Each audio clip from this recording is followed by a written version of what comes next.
Time at LibertyGMCAZ.com. GMC, we are professional grade. Make the precision decision with Precision Air. Has this summer taken a toll on your AC? If your system is showing its age, now's the perfect time to upgrade. Precision Air and Plumbing is offering an incredible $2,500 off any new AC unit installed. As the #1 ranked AC company in this state, we'll ensure that your home stays cool and comfortable all year long.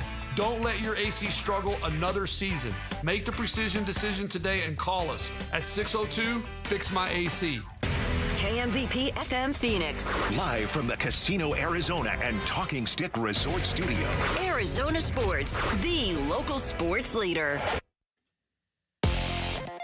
I'm Sammy Sabolka with what's trending now, presented by Parker & Sons Heating, Cooling, Plumbing, and Electrical. The Arizona Cardinals went to New Orleans on Sunday and walked out with a 20-13 win in Week 1 of the NFL season. Kyler Murray, battling some illness, was still 21 of 29 for 163 yards and found Marvin Harrison Jr. and James Conner for his 2 touchdowns. And here was Kyler on how it feels to get a Week 1 win. Feels great. You know, this is that's the thing. You know, it's the NFL. It's not easy. Never will be easy, no matter who you're playing. So, grateful to go out here on the road in a hostile environment, get a win. Obviously, the ASU Sun Devils couldn't escape from Starkville with a win on Saturday night. The 54-yard touchdown from Mississippi State with 30 seconds left shocked the Devils, and the Bulldogs stole a 24-20 win and sent ASU home with their first loss of the season and sent them out of the AP Top 25. The Dbacks over the weekend got exactly back to 500 on the year, 72-72 in their series win over the Red Sox, as they now go to San Francisco for a big 3-game series starting tonight at 6:40 here on Arizona Sports, 98.7 and the Arizona Sports app. This report is brought to you by Ready Services Plumbing and Air Conditioning. Ready Services Plumbing and Air Conditioning, home of the no-fee emergency. Want to save money on your AC or plumbing issues? It's ReadyServices.com, saving you money since 1957. Get ready, because here we come.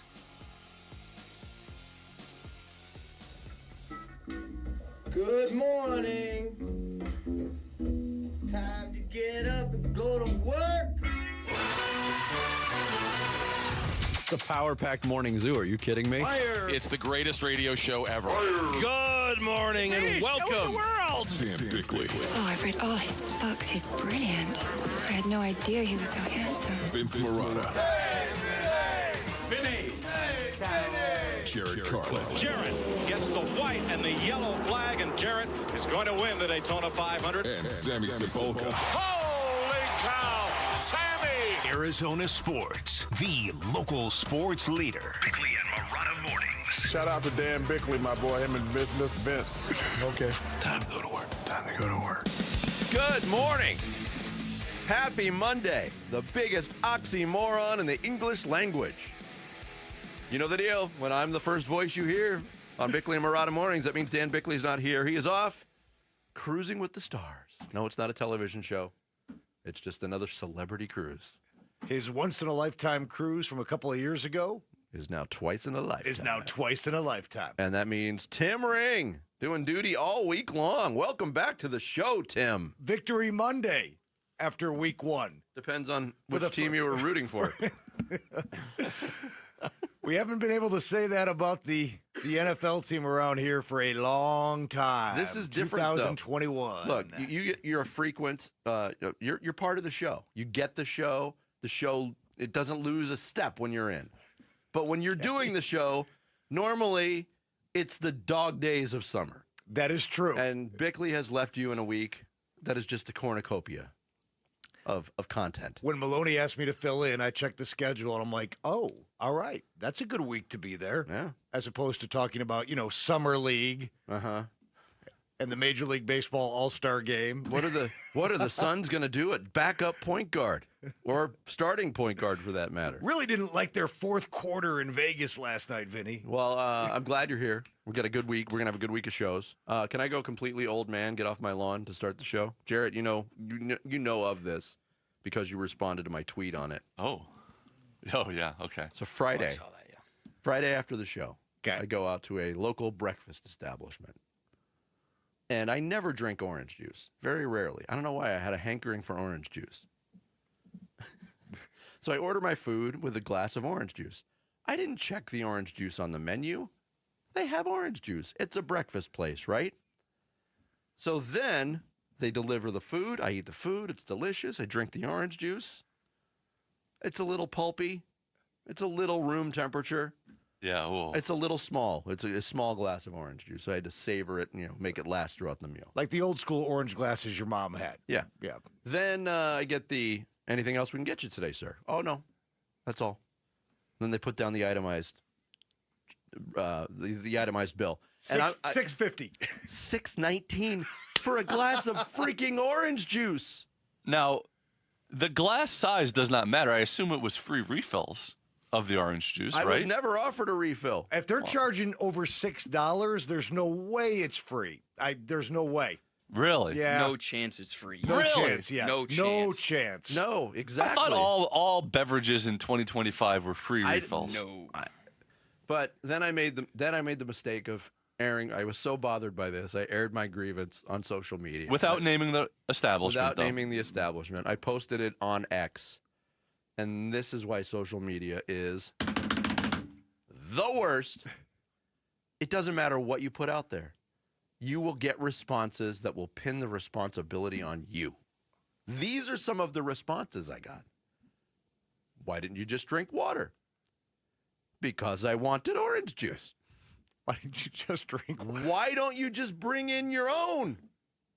What? I said, I think they tend to frown on when you bring in your own food and drink to an eating establishment. Oh, no, not me. I bring my own, and if they give me a hard time, I go drink it in the bathroom. Okay, that's you. See, it's my fault. It's my fault that it was $6.19 for a glass of orange juice. I mean, when I go to a bar, I just bring a bottle of vodka. I walk right in. Like, hey, Yeah. give me some mixers. They love that. Yeah, they're fine with it. Your prices are too expensive. Yeah, no, I'm going to take matters into my own hands. I'm not here for your booze. I just like your stools. Big fan of sitting without a back. Yeah, my lower lumbar loves it. When you guys are at like a Subway or a fast food where you serve yourself drinks, like Chipotle has that, do you guys just go up and refill if you need to? Not a soda drinker, so I'm I don't not a drink soda soda drinker. either. Okay. Bottled water guy. Are you talking about? You're an orange juice drinker, apparently. Not anymore. Well, are you talking I about? got to get a side job to pay for my orange juice habit, apparently. Are you talking about ordering a water and then? No, like, well, water And would then- obviously be free. No, but like if you got, like, I got a Diet Coke, like, do you say to the Chipotle person, is it okay if I refill this, or do you just barge in and? Oh, you mean if it's over the? Yeah. If it's not self-serve. Yeah, no, if it is self-serve, do you just refill it on your own without checking? If it's self-serve, of course you refill it on your own. That's what self-serve means. But some places have the person will let you know, like, we don't have free refills. What kind of places are you guys going to? I've never experienced that. Really? Yes, I have. I've been called out for refilling. Well, when you stay there for a day and a half, Tim. Like the old country buffet. Do you people have homes? You can't bring your own cup. I feel somewhat better, but I'll never get that $6.19 left. Jared, start the show. The Splash. The stories making waves in the sports world. The Splash. Cannonball coming.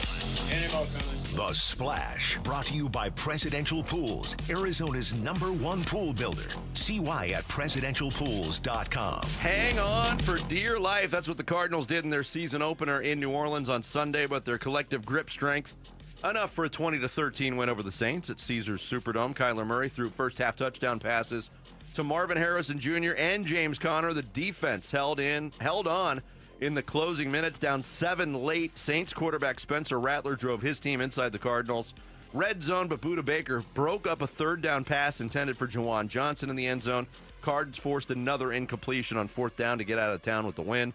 Third time is the charm. Arizona gets its first Week 1 win in Jonathan Gannon's third year as head coach, and they will come home to have their home opener Sunday. They welcome the Carolina Panthers to State Farm Stadium in Glendale. We'll have every angle of that game covered today. We will have every angle. There's a lot to get into, a lot to peel on the onion, but I don't want to bury the lead. They got to win. They left too many plays and too many points on the field. I agree. For what should have been a comfortable win. I agree. There's certainly a lot to work on this week, but I can't stress enough. I mean, They won the football game, and they got a great chance to be 2-0 after next week. Yep, NFC West results. The 49ers marched into Seattle. They beat the Seahawks 17-13 at Lumen Field. Brock Purdy, 2 touchdown passes, including the game winner, a 4-yarder to Jake Tongas with 1:34 to go. Rams won their opener as well. They grinded out a 14-9 win over the Texans at SoFi Stadium. Elsewhere, the game of the week on paper, already a game of the year candidate. Buffalo Bills beat the Baltimore Ravens 41-40 on Sunday Night Football. Buffalo trailed 40-25 after Derrick Henry's 46-yard touchdown run with 11:42 left, but closed on a flurry, scored 16 straight to win, capped by Matt Prater's 32-yard field goal as time expired. How about him getting carried off the field in his first game as a Buffalo Bill? He's older. He can't walk on his own. But that's true.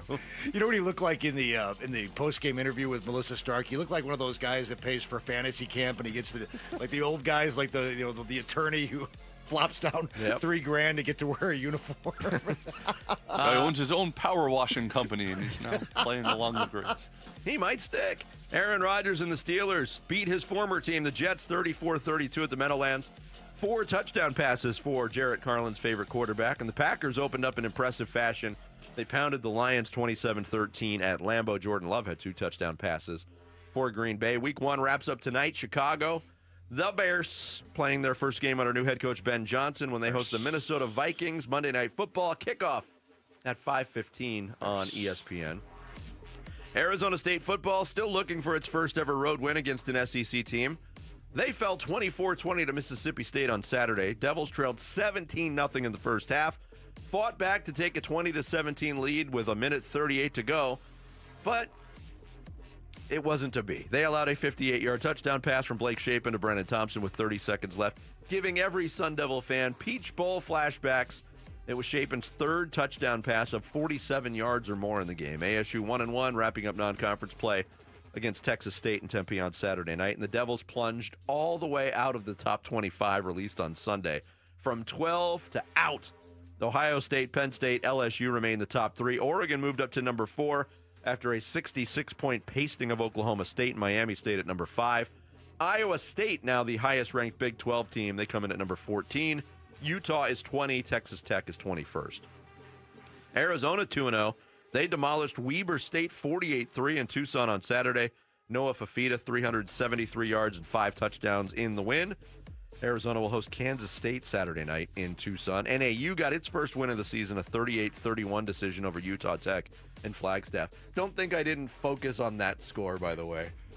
ASU didn't look good against NAU, and then NAU goes and beats Utah Tech by 7. Is that even a real school? Utah Tech. Utah State. Is that, just real quick, do you know, is that U of A Kansas State game, is that a Big 12 game? No, it's like that thing. It's another non-conference game. D-backs couldn't complete the 3-game sweep of the Red Sox. They dropped the finale 7-4 at Chase Field. D-backs led 3-1, but a sloppy defensive 7th inning allowed Boston to take a 4-3 lead. D-backs would tie it, but Boston's Nick Sogard had a pinch hit 2-run double in the top of the 9th to give the Red Sox the lead for good. D-backs back to 500, 72-72 with 18 games remaining. They trail the Mets by 4.5 games for the final National League wildcard spot entering tonight's play.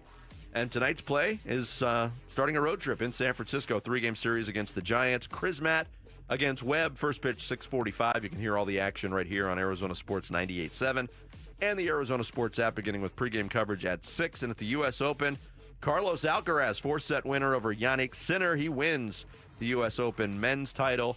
And Aryna Sabalenka won the women's crown on Saturday, beating Amanda Anisimova in straight sets. Her 3rd Grand Slam title on the first that didn't come down under. There you go. There is your splash for this Monday, September 8th, a Victory Monday. Coming up, a win is a win, right? We'll go through the good and the bad of Cardinals Saints next here on this Monday. Tim Ring in for Bick as we broadcast live from the Casino Arizona and Talking Stick Resort Studios on Arizona Sports, the local sports leader. 8-time Pro Bowler, 3-time All-Pro First Teamer on the NFL's 2010s All-Decade Team. He's Patrick Peterson, P2. Patrick Peterson out of LSU to the house. And he joins Wolf and Luke every Tuesday morning at 11:15 to talk football on Arizona Sports 98.7, the Arizona Sports app, and the Arizona Sports YouTube channel. Hey everybody, Dan Bickley here for Life Changer Loan, the last piece of financing you will ever need. You can do your banking inside your mortgage and pay off your home in just a few short years. You keep access to your equity, which gives you great liquidity and allows you to buy new properties without additional mortgages. If you have home improvement needs, not a problem. Just borrow from yourself. Need a new car? No need to finance. Just borrow from yourself. Stressed out by college tuition? No worries, just borrow from yourself. Bottom line, if you have great credit and are good with money, there is no need to let the bank control your finances or your future, not when the future of banking and mortgage is here. And if you think it sounds too good to be true, they hear that all the time at Life Changer Loan. And like they say, it's not magic, it's just math. Find out more at 480-504-0844 or online at lifechangerloan.com. The Dbacks take on the Philadelphia Phillies for a 3-game weekend series starting September 19th. Secure your tickets now at dbacks.com.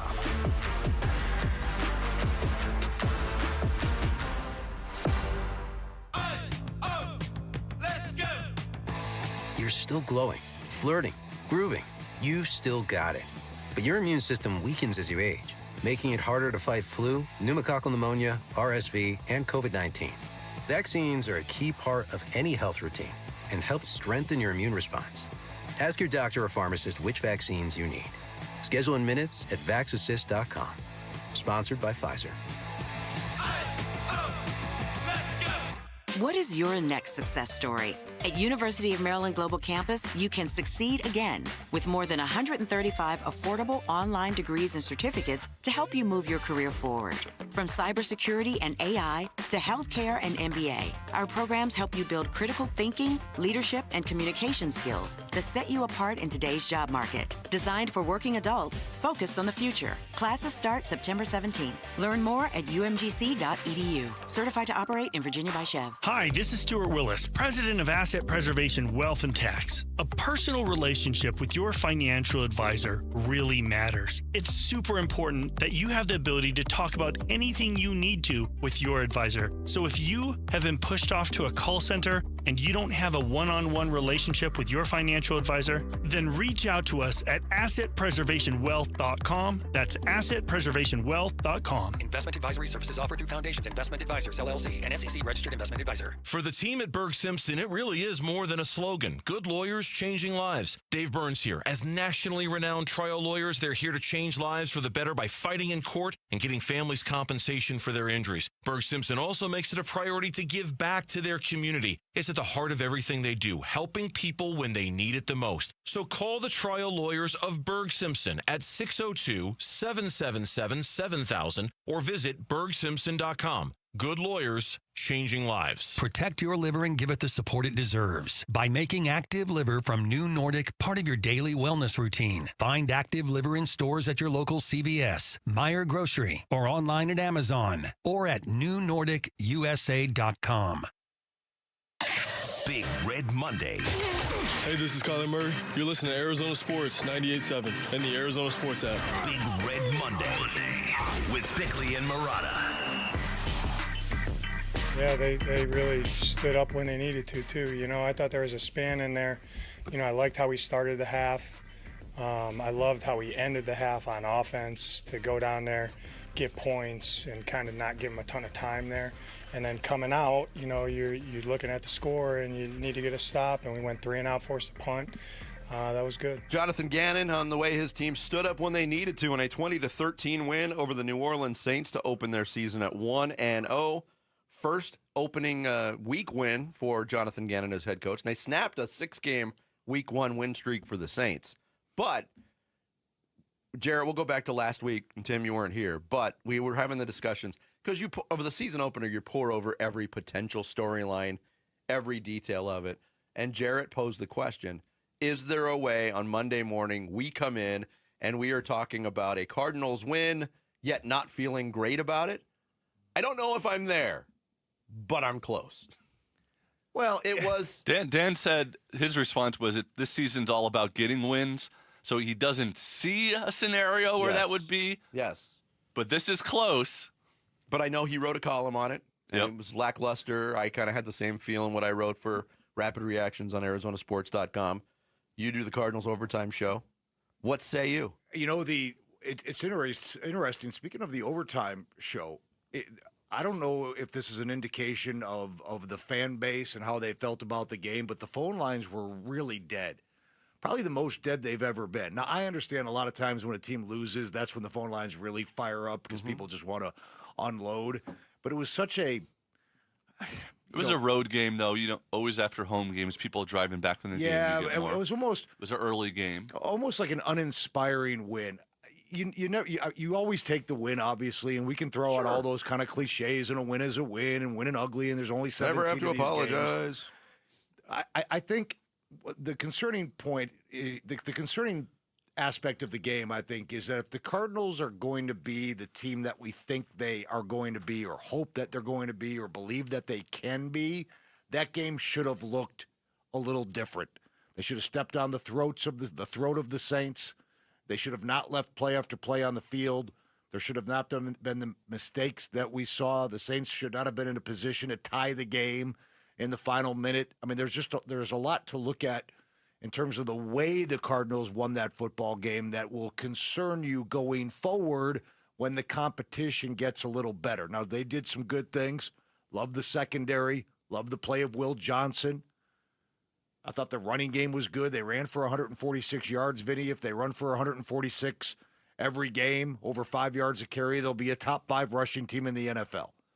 But again, if they're going to be the team they hope to be, it's got to be a lot better. See, that's one stat that I kind of focused in on after the game. And after feeling out the game and watching it and soaking it all in, yeah, the numbers look great. 5.4 yards per carry, 146 yards on 27 carries. 52 of that came on one run from Trey Benson. Sure. Largely on his own efforts.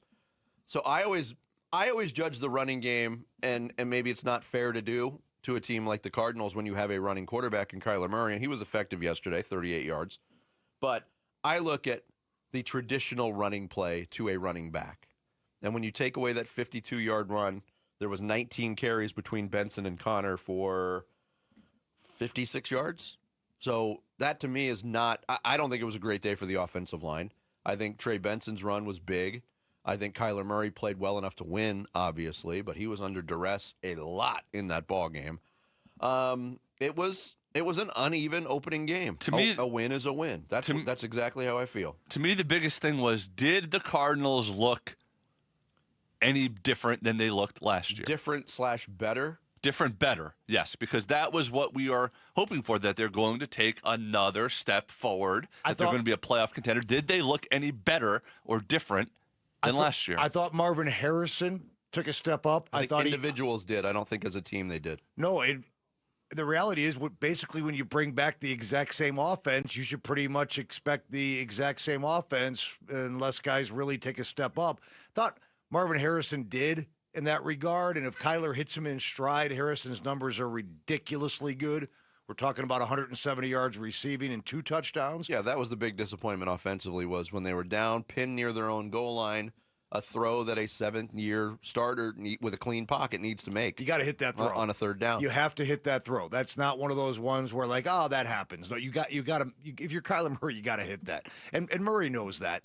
I'm really disappointed though that the number 2, the number 3, and the number 4 wide receiver are basically non-existent still, because you needed those guys to step up too. It's Marvin and Trey McBride.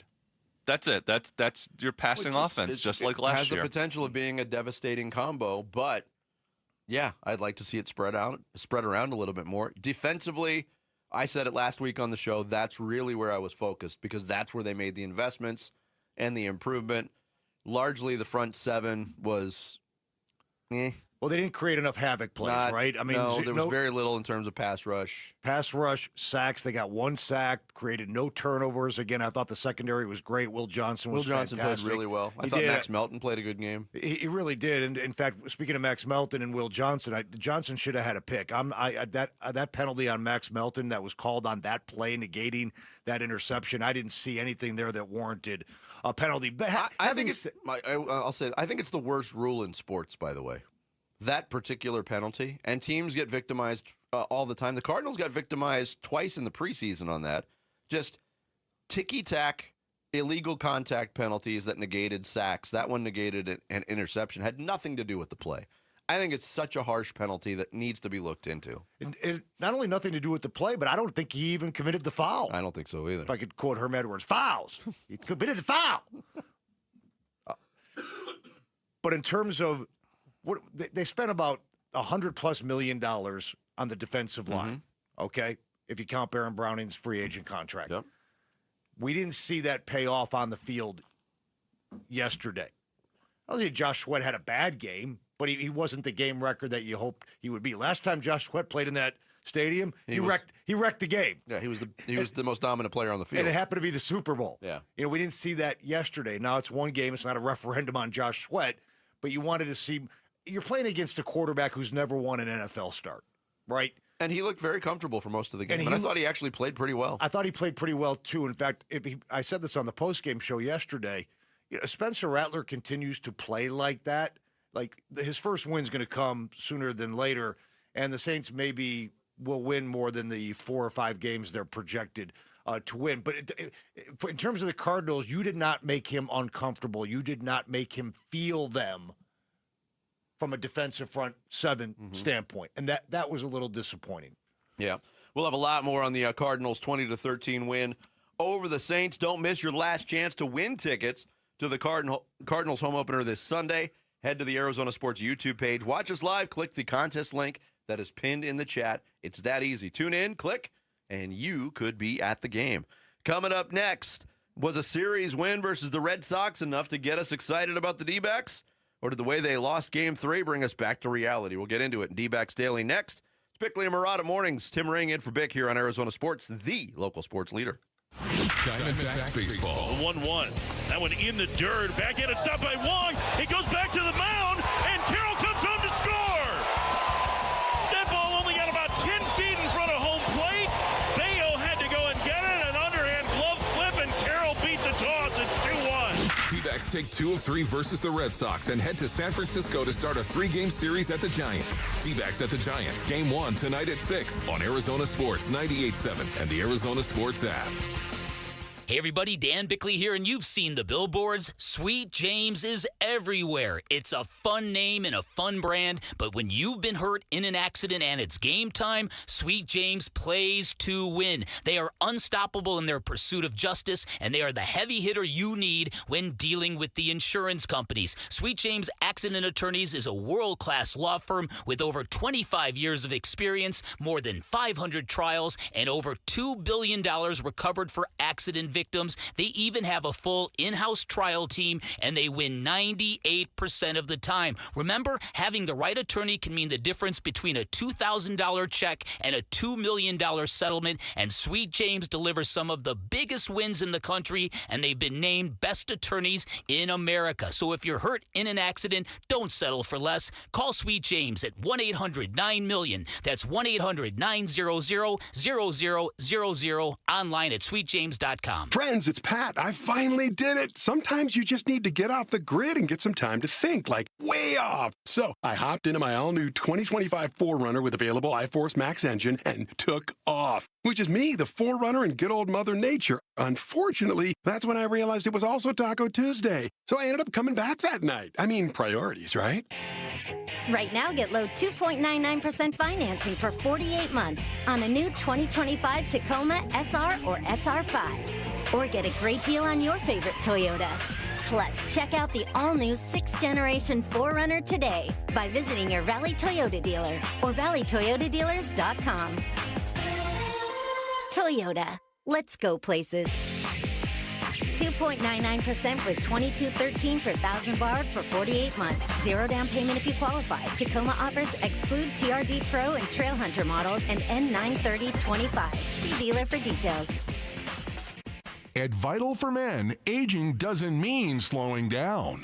Our testosterone therapy is built to boost your energy and sharpen your focus. Thousands of men have already leveled up their sleep, stamina, and drive. Now it's your turn. We're adding semaglutide to support your full health journey. Plus, we accept most insurance. Start with a free test today. Visit vital4men.com. That's vital, the number 4, men.com. Vital for Men. Get back to you. Football season is here. Hey, it's Vince Marotta, and if you're like me, when you're watching the game, you're snacking chips, wings, veggies. Why not change the game and level up your snacking? Daisy's got new dips, the French onion dip and the ranch dip. Both qualify as game changers. Just as delicious as a homemade dip made with real herbs and spices and other ingredients you'd find in your own kitchen. Level up your snack game while watching the game. Give Daisy French Onion Dip a try. Look for it at your local grocer. Progressive knows we all crave validation. Girl, you are not 37. I would have guessed 27. You guys are too sweet. Sure, dewy skin. Terrific. Is something wrong, Ned? Why would you ask? Just because today marks my 10th anniversary without a car accident or even a speeding ticket? But somehow, tonight's all about your skincare. Wow. With Snapshot from Progressive, you can get a personalized rate based on how you drive. And that's all the validation you need. Progressive Casualty Insurance Company and affiliates. Snapshot not available in California or from all agents. Surcharge possible for unsafe driving. Keeping your engines healthy means protecting them in season and out. Experts trust Stable to do that. And third-party testing confirms it. Stable is the industry leader in preventing fuel-related issues, no matter if you use it in your car, boat, or outdoor power equipment. In season or out, at every fill-up or when you store, start with Stable. Hey, as homeowners, our closer is America Roofing. Yep, out of the bullpen, save 12% while it lasts with tax and tariff relief courtesy of Arizona's #1 roofing company, America Roofing. You know what? We had a leak in the garage. I'm like, it's all good. And then the monsoon hit, not good. Big leak in a bedroom. I should have gotten the free inspection right away, especially right now when you can save 12%. It's tax and tariff relief at AmericaRoofingCo.com. ROC number 186438CR42. I'm Sammy Sabolka with What's Trending Now, presented by Parker & Sons Heating, Cooling, Plumbing, and Electrical. You'll take wins any way you can in the NFL, and that's just what the Cardinals did on Sunday in their 2013 win against the Saints. Will Johnson and Max Melton shined defensively, and Kyler Murray, Marvin Harrison Jr., and the offense did enough to walk away with a win. Kenny Dillingham and his team were unable to go on the road this weekend and do the same. A 24-20 loss to Mississippi State left a lot to be desired. And here was Dillingham after. I mean, like I said, I thought our guys responded great in this football game. You know, we're one play away from this press conference being an unbelievable comeback. And that's football, though, right? And that's what I say all the time, is it's about the moments in the game, and it's about winning the close games. And the Dbacks continue to just hang around in the NL wildcard race. The Snakes are back to 500 after a series win against the Red Sox over the weekend, and now they'll head to San Francisco as they look to keep pushing for that last playoff spot. The first game tonight from San Francisco will be at 6:40, and you can hear it right here on Arizona Sports 98.7 and the Arizona Sports app. This report is brought to you by Casino Arizona and Talking Stick Resort. Join the football watch parties every Sunday with special guests, food and drink specials, and more, only at Casino Arizona and Talking Stick Resort. That baby is gone! Arizona Sports, the home of Arizona Diamondbacks baseball. D-Backs Daily. Brought to you by America Roofing. Save 10% on any repair or replacement with Arizona's largest roofer. Online at AmericaRoofingCo.com. D-backs above 500 for the first time in over 2 months, trying to polish off the Red Sox in a 3-game series at Chase Field. Ryan Nelson on the mound for Arizona in the finale. Brian Bayo for Boston. And it would be the D-backs on the board first. Bottom of the second, Bayo allowed a leadoff single to Gabby Moreno, who then took second base on a wild pitch. He would head to third on a Jake McCarthy ground out to the right side, and that brought up the red-hot Blaze Alexander. Bounce back through the middle. It's a base hit for Alexander. Moreno comes home to score, and the D-backs get the lead on the Blaze Alexander single. It's 1-0. He's kind of becoming a highlight reel, Blaze Alexander. Mike Farron on the call on D-backs Radio Network. That RBI knock gave the D-backs a 1-0 lead. Boston would draw even in the top of the fourth. Nelson walked Alex Bregman and moved into scoring position on a Jaron Duran ground out. Trevor Story, the hitter. The pitch. That one lined into right center field. It's going to get down for a base hit. Carroll over to cut it off as Bregman comes home to score. Story, a big turn at first. He'll hold on there with a game-tying RBI single, and we're even at 1 of the 4th. Yeah, all knotted up, but Nelson would get Rob Refsnyder to ground into an inning-ending 6-4-3 double play. D-backs would climb ahead again in the bottom of the 4th. Corbin Carroll led off with a single against Bayo. McCarthy would move him over again with a ground out, and then Carroll stole third base. Alexander the hitter, but Carroll wouldn't need to be batted in. He'd give the D-backs the lead with his speed. The 1-1. That one in the dirt. Backhanded stop by Wong. It goes back to the mound, and Carroll comes home to score. That ball only got about 10 feet in front of home plate. Bayo had to go and get it. An underhand glove flip, and Carroll beat the toss. It's 2-1. He's just a fun guy to watch on the base paths. There's no doubt about it. 2-1 Arizona. Nelson solid on the mound again. He'd have 1, 2, 3 frames in the 5th and 6th. He retired the last 7 Boston hitters he faced, and he left after 6 with a 1-run lead. That lead would grow in the bottom of the 6th. Carroll drew a 2-out walk from Bayo. That brought up Gabby Moreno. Carroll runs the pitch, swinging a dump shot down the right field line, racing over. Refsnyder dives, can't get it. It's off his glove. It bounces into foul ground. Carroll around third. He will score without a throw on an RBI double from Gabriel Moreno, and the Diamondbacks lead 3-1. Yeah, 2-run lead at that point. Ryan Thompson came in from the pen to start the 7th. He hit Story with a pitch. The D-backs challenged that, but lost the challenge. Story then stole second on a botched pickoff play by D-backs first baseman Tyler Locklear. Nathaniel Lowe would reach on an infield single. Pinch hitter Romy Gonzalez would move both runners over with a grounder to first, and that would bring up David Hamilton. The 1-1. Swinging a liner into center field. That's a base hit. Story scores. Lowe stops at third. RBI single for David Hamilton. And Boston cuts the deficit to 3-2. Yeah, within a run, the Red Sox were. Jake Woodford would come in to replace Thompson. He got Cedon Rafaela to pop out to second with 2 outs. The D-backs defense failed the effort again. Breaking ball hit on the ground to third. Off the glove of Lawler. Stays with it. Throws high to first and throws it away. Lawler collided with the runner. It goes out of play, and Boston takes the lead 4-3. Just like that, a 4-3 lead. In the 7th, Lawler had a chance to atone for that error with runners on first and second, and 1 out. He would step in against Boston reliever Zach Kelly. Breaking ball hammered to left field. It's a base hit. Thomas around third. He's coming home. Duran's throw is not in time. Jordan Lawler ties the game with an RBI single, and we're even at 4. Yeah, Garrett Whitlock would then relieve Kelly. He would strand 2 runners by retiring Perdomo and Marte. Things would stay tied until the 9th. Taylor Rashi in for Arizona. 2 runners on, 2 outs. Nick Sogard called in to pinch hit. And the 1-1, that one lined into left center field. McCarthy on the run, dives, can't get it. It's a base hit. It gets by him. It'll go all the way to the wall.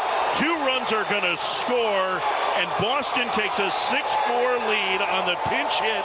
2-out, 2-run double from Nick Sogard. Yeah, then Kyle Backus in to face another hitter, pinch hitter in Carlos Narvaez.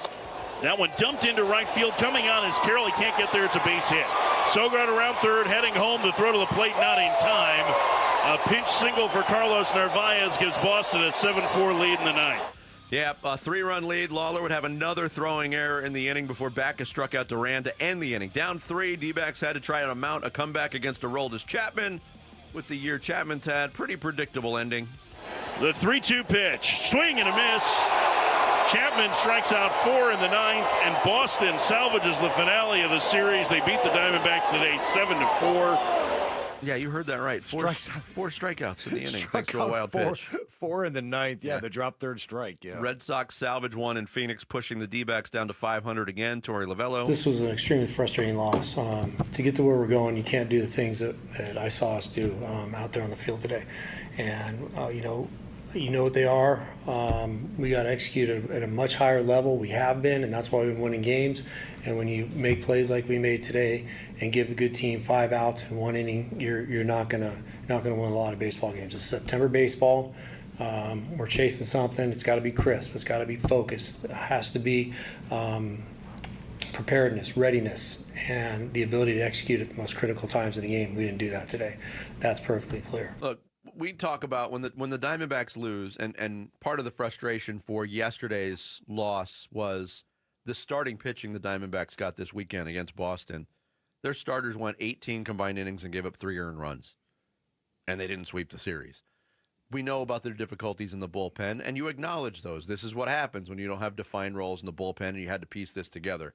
Yesterday, it was the realities of trying to stay in a wild card race with rookie corner infielders who just aren't up to snuff defensively to play every day at the major league level. Locklear and Lawler had their fingerprints all over this loss. But what do? Do you freak out? This is where they are because they made trades at the deadline. It feels like every Monday we have the same conversation about the D-backs. They got us back into it a little bit, and then they showed us the reality of the situation and why we could only get so excited about this late push that they're doing. Yeah, I think if this same game, everything remains the same, and this game took place prior to July 25th or whenever it was they traded Naylor, if Naylor's playing first base and Suarez is playing third, that's a Diamondbacks win. It just is. But that's the reality of the situation. Plus the bullpen, too. You mentioned the bullpen, Yeah. and that is a big thing that's going to continue throughout the season as well. It was just an opportunity to win 5 in a row, sweep the Red Sox, and then the way the Really started to put the charge on the Mets, by the way. Yeah, they would have been 3.5 out. Yeah, the way the other games unfolded yesterday, you would have been 3.5 out. Now you're 4.5 out. It's crazy. I believe at the trade deadline they were 5.5 out. So they've actually made up a game since the deadline. I think after the trade deadline purge, if you were to sit here and say on September 8th they would still be knocking on the door in the wild card race, you'd think that you were half crazy. Yeah. So this has been a pleasant surprise to a degree. They've played good baseball. I think they're 21-14 since the trade deadline, which was at some point in the weekend top 3 record in the major leagues. And it's winning since the deadline. It's a lot of winning 2 out of 3, which is what they've been doing. Against good teams, too. But it's going to be really hard to pass those teams ahead of you with this little time left if it's just 2 out of 3 every time. 18 games left. I mean, does 14-4 get it done? I mean, that's... I mean, you have a chance to get rid of the Giants. You play the Giants 6 times. So you take care of your business there, but then it's just going to be up to can you catch the Mets or the Padres or whoever. And I know they just took 2 or 3 from the Dodgers in L.A., but you've got 6 to close out the year with the Dodgers and the Padres, who presumably will be fighting for a division championship. So that's when you talk about trying to go 14-4 or 15-3, just not sure how realistic that is at this point. I just think it's cute that the Dodgers are going through all these troubles right now, kind of planting the seed of doubt in everybody's mind. Let's talk again in October when they win the World Series again. We have to talk then. Take us with you wherever you go if you can't catch us live. Find us on demand on the Arizona Sports app on arizonasports.com or wherever you get your podcast. The Bickley and Marotta Show podcast brought to you by YRefi. Don't let private student loan debt ruin your life. Go to YRefi.com. That's YREFY.com. Coming up next, what went wrong in Starkville and how much concern is there for ASU going forward? We will dive into the Sun Devils' loss to Mississippi State next. It's Bickley and Marotta mornings here on this Monday. Tim Ring in for Bick on Arizona Sports, the local sports leader. You've been listening to D-Backs Daily, brought to you by America Roofing. Save 10% on any repair or replacement with Arizona's largest roofer. Online at americaroofingco.com. Arizona Sports, the home of Arizona Diamondbacks baseball. Burns and Gambo, afternoons. I've been a big advocate of, hey, you've got Cattell, you've got Corbin Carroll, Perdomo. You've got Perdomo. You kind of have to try to keep winning and going for it. Yeah, you do. You've got so many holes to fill if you're Mike Hazen. A power-hitting, run-producing left fielder, starting pitching galore. You still need bullpen arms. Maybe you've solved some of that with the trades that you've made and what you've done. You know what the You know what the answer is, though. Money. You're gonna have to trade one of your star players. You have to trade somebody. Burns and Gambo, afternoons 2 till 6 on Arizona Sports, the local sports leader. Hey everybody, Dan Bickley here, and in pop culture, the idea of a never-ending summer is very popular and very romantic, but in Arizona, the never-ending summer is very real and very difficult, which is why it's always a great time for an AC tune-up from Parker & Sons, the company that has served the Valley for 50 years with honest, expert service in heating, cooling, plumbing, and electrical. They are reputable and highly decorated. They are fast and reliable. When you need them, they'll be there in on minutes, not days. They will not charge you extra for nights, weekends, and holidays. When I had a plumbing emergency, I called them at 4:30 in the morning, and by 8 a.m., they were at my house. Incredibly impressive. Finally, they are trustworthy and credible. All their technicians are trust certified, which means they're licensed, bonded, insured, subjected to background checks and drug tests. Call 602-2REPAIR. That's 602, the number 2, that REPAIR for Parker & Sons. So my mother is thinking of switching from Verizon to Pure Talk, but she's worried the deal sounds too good to be true.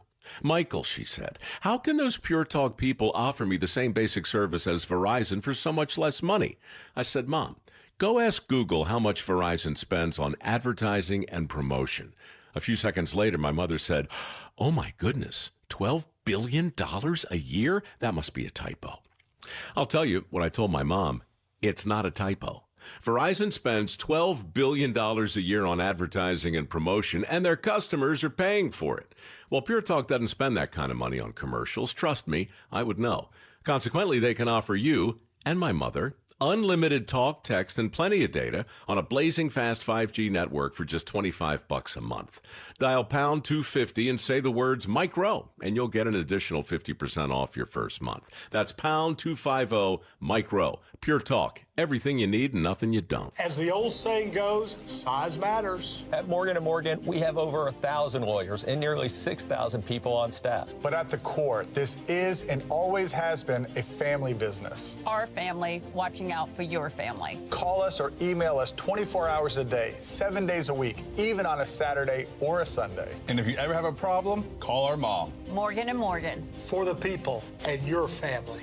Injured? Dial Pound Law or visit forthepeople.com for an office near you. You know, I still have my first car, a classic 66 Mustang, and what was is parked right next to what's next, a new Explorer we recently bought from our Desert Ford dealers. Yep, Paul Calvise here. Hey, Ford isn't just part of our family. My grandfather worked for Ford Motor, but it's part of America, our heritage. Yet Ford is also the future. Whether it's family time or four-wheeling time, tailgating or towing, Ford has a powertrain option that fits what you're looking for. Gas, hybrid, electric. You know what else our Desert Ford dealers have? The best-selling line of trucks for 48 years running. That Ford F-Series with the all-new 2025 F-150, designed to be the toughest and most productive ever. And then there's a 2025 Ford Mustang Mach-E, 100% electric, 100% SUV with sports car performance. SUV, my daily driver, a Ford Edge. And again, we just bought a new Explorer. Wait till you see the redesigned interior on the all-new 2025 Explorer. Bottom line, get on down to our Desert Ford dealers or click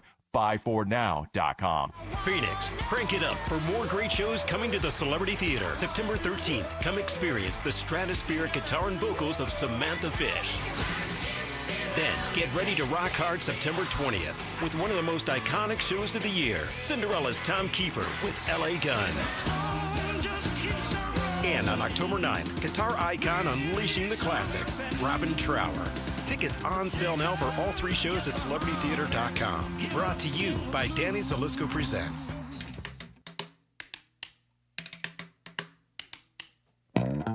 Hi, everybody. Dave Burns here. The Sun Devils rally fell short against Mississippi State. So how much does that loss change our expectations for ASU moving forward? It's the Burns and Gambo Show. We start at 2 here on Arizona Sports. Chapin gets the snap. Has time to throw. Delivers the ball downfield. It's caught by Black, and it's going to be a touchdown.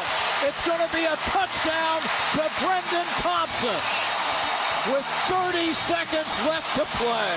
Yeah, that would put Mississippi State up. Sam Levitt tried to rally down the field. That didn't work out. Levitt rolls right, sets up. He's throwing deep downfield. That's intercepted. The pass is intercepted, and that'll do it. Intercepted by safety Hunter Washington. And that will pretty much seal the deal for Mississippi State. A crushing loss for Arizona State. Tim Healy on the call on the Sun Devil Radio Network, and you heard the noise in the background. It was a constant din. We're going to get into that later on in the show. But let's talk about the Sun Devils' performance, or lack thereof. They lose 24-20 to Mississippi State, a team that won 2 games last year, a team that ASU beat last year, had to hang on to beat last year early on, and it was kind of the same offensive performance. ASU relied on the run game last year against Mississippi State. It was a big breakout game for Cam Scatteraboo. Sam Levitt threw for like 69 yards in that game. This year against Mississippi State, Tim, they come out throwing the ball a lot in the first half. Levitt's terrible. They adjust at halftime, go heavy run basically right through Mississippi State, again with Raleek Brown and Kanye Udo, but couldn't come up with a stop when they needed to, and the big play absolutely killed Arizona State on Saturday. I mean, where do you want to start? I mean, the first half, you put yourself in a 17-0 hole. You know, if they weren't almost... It felt worse than that. It did, and if it weren't for Sam Levitt got the two personal fouls on one play that allowed ASU to kick a field goal, so at least you're down 17-3. You get on the board, you're down a couple of touchdowns in the first half, but yeah, the offense led by Sam Levitt at that point was absolutely in the toilet. I mean, there's no other way to say it. The inaccuracies, the inability to put points on the board, and then at halftime, clearly either Kenny Dillingham got in the ear of Marcus Arroyo, or Arroyo figured it out himself. They came out and they ran the football, right? And they that game in the second half had the look, okay, ASU has figured this out. They're running right through them. They're going to they're only down by a couple of touchdowns. There's a half of football to play. They're going to eventually overtake them. Mm-hmm. And they ultimately did that. And then we can talk about the last sequence. Let's start with the last play. Before we get into the should they have kicked the field goal discussion, yes, which I have some thoughts on. The 58-yard touchdown pass that you heard the highlight. I don't understand the thinking there schematically with Brian Ward and what they were trying to do at that point. I mean, first of all, that Thompson's one of the fastest, if not the fastest player in college football. You know you can get beat. I know you don't want to give up a field goal. I know you want to be the aggressor. But to not have at least a single high safety there was devastating. It was one of the old, well, this never works, but maybe this time. It felt so much like the fourth down play against Texas in the Peach Bowl. You're one play away. One play away. No, that was a third down play on Saturday. This was Jeff Lebby, the head coach of Mississippi State, on that play, Tim, talking about the play call that led to the 58-yard touchdown. I thought it was going to be a big play. Like, I loved the call as soon as I saw the structure of the defense, but you still got to pitch and catch. You still got to protect. There's a lot that goes on. And you can tell that throughout the earlier parts of the game where we had some miscues. But again, I did. You know, as we're snapping the ball, felt like we had a chance for that one to be a good one, and it was. Yeah, and then were you surprised that Brennan Thompson, as you mentioned, one of the fastest players in college football, who'd already burned you once, had single coverage? They were trying to show something, and then I think the disguise ended up costing them. And Brennan made a great decision. When I saw what was unfolding on the snap, I felt like I had a chance for it to be a chunk. And Brennan did a great job getting the ball in his hands, winning on the guy, and finding a way to go win the game. Oh, it was more than a chunk. And on that play, Xavier Alford was the blitzer for Arizona State, got tangled up with a receiver coming across the formation for Mississippi State, went down. But it was kind of a slow-motion looking blitz anyway. He did get knocked off his rhythm a little bit, but then the other safety, Rouser, I believe, for some reason prioritized a short, shallow crossing route in terms of where he put his attention on in terms of charging up on that play. Mm-hmm. And then the DBs were there's a slight hesitation, almost like in a basketball play where like the defenders, do we switch on the screen or do we not? And that slight hesitation really put his butt in the jackpot. Oh, my God. Because now he's a couple steps behind. Rouser's pushing up on the play to cover a crossing route or help cover a crossing route. I mean, it wasn't like the guy on the crossing route was wide open. No. Rouser just thought that's where they were going, and it's almost like he guessed wrong, and he left Robinson out there hanging. And not that Robinson's not to blame as well, because, again, the hesitation of who's got who as they kind of figured it out there in the flat, and then Thompson took off, and that was it. Robinson had no chance. The throw was on the money, and you lose a football game. Would you agree, though, that was literally the play that lost them the game, but they lost the game in the first half? That's kind of why I wanted to begin with the first half, Jared, because I think it was bad. This is you're the 12th ranked team where you were against a team that won 2 games last season. You said the cowbells weren't going to bother you. You talked the talk before the game. You came out, you were fired up, and you came out and you laid an egg offensively. And I think they did bother them. They bothered me. I was sitting on my couch watching the game. There's no question they looked like, they'll never admit this, but they looked like a little bit of a rattled football team in the first half. I totally agree. And you mentioned, hey, let's talk about the decision to kick the field goal to take the lead. They had gone on an epic drive. That was like that 9 drive minutes. Was an absolute thing of beauty until they got to within a couple yards of the goal line. I thought because of the way that drive shook out, so run heavy, it became too much of a macho approach by ASU. Like, we're going to run this right down their throats. Okay, do it once, do it twice. Third down, maybe create something with your very athletic quarterback on the edge or a little wrinkle. And your best wide receiver in college football. Yes. I mean, at that point, I agree. And I know a lot of Arizona State fans on social media thought they should have went for it on fourth down. To me, the mistake was what they did on the previous 3 downs in terms of you're right, Vinny, a little bit of a, what did you say, macho approach? Like we need to cap off a 20-play drive with a touchdown right up the gut. They can't stop us. They haven't stopped us all half. Yeah. We're going to run this right.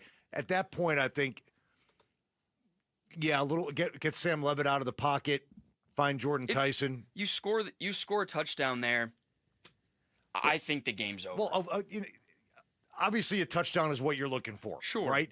I do believe, though, that once you get to fourth down with that little time left in a tie game, I'm not sure how many coaches wouldn't have kicked the field goal. Kenny said it really was no decision. We need the lead. Yeah. I tend to agree with them in that moment. If you don't kick the field goal, which is basically a chip shot, you're basically turning down 3 points, and you don't get it, and you either lose in regulation by a field goal or you ultimately lose in overtime, Kenny's never going to live that decision down. The decision looks bad in retrospect because of what wound up happening. Yes, but in real time, even I was like, well, even I don't like ASU, but I thought that was the right decision. Because it's not like Sam Levitt was so great in that game that you trusted him to score a touchdown on that play. You have to get the lead at that point. Yes, I agree, and I would have felt better about kicking the field goal had they tried something different as opposed to just running Udo up the middle into a brick wall 3 times. I mean, Mississippi State's linebacker, he was all over that play as soon as the ball was snapped. Yeah, bigger concern, and we'll get into this later on in this week, is the Sun Devils have played 2 of their 12 regular season games, and they don't look good. The NAU game wasn't a fluke, is sort of what this showed. They don't look good. They don't look like anything like the team that finished last year. And clearly, in terms of the AP voters, not that it matters, but any equity that was built up last year just went out the window because to plummet. You lose to an SEC team on the road and you plummet from 12 to out. 26. They won last week and dropped. Yeah, that's true. Coming up next, Cardinals get an ugly win over the Saints to open their season. We'll relive it through highlights and Monday Morning Huddle and some recap next. Bickley and Murata Mornings. Tim Ring in for Bick on this Monday. Arizona Sports, the local sports leader. Dbacks decision makers from the team's front office join Wolf and Luke Wednesday mornings at 11:45 for Dbacks Front Office Focus. Brought to you by Canvas Annuity. The home of Arizona Diamondbacks baseball is Arizona Sports 98.7 and the Arizona Sports app. That nagging joint pain, you know the one. Sometimes it's from years of hard work. Sometimes it's an old injury that never healed properly. Hey, everybody, Dan Bickley here, and QC Kinetics is here to flip the script. They use regenerative medicine, advanced cellular treatments that help your body heal and restore the damage in your joints, not cover it up, not cut it out, actually helping heal and restore, and the results are long-term lasting relief. So instead of planning your day around pain, you're planning it around life. You're walking the dog without stopping. You're playing ball with your kid until they get tired. You're waking up without that first step being the worst step. And at QC Kinetics, there's no surgery, no drugs, no downtime. So bring your MRI and your x-rays. They'll make sure you're a good candidate, and your first consultation is free, so don't wait. You can find them in Phoenix, Scottsdale, Peoria, and Chandler. You can call them at 602-837-PAIN. That's 602-837-PAIN. Construction managers, You prioritize safety with hard hats and gloves and harnesses, but there's another tool to add to your first aid kits: naloxone. Naloxone reverses an opioid overdose and saves lives. Not only are construction workers at a greater risk of an opioid overdose than people in other occupations, but many overdoses occur in or near job sites. Provide access to naloxone and protect your workers. Together, we can build a safer future. Visit naloxoneaz.com. That's naloxoneaz.com. Orthopedic care. At Abrazo Health, we believe these two words are better together. When joint pain postpones a walk with friends or halts a weekend hike, recruit our orthopedic physicians, surgeons, and physical therapists to join your team. From our minimally invasive advanced technology designed to improve patient outcome to our comprehensive rehabilitation program, start your journey to a pain-free life. Find your partner in care at abrazohealth.com/orthopedics. Dave Burns here with Jimmy V, founder of V's Barbershop, where you can always count on a great haircut or a hot lather shave. 25 years, and you walk into any of the V's now, nothing's changed at all, in the sense that they're all aligned the same. They all look like old-fashioned barbershops. It's the best barbers in town. The smell of the tonic, you talk about nostalgia. Every time I smell the tonic, I think about being inside a V's Barbershop. It is amazing how when you walk into one, it's almost exactly the same experience as you would have gotten back in 1999, and that's a real testament to what you've built. The barbershops were in a bad place when we started, and we changed the model completely in 99, and we're proud of that. We did our part in dusting off the barbershop model and making it better. I want it to change with the times, but I want it to be something that's so familiar that people just look at it and go, yes, that's a V's. It's true. The more things change, the more things stay the same at V's. Book your appointment today at vbarbershop.com. Football season is here. Hey, it's Vince Marotta, and if you're like me, when you're watching the game, you're snacking chips, wings, veggies. Why not change the game and level up your snacking? Daisy's got new dips, the French onion dip and the ranch dip. Both qualify as game changers. Just as delicious as a homemade dip made with real herbs and spices and other ingredients you'd find in your own kitchen. Level up your snack game while watching the game. Give Daisy French onion dip a try. Look for it at your local grocer. Protect your home with residential metal roofing from Mueller Inc. Strong, stylish, and designed to last, their metal roofs handle wind, hail, and heat with minimal maintenance. With a range of colors and styles, you'll get lasting beauty and proven durability, all backed by paint warranties up to 45 years. Visit one of their sales representatives today at their West Phoenix location in Buckeye, Arizona, or check out MuellerInc.com to learn more. It's kickoff time. Score big at Freeway Chevrolet with our kickoff special. Triple your rebate on all new trucks and SUVs. Every new vehicle in stock. No exclusions. Chevrolet. Together, let's drive. Kickoff special available on new inventory only. Cannot be combined with any other offers or incentives. NCC rebate only. On approved credit. See dealer for complete details. Freeway. Chevrolet. I-10 and Ray. KMVP FM Phoenix, live from the Casino Arizona and Talking Stick Resort Studio. Arizona Sports, the local sports leader. I'm Sammy Cebulka with what's trending now, presented by Parker & Sons Heating, Cooling, Plumbing, and Electrical. The Arizona Cardinals went to New Orleans on Sunday and walked away with a 2013 win. In week one of their NFL season, Kyler Murray, battling some form of illness, was still 21 of 26 for 163 yards and found Marvin Harrison Jr. and James Conner for his 2 touchdowns. And here was Kyler Murray on how it felt getting a week one win. Feels great. You know, this is that's the thing. You know, it's the NFL. It's not easy. Never will be easy, no matter who you're playing. So grateful to go out here on the road in a hostile environment, get a win, obviously. The ASU Sun Devils, however, couldn't escape from Starkville with a win on Saturday night. A 58-yard touchdown from Mississippi State with 30 seconds left shocked the Devils, and the Bulldogs stole a 24-20 win and sent ASU home with their first loss of the season and sent them out of the AP Top 25. The Dbacks over the weekend got exactly back to 500 on the year, 72-72.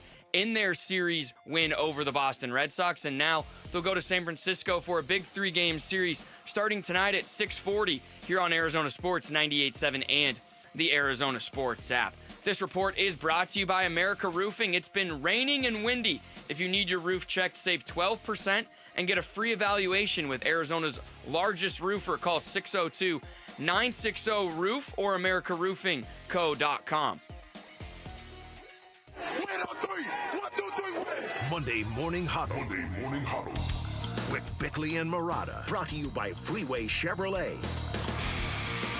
Cardinals with the win over the Saints, and here's how it sounded from Dave Pasch on the Cardinals Radio Network. For Chad Ryland, Gillikin will hold, snap, ball is down, the kick is on the way, and the kick is good. So the Cardinals get points. Shotgun snap, Rattler straight drop, has time, steps up, launches it deep, going left side into the end zone, and it is intercepted by Will Johnson. He picks it off in the end zone for a touchback. Will Johnson, that's all he did when healthy at Michigan, taking the ball away. There is a flag down, though, at the 38-yard line. While the quarterback was in the pocket, legal contact on the defense, number 16. That's a 5-yard penalty and an automatic. Man, it's a penalty. I just can't stand that that's still in the rule book in terms of how they employ it. I don't think that had anything to do with the play. It was on the other side of the field. Josh Sweat lined up outside the right tackle. They're going to run his way to the right side. Room for Kamara at the 15-10. Stays in bounds at the 5 and into the end zone. Touchdown, New Orleans. Alvin Kamara with an 18-yard run, and the Saints take a 6-3 lead 40 seconds in to the second quarter. Murray takes the snap, deep drop, and takes a shot downfield, firing deep right side, caught Harrison inside the 20 and shoved out of bounds at the 15-yard line. Just a gorgeous throw by Kyler Murray. Snap to Murray, he's going to throw, looking left. Now fires left side in the end zone. Harrison caught it. Touchdown Cardinals. The first touchdown of 2025 and hopefully the first of many between Murray and Marvin. Snap is good. Ball is down. Kick on the way, and it's good. So that ties the game at 10 apiece. This is 3rd and 12 on the Saint 45. Murray out of shotgun. Trips formation to his left. Snap to Murray, 4-man rush. Murray steps up to run, throws at the last second complete across the middle. McBride caught it at the 30, all the way down to the 20-yard line. Tackled there, but a gain of 25 as we reach the 2-minute warning. Harrison is split to the left. He's already got a touchdown in this game. 2 receivers to the right. McBride motions left to right. Murray rolls right. An underhand pitch caught by Connor and into the end zone. Touchdown, Arizona. Murray takes a pitch to Benson running right, in trouble in the backfield of the 15, but he's able to get some room near side 20, 30, 40, 45, 50, stays in bounds with a stiff arm, 40, and all the way down to the 30-yard line. Boy, it looked like Trey Benson was going to get tackled for a loss. Instead, some 50 yards later, he's finally brought down deep in Saints territory. Snap is good, ball's down, the kick from Ryland has plenty of leg, and the kick is good. Chad Ryland makes it 20-10. Cardinals with 9:16 to go in the third quarter. Ball is down and the kick is on the way. And the kick is no good. It looked like the Saints certainly were going to get points out of that drive to make it a one-possession game, but Groupie can't make it. Snap is good. Ball is down. Ryland's kick is on the way, and it is blocked. Incomplete. Or no good, I should say. It got deflected at the line. 28-yard try to make it a one-score game with 2:44 to go. Snap, spot, Groupie's kick is up, and it's good. 2:42 to go.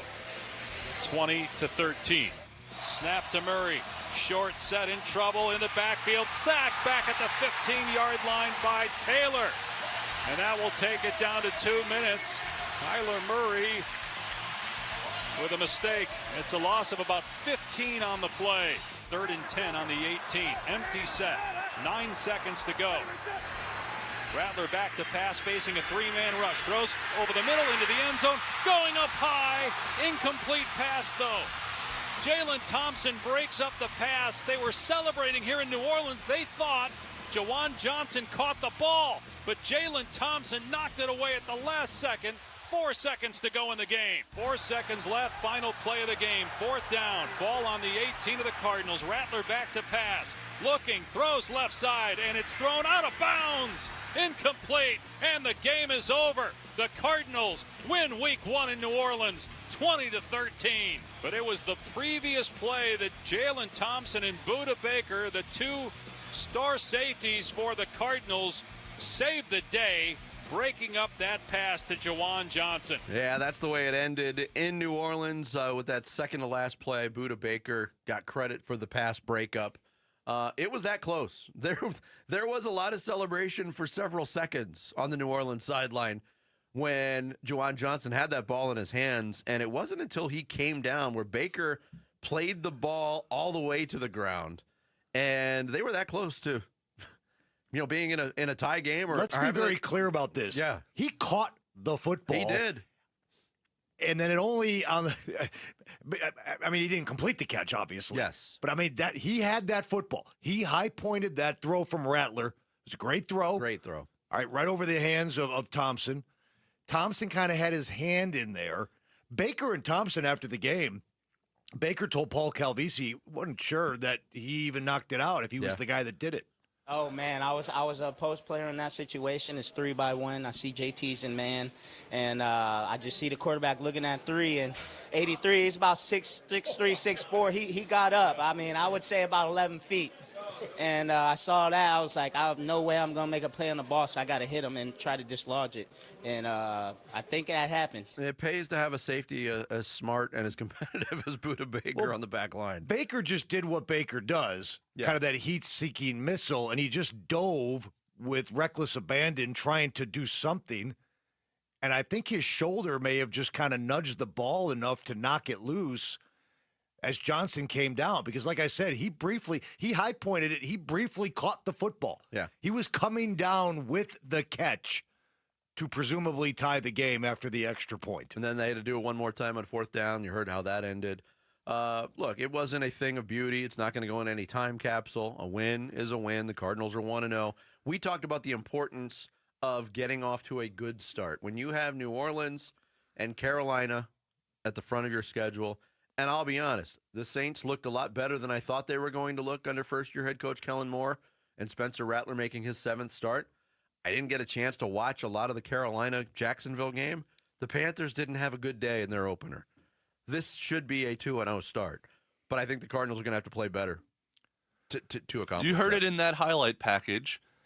The Cardinals' star players pretty much all played well. Pretty much nobody else did anything. There wasn't any surprise players that had a really good game. Yeah, that's a pretty good point. Murray played pretty well. They got a Budda contribution. Baker made the Budda big Baker, play. Marvin Harrison Jr., Trey Benson, McBride. Trey McBride. There were too many instances of leaving plays and points on the board. We can point to the obvious one where Kyler Murray's got Marvin Harrison Jr. streaking open for a 97-yard touchdown. You got to hit that throw. But there were other instances, whether it be an untimely penalty. The Cardinals were driving in for what should have been the kill shot at the end of the game. Mm-hmm. And they're down. Kyler had a little scramble. I think he got down to about the 25-yard line. But they had the look of a team that was either going to score a touchdown or at least have an easy field goal coming their way. Mm-hmm. And Froholt got a holding penalty. And it screwed up the entire drive. It knocked them back. They ultimately kicked the field goal, and they get it blocked. Mm-hmm. So, just plays like that. You look back and, you won the game 20-13, but really, the way the Cardinals played and their opportunities to make a few more plays, it could have easily been a 30-10 type win. Yeah, but it's also in a situation where you're in a tight game. Those situations are situations that a better opponent is going to make hurt. They play like that against a good team, they're going to lose. I think we all understand that. I'm sure they understand that as well. At least I hope they do. A lot more on the Cardinals on this Monday. Did we just see the NFL Game of the Year in the first weekend? And how did things shake out in the NFC West? We'll go through NFL Week 1 and some NFL hash marks next. Bickley and Murata Mornings with Tim Ring in for Bick here on Arizona Sports, the local sports leader. A Cardinals Week 1 road win. Murray takes a pitch to Benson, running right, in trouble in the backfield of the 15, but he's able to get some room. Near side 20, 30, 40, 45, 50, stays in bounds with a stiff arm, 40, and all the way down to the 30-yard line. reaction to the win at New Orleans from Arizona Sports hosts and you on the way on Arizona Sports 98.7, the Arizona Sports app, YouTube channel, and ArizonaSports.com. Hey everybody, Dan Bickley here, and you should have high standards when buying a new car. You should want a great brand, a great experience, a great price, and a car you cannot wait to drive. My friends at Chapman BMW will check every one of those boxes for you. Chapman BMW, the premier destination for luxury and performance. This family-run business for 58 years. Chapman BMW, different in the very best of ways. They've got employees who've worked at their stores for 30 and 40 years, which is unheard of in the industry, and proof that the Chapman family cares as much about their people as they do their clients. And at Chapman BMW, you have a friend in the business. His name is Shane O'Hanrahan. He's the GM of both locations. He's a great dude. He ensures that every one of our listeners will get the best price possible. You can always shop online at ChapmanBMW.com. That's Chapman BMW. 2 great locations, 1 great experience. Wesley Financial Group is not a law firm, and Chuck McDowell, definitely not an attorney. This is Chuck. If someone talked you into buying something really silly and you want to get out of that silly little thing, my advice, get the facts. Call me and I'll send you our timeshare exit kit absolutely free. Inside, you'll learn how timeshare works and all your options for cancellation. Call Wesley now for your free exit info kit. 800-486-9600. That's 800-486-9600. This is the story of the one. As a custodial supervisor at a high school, he knows that during cold and flu season, germs spread fast. It's why he partners with Grainger to stay fully stocked on the products and supplies he needs, from tissues to disinfectants to floor scrubbers. Also that he can help students, staff, and teachers stay healthy and focused. Call 1-800-GRAINGER, click Grainger.com, or just stop by. Grainger, for the ones who get it done. Hey, it's Ron Wolfley. As a former NFL player, I know what it takes to build something great, and it starts with trust. I chose Legacy Green Solutions to transform my yard. For artificial grass, putting greens, and custom landscaping, these are the experts that you can trust. Family owned for over 25 years and voted best of the valley, Legacy Green Solutions uses premium American-made turf backed by the best warranties. Text GREEN to 620-620 to book your free estimate or visit LegacyGreenSolutions.com. Message and data rates may apply. When your backyard needs a serious refresh like ours did at Casa Cal BC, you want the best. But how do you know? Where do you go? Well, California Pools and Landscape has already won 33 International Design Awards this year. Discover the difference when you go with the most awarded pool builder in Arizona. High quality work, built to last. Our favorite, the industry-leading warranties. Even better, they're donating to Phoenix Children's with every project built this year. See our backyard transformation and what's possible at calpool.com/Paul. If you could rewind 10 years, what would you do differently? Buy Apple stock at $20? Skip the Ghost Pepper Challenge? Maybe even rethink the skinny jeans. Nate here, owner of Blue Sky Pest Control. Some regrets are harmless, termite damage isn't. You can't go back in time, but you can keep termites from eating your future. Call 602 Blue Sky today for your free termite inspection. Hello, Blue Sky. Goodbye, pest. For more than 50 years, the Fiesta Sports Foundation has been known for world-class events and unmatched hospitality. But our biggest legacy is off the field, where we're improving local communities through education, youth sports, and programs that serve millions of Arizonans. And we're just getting started. Fiesta Sports Foundation. Our season never ends. Learn more at fiestasportsfoundation.org. Arizona Sports, the local sports leader.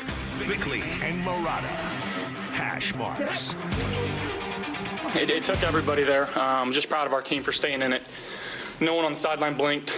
Down 15 points, whatever we were, with 5-6 minutes left. Staying with it. Fans leaving, the stadium. You got to play this game for 60 minutes, and that's a really good outfit that we just played. And God willing, we take care of business how we're supposed to, and how we think we will. It's probably a team we'll see again. So, they're a greatly coached team. Hats off to them for having a really good game plan. But we stuck in there, and I'm just proud of our guys. Josh Allen, the reigning MVP of the National Football League, talking about his team's big comeback in a 41-40 win over the Ravens on Sunday Night Football in Week 1. Nobody blinked. There was a lot of people with watery eyes on the Buffalo sideline. Because you know what happens when you don't blink for a while. How about Josh Allen? With a truly remarkable game. Josh Allen with the little dig at the fans. People leaving. Allen's fourth quarter was ridiculous. 269 total yards, 250-plus passing yards. And this game and had 3 everything. touchdowns. I mean, Derrick Henry obviously had a huge pivotal play on the negative side for his team with the fumble that kind of kept the door open for Buffalo. But he looks like he's impervious to age and wear and tear. The guy's in his 10th year, and he's still unstoppable running the football. Every time I looked up, he's running down the field 40 yards. There's usually one of these guys sort of every 10 years that defies the norm. Like Adrian Peterson looked good longer than most running backs do. Derrick Henry is sort of the defying the, once you're 27, you're washed up. He's, 31? Yeah. And he's still as good as he ever was. I mean, even if he's 21, guys that big are not supposed to be that fast. No. He's pulling away from people. And then at his age, he's still doing that. But, yeah, you want to talk about a Week 1 game living up to the hype. Goodness gracious, that was fantastic. The catch by DeAndre Hopkins. Yes. A catch of the year candidate already. The game, it had everything. Better catch by him. Well, especially in a Week 1 where, similar to like college football, you have good matchups, maybe not great games. That game was a great matchup in prime time, and it might be the best game we see all year. And it also made me think, after watching the Cardinals-Saints game, yeah. Okay, that's what two really good teams look like. Yeah. It looked like almost they were playing a different sport at a different level than Cardinals-Saints were. And let's be honest, the quarterback play That's exactly right. is just about 10 cuts above, not only the Cardinals, but a lot of teams in this league. To localize it, that when I watch a game like that, when the stakes are high and there's a lot of pressure on individual plays and game situations, and you see two of the elite in Jackson and Allen, who have combined for 3 MVPs. Mm-hmm. I always come back and say, wow, could Kyler Murray do that in that situation? And I'm not sure. We haven't seen it. Well, you also, my tendency is to say no. I don't think. Let's just look at Josh Allen in the fourth quarter. I don't know if I don't think Kyler Murray could do that. But then again, I'm not sure a lot of NFL quarterbacks could do what Josh Allen did in that fourth quarter. But yeah, you see elite quarterback play in a game like that, and you don't have that here, and you haven't had it for a long time, probably since the 7-game start in the 2021 season. 81 points in that game, 929 yards of offense. Baltimore had 238 yards rushing, averaged 8.6 yards per play, went 6 of 11 on third down. And Lamar Jackson threw 5 incomplete passes all night, and they lost. I'll do you one better. Ready? The teams that have scored 40 or more and rushed for 235 or more, 277 and 0 prior to last night. Really? Now 277. I love stats like and that. 1, meaning the Ravens were the first team in the history of the league to do that on the scoreboard and in the rushing total. It was also a scorigami game. Yes. 41-40. First never happened? Never happened. Wow. Man, it did have everything. Had everything. Another great game, which some people had intrigue in, but Aaron Rodgers going back to the Meadowlands to play against the Jets, his former team, and looking like the Aaron Rodgers of old. 4 touchdown passes in a 34-32 game, which also was a very entertaining game. And Rodgers took great delight in beating the team in green. You spoke about the meeting with Aaron Glenn on McAfee a few months ago. Beating him, is there significance in that, since he basically told you to your face that he didn't think you were right for that team? Yes, that's what he did. So there's significance in beating him for you? I was happy to beat everybody associated with the Jets. And look, some people are rooting for Aaron Rodgers and happy. You know what they call those people? Humps. Thank you, Dan. Chiming in even when he's not here. That's fantastic. In the NFC West, defense was kind of the prescription for the day. All the defenses in pretty low-scoring games. Cardinals did a decent job, I thought, against New Orleans. You'd be happy with 13 points on the opposing scoreboard. The other two games in the division, the Rams grind out a win 14-9 over the Texans. And Seattle loses at home to San Francisco in a low-scoring game, 17-13. Brock Purdy didn't have a whole lot of weapons, and he did throw 2 picks, but he threw for 277 and 2 touchdowns in that game. They had an issue with it's almost one of those deals where they almost didn't deserve to win, but when you look at the game in totality, it's a game they should have won. They were done in by penalties, turnovers, and poor performance in the red zone, and it looked like they were going to lose the game. Kittle's out, and they throw the touchdown pass to what is it? Tungus, their third string. The cat who could drive a car. Tight end, and then Nick Bosa makes a big play. Yeah. Tungus, the driving cat. Tungus, no! That's a blast from the past. 230 yards of offense for the Seattle Seahawks in that game. Sam Darnold in his Seattle debut, 16 of 23, 150, no touchdowns, no interceptions. More of a Sam Darnold stat line. Very curious to see what Minnesota looks like with J.J. McCarthy tonight. We'll find out tonight, yeah. Yeah. Ben Johnson's debut for the Bears. We'll see if he can get Caleb Williams right. Boy, Caleb Williams is just getting destroyed again. I mean, you see that article that came out a couple of days ago? Mm-hmm. Look, I came in with, negative thoughts maybe about Caleb Williams on how he had conducted himself in his college career. Obviously talented, won the Heisman. But, I mean, has it behaved that badly? I didn't think so. I mean, the performance wasn't Yeah, but last year was a coaching nightmare for anybody involved in Chicago. And I'm sure the anonymous sources in said article I was referring to were all coaches from that team a year ago. Yeah. Covering their backside anonymously. That did a basement-level job with that organization. Yeah. Week 1, almost in the books. One more game tonight, Vikings and Bears on Monday Night Football from Chicago. Coming up next, the big stories on this Monday morning, revisited in the reboot with Sammy Cebulka. Tim Ring in for Bick today as we broadcast live from the Casino Arizona and Talking Stick Resort Studios on Arizona Sports, the local sports leader.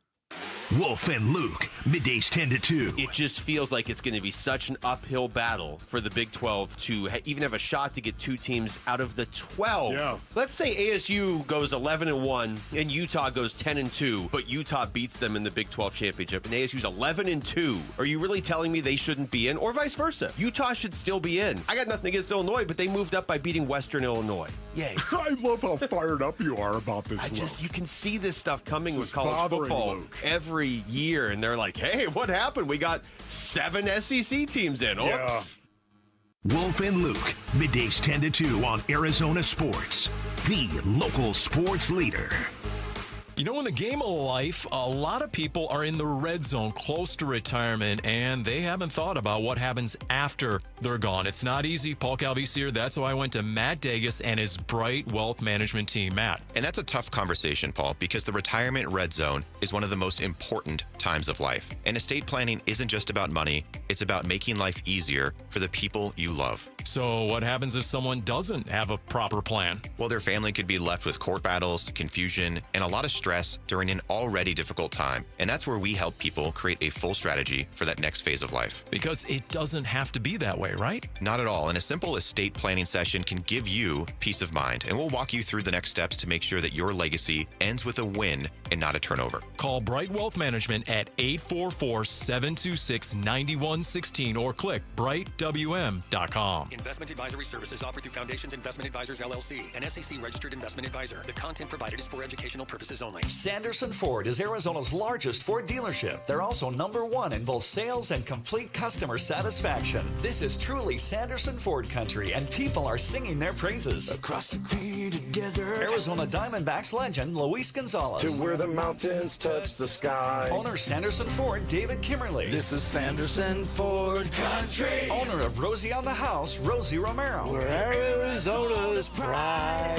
92.3 KTAR News Talk host Mike Broomhead. Sanderson Ford Country. 98.7 Arizona sports host John Gambadoro. Built on serving you. 102.5 KNIX country host Tim Hattrick, a.k.a. Johnny Maverick. Sanderson Ford. Mix 96.9 host Priscilla Ornelas. Satisfacción en todo para usted. Sanderson Ford General Manager Mark Whittower. We're Arizona's pride. Sanderson Ford. This is Sanderson Ford Country. Hit by a drunk driver who chose to get behind the wheel. Hit by a reckless driver who didn't care about the safety of others. It starts an endless road of pain, uncertainty, and financial hardship. If you've been hit, it's time to hit back. Call Berg Simpson for free now at 602-777-7000. BergSimpson.com. Good lawyers changing lives. It's not just a slogan, it's who we are. Parker & Sons Heating, Cooling, Plumbing, and Electrical is proud to team up once again with Arizona Sports for Character Counts. We're celebrating high school athletes across Arizona who show integrity, commitment, and academic excellence. With over $100,000 in scholarships already awarded, we're excited to keep the momentum going. Nominate a standout student athlete today at CharacterCountsAZ.com. We'd love to share their story, and they could win $10,000 from Parker & Sons. It's fall, and back-to-school activities keep everyone busy. Remember, emergencies can occur anytime. That's why having naloxone in your home first aid kit matters. Naloxone can reverse an opioid overdose fast. It's safe, easy to use, and it could save a life while you wait for help to arrive. Be ready. Be safe. Add naloxone to your home first aid kit. Remember, seconds matter, and so do the people you love. Learn more at naloxoneaz.org. That's naloxoneaz.org. Cardinals fans, football is back, and Kilt Lifter from Four Peaks has your game days covered. Whether you're posted up at home or cheering with your crew at Four Peaks 8th Street Pub in Tempe, Kilt Lifter is the ultimate game day companion. Arizona's favorite award-winning amber ale, bold, smooth, and brewed for Sundays. This season, lift your game with Kilt Lifter. I'm Sammy Sobolka with what's trending now, presented by Parker & Sons Heating, Cooling, Plumbing, and Electrical. You'll take wins any way you can in the NFL, and that's just what the Arizona Cardinals did on Sunday in their 20-13 win against the Saints. Will Johnson and Max Melton shined defensively, and Kyler Murray, Marvin Harrison Jr. and the offense did enough to walk away with the win. Kenny Dillingham and his team were unable to go on the road this weekend and do the same. A 24-20 loss to Mississippi State left a lot to be desired, and here was Kenny Dillingham after the game. I mean, like I said, I thought our guys responded great in this football game. You know, we're one play away from this press conference being an unbelievable comeback. And that's football, though, right? And that's what I say all the time, is it's about the moments in the game, and it's about winning the close games.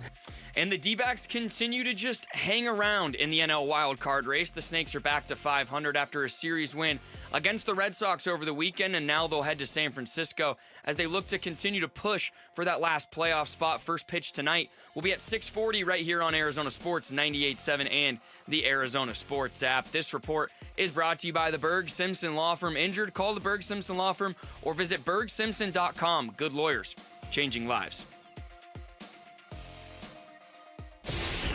Arizona Sports, the local sports leader. Billy and Murata mornings. Rush Hour Reboot. Rush Hour Reboot. Getting you up to speed on everything happening in sports this morning. Brought to you by Brooklyn Bedding. For the best sleep ever, get the best mattress ever at Brooklyn Bedding. Big stories on this Monday morning. I was just talking to Tim off the air real quick about how when you're leading up into football season, you're grasping at, hey, we need content. We need things to talk about. And then there's just this flood of too much, and you're overwhelmed right from week one. Let's get overwhelmed, Sammy. Yeah, absolutely. I was going to say we've got a lot to get to. First and foremost, the excitement of week one in the NFL. Your team's playing all the offseason, the preseason, and how are we going to look, right? And there it is. And here was Cardinals head coach Jonathan Gannon after what was a Week 1 win. That's the NFL, man. You really do. You know, there's going to be a ton of one-score games as we get, and sometimes we'll be up like we were today. Sometimes we're going to be down, and ultimately you just got to find a way to win. That's what we did today, so I'm proud of them.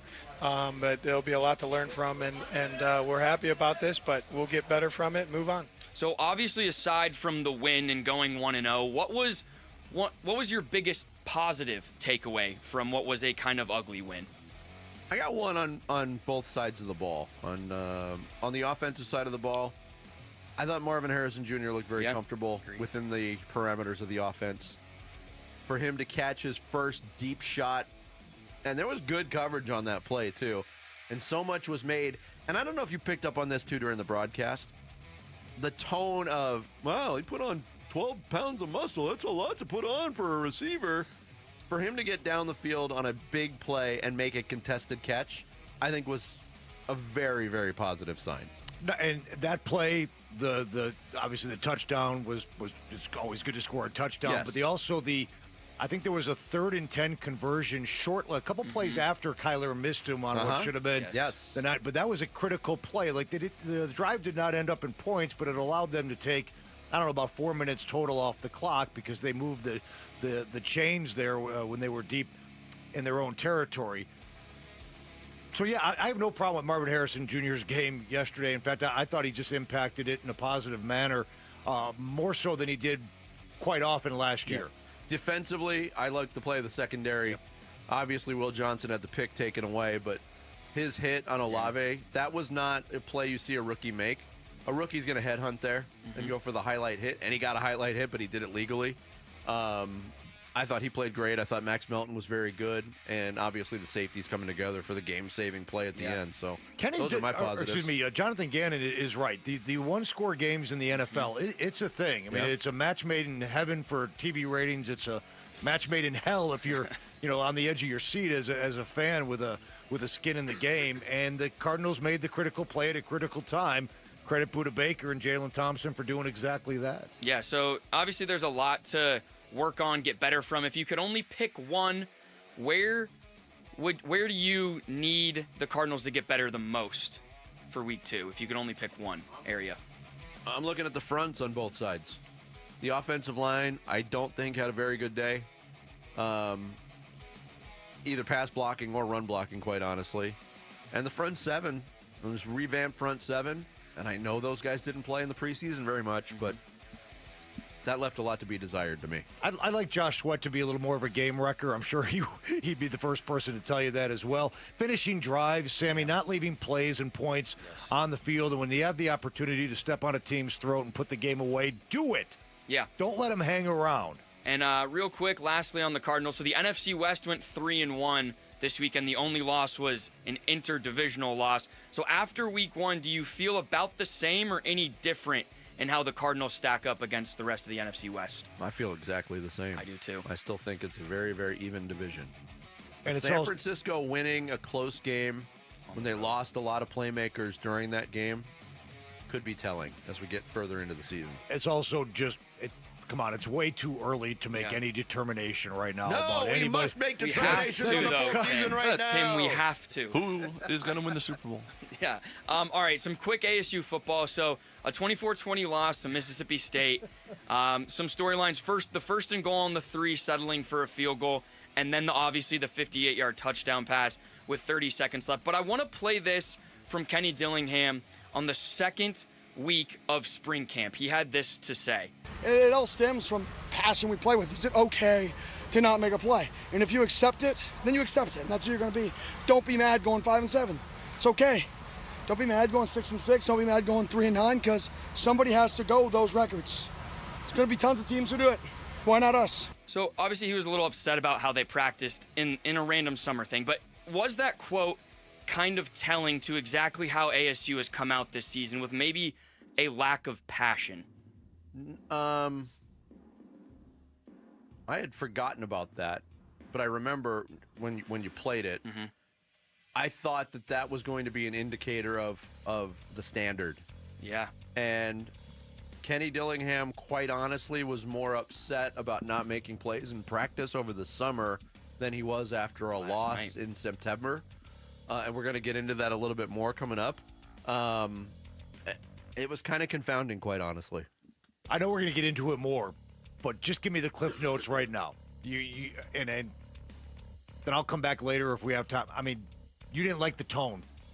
You didn't like the way he. Yeah, it was encapsulated the night down in Starkville. Yeah, it was a lackluster performance by his team. They nearly came back and won the ball game, but they didn't make a play when they needed to make a play. Going back to the summertime quote, and I thought there would be a little bit more consternation on his part after the game. And there was a particular phrase that was used that kind of stuck, I think, not only in my craw, but the craw of others. We're at ASU next segment, so Yes. stay tuned. All right, so the Diamondbacks, 4.5 games out. I get it. Tough schedule down the stretch, but on a scale of couldn't be more dead to, oh my gosh, they're all the way alive. Couldn't be more dead. How alive are the Snakes for the rest of the season? I mean, there's not enough time. I give them credit for. Tim said it very, very succinctly earlier in the show. A month ago, if you would have said on September 8th there was any shred of these games still matter, I would have been shocked. Yep. And these games still matter, to their credit. That's the way they've played since the trade deadline, with a whole lot of issues that they're dealing with. So I give them credit, but I kind of feel the same way. Now, it's amazing how much the tone might have been different this morning had they found a way to win that and been 3.5 behind the final wild card spot going in. And I know it's only a game difference, but there's only 18 games left. Yep. You need all the boost you can get. It's remarkable they're actually... Yes. I didn't think they were going to get to 500 again. They're and they were competitive every over night. 500 going in yesterday. But they're a better baseball team know. since the trades. It's true. You doesn't take away good players and good pitchers. And the players that are filling in for the players they traded are both doing nothing. Jordan Lawler and Trevor and Locklear and you are giving you nothing. And you took Trevor a big chunk Locklear. out of that starting rotation. For real. I mean, Ooh, that was panic. I forgot if his name was Travis or Trevor halfway through saying his name. It's Tyler, actually. It's Tyler, yeah. All right, and then on the way out, Your panic was That's how they warranted, get you. on the way out, because we won't have time at 9:45 to go over the checklist real quick. 2 for 12 total. God, we're so bad as a at unit. this. We keep changing the format, and we're still so bad. Yeah, we not great. And then the spreadsheet real quick. Vinny, you went 1 and 3. Well, what do we hit on the? Yeah, goes through the checklist on what we hit. Jarrett, you had the Raiders getting a win. Well done.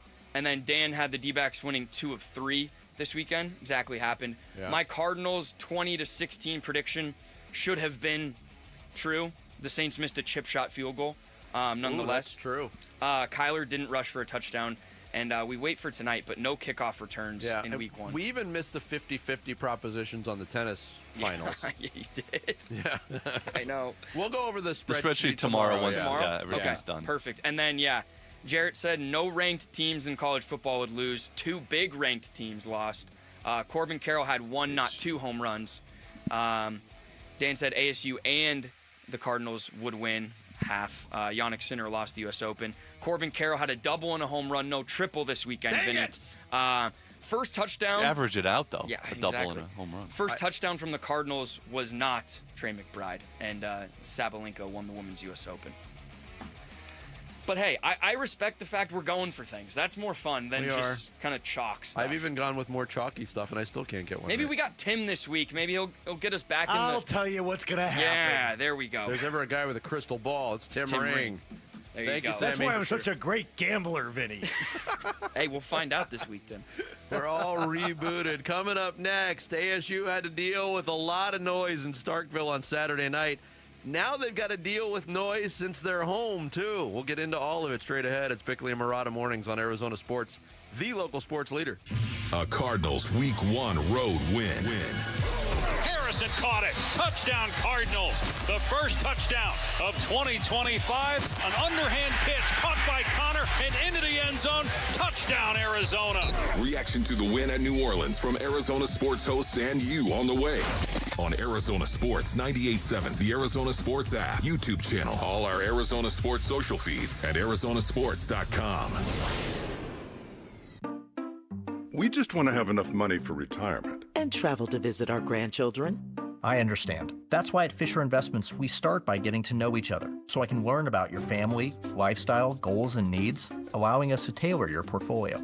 What about commission-based products? We don't sell those. We're a fiduciary, obligated to act in your best interest. So how do your management fees work? We have a simple management fee based on the value of your portfolio, so we do better when you do better. We appreciate that kind of transparency. We also check in with you regularly to keep you up to date on the markets and your portfolio. What other services do you offer? As a client, you have access to resources on investing, financial planning, estate planning, Social Security, Medicare, and more. Wow, it sounds like Fisher Investments has everything we need. At Fisher Investments, we're clearly different. Learn more at fisherinvestments.com. Investing in securities involves the risk of loss. Are you looking to hire? ZipRecruiter finds the best candidate for your job fast. Try ZipRecruiter for free at ZipRecruiter.com/free. That's ZipRecruiter.com/free. ZipRecruiter.com/free. Hey, home sellers. Arizona has had more homes that didn't sell in the past 6 months than in the previous 2 years combined. Thousands of sellers left stuck with no offers and no sale. Do what I did so you don't get stuck. Call Carol Royce, your home sold guaranteed realty. With Carol's guaranteed sale program, sell your home at a price acceptable to you or Carol will buy it. If your home didn't sell or you're thinking about selling, call Carol Royce today or visit carolhasthebuyers.com. That's carolhasthebuyers.com. Carolyn Seller must agree on price and possession. Hey, this is Ron Wolfley for Aria Dental Implant Center. I'm here right now with Cynthia and Leo, who have both had the all-on-4 dental implant treatment. What was your experience with Dr. Joe like, Cynthia? He's a genius. He's amazing. He's great with his staff. He makes you feel like family. So if you guys were to be asked by somebody that is listening right now, would you get the all-on-4 dental implant treatment? Why would you tell them to go to Aria Dental Implant Center? They take care of you. The price is right. They work with you. They have a great system there. Yes, they do. Can't beat it. And what about your confidence level as well? You remember when you used to be really confident in your 20s and 30s? Yep. Well, you gained that back. Big time. Don't listen to me. Listen to Leo and Cynthia. Go to AriaDentalImplantCenter.com. That's ARIA DentalImplantCenter.com. Football season is here. Hey, it's Vince Marotta, and if you're like me, when you're watching the game, you're snacking chips, wings, veggies. Why not change the game and level up your snacking? Daisy's got new dips, the French onion dip and the ranch dip. Both qualify as game changers. Just as delicious as a homemade dip made with real herbs and spices and other ingredients you'd find in your own kitchen. Level up your snack game while watching the game. Give Daisy French onion dip a try. Look for it at your local grocer. It's kickoff time. Score big at Freeway Chevrolet with our kickoff special. Triple your rebate on all new trucks and SUVs. Every new vehicle in stock. No exclusions. Chevrolet. Together, let's drive. Kickoff special available on new inventory only. Cannot be combined with any other offers or incentives. NCC rebate only. On approved credit. See dealer for complete details. Freeway Chevrolet. I-10 and Bay. The Los Angeles Dodgers return to Chase Field September 23rd for a 3-game weekday series. Secure your tickets for the matchup at Dbacks.com.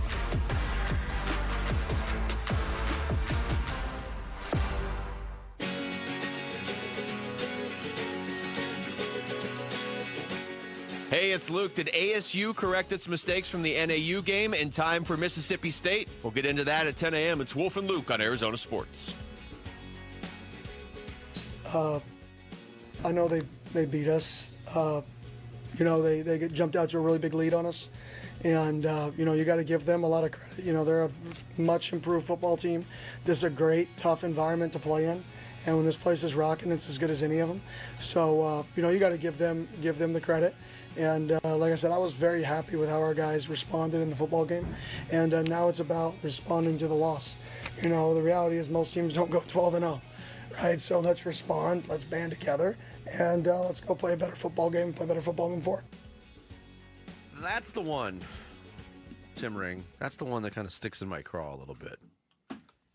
We, on this show, and I don't know why Phoenix, Arizona has become the credit to them capital of the world when it comes to sports. Maybe everybody does that, but boy, does it seem like Arizona coaches do that. It was, and Kenny laid it on thick on Saturday. He would answer. There was questions that weren't related to Mississippi State, questions on his team that were steered to the respect to them card. Mississippi State played a fine football game. Their crowd showed up big time. More on that coming up. But by saying most teams don't go 12-0, and I think there was another reference to it. It's not like we were going to go undefeated. Ooh, that's the messaging moving forward? He was dropping the whole, hey, it's football. Somebody's going to win. Somebody's going to lose. Is that more indicative of how Kenny Dillingham feels about this team's chances this year? Let me be real clear on this. I don't really... I'll put more stock into what he says to the team in the locker room. Sure. As opposed to what he says publicly to the media. Having said that, we don't know what he said to the team in the locker room. We don't, but I hope it wasn't that. I'm going to guess it wasn't. I'm going to guess he tore him a new one. I mean, because this whole song and dance about what a great football game it was, and if it weren't for one play, we'd be having a great press conference about what a great No, you didn't show up to play. You were rattled. Your quarterback couldn't complete a pass. You were almost shut out in the first half by a team that won 2 games last year. You were favored in this game. Not that Vegas matters, but that is a game where you should have come out and took it right to them and established some sort of game control. And I know you had the capability of doing that because you did it after the half. And you came out and you punched those guys in the mouth. You scored 17 unanswered, and you ultimately took the lead. It's just... I don't know. Maybe Kenny's trying to take a page out of the Phil Jackson handbook where if you think he's going to zig, he zags. And if you think he's going to zag, he zigs. And if they play great, he comes out to the press conference and he tears his team a new one. I mean, I'm just trying to. Yeah. Are you worried about Sam Levitt? Yes. Are you worried about the run game? Are you worried about the defense that was supposed to be so good? I'm not worried about the run game. I'm worried about. I think what happened during this game. And one of the things we talked to Kenny about last Friday was, to me, the run-pass differential against NAU made no sense. They threw the ball 39 times against NAU, and Levitt didn't have a great game. And they ran the ball 22. That seems reversed. So did this game and the way that first half went, because it was much of the same. They threw the ball 16 times in the first half. They ran it 19. So it was a little bit more even. In the second half, ASU ran it 32, and they threw it 7. Their identity, sorry, Sam Levitt, you're not a Heisman candidate anymore.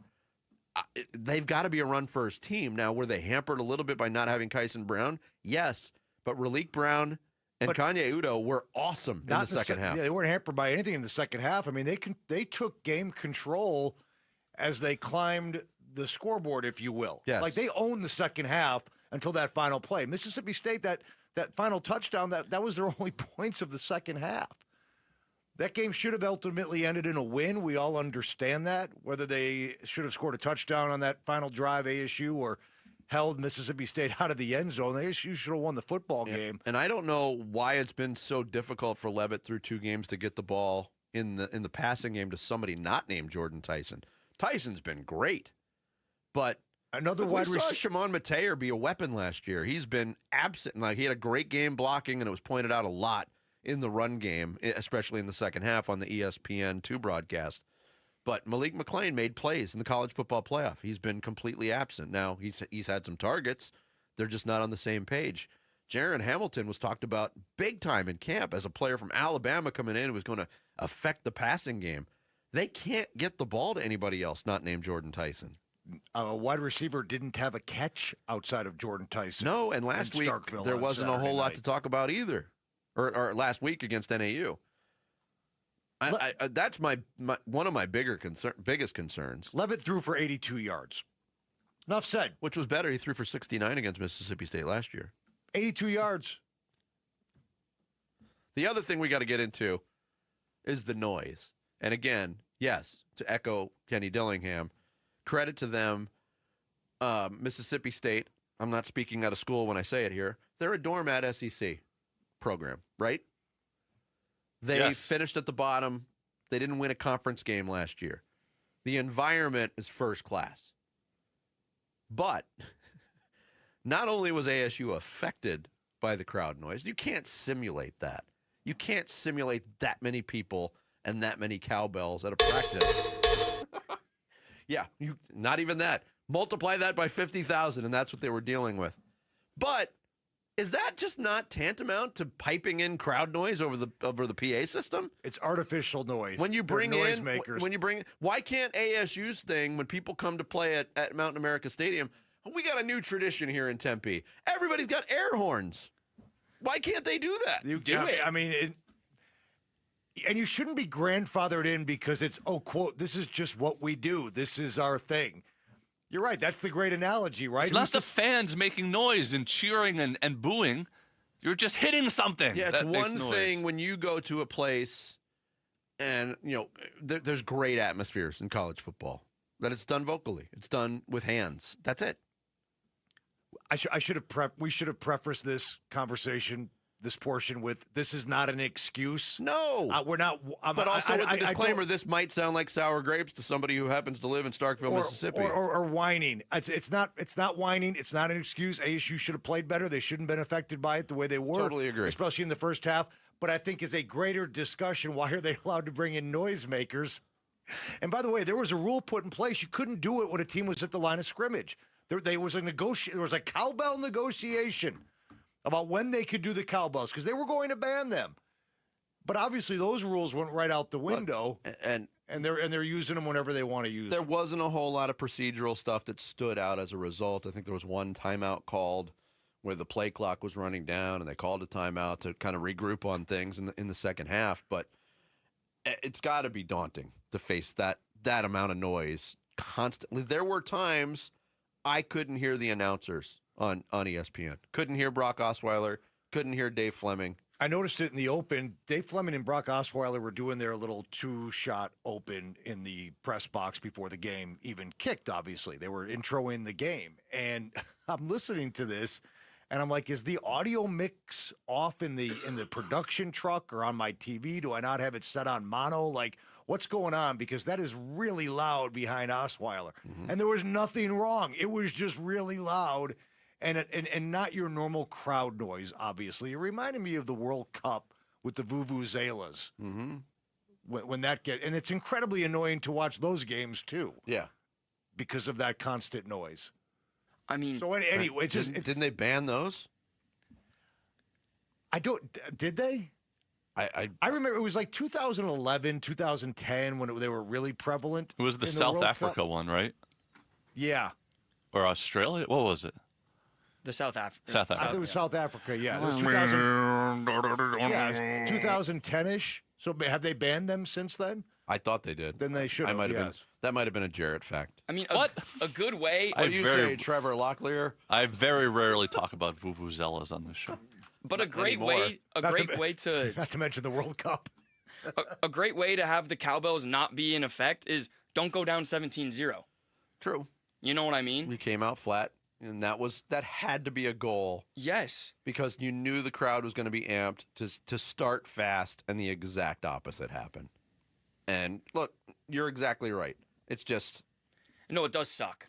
It does, because not every college football team has that advantage. They came out with great resolve and physicality after the half and took control of the game. It would have been nice for them to come out after the opening kickoff with that same physicality and that resolve to run the football and take control of the game and go up by a couple of scores, and then it's a whole different story. They showed they're not good enough to sleepwalk through half of football on the road, even against a mediocre team. There is a lot of football left, but as somebody who's been watching this program and has lived through the last 5 or 6 this is our year periods in ASU football, this feels exactly like what anybody who's lived through that time period has experienced. Let me tell you, Vinny, they better fix it quick because, Texas State is coming to town, but then you have a 4-game. Baylor just beat a top 20 SMU Texas State is not a gimme. Okay. And let's just say it is a gimme. But after that, like you better get it together. Yeah, because the Big 12 looks really good. At Baylor, TCU, at Utah, Texas Tech. That's a 4-game stretch where you better play awfully well just to win 3 of those 4. I think Texas State's a gimme. They don't have Scott Bakula and Sinbad anymore, I don't think. Jason Bateman is still there, toting the rock. Kathy Ireland, don't forget. thunderous right Manu leg. Manu the Slender.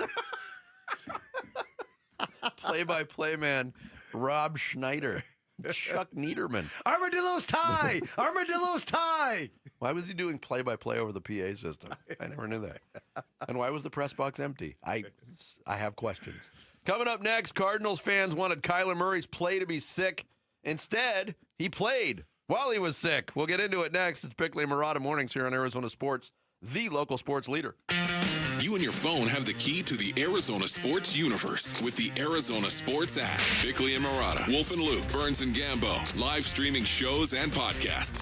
Plus, listen to Dbacks play-by-play. 3-2 swung on. That's it high. Deep to left. Download the Arizona Sports app, presented by Ready Services Plumbing and Air Conditioning. Hey everybody, Dan Bickley here with more great reasons why you should shop at Waltz TV and Appliance. They'll give you expertise and an extremely knowledgeable staff. This is a family-owned business that has been serving the Valley since 1957, and they'll give you the kind of insight you'll never get from the big box stores. You'll get great selection, all the major name brands you're looking for, big screen televisions all the way up to 115 inches, and you'll also get great pricing as well. And to prove it, if you find a price you like elsewhere, bring it to Waltz and watch them match it. Waltz is also offering a great opportunity for one of our listeners. They're giving away a 75-inch 4K television along with a state-of-the-art soundbar, a combination guaranteed to take your fandom to the next level. And all you have to do is text Waltz to 620-620 between now and September 22nd. The winner will be announced on September 23rd. Remember, all you have to do, text Waltz to 620-620. Message and data rates may apply. From the shadows of your bathroom comes a villain with 2 pinchers, 1 stinger, and 0 respect for your home. Scorpions can make your home feel like a scary movie. At Blue Sky Pest Control, we rewrite the script. We keep scorpions out of your home so your story stays drama-free. Call 602-BLUE-SKY today. Hello, Blue Sky. Goodbye, scorpions. And we're back with wide receiver Michael Wilson. Hey, Michael, how is the service at Arrowhead Honda? I trust my friends at Arrowhead Honda's service department to keep my Honda in tip-top shape. Their expert team always gets it right. From quick oil changes to major repairs, they will literally handle it all. Thanks, Arrowhead Honda. Visit Arrowhead Honda today at the 101 and Bell Road or shop online at arrowheadhonda.com. Tell them Michael Wilson sent you. Go Red. Hi, I'm Elizabeth Smith with Oliver Smith Jeweler, a local luxury watch and jewelry business founded by my dad, Oliver Smith. We've been serving Arizona for over 40 years, and trust has always been the foundation of what we do. Dad, after all these years in the watch and jewelry business, what keeps you coming into work every day? It's the celebrations we get to share with our clients. We're part of their engagements, anniversaries, birthdays, all those special moments. It's an honor to be trusted with those memories. But trust alone isn't enough. Let's talk about our value. That's right. Value means offering top quality at the best price, never compromising. It's about hitting singles rather than always swinging for a home run. We're focused on building relationships with clients that last for generations. Your low price equals high volume seems to be working well. It is. Trust our family to be part of your special moments. Visit us at the Shops at Gainey Village on Scottsdale Road and Doubletree Ranch Road, or at our new store in Scottsdale Fashion Square Mall. Low T, start for free. Yep, get prescription testosterone with no startup fee only at Red Mountain Weight Loss. Paul Calvisi here. Think better, sleep better, improve your sex life. Nothing. Boost testosterone like actual testosterone. Don't waste money on herbal supplements that don't work. Get the T levels you had in your 20s with prescription testosterone, and for a limited time, get started for free. Go to redmountainweightloss.com or dial pound 250 on your phone, keyword Red Mountain. Hey, it's Gambo. Back to tell you about the Schwartz Laser Eye Center. Dr. Jay Schwartz did the LASIK surgery on my eyes over 15 years ago, and to this day, my vision has never been better. I see great at night, in the day, up close, far away, no glasses, no readers, and this is 15 years later.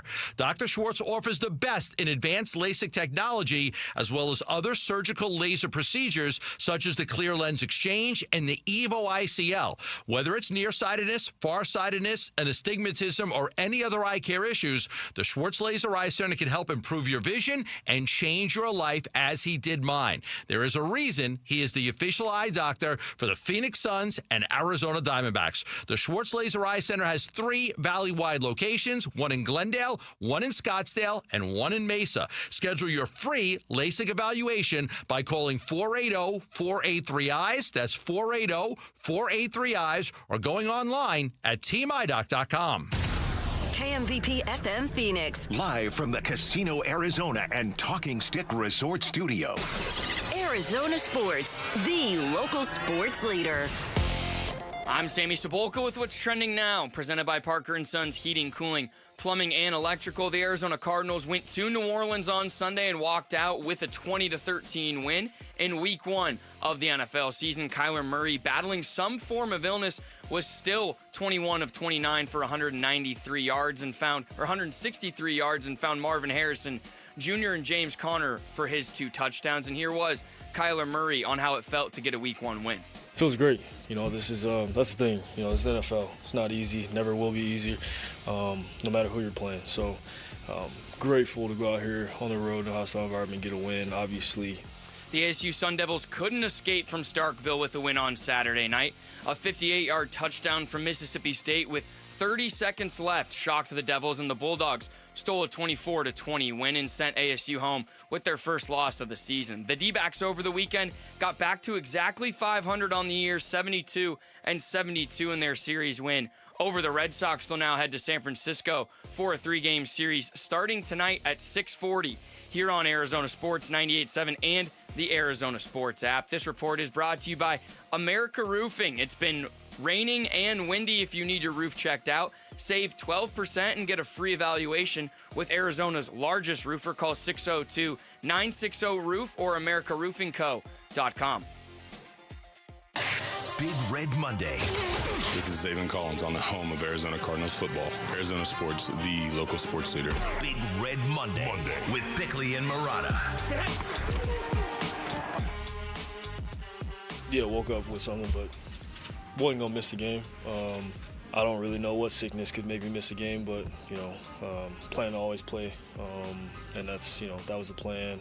Felt good enough to go out. If you were an early riser on Sunday morning as a Cardinals fan, as I was, I listened to the end of your pregame radio stint, Tim Ring. Cardinals game day began yesterday at 6 a.m. I was sitting here in this studio. I thought it was 5:30. Was it only 6? 5:30 is Cardinals early bird. Oh. A pre-taped extravaganza hosted by our great friend Paul Calvisi. Ah, okay. So I'm 4 hours before kickoff, so for a 10 a.m. game, Cardinals game day kicks off at 6 a.m. Gotcha. So that's the news that Cardinals fans were greeted with. Kyler Murray's been added to the injury report for Sunday with no game status designation, just an illness. He talked about waking up with a bug. Everybody was trying to pick apart the stylish, the fashion walk from the bus into the locker room from Kyler Murray. He doesn't look that sick. He played a pretty good game. That was Kyler Murray, and now his 6th opening day start, because obviously coming back from the injury in 2023, he didn't start on opening day. But that was his 2nd highest passer rating in a game. I thought he protected the ball pretty well. Didn't really put it in jeopardy too much. 2 touchdown passes, made some plays with his legs. I thought it was a decent to good performance by Kyler Murray in week 1. He was sacked 5 times. A couple of those were coverage sacks early where he just kind of scrambled and went out of bounds, and the NFL calls those sacks. Ross Tucker on the broadcast was like, well, offensive linemen hate that. A couple of times he ended up on his back, but I think those were more product of a poor job by the offensive line on those particular plays. I thought he missed Marvin Harrison, obviously, on what should have been a very long touchdown late in the game that would have certainly sealed it. But overall, again, 21 for 29, under the weather, a couple of touchdowns. One of them was a underhand scoop shovel spin pass to James Conner. Well-designed play. Great call. Yeah. Great call, great design, great execution by everybody involved. But that was one of his touchdown passes. It counts. It does count. I was a little disappointed in the pink sweater I got to tell you, walking into the game and after the game with the pink sweater, sharp. I'm not sure about you. Like the pink sweater? Sharp. I agree with Jared. I think good look. Yeah, okay. I'm with Tim. But You it was guys a, look like to me, something out of my grandmother's closet. that was a little disappointing to me. Was just the dinking and dunking, the focusing on one receiver and one tight end, not a lot of shots downfield, just a lot of the same problems we've had. Missing. We've mentioned it several times in the show, but the pass over the middle, which he always has trouble hitting guys over the middle. Not if you ask him. He said it's egregious to question my downfield accuracy. Well, I'm talking about specifically over the middle. It seems like he doesn't see. He apparently talked about that yesterday after the game on completing a lot of passes over the middle. I guess I was going where I was supposed to with the ball. Had a tipped one on third down. I just again, there was a lot of things that I feel like we could do better. Didn't play our best game today, but we're leaving with a win. Look, one of the things that I had pinpointed, and it showed up in the preseason in Kyler Murray's very limited snaps in the Kansas City game. He threw a horrible pick in that game. Last year, the second half of the season, the fizzling down the stretch by the Cardinals was defined in many ways by Kyler Murray throwing bad picks at inopportune times after the bye week. Week 1, he didn't do that. And look, yesterday was another game where if that pops up, and I'll be honest, I was thinking about last year. You're milking a 7-point lead. Is he going to make the back-breaking? Yes, especially mistake, after the block field goal. It didn't happen. And is that a sign of growth? Maybe. It was an okay game. His game is really the entire operations game in microcosm. Made some plays, made enough plays to win the game, didn't have a back-breaking mistake, can play a whole lot better, left some plays on the field, too many mistakes, got to play better if you want to beat better teams in this league on down the line. You can say that about the entire team, and you can say it about Kyler Murray and the way he played yesterday. And I would love to know, there's a lot of people that go to social media after any game, and they're like, Kyler's exactly what we thought he'd be, yada, yada, yada.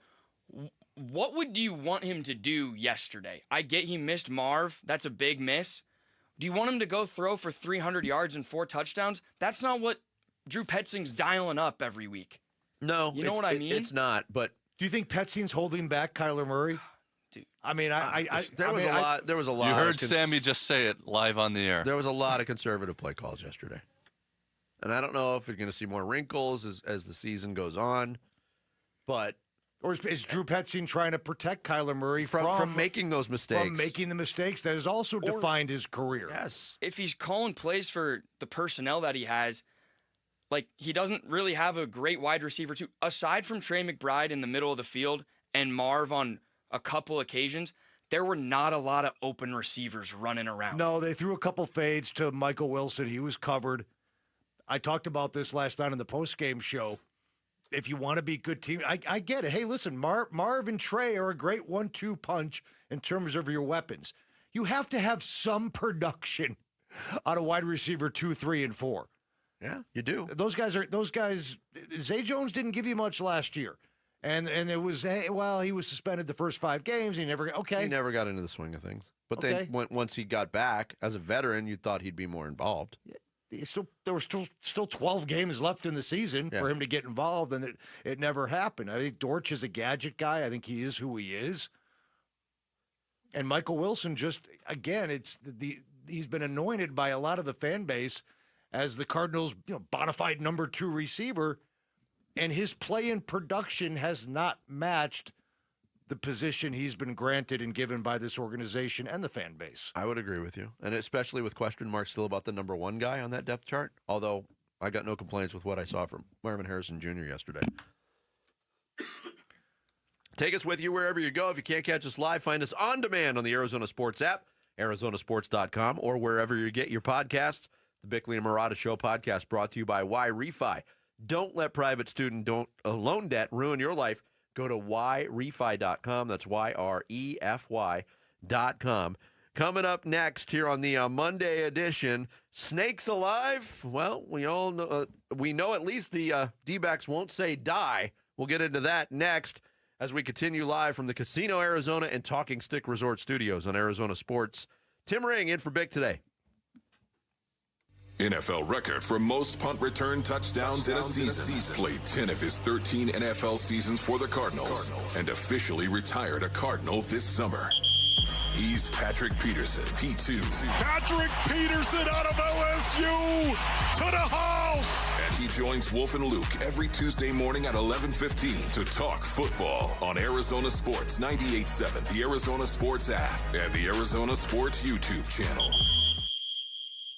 You know, I still have my first car, a classic 66 Mustang, and what is parked right next to what's next, a new Explorer we recently bought from our Desert Ford dealers. Yep, Paul Calvise here. Hey, Ford isn't just part of our family. My grandfather worked for Ford Motor, but it's part of America, our heritage. Yet Ford is also the future. Whether it's family time or four-wheeling time, tailgating or towing, Ford has a powertrain option that fits what you're looking for. Gas, hybrid, electric. You know what else our Desert Ford dealers have?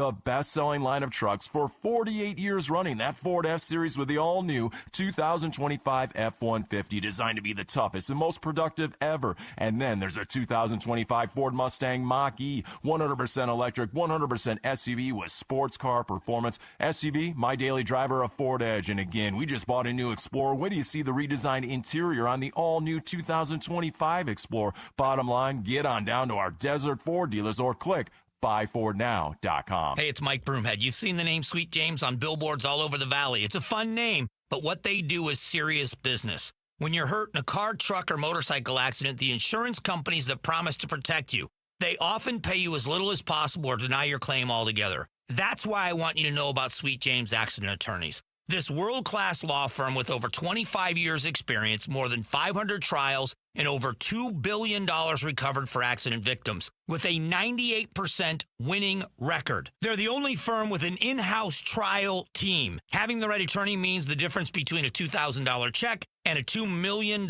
settlement. They've even been named among the best attorneys in America. If you're injured in an accident, you're going to want Sweet James Accident Attorneys. They are there for you, and you don't pay them until they win your case. Go to sweetjames.com. That's sweetjames.com. Or call 800-9-million, 800-900-0000.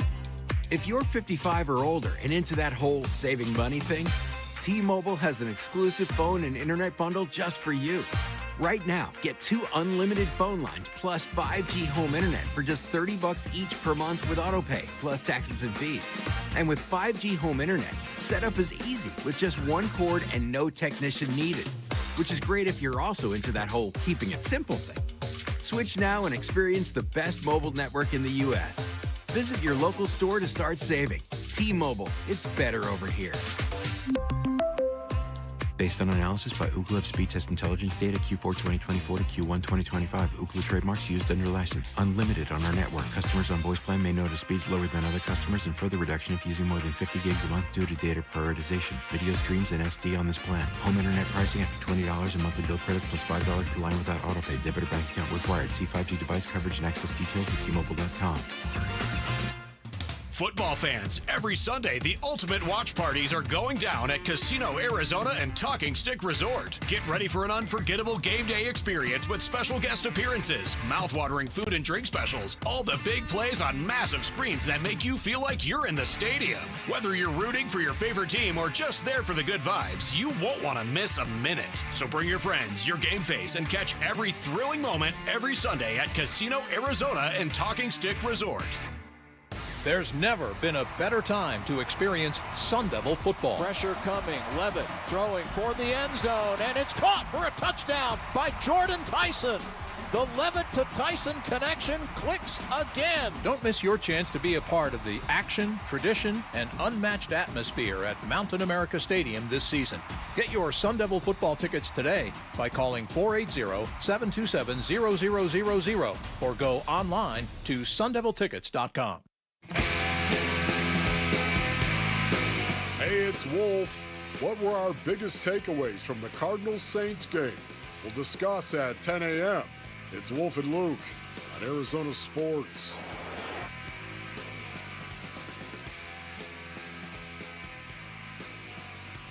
First time we've had a clunker in, over a month, something like that. So that's unacceptable. First of all, I need to state that is not our style of baseball, and we're going to talk about it, and we've got to tighten that up. But it was disappointing. We're scoreboard watching. I'm not going to lie. We saw that a couple teams lost ahead of us, but we got to regroup. So the disappointment is mighty, but we got to accept what happened and understand why it happened and tighten it down and go out and play better baseball than that.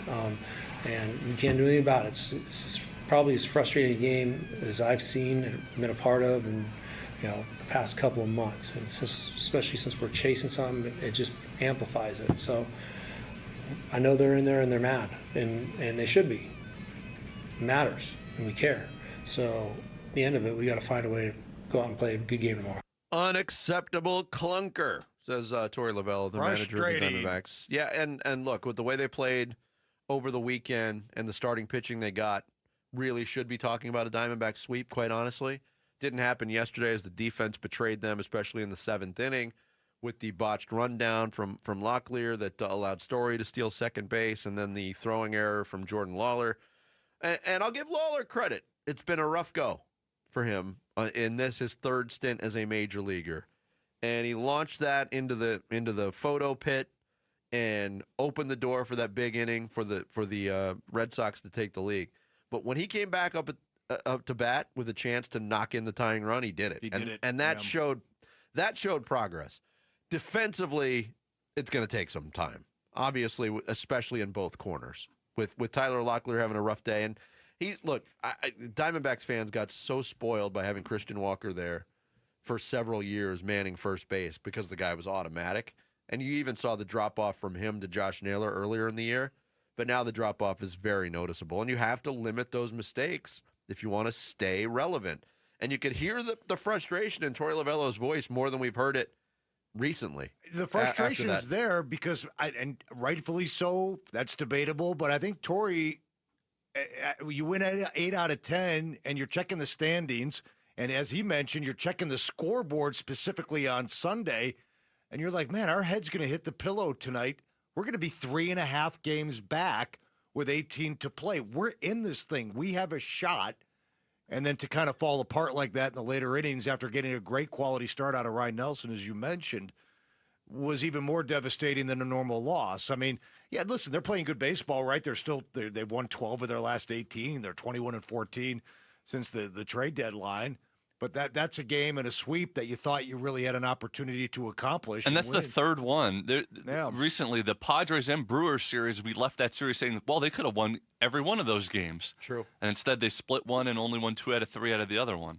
And 2 out of 3 out of this one. So 72-72, they climbed briefly on Saturday night back over the 500 mark. Nobody thought that was possible when they had the trade deadline purge. Torey seems like he's probably done enough to come back in 2026. It certainly seems that way, doesn't it? The team didn't quit on him. Well, here's what I'll say about that, and I honestly don't know. Unless the decision was already made at some point that it's time for a change, but if they were the decision makers, were looking at August and September as an opportunity for Torey to come back again, then Torey's aced the test. Especially if this team is going to look very, very similar to what it looks like right now next year. True.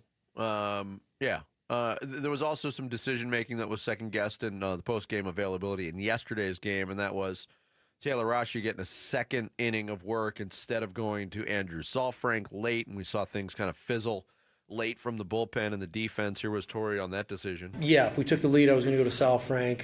I was just kind of budgeting. I like Rashi. He's been throwing the ball good. I thought if we can get him through that inning, I'd have Saalfrank for extra innings. Tough to bunt on.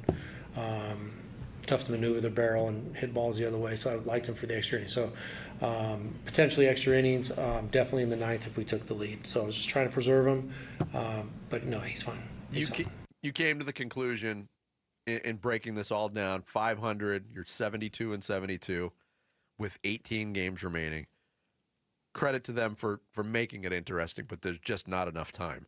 So if you look at what has developed since the trade deadline, and this was an opportunity for some young players, and I think some young players have opened eyes. I think Taylor Rashi might have a future. Andrew Saalfrank is going to be a big part of this bullpen. But what Blaze Alexander is doing I think you're probably looking at him, and we were talking about this off the air, and you brought it up, and I had thought about it too. Blaze Alexander is probably your starting left fielder next year in light of the Lourdes Gurriel injury. He should be playing somewhere. Well, that's what I mean. He should be playing somewhere, and maybe that's the spot. I mean, you don't want to. I mean, he should be your starting third baseman, but they're not going to do that because they have so much invested in Lawler. They have so much invested in Lawler, and there's nowhere else to play. I mean, the other positions that Lawler play, can Lawler play the outfield? I don't know. We haven't seen it. Blaze Alexander, but we know Alexander can now. Had played one inning of left field in his life before Saturday, and then turned this in. He swings and hits one in the air to deep left field. Going back on it is Alexander, still going back to the fence. He leaps, and it's gone. He got it. No, he got it. Blaze Alexander just took a home run away from Bregman. You've got to be kidding me. You've got to be kidding me is right. I was focused on football. My son was working at the game, and he's like, Blaze Alexander, you got to be kidding me. And I said, I missed it. And then he sent me the highlight, and I said, yeah, you got to be kidding me. In his second inning of his life playing left field, that's a catch he makes. And then he made a play yesterday. He had started that game at third base, moved to left field. Yesterday he's playing second and almost made one of the more ridiculous plays you'll see a second baseman make. He went all the way on the shortstop side of the bag and did a Jeter throw and Rafaela barely beat it out at first base. You know what Blake Alexander is, Vinny? He's a baseball player. He's just a ball player. He's just a baseball player. You got to find a place for him on the field. He's like that 12-year-old on the Little League team that is far and away better than everybody else. Hey, we need you to pitch. We need you to play first base. Then we need you to play short. He's Kelly Leak. Whatever ball is out there, you go catch it. Now, and I didn't expect to say that about Blaze Alexander really at any point. I mean, last year he had that first initial push at the beginning of the season. The realities of Major League life set in. And it took him a long time to get his opportunity this year. But you want to talk about a guy who's seizing an opportunity, it's him. Why didn't Buttermaker go to Kelly Leak instead of Rudy Stein in relief? Yeah, with Amanda. I mean, right? I mean, don't you go to Leak there? Leak never pitched. It doesn't matter. But, I mean, yeah. But you should have. Buttermaker should have went to Leak. We got all kinds of questions. I've been questioning Buttermakers. We got questions about unnecessary roughness or necessary roughness. We've got questions about the bad news Bears. Tim's got Buttermaker on the hot seat. Maybe we can get into I mean, he's drinking in the dugout. It was the 70s. I'm just saying, you got to go to Leak. Rudy Stein can't get the job done. Anyway, I digress. Rudy Stein had a couple big hit-by-pitches in that game against the Yankees. He did take a couple for the team. Of course, he was 26 years old as well. There was that. Tackling all the heavy issues today. Coming up next, more angles on the Cardinals' win over the New Orleans Saints to open the 2025 season, and our first episode of a new feature that'll happen weekly. The center of the Cardinals will be joined by the former center of the Cardinals and current radio analyst AQ Shipley Weekly, and his first segment with us is next. Tim Ring in for Bick today here on Arizona Sports, the local sports leader. Diamondbacks baseball. 1-1. That one in the dirt. Back in it, stopped by Wong. It goes back to the mound, and Carroll comes home to score. That ball only got about 10 feet in front of home plate. Bayo had to go and get it, an underhand glove flip, and Carroll beat the toss. It's 2-1. Dbacks take 2 of 3 versus the Red Sox and head to San Francisco to start a 3-game series at the Giants. Dbacks at the Giants, Game 1 tonight at 6 on Arizona Sports 98.7 and the Arizona Sports app. Some things can steal your sunshine. Ugh, I just got my hair done. Sorry, the cooler's broken. Anyone see my flip-flops? Anyone? But COVID-19 can steal a lot more. I just took a COVID test. Ugh. Prescription medications for COVID exist. If you test positive this summer, ask your doctor if they're right for you. Visit Pfizerforall.com/COVID-19 to learn more. Sponsored by Pfizer. Mint is still $15 a month for premium wireless. And if you haven't made the switch yet, here are 15 reasons why you should. 1, it's $15 a month. 2, seriously, it's $15 a month. 3, no big contracts. 4, I use it. 5, my mom uses it. Are you playing me off? That's what's happening, right? Okay. Visit mintmobile.com/radio. Upfront payment of $45 for 3-month plan, $15 per month equivalent required. New customer offer first 3 months only. Then full price plan options available. Taxes and fees extra. See mintmobile.com. Sanderson Ford is Arizona's largest Ford dealership. They're also #1 in both sales and complete customer satisfaction. This is truly Sanderson Ford country, and people are singing their praises. Across the green desert. Arizona Diamondbacks legend Luis Gonzalez. To where the mountains touch the sky. Owner Sanderson Ford David Kimmerly. This is Sanderson Ford country. Owner of Rosie on the House, Rosie Romero. Where Arizona's pride. 92.3 KTAR News Talk host Mike Broomhead. Sanderson Ford country. 98.7 Arizona sports host John Gambadoro. Built on serving you. 102.5 KNIX country host Tim Hattrick, a.k.a. Johnny Maverick. Sanderson Ford. Mix 96.9 host Priscilla Ornelas. Satisfacción en todo para usted. Sanderson Ford General Manager Mark Whittar. Where Arizona's pride. Sanderson Ford. This is Sanderson Ford country. 1877 Cars for Kids.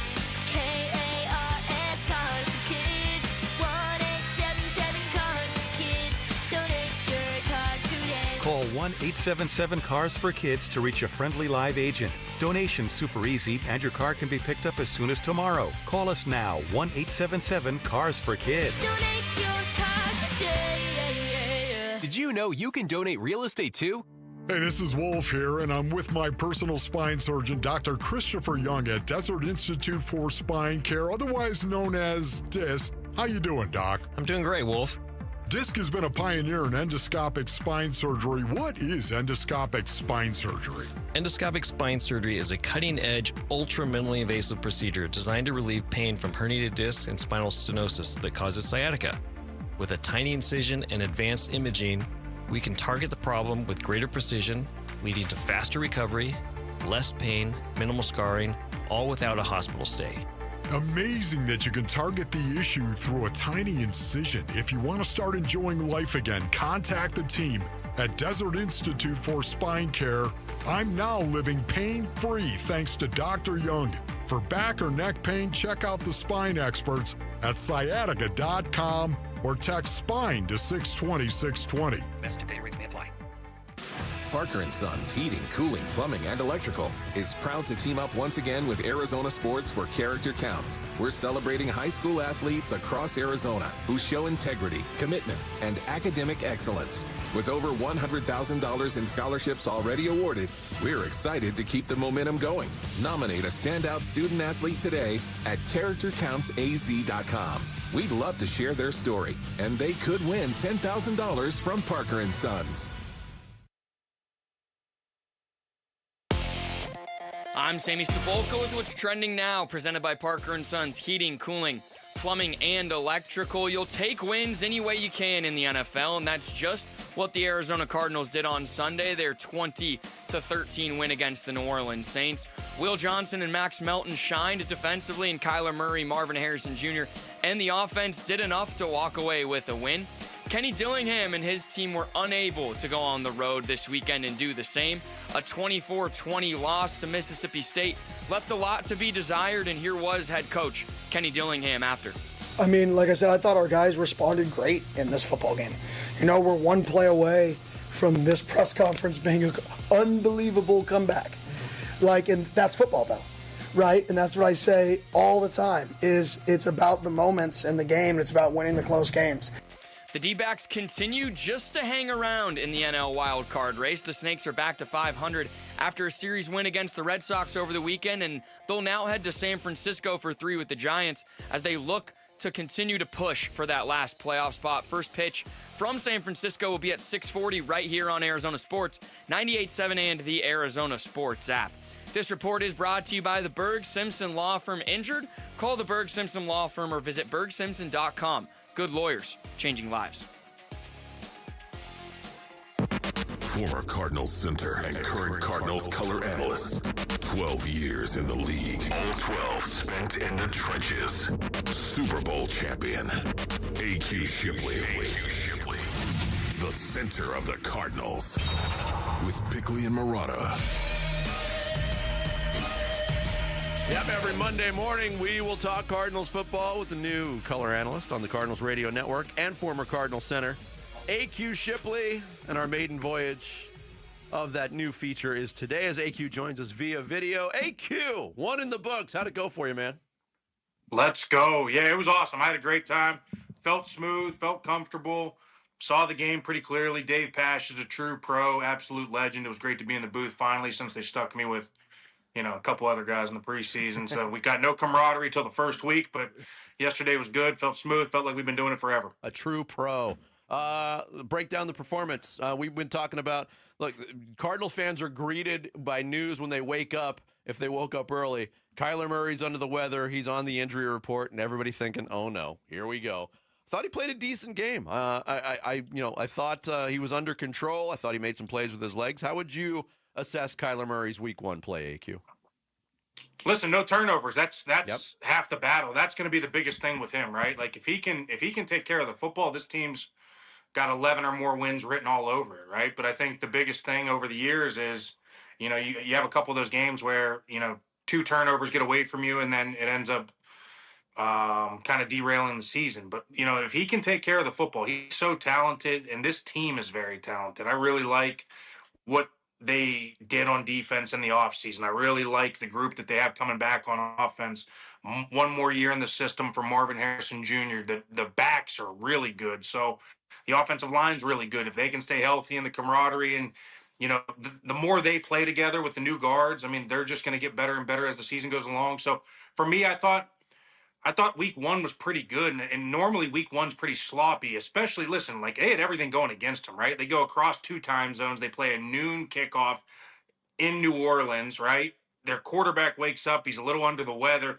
There's so much stuff going against them, and if you can just walk away 1-0 after Week 1, that is huge. That people don't realize the difference between walking in the building on Monday after Week 1, 1-0 versus 0-1, because 0-1, the entire building is tight now the entire week, right? There's so much pressure on you to not be 0-2, because if you go 0-2, all the odds are against you. Yes. Cardinals defense, AQ, they were able to get to Spencer Rattler only one time, only 1 sack. Kyler Murray was sacked 5 times. It appears the optics were that the Saints won the battles of the lines of scrimmage on both sides of the football. Did you see it that way? And if you did, why was that, and how much of a concern is that? Yeah, the one concern I had, there was not much pressure coming from the interior of the defensive line. I thought Sweat got some pressure a couple times, and if there was more press up the middle, I thought maybe something could have happened there. The Cam Jordan sack early, I think that's just a veteran defensive end. I played with Dwight Freeney for a bunch of years, and Dwight used to say, listen, I never played the run when the play was away from me. I used to just go upfield and hope that it was a play-action boot and try and steal 1 sack a game. If I steal 1 sack a game, that's 16 for the year. I go to the Pro Bowl every year, right? So that's just a Cam Jordan, veteran move, not playing the runaway on the play action, getting a sack. There was another one where I think both tackles let one in late, but I think that was a coverage sack. There's maybe another one that I thought was maybe off of pressure, maybe somebody got edged inside. So, I wouldn't necessarily say that their D-line was so much better than our D-line. I think Kellen Moore had a really good plan, to be honest with you. I thought he did a really nice job with a young quarterback, with Spencer Rattler, going tempo early and tempo often. Seemed to be a little bit of confusion, especially on the road, crowd noise, right? Like all kind of new environment. And I thought that they had a pretty good plan for that. But I wouldn't necessarily say it was like a lopsided victory for their lines versus ours. AQ Shipley, our guest. He's going to be our guest every Monday morning here on Bickley and Marotta Mornings, breaking down Cardinals win or lose the day before. In terms of individuals on the offensive line, 4 starters back, the new starter there, Isaiah Adams at right guard. How do you think, because lay people, we don't watch the lines, linemen watch the lines. I'd love to hear your breakdown of him individually and his start in the season opener. Listen, when I walked out yesterday, I still have to watch the film. I haven't watched it yet. I'm going to dive into all these games today. But I think just from my perspective of the game, I think the one thing that I said to Dave Pasch as we were walking to the buses after was I didn't notice him, right? And I think when you don't notice a lineman, I think they did a pretty good job, right? I don't think he had any sacks. I don't think he had any penalties, right? Like, I think for the most part, I think he did a solid job. I'm going to have to go back and take a peek at it. But again, I think there's more to be desired in the run game, even the long run by Benson. Yes. As I'm watching that from up top, like that could have very easily been a 4-yard loss. Yeah, absolutely. Right? Like there was pressure up on the whole right side of the line. He just did a nice job keeping that thing bouncing, and then ends up getting a runway down the sideline. So that was a little different than what I've been used to seeing of this Cardinals offensive line and Cardinals run game, especially over the last couple of years. But I think they were doing some cool things on offense. They were doing some different things. I think that's what you do in the first week. But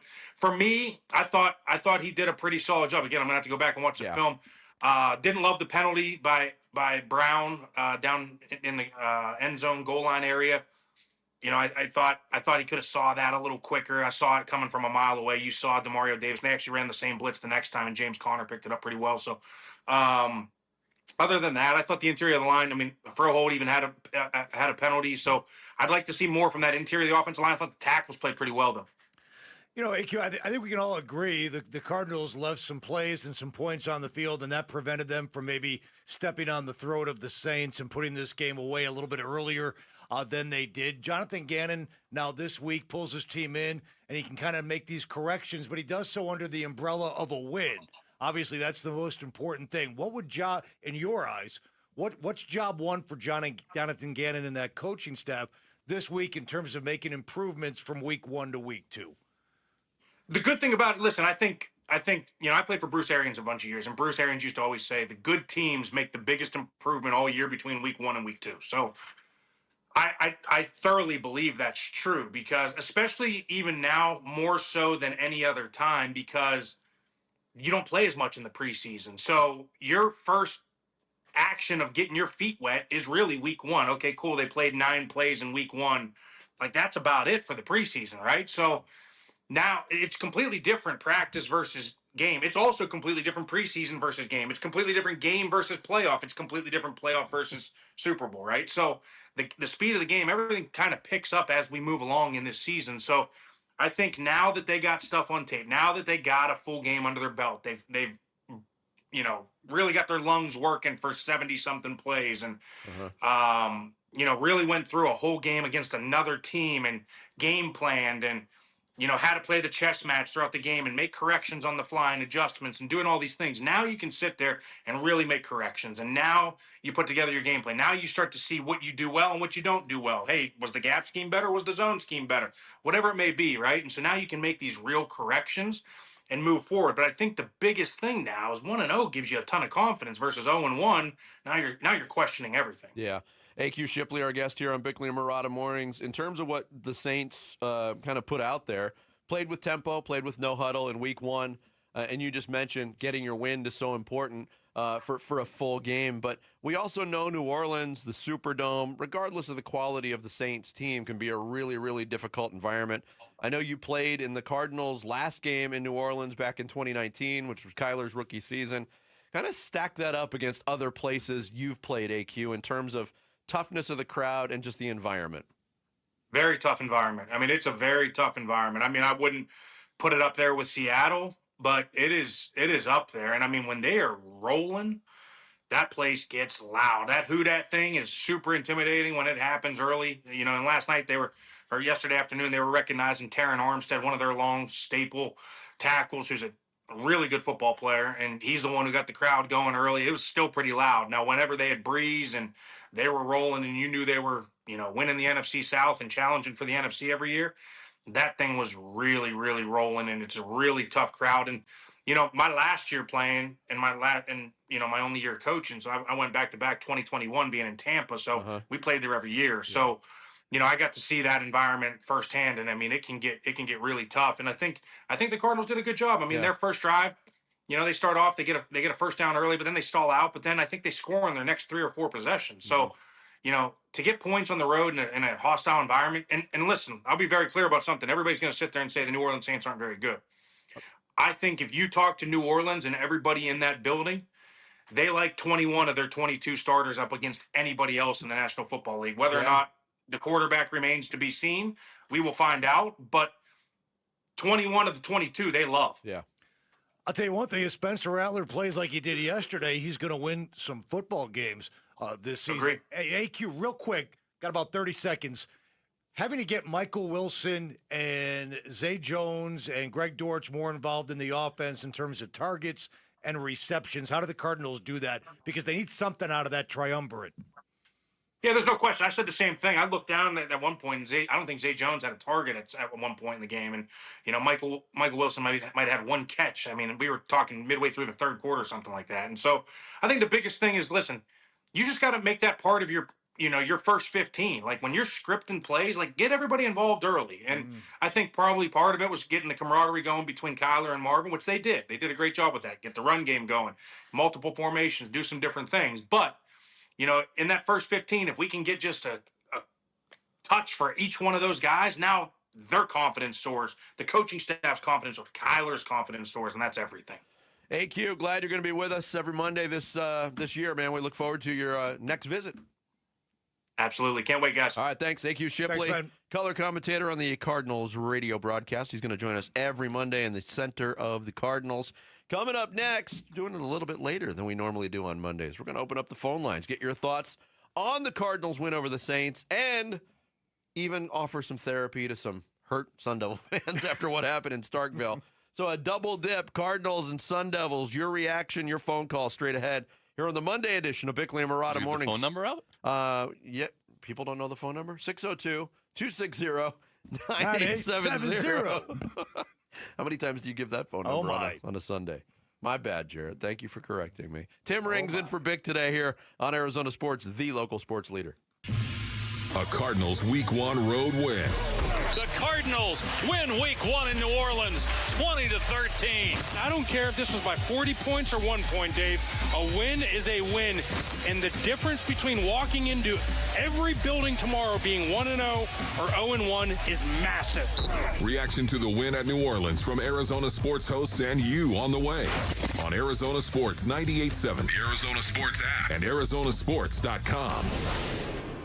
Hey everybody, Dan Bickley here for Advanced Window Products, and there are a lot of ways to know when you need new windows. Warping, condensation, trouble opening and closing them, the age of your house, and then there was my stark reminder, spiking utility bills that proved my windows are shot, which is why I'm stoked to tell you about Advanced Window Products, Arizona's premier window replacement company, where they treat customers like friendships, where they offer the most affordable, high-quality, custom windows in the state. That's because there's no middleman. They are the manufacturers. They build it specifically for our climate, they install it, and then they guarantee it for life. Even better, Advanced Window Products currently offering a great summertime special. Buy 10 or more windows and you get a $2,500 discount. $2,500 off. So do what I did. Call today, beat the summer rush. 480-764-2002 or online at advancedwindows.com. Homeowners, did you know Arizona had more homes that didn't sell in the last 6 months than in the last 2 years combined? Thousands of sellers were disappointed with no sale. Don't let this happen to you. I'm Carol Royce, your Home Sold Guaranteed Realty, and with my Guaranteed Sale program, sell your home at a price acceptable to you or I will buy it. If your home didn't sell or you're thinking about selling, call me, Carol Royce, or visit carolhasthebuyers.com. That's carolhasthebuyers.com. Carol and seller must agree on price and possession. Hi, I'm James Frabasilio, president of Presidential Pools. Since 1991, we've been transforming backyards into dream oasis with one of the longest warranties in the industry. Our unwavering commitment to quality and excellence has earned us the title of Arizona's #1 pool builder. We sell the most pools in the valley for a reason. It's our dedicated team and extensive experience that sets us apart. Visit us at presidentialpools.com today. Ready! Hi, this is Chris with Ready Services, Air Conditioning and Plumbing. I've been with the company for going on 15 years. What you're going to get is not only get your problems fixed, but you're going to leave with peace of mind knowing that it's done right and done well by a qualified technician. Ready Services won't ever take advantage of any of our customers. Our goal is always to be the most accurate in diagnosing and providing top flight service for any service, air conditioning or plumbing. ReadyServices.com. Ready.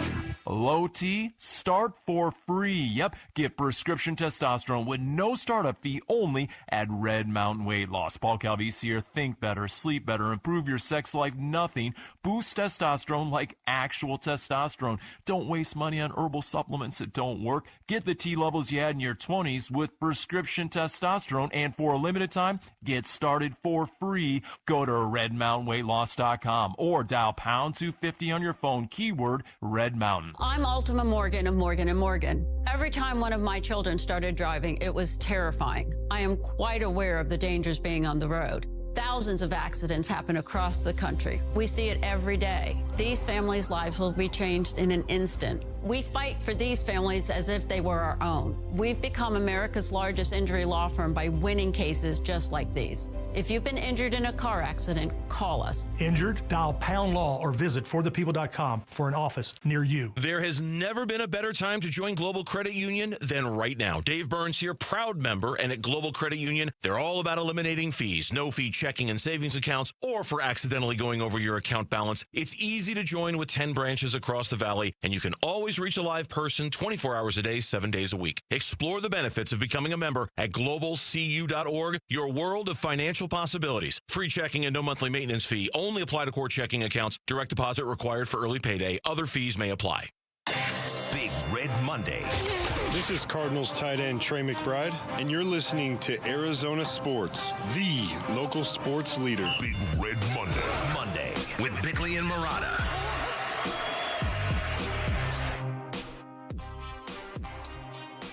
One in the win column for the Arizona Cardinals. They beat the New Orleans Saints 20-13. Not the same result for the Arizona State Sun Devils on Saturday night in Stark Vegas. How did that Stark Vegas thing start, by the way? Everything is something Vegas. Yeah, Nash Vegas. Nash Vegas, you can see. There's actually like nightlife there. I think it's a joke. It's the polar opposite of the glitz and glamour of Las They've Vegas. kind of embraced it there.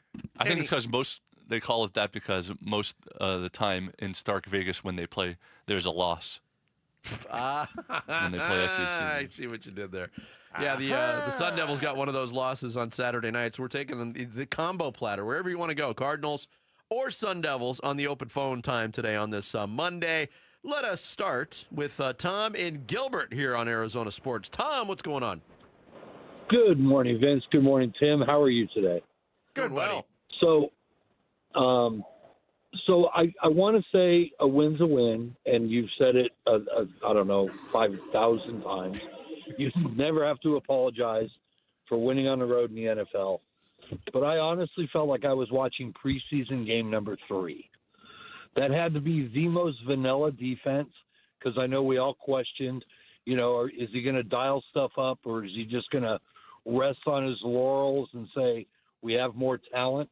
They played an okay game. Yeah. The only thing I watched yesterday in 60 minutes of football that I hadn't seen before was that little shovel pass.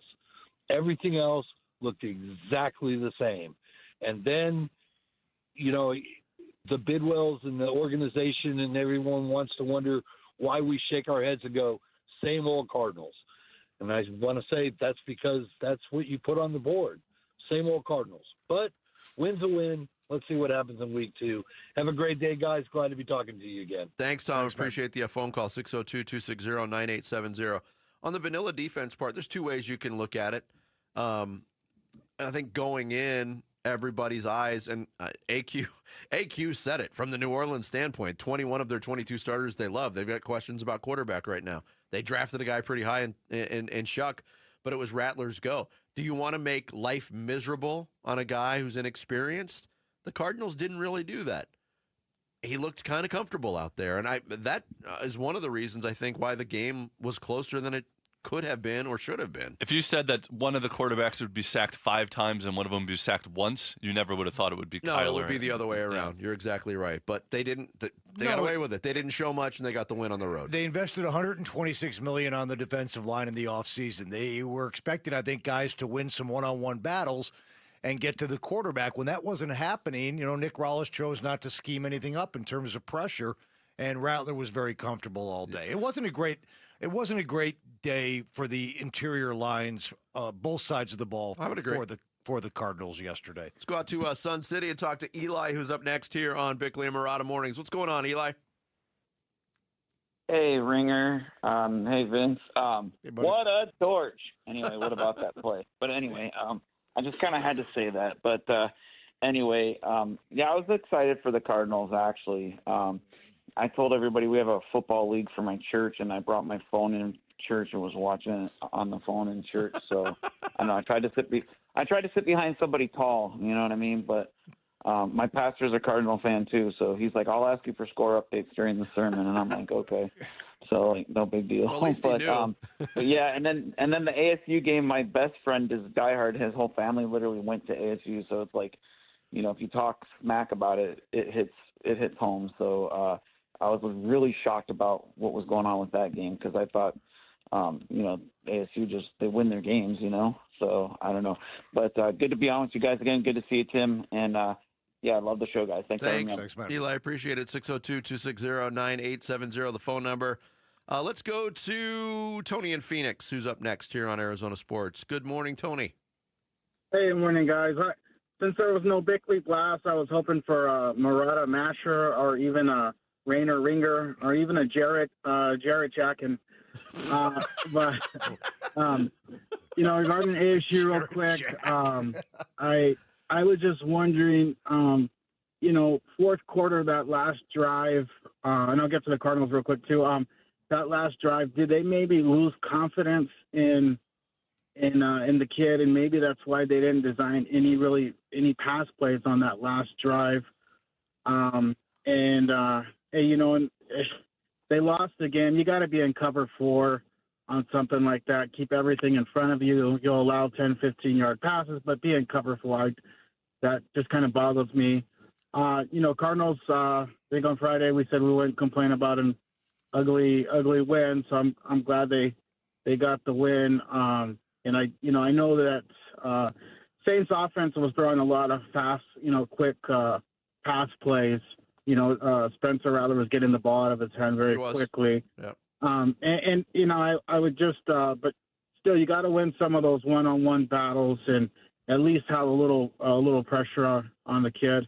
But hey, go Devils and go Cards. Thanks, Tony. Appreciate it. It was a good point by Tony that we really haven't hit on that much was the design, and AQ hit on it, the operation of the Saints offense from Kellen Moore, what he presented and what they empowered Spencer Rattler to do. There was a lot of quick passes. A lot of quick slants that the Cardinals never run those plays. But it does neutralize your pressure. To me, it's that type of offense that has made the NFL way harder to watch. I'm not going to lie to you. I texted Bickley during the game, and I was like, NFL offenses are so boring.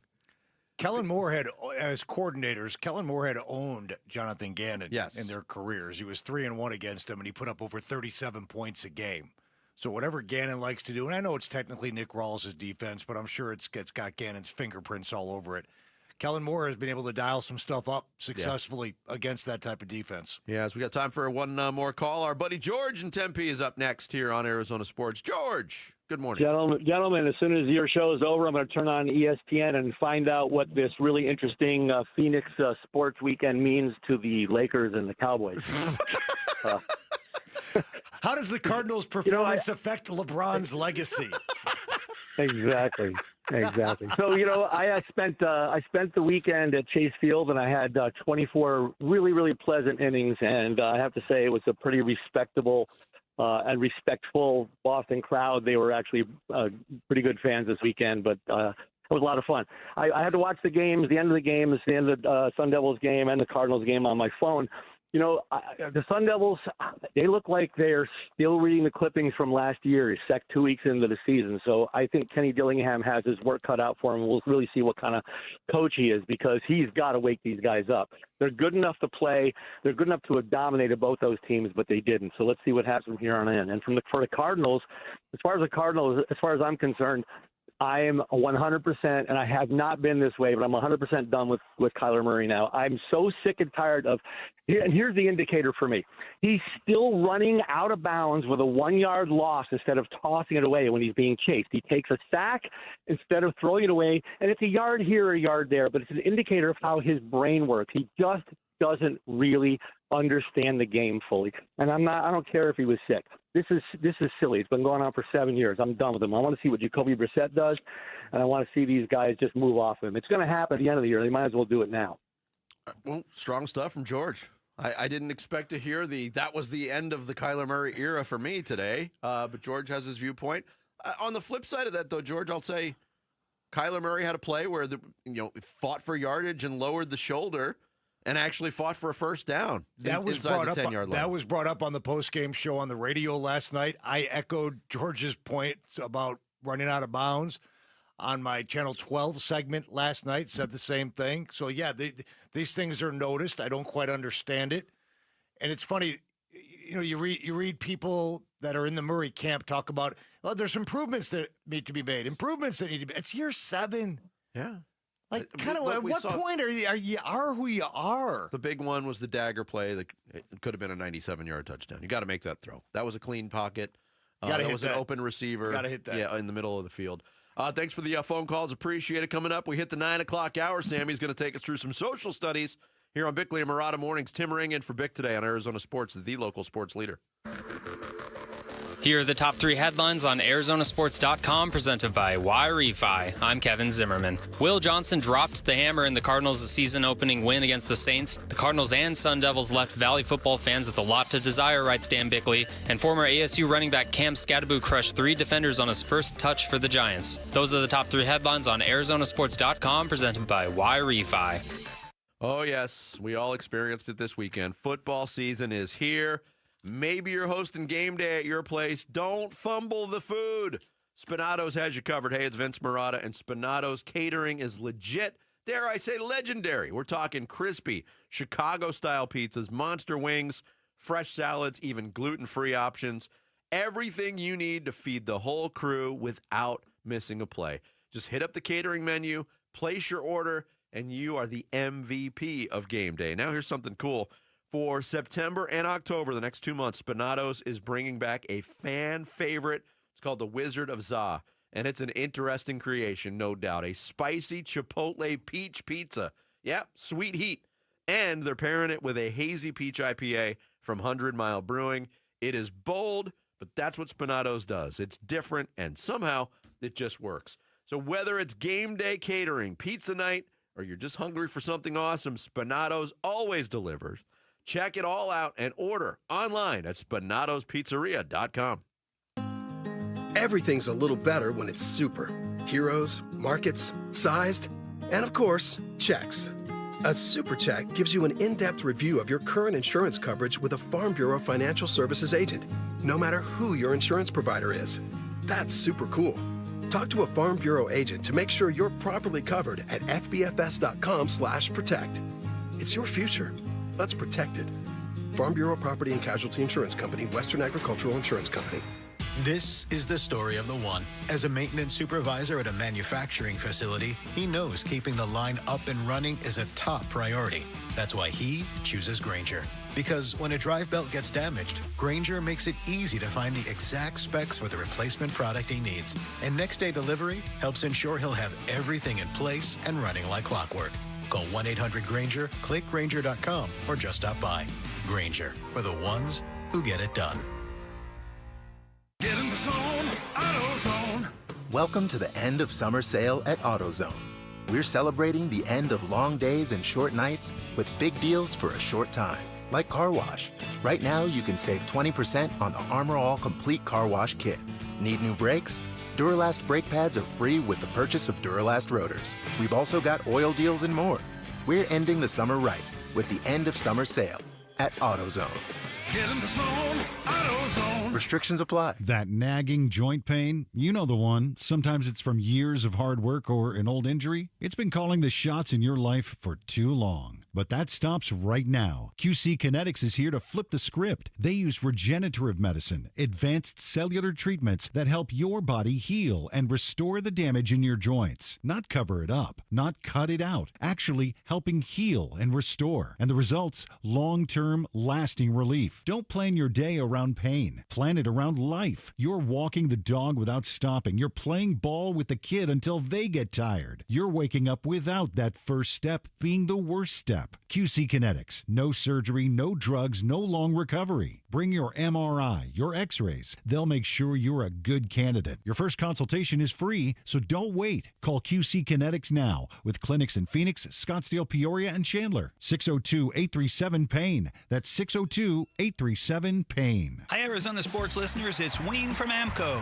So the hot summer is still upon us and school has started. The last thing anyone needs is to start the school year with car troubles. You know, moms and dads will be running all over town, dropping off and picking up their kids, which can be hard on any car. And what if that dang check engine light comes on? Man, talk about frustrating. Well, don't worry. What to do when your car needs repairs can be frustrating, but where to go when it does isn't. That's us at AMCO. With plenty of locations, AMCO's used to taking care of our Valley's heroes. We serve teachers, paramedics, firefighters, policemen, and our most important heroes of all, moms and dads. Now, you all know that AMCO specializes in transmissions and powertrain repairs, which includes clutches, transfer cases, differentials, even engine replacements. All the big repairs that most shops don't do. We do small repairs too, like air conditioning and brakes. So just pop into your nearest AMCO or book online at amcoarizona.com. Now that's pretty awesome. Well, that's because we're AMCO. Google AMCO for your nearest location. That's AMCO, AAMCO, transmissions, and a whole lot more.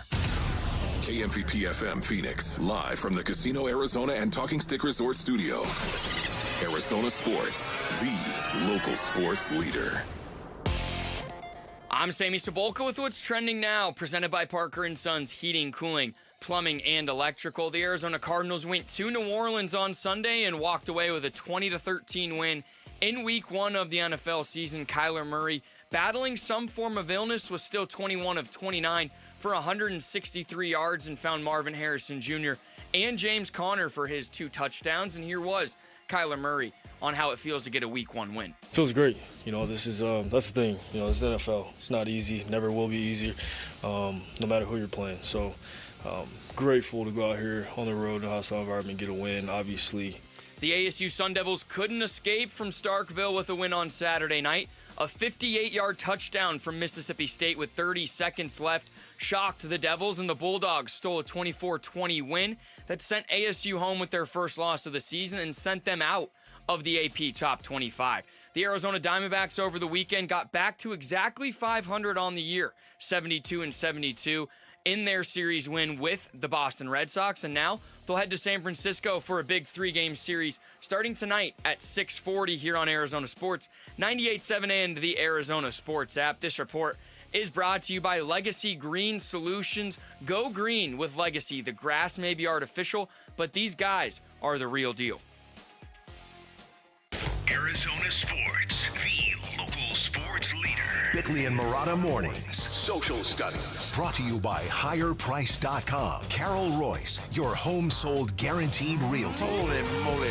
9 o'clock is here already. Time for some social studies with Sammy.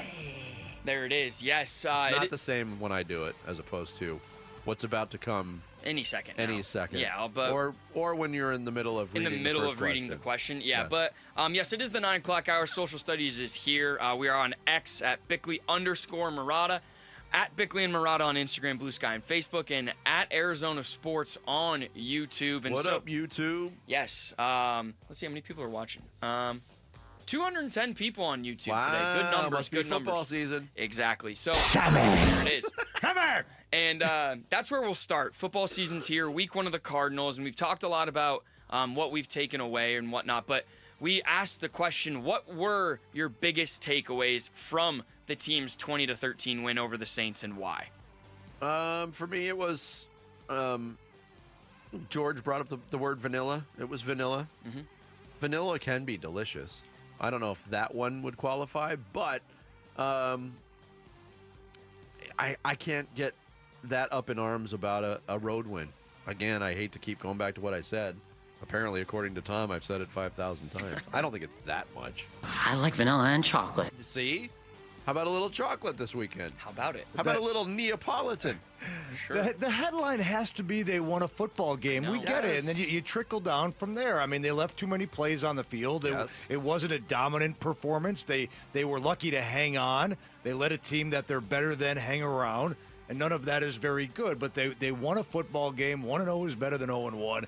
And Will Johnson looks like a star in the making. Yes. Yes. And that was one of the big bright spots. A lot of responses about Kyler Murray. I'm going to refrain from those because it's week 1. We got to win. He did his job. So Joey Kennedy said 1-0 is good, contrary to what the internet says. I think I agree.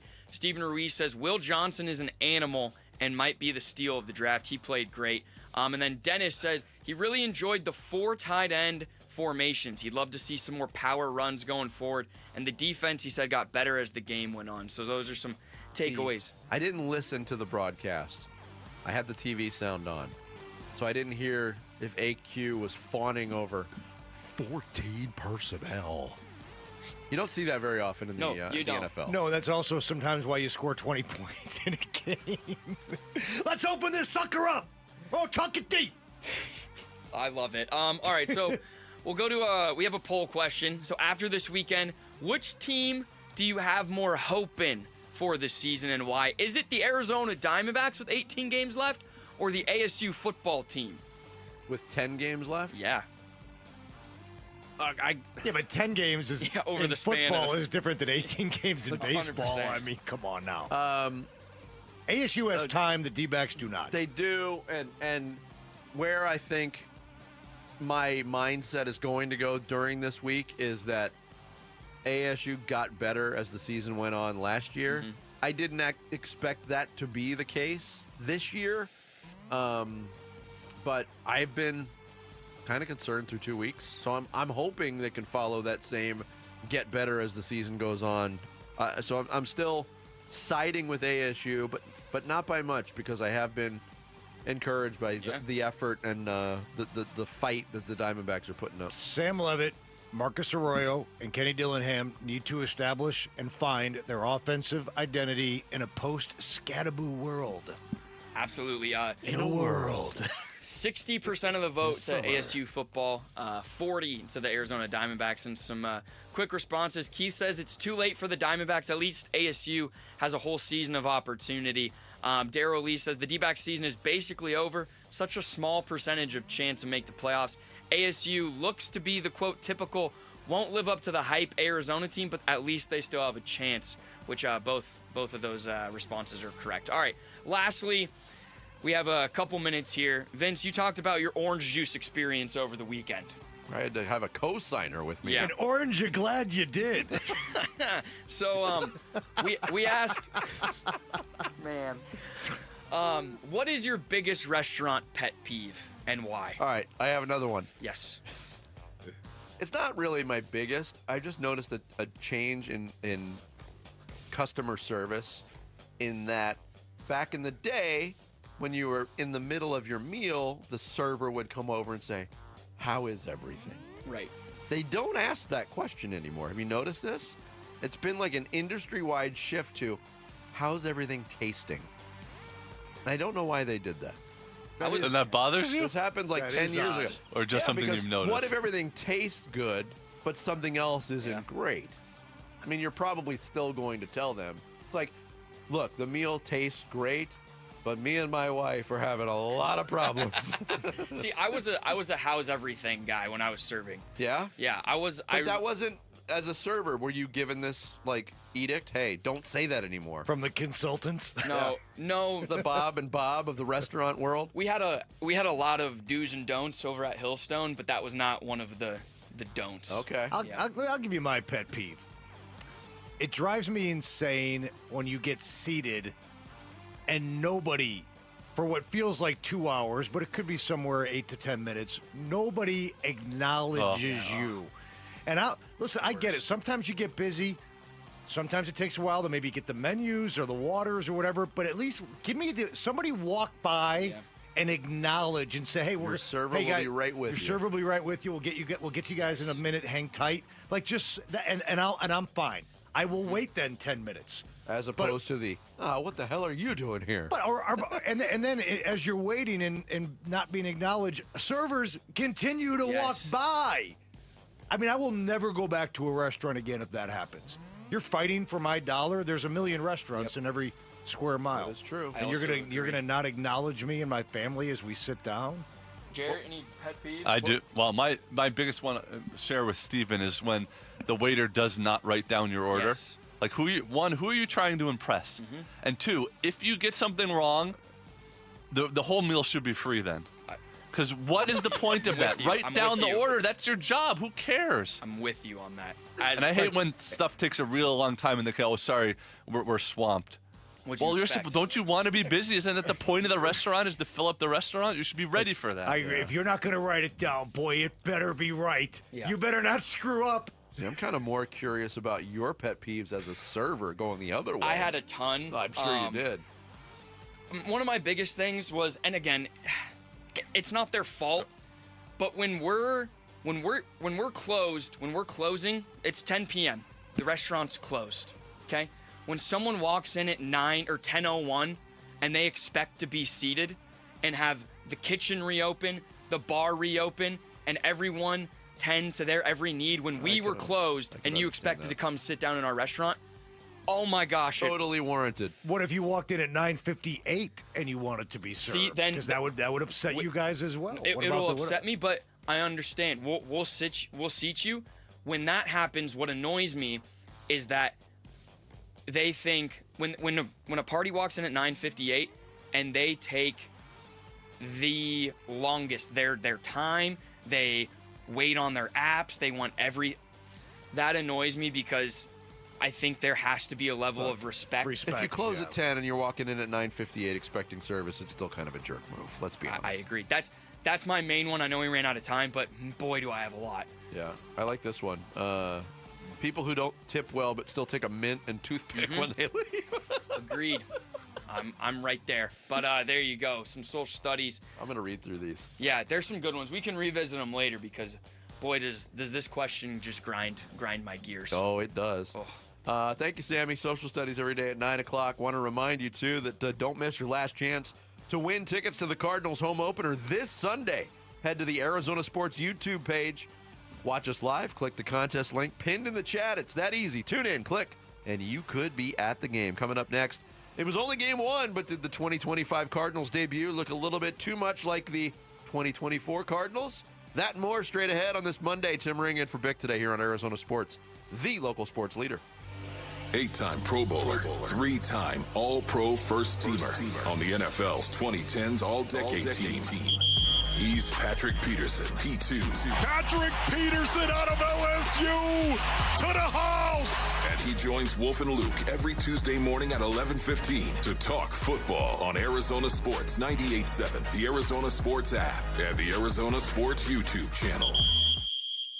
Hey everybody, Dan Bickley here, and fall is coming, the time of year we live for in Arizona, the time we love to be outside with the family enjoying incredible weather, which means it's also a great time to call Turf Monsters, the award-winning one-stop shop that can build you the backyard of your dreams. It's a great time for that custom-built putting green you've always wanted. It's a great time to install artificial grass where Turf Monsters can give you and your dog a beautiful green lawn to enjoy without the hassle and the mess of installing real sod, and you save a lot of time and money with artificial turf. And from fire pits to barbecue pits, from pavers to pergolas, Turf Monsters can create a backyard oasis you can enjoy every day of the week. Check out samples of their incredible work and schedule your free estimate online at turfmonstersaz.com. That's turfmonstersaz.com. Or give them a call. Tell them I sent you. 623-263-7388 for Turf Monsters. Enter to be the next Arizona sports fan of the game. Presented by Redbird Farms Chicken. Win tickets to a Cardinals home game, be featured on the Jumbotron, and receive a $100 grocery gift card. Text Redbird to 620-620 to enter to win today. Message and data rates may apply.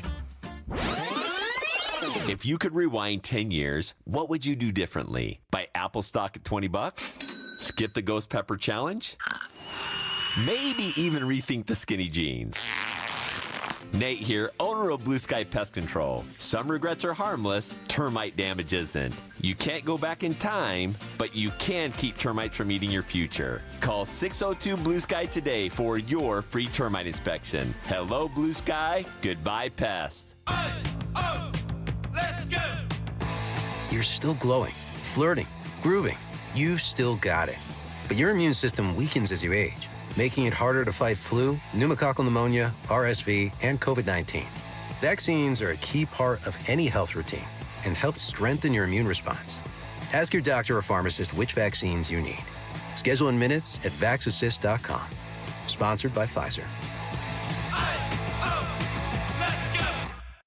Tired of hearing scary radio ads about the IRS? Tax Relief Advocates is different.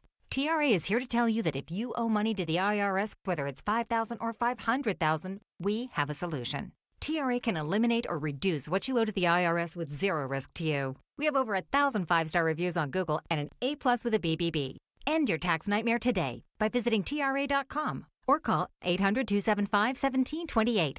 That's 800-275-1728. Worried about market losses? If headlines are keeping you up at night, it's time to take control. Hi, I'm Jeff Jr. with Trajan Wealth, and I know you've worked hard to save. But in times like these, what if can turn into what now? If you're planning to retire or are in retirement, you need a strategy that helps protect your future. At Trajan Wealth, you can capture market gains, protect your account from losses, and guarantee income for life. Right now, you could receive a bonus of up to 30% or annual growth of up to 10% for retirement income. You heard me right.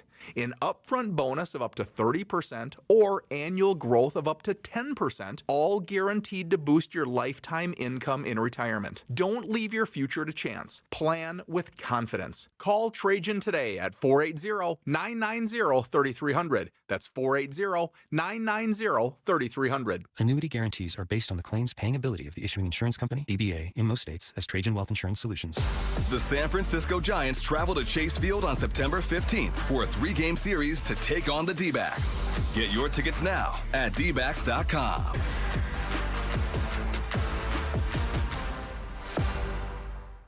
Big Red Monday. Hi, this is Paris Johnson, and you're listening to Arizona Sports, the local sports leader. Big Red Monday with Bickley and Murata. Facing adversity, like I said, it's the NFL. It's never going to be easy. How do you respond? I think that we did that well today. With obviously me, being a perfectionist. There's some things that I wish we could have done better. I could have done better. But in the grand scheme of things, what matters the most is you leave here with a win. And we did respond with it. When adversity hit us, we responded. So proud of the team. Kyler Murray kind of bottom lining it yesterday post game in his press conference after the Cardinals beat the New Orleans Saints. 20-13, the final score at the Caesars Superdome. 276 yards of offense for the Cardinals in the game. A.Q. Shipley was on with us earlier, and he kind of pointed the finger a little bit at the offensive line, not doing a great job in the run blocking, and giving credit to Trey Benson, who really bolstered the running numbers with that 52-yard run that was mostly born out of his own patience. Kind of stringing a play out, getting to the edge, and then breaking a couple tackles. It was not, other than that run, it really wasn't an impressive performance rushing-wise, which did look different from last year, but not in a good way. That's kind of one of the big overarching themes of week one, and we heard it from our callers, too, when we had our open phone segment, Tim, and that is, wow, this looks exactly like the same team that we saw last year. I wonder why. Same players. Offensively, yes. I mean, Defensively, we're talking offense. I really hope next Monday when Bick is back, we're not talking about where was the pass rush against Carolina. Well, did Josh Sweat do anything? Did Dalvin Tomlinson do anything? Tomlinson played 20-something snaps. Certainly didn't hear his name called. I didn't notice him on the field. Josh Sweat, a couple of impact plays, but none of in the game wrecking category. The Cardinals upgraded their defensive line. When you talk about the Baron Browning free agency signing, they spent about $126 million upgrading that. Calais Campbell had 5 tackles yesterday. He was involved. But again, in terms of the havoc plays, making the quarterback uncomfortable, getting a sack, getting a tackle for a loss, forcing a bad pass that ends up getting picked, there just wasn't nearly enough of that. And not a free agent, not a signing, but Darius Robinson, who was almost like a free agent signing because he didn't really do anything last it's like, year. You're right, Jared. It's like you added another first-round pick. And the only time you heard his name is when he made a mistake. So only 3 tackles for loss credited to the Cardinals defense yesterday. Budda Baker, Mac Wilson Sr., Barrett Browning on the sack. Or Baron Browning, excuse me. I always call him Barrett Browning. Elizabeth Barrett Browning. Yeah. Shut up, Barrett. Shut up, Barrett. But I think, and this is what I'm kind of joking about the same players, but again, the offensive personnel was not really addressed via the draft or free agency by the organization in the offseason. They came back and they were hoping guys would take that proverbial step up. McBride doesn't need to take a step up except for maybe catching touchdown passes. McBride and Harrison Jr. were great. They combined for 11 catches. They made impact plays. Marvin Harrison Jr. probably could have had a couple of touchdowns if Kyler was a little more accurate on that fourth quarter pass. But again, it's when you look at chunk plays, when you look at Kyler's accuracy over the middle of the field, when you look at Michael Wilson and Zay Jones, it's got to be better. It's if you want to be. I think a lot of Cardinal fans are of the same mindset. Everybody's happy with the win. I think everybody understands that unless they get better, it's going to be tough to beat the better teams in this league if you play like you did yesterday. I think we can all agree on that. Yeah, I think going back to the defensive side, we kind of previewed this. Hey, Alvin Kamara is healthy. Chris Olave is healthy. Chris Olave especially wasn't healthy most of last year, especially when Spencer Rattler played. I thought the Cardinals did a decent job on both of them. Outside of Kamara's touchdown, 18-yard touchdown, run, 45 yards on 11 carries, only caught the ball twice for 12 yards. Olave had 7 catches, but for only 54 yards. So they didn't allow the big plays either. I mean, the longest play from scrimmage was a 21-yard pass from Rattler to Johnson, and I thought Johnson had a good game and almost had the play of the game at the end. But you'd expect not a lot of big plays when it's Spencer Rattler. Yeah, and not year 7 Kyler Murray. Yeah, I think that's kind of the way the defense was designed, to take away the big plays and keep everything in front of them. So and most of Kamara's damage was done in the first half. And we heard Kenny at the half saying we're doing a bad job with him. We got to tackle better. We got to JG. We got to tackle better. We got to do a better job on him, and they did. Now, granted, the Saints got away from their running game when they fell behind in the game and they had to throw it a bunch. I mean, what did Rattler throw? 47 times yesterday, something 46, like that. 46. And 214 yards, so the yards per attempt way down too. But I get it. I mean, if Spencer Rattler is one play away from sending that game to overtime, I mean, how good are you as a football team talking about the Cardinals and what's going to happen when you play the better teams in the league later this year if you don't improve in a lot of areas from what we saw yesterday? We pointed this out earlier, but watching that Bills-Ravens matchup like last night, watching their offenses was like watching them play a different sport than watching the Cardinals-Saints, essentially.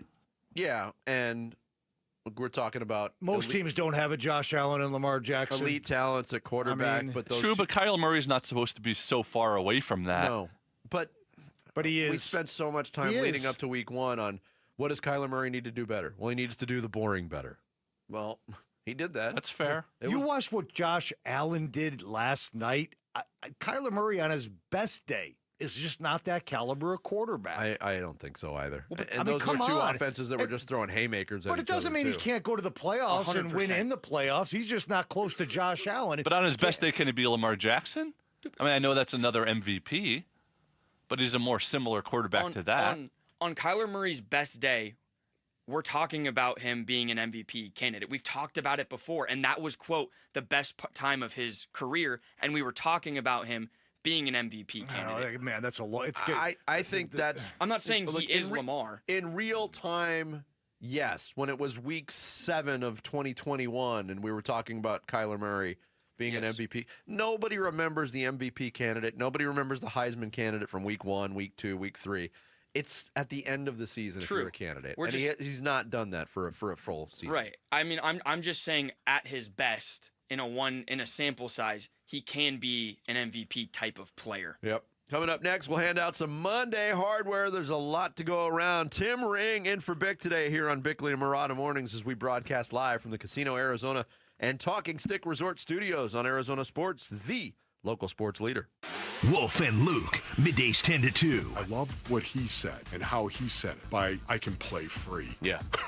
Play free. Free Marv! That's a sign we ought to free Marv. We had to hold that up because I can play free. It's not the outside expectation. It's him that we should be concerned about. He has no expectation. He knows what it is. I can play. I'm going to go out and do this. I've proved that I can play. That to me is, again, one of the reasons why my expectation fully for Marvin Harrison Jr. is that he is going to blow up this year. Wolf and Luke, middays 10 to 2 on Arizona Sports, the local sports leader.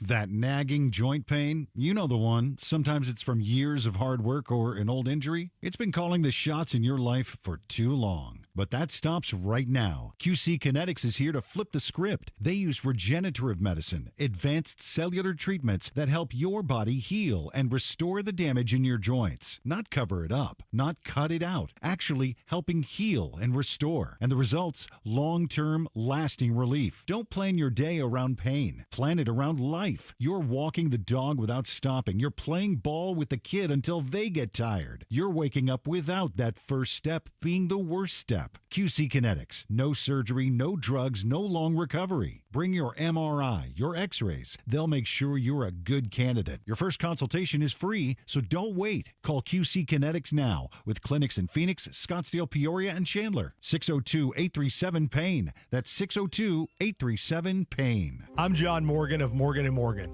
I've been asked many times how Morgan & Morgan became the largest injury firm in the world. I think I know. When someone comes to us for an on-the-job injury, we have a huge workers' compensation practice. But many times we find a defective product that was responsible for that injury. Luckily for them, we have a product liability section headed by my son, Mike. In addition to the comp case, there's a product case too. Other times, the injured worker is fired or harassed for bringing that claim. We have them covered. Our employment lawyers handle retaliation claims as well as wage theft and discrimination cases, and in some cases need to file for Social Security benefits. No problem. We became big for a reason. 30% of our new cases come as referrals from former clients. Hiring us is easy. Go to forthepeople.com on your mobile device or computer, or call Pound Law on your cell, pound 529. Morgan & Morgan. Injured? Dial Pound Law or visit forthepeople.com for an office near you. Dave Burns here with Liberty GMC General Manager Chris Scott. Chris, it's football season, and that means great kickoff deals all month at Liberty GMC. Absolutely, Dave. Football season savings are here. You can lease an all-new 2026 Train right now for just $289 a month or purchase with $4,000 in savings. We also have the popular 2025 Yukon and Yukon XLs arriving daily, so it's a great time to get into any new SUV. For the big kickoff season deals, visit Liberty GMC in Peoria or shop online all the time at libertygmcaz.com. GMC, we are professional grade. As parents, we watch our kids grow up, cheer at their games, help with homework, and worry about the choices they'll face. One bad pill laced with fentanyl, that's all it takes. That's why I've talked to my older kids about carrying naloxone. It's not about expecting the worst. It's about being prepared, because one dose can save a life. Please carry naloxone. Be ready. Be safe. Learn more at naloxoneaz.org. That's naloxoneaz.org. You know, all the rain we've been having, a lot of phone calls coming into America Roofing, Arizona's #1 roofer. Listen, with this rain, couple things. You got to keep an eye on your roof, because if you get a leak, you absolutely need to call the best, and that's America Roofing, 602-960-ROOF. America Roofing knows that a damaged roof can't wait. So today, last few days, we've been dealing with the rain. And now you've got this brown spot on the ceiling, right? And you're like, well, what do I do? Well, timely service is what America Roofing is all about. They know a damaged roof can't wait. And that's why they prioritize timely service to ensure your roof gets the attention it needs promptly. 602-960-ROOF. With the rain, make sure you're getting your roof checked. Make sure everything in your house is dry, and it all starts with your roof. 602-960-ROOF. 602-960-ROOF. America Roofing, we've got you covered. I'm Sammy Sabolka with what's trending now, presented by Parker & Sons, heating, cooling, plumbing, and electrical. In the NFL, you'll take wins any way you can get them, and that's what the Arizona Cardinals did on Sunday in their 2013 win against the Saints. Will Johnson and Max Melton shined defensively, and Kyler Murray, Marvin Harrison Jr. on the offense did enough to walk away with the win. Kenny Dillingham and his team were unable to go on the road this weekend and do the same. A 24-20 loss to Mississippi State left a lot to be desired, and here was head coach Kenny Dillingham after. I mean, like I said, I thought our guys responded great in this football game. You know, we're one play away from this press conference being an unbelievable comeback. And that's football, though, right? And that's what I say all the time, is it's about the moments in the game, and it's about winning the close games. And the Arizona Diamondbacks continue to just hang around in the NL wild card race. The Snakes are back to 500 after a series win against the Boston Red Sox over the weekend. And now they'll head to San Francisco as they look to continue to push for the last playoff spot. First pitch from San Fran is at 6:40 right here on Arizona Sports, 98.7 and the Arizona Sports app. And this report is brought to you by Presidential Pools. If you're looking to get a pool and add value to your home, now's the great time. With an in-house financing and a 5-year warranty, go with Arizona's best pool builder at presidentialpools.com. Time to take a look at the Arizona Sports Poll Question. Brought to you by Sanderson Ford. The best play is at Sanderson Ford. Today's Arizona Sports Poll Question, brought to you by Sanderson Ford, is what did you think of the Cardinals' 20-13 win over the Saints? Were you happy with the win? Did you think this team has problems? Was it too close for comfort, or are the Cardinals going to the Super Bowl? Mine's kind of a mix. It's kind of all over the place. Yeah. Mine's kind of a mix of two, so I don't know how you cast a vote. Happy with the win, but too close for comfort. Okay. Excited to see how they perform in week 2 against another very beatable opponent. I'd like to see a little more dominant win. Yeah. 39% of the vote happy with the win. 32, this team has problems. 26, too close for comfort. And 3% of the voters out there, we're going to the Super Bowl. How about it? There's always that 3%. That's today's Sanderson Ford poll question. You can vote on it now on the homepage at arizonasports.com. Arizona Sports, the local sports leader. Bickley and Marotta mornings. You're going to go to the hardware store. Handing out the hardware. All this hardware. Look, it's not as glitzy as other award shows. Ariana Grande is not walking through that door. But we hand out some awards on Monday morning based on what we saw over the weekend. Tim, you're kind enough to be here all week long. Early morning duty. I'm going to let you go first. You're referencing they had the MTV Video Music Awards last night. And it didn't the even MTV air on Video it. Music Awards, which are giving out awards for video musics which don't exist anymore.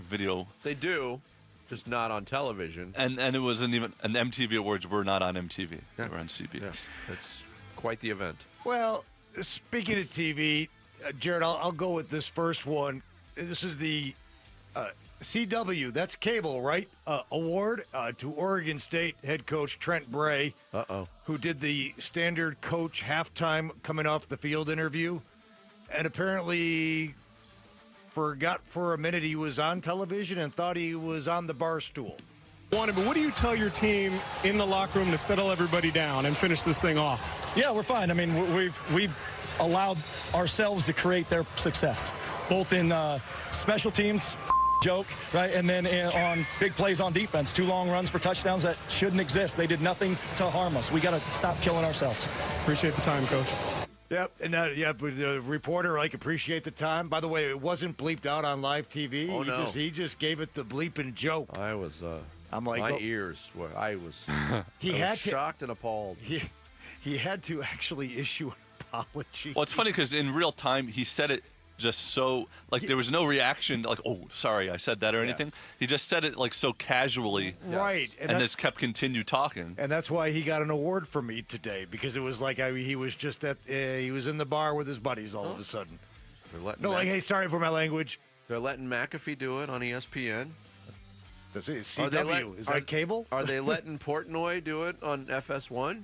I didn't watch any of the FS1. Well, nobody does, so maybe they could do anything they want on FS1. You don't want Mark Ingram's breakdown of the Iowa State game? I thought he was still in the league. My first award is a college football award as well. It is the Keep Away Award. I can't imagine having to play Army. Kansas State went through it. They lost to Army at home, 24-21.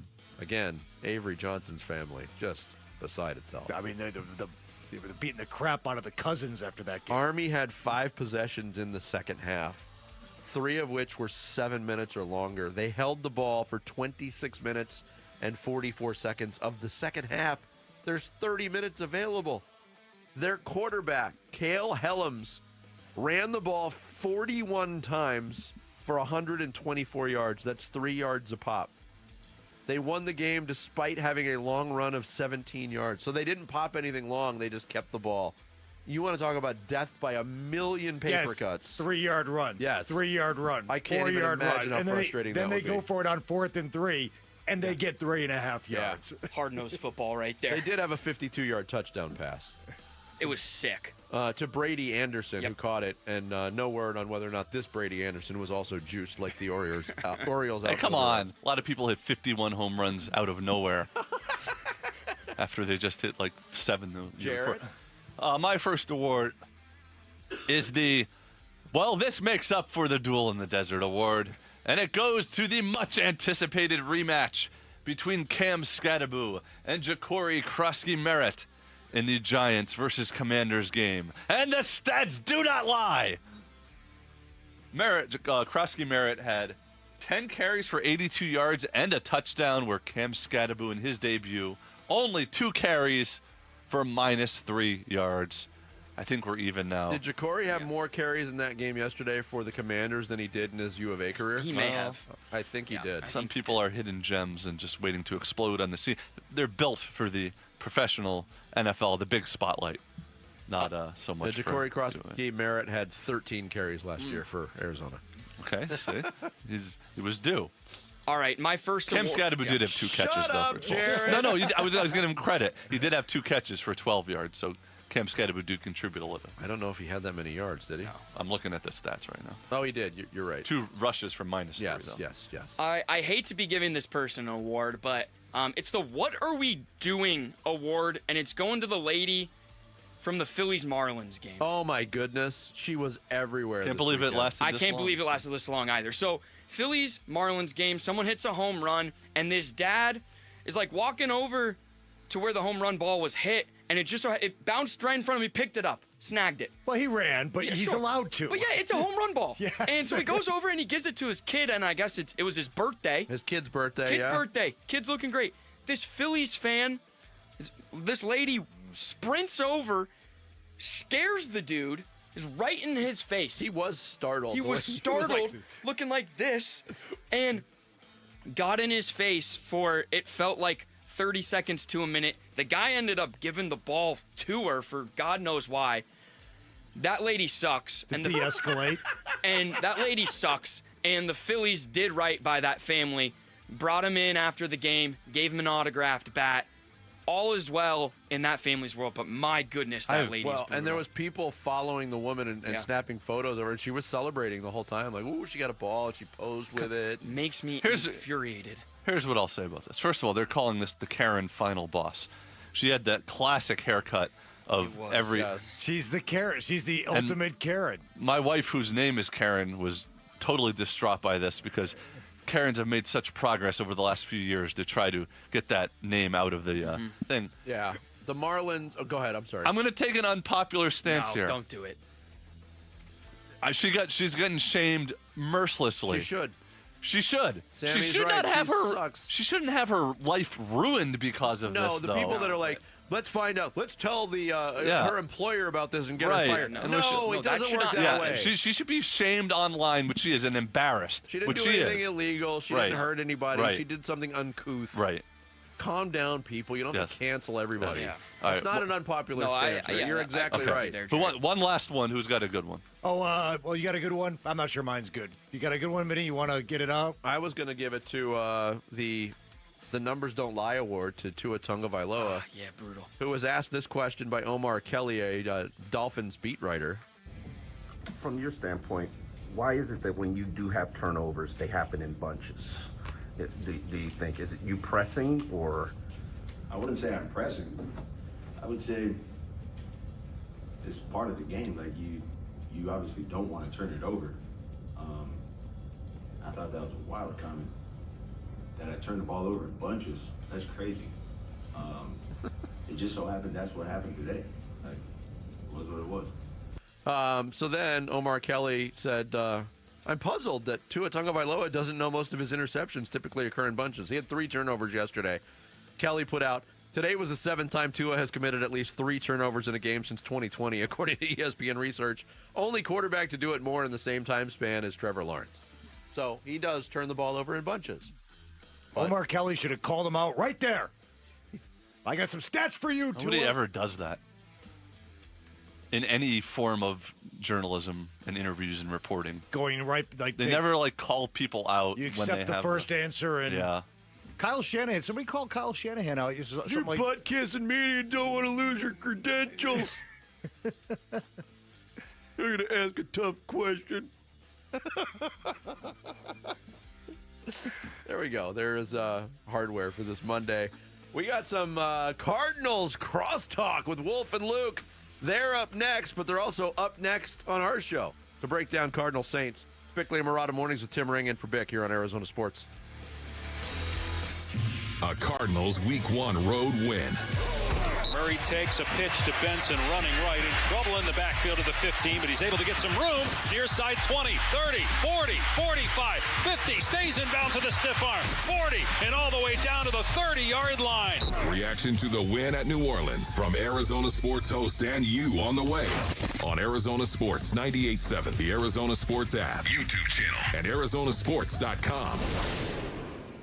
Heads up, sports fans, if you're looking for a meal that's never boring and always packed with flavor, head on down to your local neighborhood Sonic. Hey everybody, Dan Bickley here. You know I'm a huge fan of Sonic and their all-star lineup of burgers, but the Sonic menu, incredibly diverse, and there is guaranteed to be something for everyone in your crew. And I'm talking about iconic classics like cherry limeades, tots, corn dogs, and shakes. There are a ton of new favorites like the Double Sonic Smasher, mozzarella sticks, groovy fries, and soft pretzel twists. And with a drink menu that features 10,000 different combinations, your options are endless. Remember, order ahead with the Sonic app. You can score exclusive rewards like half-price drinks and slushes, where every sip helps support local schools through Sonic's Limeades for Learning, with over $30 million donated since 2009. Live free, eat Sonic. This summer, you'll be loving Howard London at America First Credit Union. Get new Visa credit cards with 0% intro APR for 6 months. Need a new ride? Get 90 days with no payments on new auto loans and 60 days no payments on RV and power sports loans. Our home equity loans start with an introductory 4.49% APR to refinance debt or take on that dream project. Start the summer fun now and your payments later. Apply today at AmericaFirst.com or visit a branch. Subject to membership eligibility, terms, creditworthiness, and conditions. Federally insured by NCUA. Equal housing opportunity lender. Did you know the average roof in Arizona lasts about 15 years? And a typical homeowner will need to replace their roof 2 to 3 times. People often wait until it's too late to replace their roof because they can't visibly see the damage that the sun, wind, rains, and elements cause. What could have been a repair for a few $100 turns into damage to insulation, floors, drywall, baseboards, and more, which is why I want you to know about JLC Roofing, a third-generation family of roofers right here in Arizona. JLC Roofing takes pride and integrity as a family-owned business. Their motto is people over profits, a roofer-owned roofing company. They offer free estimates, specialize in tile, shingles, foam, and rolled roofing. JLC is even offering all listeners a $1,500 full replacement discount if you need a new roof. So if you need a repair or a new roof, go with the roofing company that is roofer-owned for 32 years. From grandfather to father to son, JLC Roofing. Call them at 602-ROOFING for a free estimate. And remember, JLC Roofing will never sell you what you don't need. Get that free roofing estimate at 602-ROOFING or jlcroof.com. When it comes to Redbird, Redbirds. Your favorite team may dominate the gridiron, but Redbird Farms chicken rules the roost in flavor with hand-cut, antibiotic-free, cage-free, vegetarian-fed chicken. Redbird Farms chicken is what real chicken tastes like. Our standards exceed the highest industry norms for quality. Find Redbird Farms chicken at Albertsons, Safeway, and Bash's. Grill it, fry it, put it in parm. As long as you make it Redbird Farms. You know, I still have my first car, a classic 66 Mustang, and what is parked right next to what's next, a new Explorer we recently bought from our Desert Ford dealers. Yep, Paul Calvise here. Hey, Ford isn't just part of our family. My grandfather worked for Ford Motor, but it's part of America, our heritage. Yet Ford is also the future. Whether it's family time or four-wheeling time, tailgating or towing, Ford has a powertrain option that fits what you're looking for. Gas, hybrid, electric. You know what else our Desert Ford dealers have? The best-selling line of trucks for 48 years running. That Ford F-Series with the all-new 2025 F-150, designed to be the toughest and most productive ever. And then there's a 2025 Ford Mustang Mach-E, 100% electric, 100% SUV with sports car performance. SUV, my daily driver, a Ford Edge. And again, we just bought a new Explorer. Wait till you see the redesigned interior on the all-new 2025 Explorer. Bottom line, get on down to our Desert Ford dealers or click buyfordnow.com. The home of Arizona Cardinals football. Arizona Sports, the local sports leader. Bickley and Murata, Wolf and Luke. Big Red Monday crosstalk. Like the NFL, man, you really do. You know, there's going to be a ton of one-score games as we get, and sometimes we'll be up like we were today. Sometimes we're going to be down. And ultimately, you just got to find a way to win. That's what we did today, so I'm proud of them.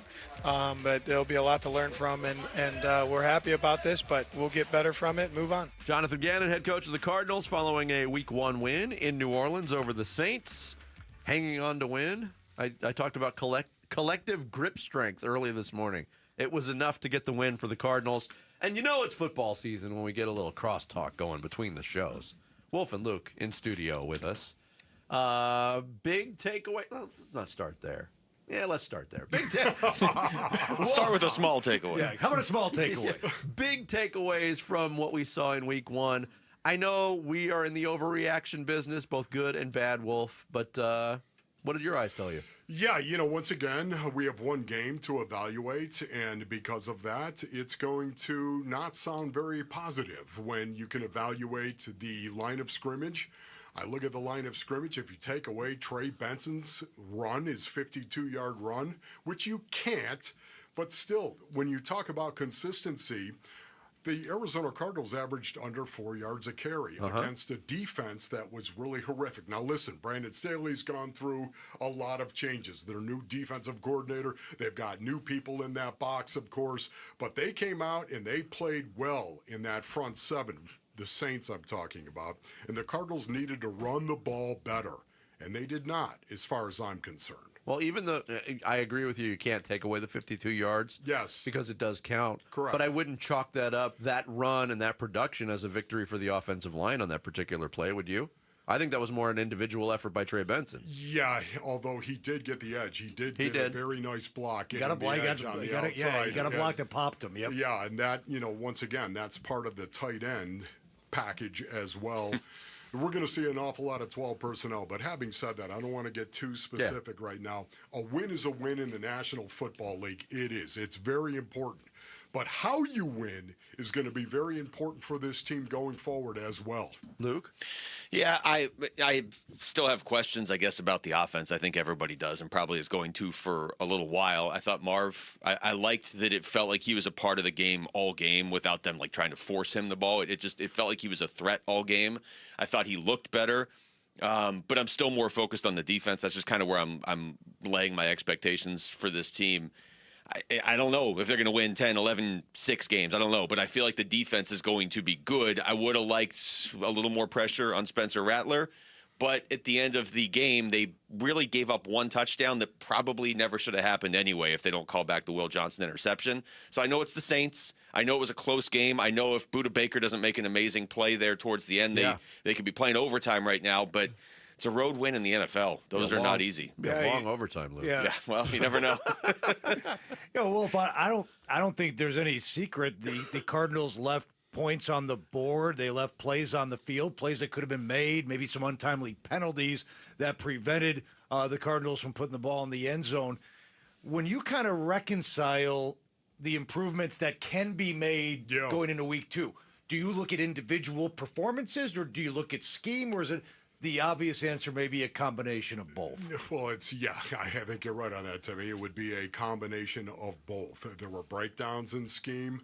So much of the preseason now impacts the regular season in week 1 and 2 of the regular season. It just does. And you know what, guys? This is only going to get worse. It's only going to get worse because the NFL at some point in time, they're going to go to one preseason game. You know how I feel about this, Luke. They're going to be 18 games, 2 byes, of course. It's only going to get more extreme in September. You're going to see how many low-scoring games did you see across the NFL? A lot. In week 1. A lot. And I understand there were some good defenses involved as well. But other than the Bills-Ravens, other than that game. And Pittsburgh and the Jets. Yes. Yeah. The one everybody saw coming. A lot of low-scoring games, and I think that is a direct reflection of preseason. I don't want to overreact on this. I don't. But I was disappointed with the line of scrimmage on both sides of the ball. I would agree.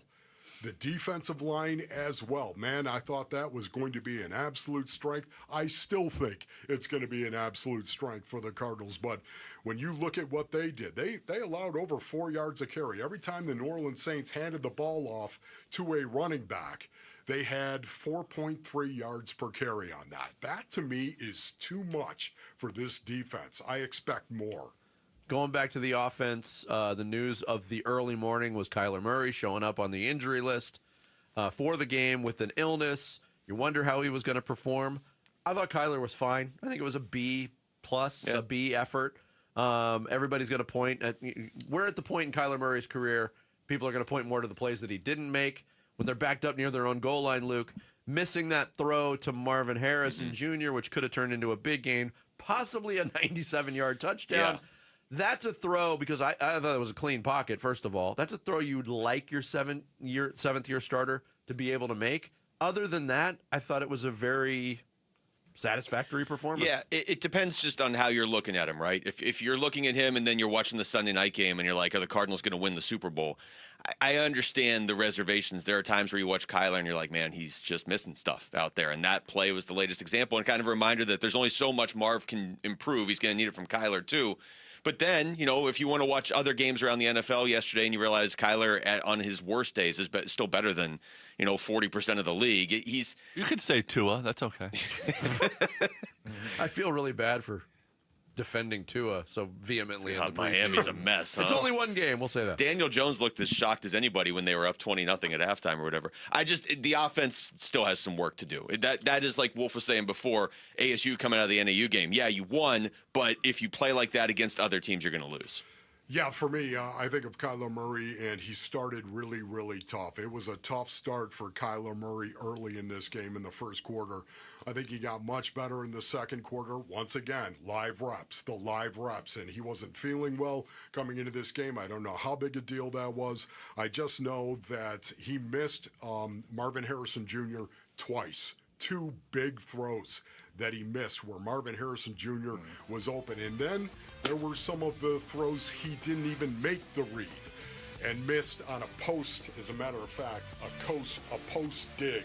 Post over the top, dig across the middle. He missed that as well. So he can get better. There's no doubt about it, and I think he will. All right, you guys are warmed up. You get the next 4 hours. What do you say? Thank you for not asking me about ASU. I don't want to talk. What do you think about ASU? We got 30 seconds. No, here, we don't. No? It was a golden opportunity for Arizona fans to just chime in. That's true. Yeah. They had a big win over Weber State, so we're going to hear about it, and we have. Oh, don't worry. I've bookmarked a lot of those U of A fans, and when it gets bad, they're going to hear from me. Guys, thanks. Enjoy the show. Thanks, Tim. First week of the season. Football's back. That's a good thing. Thanks to AQ Shipley for joining us. Wolf and Luke got you for the next 4 hours till 2 o'clock. Here on Arizona Sports, the local sports leader. Have a great day, everybody.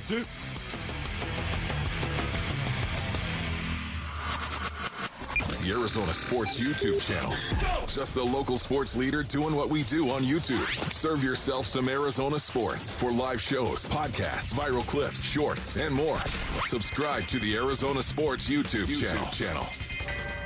From the shadows of your bathroom comes a villain with 2 pinchers, 1 stinger, and 0 respect for your home. Scorpions can make your home feel like a scary movie. At Blue Sky Pest Control, we rewrite the script. We keep scorpions out of your home so your story stays drama-free. Call 602 Blue Sky today. Hello, Blue Sky. Goodbye, scorpions. This is the story of the one. As a custodial supervisor at a high school, he knows that during cold and flu season, germs spread fast. It's why he partners with Grainger to stay fully stocked on the products and supplies he needs, from tissues to disinfectants to floor scrubbers. All so that he can help students, staff, and teachers stay healthy and focused. Call 1-800-GRAINGER, click Grainger.com, or just stop by. Grainger, for the ones who get it done. What is your next success story? At University of Maryland Global Campus, you can succeed again with more than 135 affordable online degrees and certificates to help you move your career forward.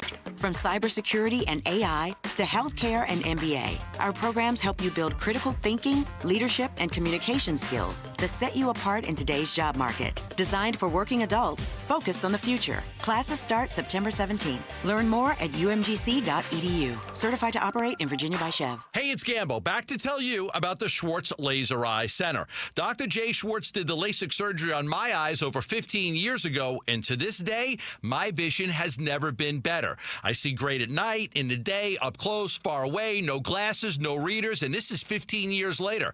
Dr. Schwartz offers the best in advanced LASIK technology, as well as other surgical laser procedures, such as the clear lens exchange and the EVO ICL. Whether it's nearsightedness, farsightedness, and astigmatism, or any other eye care issues, the Schwartz Laser Eye Center can help improve your vision and change your life as he did mine. There is a reason he is the official eye doctor for the Phoenix Suns and Arizona Diamondbacks. The Schwartz Laser Eye Center has 3 valley-wide locations, one in Glendale, one in Scottsdale, and one in Mesa. Schedule your free LASIK evaluation by calling 480-483-EYES. That's 480-483-EYES, or going online at teamidoc.com.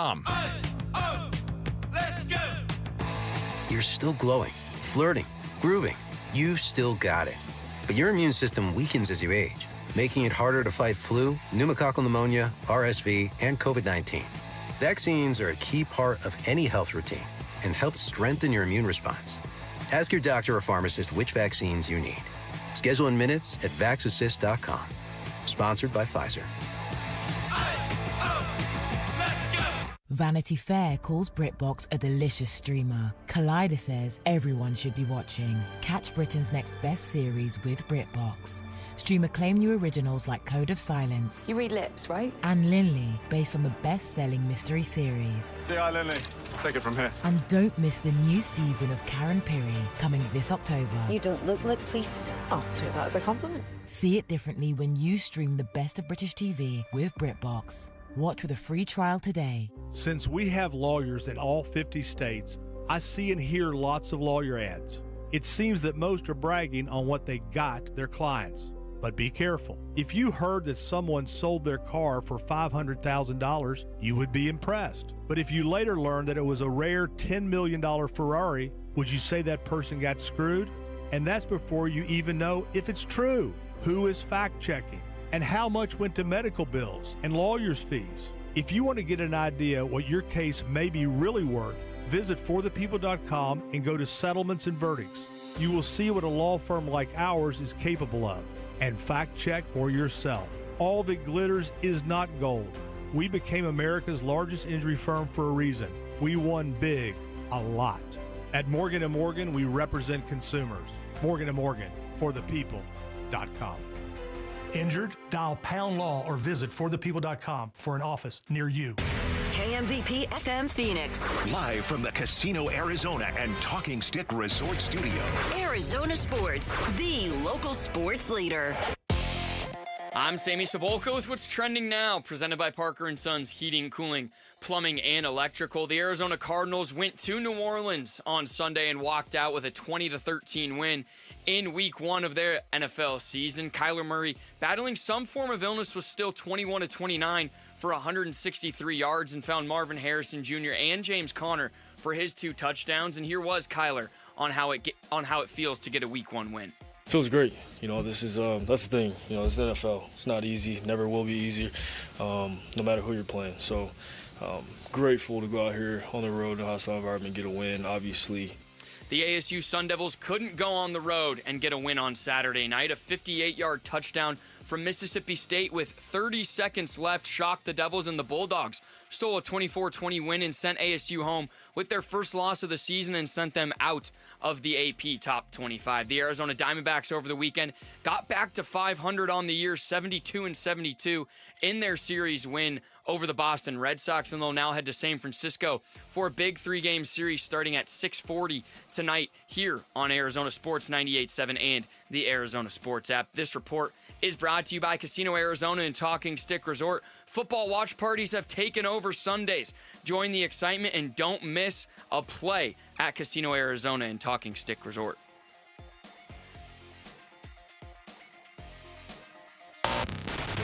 Check 1, 1, 2, 1, 2, 3. Ha! Chaw! Arizona Sports 98.7 FM. Oh, Luke, Wolf, hey, my brother, are you kidding me?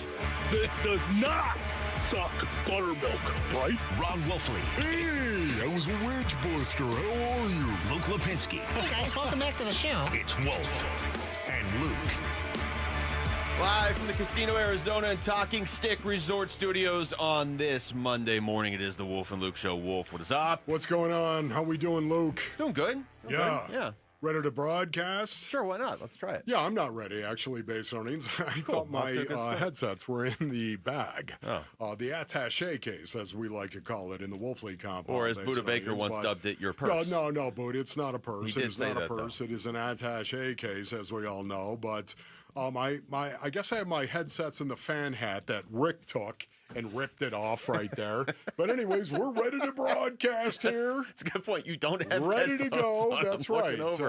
But don't worry about that. I am going to endeavor and continue broadcasting, so you don't have to. That's good. Well, I would prefer to not have to anytime we talk about ASU today, but we're not talking about them now. So we're starting with the Cardinals, Wolf, and let's do something I know. Let's do 2 things I know you love to do. Parachute in on that first topic from 30,000 feet, as you always say. Yes. And talk about football. And how about more than just football, a road win for the Arizona Cardinals? So, Luke, when you think of the Arizona Cardinals beating the New Orleans Saints, where do you begin? Where do you start in Week 1 in the National Football League? I think for me, I'm going to go way big picture here. Yeah. It's the reaction from people, and it seems fairly split. There is you barely beat the Saints. Buddha had to make a great play in the end zone. Otherwise, you're probably tied. You're going to overtime. The offense only could put up 20 points on the Saints. There are a lot of people, and trust me, I'm hearing from them. Yeah. This team's not that good, man. They barely won. I don't know how good this team is going to be. As I've been saying all offseason, I've been saying 2 things all offseason. I like the Cardinals defense, and I'm worried about the Mississippi State game. Well, I still like the Cardinals defense, and I'm really worried about the Mississippi State game now. They won. I love it, Luke. They won a road game in the NFL. Yes. Do I think they looked like a Super Bowl contender? No, but it was Week 1. They won a road game in the NFL. That's exactly what I come to right now as a former professional football player. I'm sorry, Base Thornians. This is what it is. The National Football League is a difficult place to win. They won the game. I feel exactly the same way I did after the NAU-ASU game. Yeah. I felt exactly the same way when I watched that game. Well, you know what? ASU, they made a lot of mistakes. They had 12 penalties in that game. They hurt themselves, of course. They did not play well. That's to me how I feel about this with the Arizona Cardinals. They won the game, just like ASU won the game. And they're 1-0 on the season. Now you've got to get better. From Week 1 to Week 2, you have to get better. In Week 1 in the National Football League, it's a wild card. It is. I'm not making excuses. It is a wild card.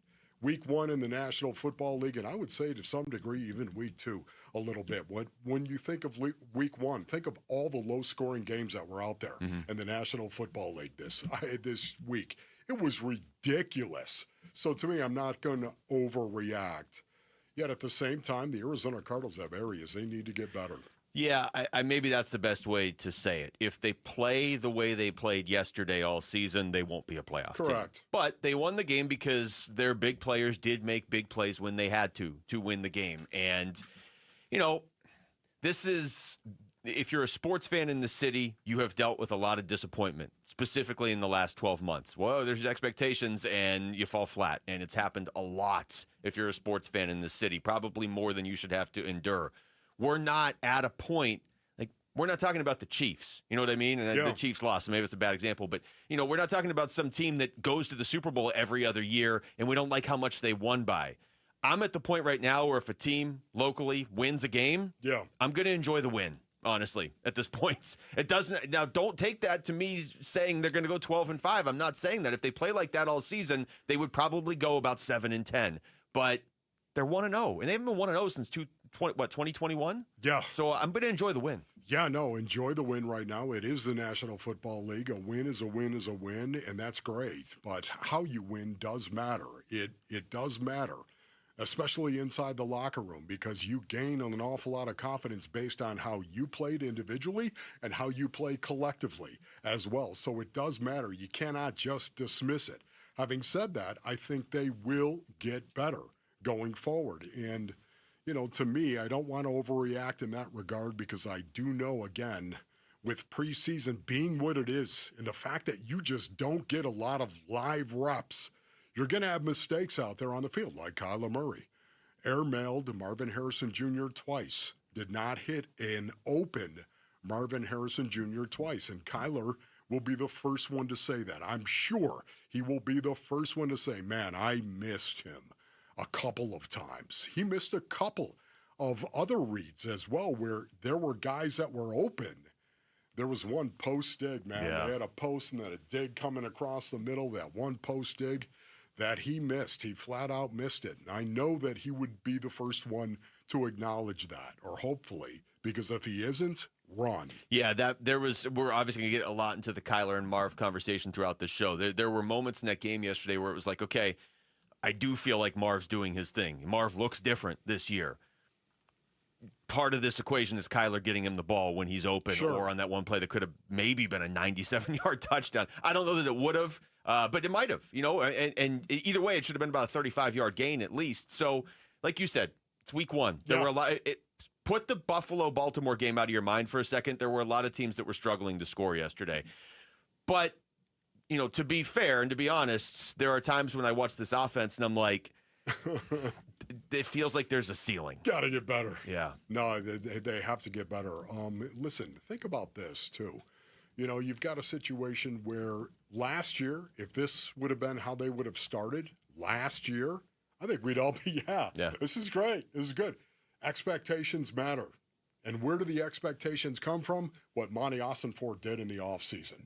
True. What he did in the offseason, building this roster, year 3 of this rebuild, it clearly is a better roster. Our expectations are warranted. They are. Now they've got to go prove it. They've got to go do it. They have to. But they're a better roster. We all know that. And we all expect them to be better. If this would have happened last year, this game, we'd be like, oh, man, that's great. They're 1-0. Here we go. Come on now, Carolina. Oh, no, not Carolina. Anybody but Carolina. That's the other part and of maybe this. This is exactly the team they need to play. Now, wouldn't it be nice in week 2 if they rebounded from a lethargic week 1 and really hammered it? Wouldn't that be great? If you want to show me you're serious, beat the Carolina Panthers. Carolina is basically the Cardinals' version of the Rockies to the Diamondbacks, where it's like, hey, this team that's not really very good that everybody else beats, can you beat them, please? I mean, this is the team the Cardinals struggle against traditionally for whatever reason. We got a lot more time to talk about Carolina. I understand that, but I do think I would feel a lot better if they beat Carolina in week 2 than I do right now. But right now, it's like I'm trying to view this season through the expectations of, can they make the playoffs? Well, when you win road games, you can make the playoffs. So Yes. that's my biggest takeaway from the game yesterday. Yeah, and if I need to get specific on this as well, and I do because it's an itch I must scratch, Masononians, it was the line of scrimmage that really bothered me. And that's not going to surprise anybody. Not going to surprise anybody listening right now, but this is the blood sport. This is the meat grinder. We need to put you into the blender and hit whip. This is what we're going to do. And I was disappointed on the line of scrimmage. More on this as the show unfolds. Yeah, there were a couple players I thought we would see a little bit more or hear their names called, see them around the ball a little bit more that we didn't necessarily in week one on defense. But overall, defense allowed 1 touchdown. And you can make the argument that New Orleans threw an interception a little bit earlier, and they shouldn't have even still be playing that drive. So it's hard for me to get too down on the defense, but I would have liked more of a pass rush. And I would have liked to have seen, I don't know, let's say Josh Sweat around Spencer Rattler a little bit more in this game. Coming up next, we're going to take you to the biggest moments of the Cardinals' win over the Saints in our Monday Audible. It's Wolf and Luke on Arizona Sports, the local sports leader. A Cardinals Week 1 road win. Harrison caught it. Touchdown Cardinals. The first touchdown of 2025. An underhand pitch caught by Connor and into the end zone. Touchdown Arizona. Reaction to the win at New Orleans from Arizona Sports hosts and you on the way. On Arizona Sports 98.7, the Arizona Sports app, YouTube channel, all our Arizona Sports social feeds, and arizonasports.com. In baseball, numbers matter. Every stat is tracked, every play analyzed, but numbers alone, they don't win games. And they don't build a secure financial future either. Hi, I'm Jeff Jr. with Trajan Wealth, and we're proud to be the financial team behind a personalized plan for our hometown baseball manager, Tori Lovello. Tori here. You're spot on, Jeff. Good numbers help, but it's teamwork that wins. It's about building trust, understanding goals, and creating a legacy.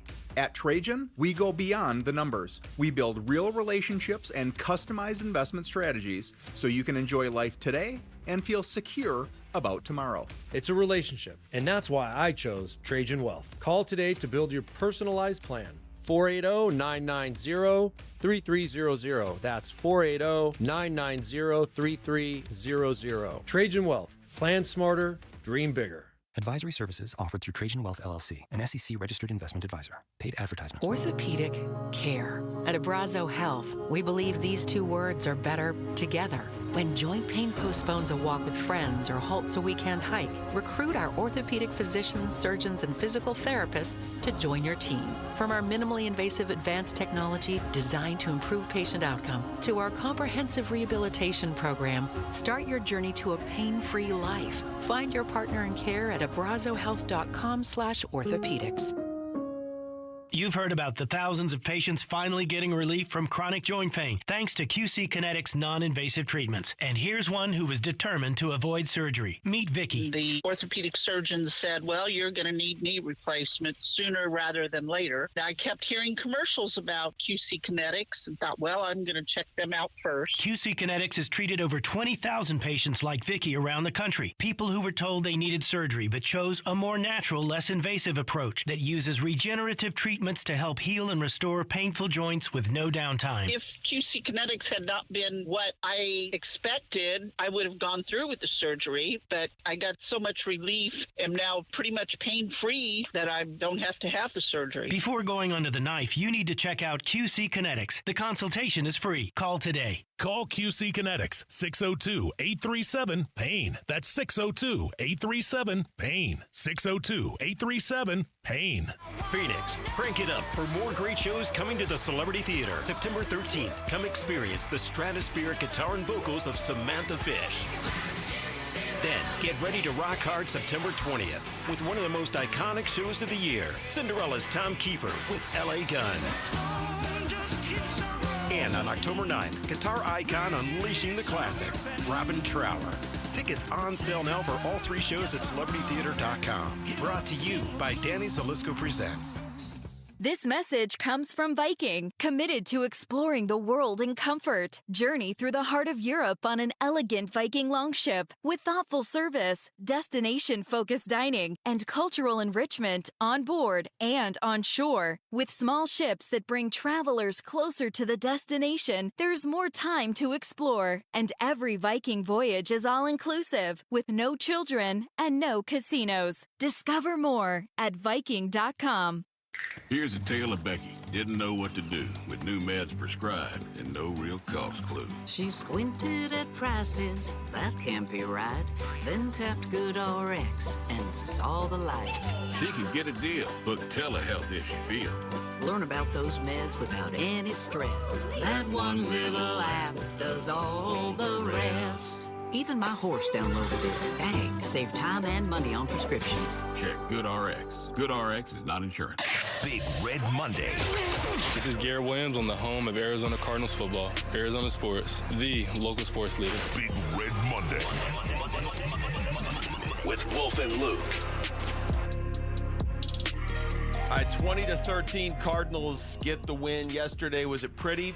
No, not really. But is it a road win in the NFL? Yeah, it is. And there's quite a few teams that would take that right now. It's the first time the Cardinals have been 1-0 to start a season since they went to the playoffs in 2021. And the way the schedule is set up for them, like it just gets, at least in theory, on paper, starts easier, gets harder and harder as the season goes on. Yes. So you have to win these early ones, and they did get a win yesterday. It makes it so much better as well that you won the game, obviously. You win the game. You did not play your best, yet you win the game. It's so much easier to correct film when that happens. Yeah. And learn from that as well. Okay, we won the game. Great thing I didn't cost us the game. But, man, I need to get better. And it's a great opportunity for coaches to teach from.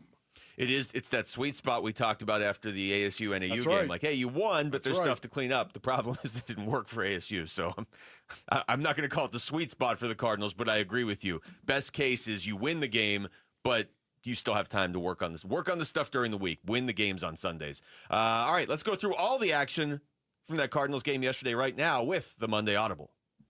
Arizona Sports. Blue 80! Blue 80! Blue 80! 180! 180! Green 87! Monday Audible with Wolf and Luke. Brought to you by Precision Air and Plumbing. Precision Air and Plumbing, the state's #1 ranked AC company for over a decade. It'll be a 42-yard field goal try for Chad Ryland. Gillikin will hold, snap, ball is down, the kick is on the way, and the kick is good. So the Cardinals get points. They were in 3rd down and 10+ twice on that possession. They failed on the second one, had to settle for 3, but they had the lead. Shotgun snap, Rattler straight drop.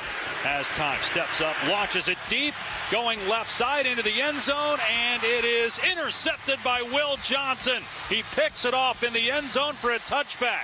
Will Johnson, that's all he did when healthy at Michigan, taking the ball away. There is a flag down, though, at the 38-yard line. While the quarterback was in the pocket, legal contact on the defense, number 16. That's a 5-yard penalty and an automatic first down. And it's a penalty. I just can't stand that that's still in the rule book in terms of how they employ it. I don't think that had anything to do with the play. It was on the other side of the field. Josh Sweat lined up outside the right tackle. They're going to run his way to the right side. Room for Kamara at the 15-10. Stays in bounds at the 5 and into the end zone. Touchdown, New Orleans. Alvin Kamara with an 18-yard run, and the Saints take a 6-3 lead 40 seconds in to the second quarter. Murray in shotgun. Connor to his right. Zay Jones motions right to left. Snap to Murray. He's going to throw.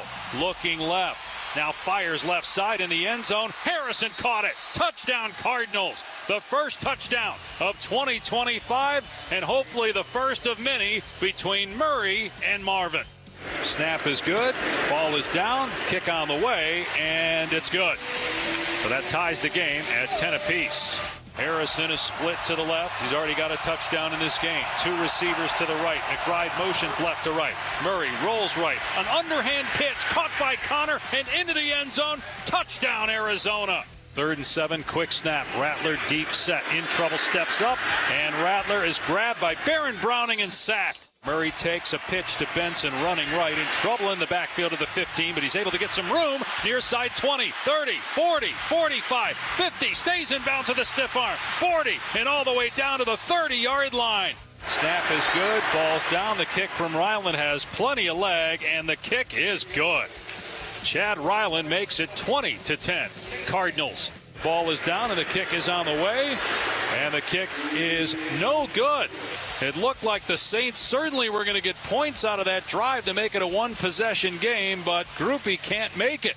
Snap is good, ball is down, Ryland's kick is on the way, and it is blocked, incomplete. Or no good, I should say. It got deflected at the line. Snap, spot, Groupie's kick is up, and it's good. Rattler back to pass, facing a three-man rush. Throws over the middle into the end zone. Going up high. Incomplete pass, though. Jalen Thompson breaks up the pass. They were celebrating here in New Orleans. They thought Jawan Johnson caught the ball, but Jalen Thompson knocked it away at the last second. 4 seconds to go in the game. 4 seconds left, final play of the game. 4th down, ball on the 18 of the Cardinals. Rattler back to pass, looking, throws left side, and it's thrown out of bounds. Incomplete, and the game is over. The Cardinals win week 1 in New Orleans, 20-13. With that Buda Baker play. Buda. In the end zone, where Jawan Johnson goes up. I mean, Spencer Rattler, I don't know how much the Cardinals allowed him to do things or made him look better. I don't know, because he's such an unknown, but he was making some plays there towards the end. It's a great play by Buda, obviously. And how many times have you said this, Wolf? You have to have your best players step up to make big plays. That, I believe, the Cardinals had yesterday. Yeah, for the most part, Luke, I would say that is the definition of what I'm talking about. Buda Baker on that, it was incredible. You go back and you look at it, Basinonians, they played a 3-deep zone with 5 underneath. They played 3-man. Is what they played. They rushed 3. They played man underneath, 5 guys underneath playing man against the 5 receivers, and then 3 safeties over the top.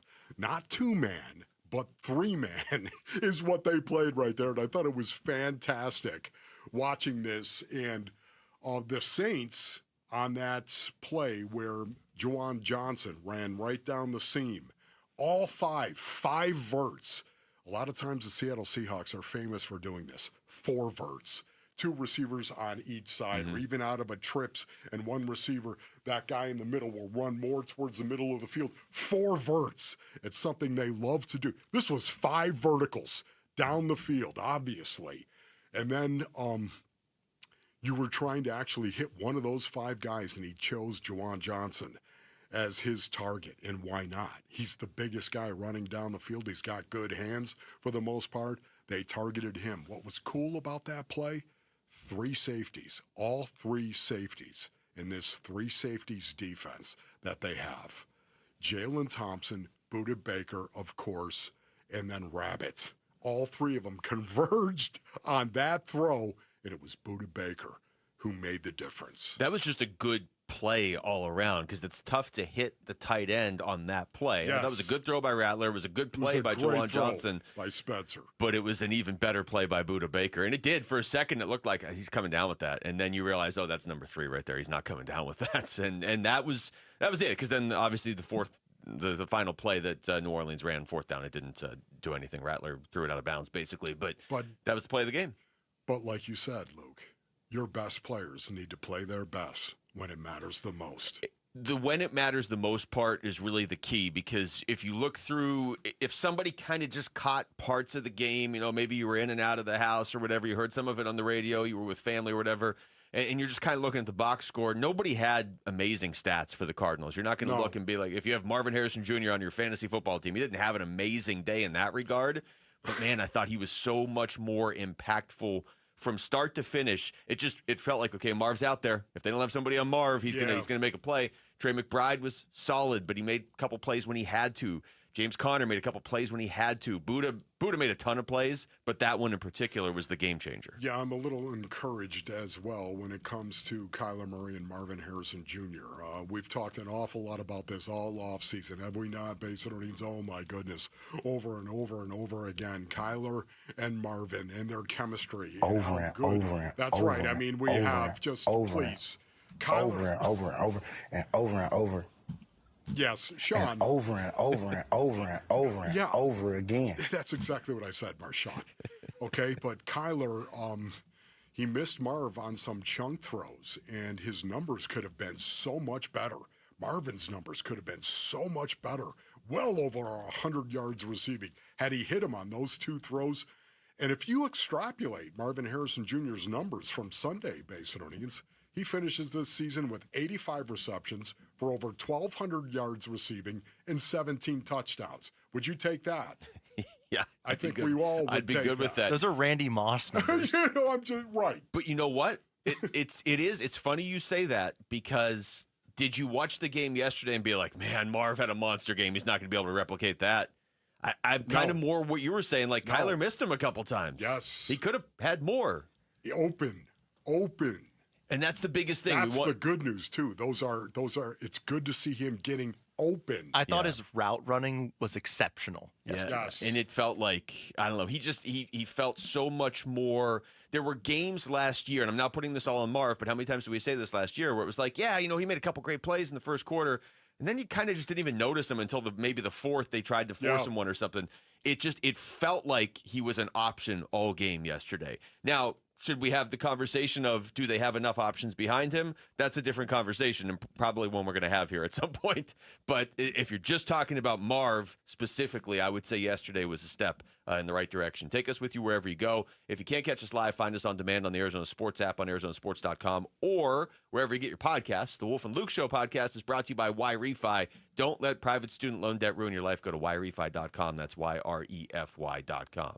All right, when we come back, we'll get deeper into what exactly we saw from Kyler Murray's performance yesterday in New Orleans. That's next. It's Wolf and Luke on Arizona Sports, the local sports leader.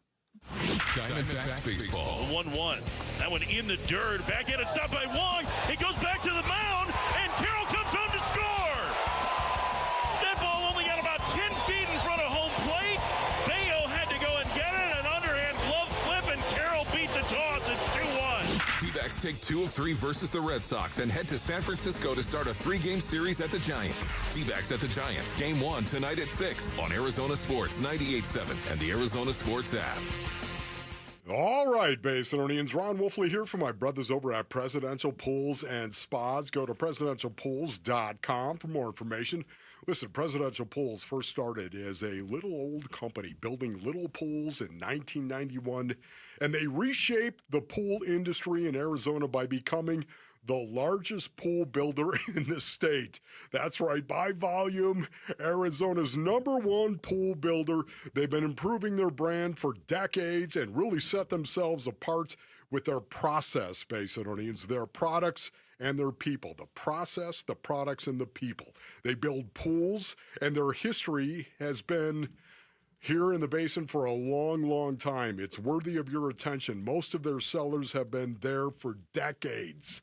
James Frabasilio is a buddy of mine and someone you can trust. His 2 sons are there as well. This is a family-run business. Can I tell you right now, you need Presidential Pools. If you're thinking of building a pool, go to presidentialpools.com. That's presidentialpools.com. Opioid misuse and overdose deaths are serious health issues across the U.S. Anyone at a workplace, including workers, clients, customers, and visitors, can be at risk of an overdose if they use opioids. Are you prepared? Consider making non-prescription naloxone nasal spray a part of your workplace first aid kit. Naloxone reverses an opioid overdose and saves lives. Maintain workplace safety, offer training, and always call 911 for a suspected overdose. Visit naloxoneaz.com. Because we have lawyers in all 50 states, I see lots of lawyers' ads. Most seem to be bragging on results, but are they true or misleading? For example, in some cases, a firm may try a case even though the at-fault party has no lawyer, then brag in the ad about their results. My son Matt got one for nearly $50 million, but we never collected one dime. Some lawyers may say they got a result even though they were sitting second chair at a firm like mine, and even though they had little to do with it. Happens all the time. All that glitters is not gold. At Morgan & Morgan, our results are real. Visit forthepeople.com and go to settlements and verdicts to see for yourself what your case may be worth before you hire a law firm. Do your homework. Fact check. It's easy and too important not to. Morgan & Morgan, forthepeople.com. Injured? Dial pound law or visit forthepeople.com for an office near you. Dave Burns here with Jimmy V, founder of V's Barbershop, where you can always count on a great haircut or a hot lather shave. 25 years, and you walk into any of the V's now, nothing's changed at all, in the sense that they're all aligned the same. They all look like old-fashioned barbershops. It's the best barbers in town. The smell of the tonic, you talk about nostalgia. Every time I smell the tonic, I think about being inside a V's Barbershop. It is amazing how when you walk into one, it's almost exactly the same experience as you would have gotten back in 1999, and that's a real testament to what you've built. The barbershops were in a bad place when we started, and we changed the model completely in 99, and we're proud of that. We did our part in dusting off the barbershop model and making it better. I want it to change with the times, but I want it to be something that's so familiar that people just look at it and go, yes, that's a V's. It's true. The more things change, the more things stay the same at V's. Book your appointment today at vbarbershop.com. Parker & Sons Heating, Cooling, Plumbing, and Electrical is proud to team up once again with Arizona Sports for Character Counts. We're celebrating high school athletes across Arizona who show integrity, commitment, and academic excellence. With over $100,000 in scholarships already awarded, we're excited to keep the momentum going. Nominate a standout student athlete today at CharacterCountsAZ.com. We'd love to share their story, and they could win $10,000 from Parker & Sons.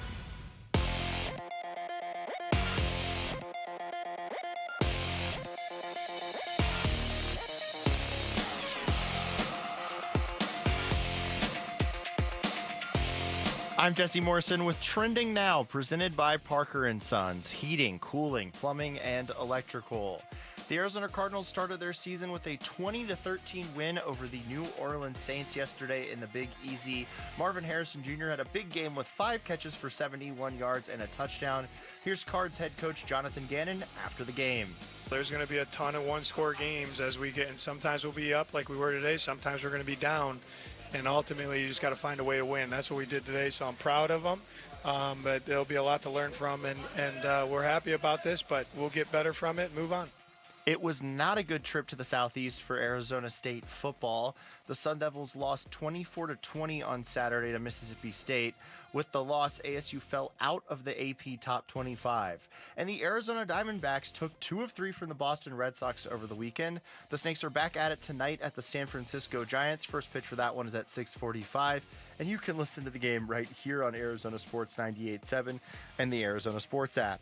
This report is brought to you by Blue Sky Pest Control. Termite season is here. Call 602-BLUE-SKY today to schedule your free termite inspection. Big Red Monday. Hey, this is Kyler Murray. You're listening to Arizona Sports 98.7 and the Arizona Sports app. Big Red Monday with Wolf and Luke. All right, welcome back to the show. It's Wolf and Luke on a Big Red Monday morning. Cardinals win it 20-13 yesterday in New Orleans, so they do take care of business. I 1-0. wouldn't say it was emphatic, but they're 1-0. We're going to do a listeners-only meeting in the final hour of the show today, Wolf. And you can tell us in that listeners-only meeting if you feel good about the Cardinals, if you feel worse, if it's still kind of wait and see. You can also throw in ASU. Can I call? Is that okay if I call in? Yeah, because you don't feel great about the Arizona Cardinals based on how they played, but you sure are happy they won the game. Yeah, I mean, it would have been a lot worse if they let that slip away at the end and they were 0-1 right now. We're also going to talk to Baron Browning. He's going to join us here in a little bit. That's awesome, Baron. He had the first sack of the season for the Cardinals. Sack dance going. And Paul Calvisi is going to join us as well, as is Jody Jackson, actually. We haven't forgotten about We the got to ask Diamondbacks. Barron that too, Luke. Okay. What do you call that thing? Does anyone know what you call that thing? That sack dance that Barron Browning does? What do you call that thing? I wrote exactly that down. What do you that call right. that I'll thing? let you ask Okay, I can't read it, and I'm not going to remember what that meant in 3 hours. Let's dive specifically into the quarterback play, though, Wolf, for the Cardinals. Kyler Murray. Now, the news came out in the morning yesterday that he was on the injury report with an illness, but not that it was going to affect his ability to actually go out there and play. He ends up going 21 of 29 for 163 yards, 2 touchdowns, no interceptions, doesn't turn the ball over, ran the ball 7 times for 38 yards. So protected the ball, as you said earlier, did definitely miss Marv a couple times. But, he did quarterback them to a win. So where do you come out on this? Oh, my goodness. If you tell me that Kyler Murray doesn't overthrow Marvin Harrison Jr. on 2 of those throws where Marvin was open, I would tell you right now, I'm great. Hey, Kyler, that's pretty good. Yeah. Pretty good game right there. That would have put him well over 200 yards for the day. I'd have been pretty happy. You protected the ball. Listen, this is something that is going to be key for Kyler Murray. We all know what happened last year in the first 10 games. We all know what happened. 6-4, and they were on top in the NFC West. And Kyler Murray, of course, had protected the ball really, really well. I think he had 3 picks in the first 10 games. And then after that, wow, it got sideways on him. 8 picks in the last 7 games. This is a key for the Arizona Cardinals. It's a key as to whether or not they're going to win games or lose games. Kyler Murray protecting the ball. I can't even think of a throw where, well, yes, actually, there was one where the throw should have been intercepted. There was one time where he actually put the ball in jeopardy. Other than that, I thought he did a great job protecting the ball. Almost got intercepted twice on that play. If I'm thinking of the same one you're thinking about. Yes. Yeah. Look, it's always going to be tough with him. If you say anything good about Kyler Murray, this is the surest sign it's football season. People are like, "Oh, you think Kyler's the best quarterback?" I do not. If you say anything bad about him, people are like, "Wait, you don't appreciate a win." It's going to be. This is the classic wait and see approach here. Now, his game yesterday was good. Didn't turn the ball over, threw a couple touchdowns. That was better than a lot of quarterbacks in the NFL yesterday. If that's the best he can do, and it isn't, we've seen him do better, but if that's the best he does this season, then they're in trouble because he did miss some throws. There are moments, Wolf, and I said this earlier, but I'll say it again, to be honest, there are moments, not just yesterday, I just mean over the, even now in Drew Petzing's offense where I'm like, is there a ceiling Kyler's going to – could this guy ever take them to the Super Bowl? Yeah.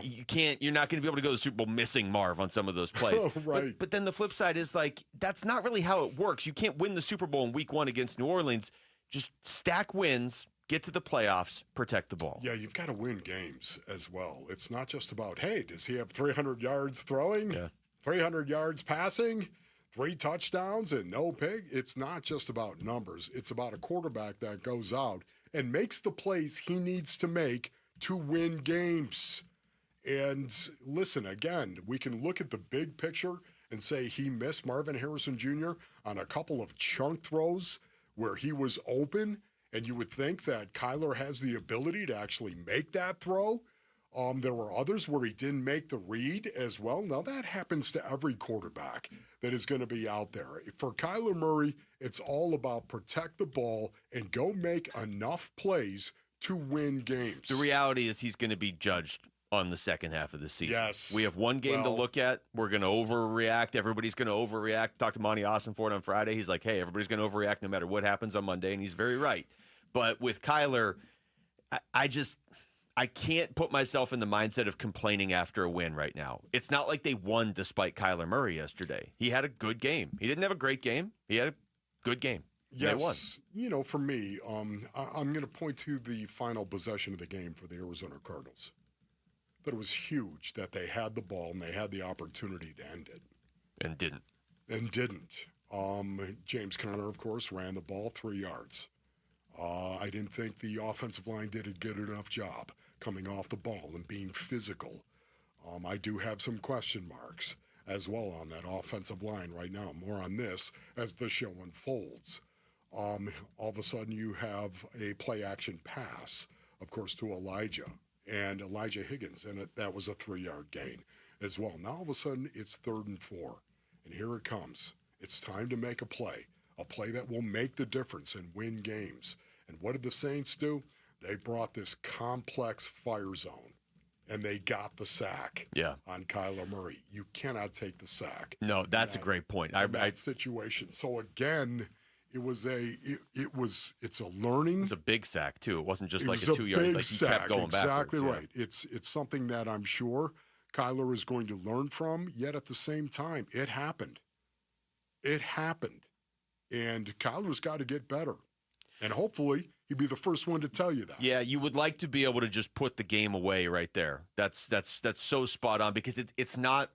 This is not the Buffalo Bills storming back on you last night with Josh Allen, where he's just not going to miss a throw and he's going to make just ridiculous plays in the fourth quarter. This, again, all due respect to the Saints, I thought Spencer Rattler looked better than I thought he would. Especially on that last drive, but you just put them away. Don't put your defense in that position because, again, we're going to talk about defense in a little bit. Defense gave up 1 touchdown all game. They shouldn't be in a position, and a touchdown that probably shouldn't have happened. They shouldn't be in a position at the end of the game where they have to make a play to save the game. But they were, and they did. And ultimately, that's what matters. And, Luke, I guarantee that Kyler Murray and company, they're going to see complex blitz and pressure packages next week. Yeah, 5 sacks of Kyler Murray by the Saints. New Orleans last year averaged 2.3 sacks per game. They had 5 sacks of Kyler yesterday, and there were a couple, and I know this was brought up on the broadcast too, and I want to make sure I remember to ask Max Starks about this when we have him in this week. They brought up how the offensive line can get really frustrated when you just kind of give yourself up and take a sack instead of just chucking the ball away, because New Orleans did have 5 sacks, but it's like, could Kyler maybe have avoided like 2 or 3 of those just by throwing it away? I thought we're on Kyler. Yeah, so that can't happen really past this week. Take us with you wherever you go. If you can't catch us live, find us on demand on the Arizona Sports app, on ArizonaSports.com, or wherever you get your podcasts. The Wolf and Luke Show podcast is brought to you by YRefi. Don't let private student loan debt ruin your life. Go to YRefi.com. That's YREFY.com. When we come back, what exactly has triggered this crazy run the Diamondbacks are on? If you looked away, they had a chance to get within 3.5 games of the wild card yesterday before the bullpen let it slip away. But something has clearly changed. We're going to ask their broadcaster, Jody Jackson, next. It's Wolf and Luke on Arizona Sports, the local sports leader. NFL record for most punt return touchdowns in a season. Played 10 of his 13 NFL seasons for the Cardinals and officially retired a Cardinal this summer. He's Patrick Peterson, P2. Patrick Peterson out of LSU to the house. And he joins Wolf and Luke every Tuesday morning at 11:15 to talk football on Arizona Sports 98.7, the Arizona Sports app, and the Arizona Sports YouTube channel. All right, Basinonians. Ron Wolfley here from my brothers over at Legacy Green Solutions. Go to LegacyGreenSolutions.com. Listen, Legacy Green Solutions is family-owned and operated right here in the Basin, have been for over 25 years, but they're really rooted in the Midwest. Good blue-collar guys. I can tell you, I can relate to that. They show up, they work hard. Legacy Green Solutions only offers premium, American-made artificial grass. It looks amazing, feels real. It's perfect for the kids and the dog. No mowing, no mess, just clean, green perfection. They came over to the Wolfley compound, and I can tell you right now, Basinonians, we absolutely love what Legacy Green Solutions did. Right now, Legacy Green Solutions is offering a special deal for a limited time. Unlock 15% off by mentioning Wolf. 15% off by mentioning me. Text GREEN to 620-620 to get this offer. That's green to 620-620 for a 15% off. Visit LegacyGreenSolutions.com. That's LegacyGreenSolutions.com. Hey, home sellers, Arizona has had more homes that didn't sell in the past 6 months than in the previous 2 years combined. Thousands of sellers left stuck with no offers and no sale. Do what I did so you don't get stuck. Call Carol Royce, your home sold guaranteed realty. With Carol's guaranteed sale program, sell your home at a price acceptable to you or Carol will buy it. If your home didn't sell or you're thinking about selling, call Carol Royce today or visit CarolHasTheBuyers.com. That's CarolHasTheBuyers.com. Carol and seller must agree on price and possession. I love Moving Team 6. Let's talk with JT about the mission of Moving Team 6. In your mind, when your family sits down, what mission do you tell your employees that they're going on? The mission is to take care of the customer. We get people calling us all the time. Hey, can you help us? No problem. Whatever we got to do, because I feel like that's our duty. The number one thing I tell my guys when they go out is care. That is the number one thing. Go to Moving Team 6 for your next move. Spell out that word 6 to get to the right website. MovingTeam6.com. Dan Bickley here with a great opportunity for one lucky sports fan. My friends at Waltz TV and Appliance are giving away a 75-inch 4K television along with a state-of-the-art soundbar, a combination guaranteed to take your fandom to the next level. All you have to do is text Waltz to 620-620 between now and September 22nd. The winner will be announced on September 23rd. And once again, very simple. Just text Waltz to 620-620. Message and data rates may apply. 1877 Cars for Kids. KARS Cars for Kids. 1877 Cars for Kids. Donate your car today. Call 1-877-CARS for Kids to reach a friendly live agent. Donation's super easy, and your car can be picked up as soon as tomorrow. Call us now. 1877 Cars for Kids.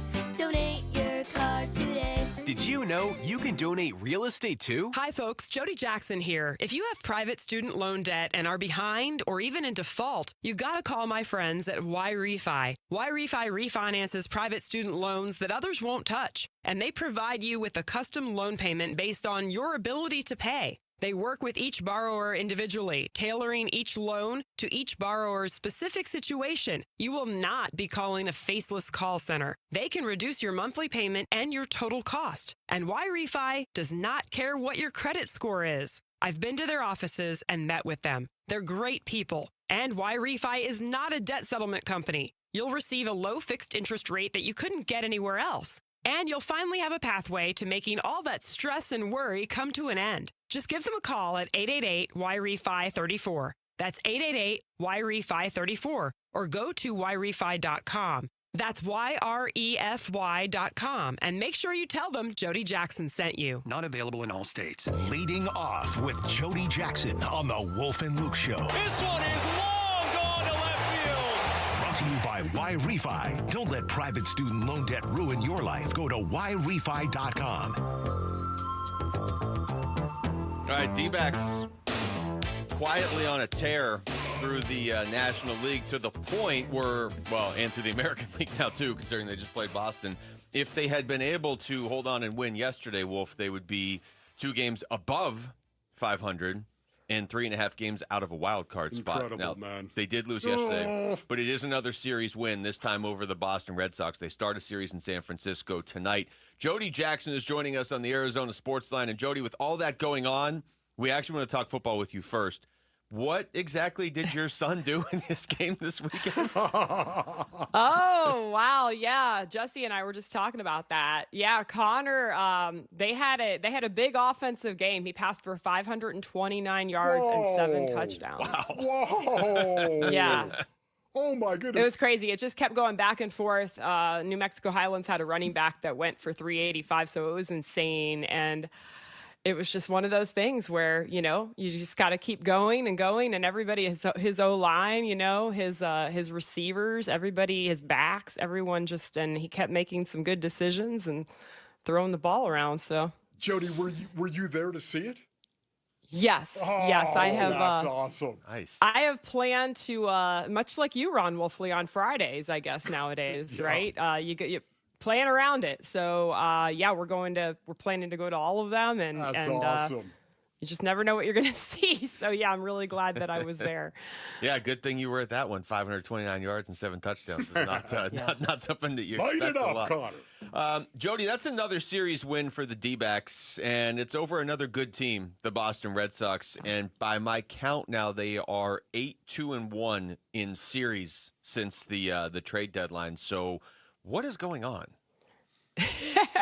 Yeah, it's really remarkable, because it's a tribute to the resilience of not only the guys that were on the club through the trade deadline and through that tough period of time before it, but, and to Torrey and his staff and Mike Hazen in that group. And, you just realize that you got to, it's the value in life. Keep going, keep plodding away. You bring in new pieces also, and they're thriving. I mean, it's just, it's remarkable. And while the offense has been steady throughout, it's just, I think what we're surprised about is it's different guys now, right? It's Blaze Alexander. It's a few new pieces. But I think if you really look at it, the defense has improved. Yesterday was a little bit different late. Obviously there were some big mistakes late that cost them that game. But overall, the defense has been a lot better. The pitching has been much more steady. And, those are just the things that you wish you had a little bit of earlier in this. I mean, they're in it. Had they won yesterday, it would have looked a little bit better, but 4.5 back. And now they play the Giants, who have been, have been really good over their last 3-4 weeks also. So it's going to be really interesting. So for me, Jody, I think I need to start at the rotation and looking at the rotation right now, a rotation that from a talent perspective is not nearly as talented as the start of the season's rotation was. Yet I'm looking at this right now. Jody, do you know this came from our web flower, as a matter of fact? So I'm going to. Do you have some bacon for me there? That's what I'm going to broadcast bacon for you. I'm going to throw this out. The web flower and the pollination of the web flower. In 9 of Arizona's last 11 games, its starter has tossed a quality start. Did you know that, Jody? Wow. I did not. 9 of the last 11 starts has been a quality start from this rotation. What is going on, Jody? It's been great to watch. I mean, and these guys, to their credit, have been giving the team innings all season long, okay, which is great. But now the performances are looking better, and that's leading the way for me. I mean, it's Zach Gallen is doing it, but Eduardo Rodriguez, who at times you kind of wondered, like, can he even get this right? I mean, he was really struggling at different points in this season and very hittable. You're like, okay, they're slugging against him. He looks hittable. And his last 2 have been terrific. And so, yeah, I mean, and now tonight it's Nabil Crismatt, who, again, what a pickup that was. A guy from AAA with the Phillies. They knew of him. They had him on the roster in 2023 briefly. But, he's been, and now he goes up against Logan Webb, who the D-backs, I am not going to sit here and say anything about Logan Webb that isn't highly complimentary. He's one of the best pitchers over the last decade in baseball, but the D-backs tend to wear him down. They tend to find a way against him, so hopefully that happens again tonight. But yeah, starting pitching is everything, Wolf, and I appreciate you dropping some knowledge on me there. Yeah, it's so interesting too. Nabil Crismatt, you bring him up. Why does he wear the nose the nose expander? Why does he wear that? Yeah, it was cool. Todd asked him that, I think, in a live interview, and he was just like, I breathe better. Why wouldn't we? And it had me thinking, like, I'm sold. Like, why don't I wear this? If I could breathe better on any given day, why am I not? But yeah, no, he's you just love the guile and kind of the old school mentality. He's pitching with just changing speeds and doing it, especially in the, look, not to get deep on this, but in the age of the arm injuries we're seeing, I'm not saying we're going to shift as a baseball entirety away from velocity, but you do have to respect it, and you would love to see more guys maybe have success that way, because it would save maybe some of the arm wear and tear, because he's just getting it done, with all of that, changing speeds, changing location, getting ground balls, the defense making plays behind him, and that's benefited all the pitchers. So hopefully we see a little more of that tonight. Talking to Jody Jackson. Jody, 18 games left for the Diamondbacks. They were not supposed to be back in the playoff race, and I know they're very much on the fringe of it right now because they're still 4.5 back, but it's undeniable what they are doing in terms of playing better. We've talked about that. The team they're trying to run down, the Mets, is not really playing very good baseball. Now they have 4 coming up with the Phillies. Then they get Texas, San Diego. They have a series against the Cubs in late September. How much are you allowing yourself to still pay attention to the standings as opposed to just the Diamondbacks improving? I think it's a great question. Emotionally, we all want to, in this world we live in, we all want to know, like, is it going to happen or is it not going to happen? But really, it's the beauty of sports, and it's why we keep coming back to it. And you just never know what's going to happen. And every year, I mean, who would have thought last year would the Mets and the Braves have thought last year that the Diamondbacks were going to falter in that final week and only pick up 2 wins or blow a lead on a Sunday, the second to last Sunday of the season. So you just never know. And the Mets kind of remind me of the Dodgers, where sometimes they look incredible and they look like they're going to win the World Series, and then other times they go on these runs where they're losing a lot of games in a row. So we have no idea. And isn't that kind of the beauty of it all? And for the D-backs, they just got to continue doing what they've been doing, which is really playing solid baseball. I keep mentioning Blaze, but I think Blaze is the epitome of it. I heard I think it was Vince this morning on the morning show say, like, it's kind of like Little League, or like where the kid that just can play anywhere. Or maybe it was Tim that had said it, Tim Ring. But, like he can. You put him wherever, he's making plays, he's robbing homers, he's getting hits. I don't want to. I know yesterday they lost and that hurt, but I don't want to forget about Friday and Saturday, which were the unbelievable wins. The defense that was played, Corbin getting to 30 home runs. Yes. Corbin Carroll, his speed and his power on display, both Friday and Saturday. Yesterday, really coming home and, manufacturing that run. So there's a lot to like about this team. And you look around and you could see why Jalen Beeks said the other day after Friday's win, like, we look around and we're like, we have so many good players on this team. So I'm going to allow myself as long as possible, Luke, that's my answer, to believe in it, because you just never know what those other teams are going to do. And meanwhile, if you're the D-backs, you just have to care about yourself and go out there and win games. Because if you're busy looking at other teams and all of that, it's only going to distract you from the prize ahead. Jody, make sure you tell Connor he's a stud, okay? Just, congratulations. Make sure you tell him Thank that you, from Wolf. us. Yeah, maybe he'll listen to this podcast. He can always do that. We know, right? Perfect. Jody, thanks, thank you so guys. much. Talk to you again soon. That's Jody Jackson joining us right there on the Arizona Sports Line. Yeah, there's a lot of football today, so we're probably going to get more into D-backs tomorrow. But, Wolf, their winning percentage since the trade deadline is .600. They have the 3rd best record in baseball since the trade deadline. This isn't like, they're a little bit better than they were. No. Milwaukee and Philadelphia are the only 2 teams playing better baseball than the Diamondbacks since the trade deadline. And Philadelphia is only 1 game ahead of them since the trade deadline. And they've split with Milwaukee. Man, truly incredible right now. And they're playing some good teams and winning those series. If they had won yesterday, yeah, that's the cutoff for me. Like, if you get into the 3.5 games or less deficit from a wild card spot, we have to start paying attention again. Indeed. This is big because the Giants are basically tied with them right now, and the Mets are starting a 4-game series with the Phillies. So I don't want to say get your hopes up, but let's see how this week goes. I would say pay attention. Yeah, at least keep an eye on what they're doing, and they're a lot more fun to watch now too. All right, when we come back.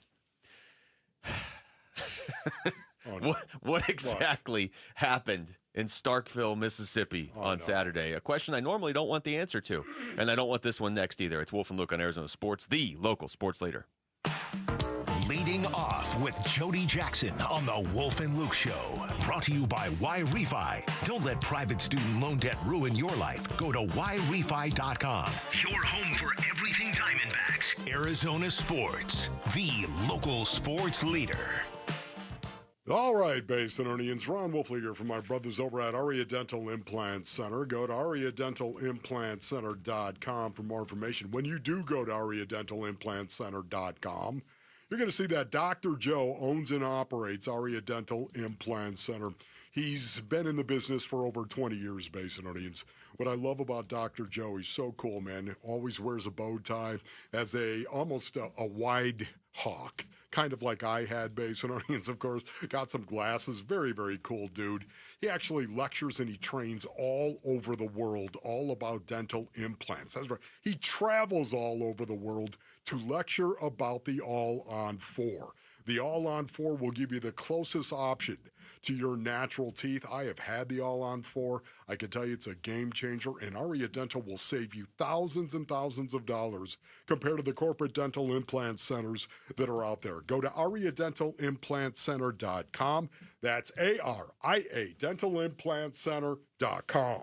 Dragging through your day, low energy, poor sleep, no drive? At Vital for Men, we're experts in helping men take back control with testosterone replacement therapy and now offering semaglutide. Plus, we accept most insurance. Book your free testosterone test today with 3 Valley locations, all experts in TRT. Go to vital4men.com. That's vital, the number 4, men.com. Vital for Men. Stop feeling exhausted. Start feeling unstoppable. When your backyard needs a serious refresh like ours did at Casa Cal BC, you want the best. But how do you know? Where do you go? Well, California Pools and Landscape has already won 33 International Design Awards this year. Discover the difference when you go with the most awarded pool builder in Arizona. High quality work, built to last. Our favorite, the industry leading warranties. Even better, they're donating to Phoenix Children's with every project built this year. See our backyard transformation and what's possible at calpool.com/Paul. Hey, it's Pat. The other day at work, they brought in pizza for lunch. So I swooped in and I grabbed 3 slices. The coworker next to me said, "Geez, Pat, you can't have it all." Then I corrected him and said, "Yeah, I can. And you can too. With a new 2025 Toyota truck. Power and performance, capability and reliability." Well, I must have convinced him because he grabbed the plate out of my hand and he said, "Good point, Pat." Right now, get low 1.75% financing for 72 months on the new 2025 Tundra. Or get 2.99% 48-month financing on a new Tacoma SR or SR5. To check out great deals on your favorite Toyota, visit your Valley Toyota dealer or valleytoyotadealers.com today. Toyota, let's go places. 1.75% with $14.64 per thousand borrowed for 72 months. 2.99% with $22.13 per thousand borrowed for 48 months. 0 down payment if you qualify. Offers exclude TRD Pro and Trail Hunter models and N93025. See dealer for details. Everybody, Dan Bickley here, and if you're looking for a meal that's never boring and always packed with flavor, head to Sonic with over 10,000 drink combinations. Iconic classics like cherry limeades, tots, and corn dogs, plus new favorites like the Double Sonic Smasher and Groovy Fries. There's something for everyone in your crew. And remember, order ahead with the Sonic app to score exclusive rewards like half-price drinks and slushes. Live free, eat Sonic. I'm John Morgan of Morgan & Morgan. If you've been injured in a car accident, call America's largest injury law firm. For over 35 years, my mission has been to deliver more for our clients, to deliver more for you. If you or anyone in your family has been injured in a car accident, call us now, as the time to file a claim may be limited. Last year, more clients hired Morgan & Morgan than ever before, protecting America, fighting for you. Morgan & Morgan. Visit forthepeople.com for an office near you. Need space that's designed to last? Mueller Incorporated delivers pre-engineered steel buildings customized for your style. From garages and workshops to barns, warehouses, even airplane hangars. Our bolt-together buildings are designed to last decades with proper installation and maintenance. Designed for strength. Engineered to last. Visit us today at our West Phoenix location in Buckeye, Arizona, or go to MuellerInc.com to learn more. KMVP FM Phoenix, live from the Casino Arizona and Talking Stick Resort Studio. Arizona Sports, the local sports leader. I'm Jesse Morrison with Trending Now, presented by Parker & Sons, heating, cooling, plumbing, and electrical. The Arizona Cardinals are 1-0 after a 20-13 win over the New Orleans Saints yesterday in the Big Easy. Marvin Harrison Jr. had a big game with 5 catches, 71 yards, and a touchdown. Here's Cards head coach Jonathan Gannon after the game. There's going to be a ton of one-score games as we get, and sometimes we'll be up like we were today. Sometimes we're going to be down, and ultimately you just got to find a way to win. That's what we did today, so I'm proud of them. But there'll be a lot to learn from, and we're happy about this, but we'll get better from it and move on. It was not a good trip to the Deep South for Arizona State football. The Sun Devils lost 24-20 on Saturday to Mississippi State. With the loss, ASU fell out of the top 25.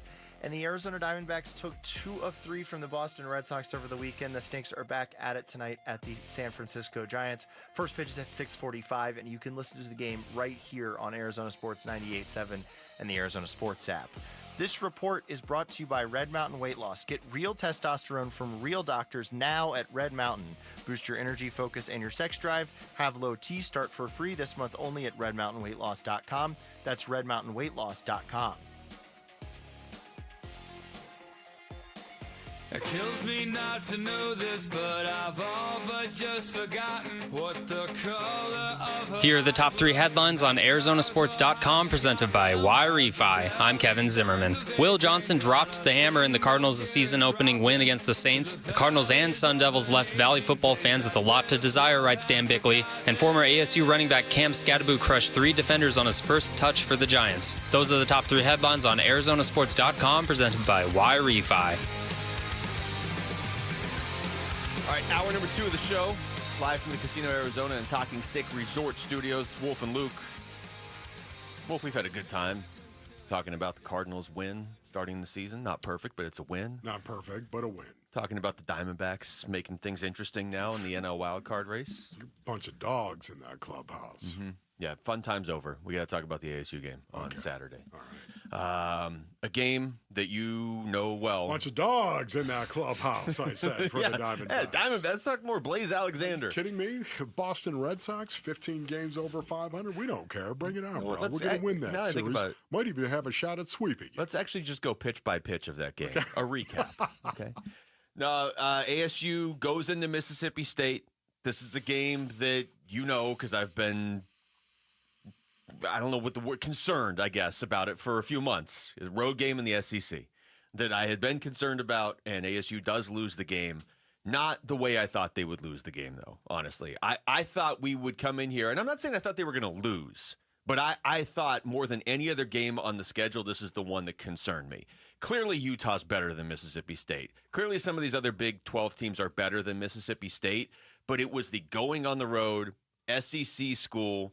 The worst part about this game is I had to learn the history of why Mississippi State gets their little special rule where they get to have cowbells at the games and nobody else in college football gets to. But that environment, I thought if it goes bad, it's going to be that environment, and Mississippi State's maybe better than I thought, or than people thought, because they were basing it on last year. That game ends in horrible fashion, and I'm not even really sure Mississippi State's that good. That's kind of my takeaway from that. Yeah, no, that's, honestly, we're going to have to wait and see how this all pans out. But the one thing we do know is I didn't feel like Arizona State was ready to play. I agree. And I wonder if Kenny felt the same way. I wonder if Coach Dillingham feels the same way in regard to watching the tape. Did he feel his guys were ready to play that game? Mississippi State came out and scored, 4 plays? Yeah. 4 plays, 7-0. ASU got the ball, and, they got a first down, but that was it for the most part. They really struggled. They looked asleep.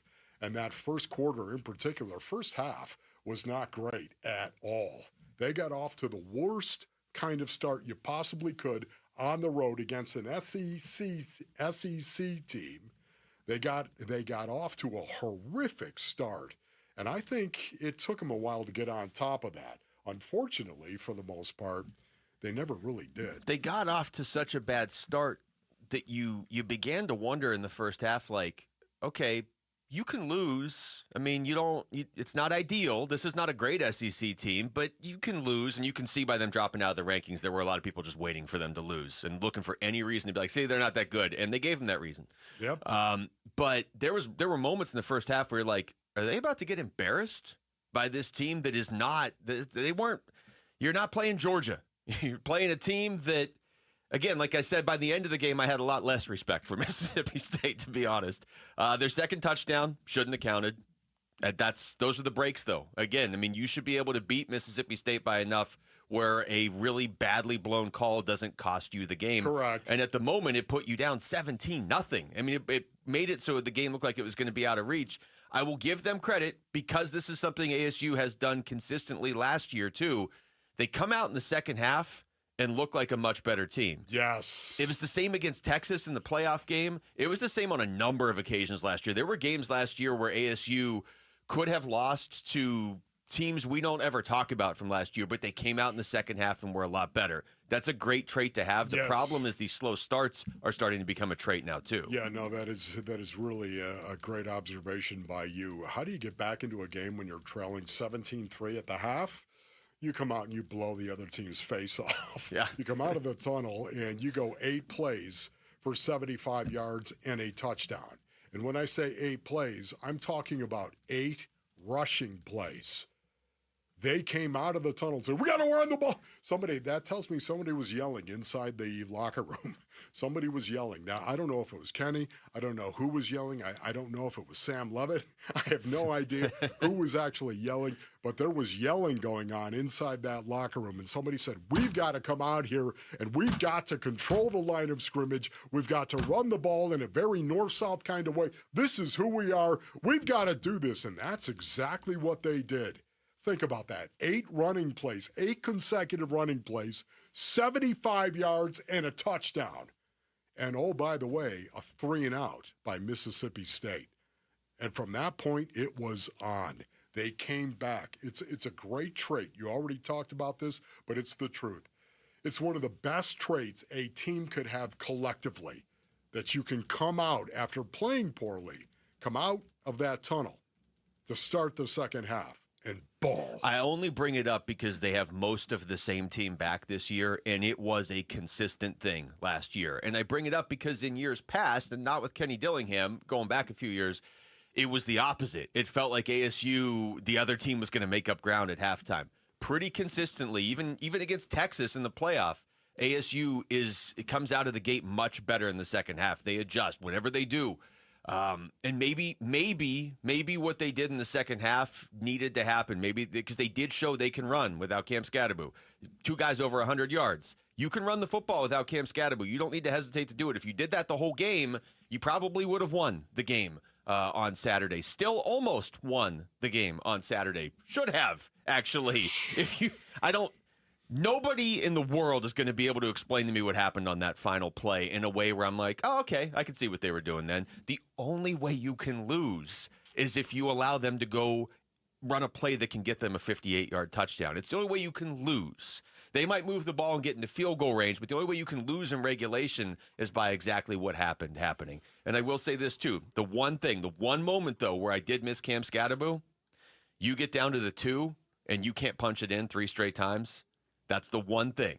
They were able to run without Scadaboo, and I think it's a huge thing going forward. They would have gotten in the end zone there at the end. I totally agree with that. Would have, should have, could have, but it's Cam Scadaboo.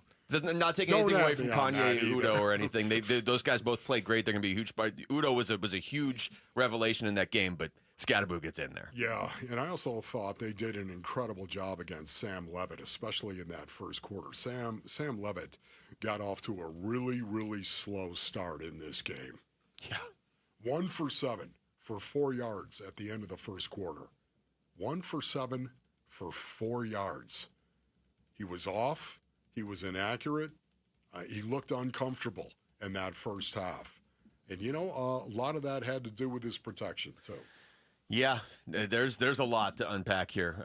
Don't miss your last chance to win tickets to the Cardinals home opener this Sunday against Carolina. Just head to the Arizona Sports YouTube page, watch us live, and click the contest link pinned in the chat. It's that easy. Tune in, click, and you could be at the game. You'll find it very easily in the chat on YouTube Live. When we come back, just how good of a start was yesterday for this season and Marvin Harrison Jr. That's next. It's Wolf and Luke on Arizona Sports, the local sports leader. A Cardinals Week 1 road win. The Cardinals win Week 1 in New Orleans, 20-13. I don't care if this was by 40 points or 1 point, Dave. A win is a win. And the difference between walking into every building tomorrow being 1-0 or 0-1 is massive. Reaction to the win at New Orleans from Arizona Sports hosts and you on the way. On Arizona Sports 98.7, the Arizona Sports app, and ArizonaSports.com.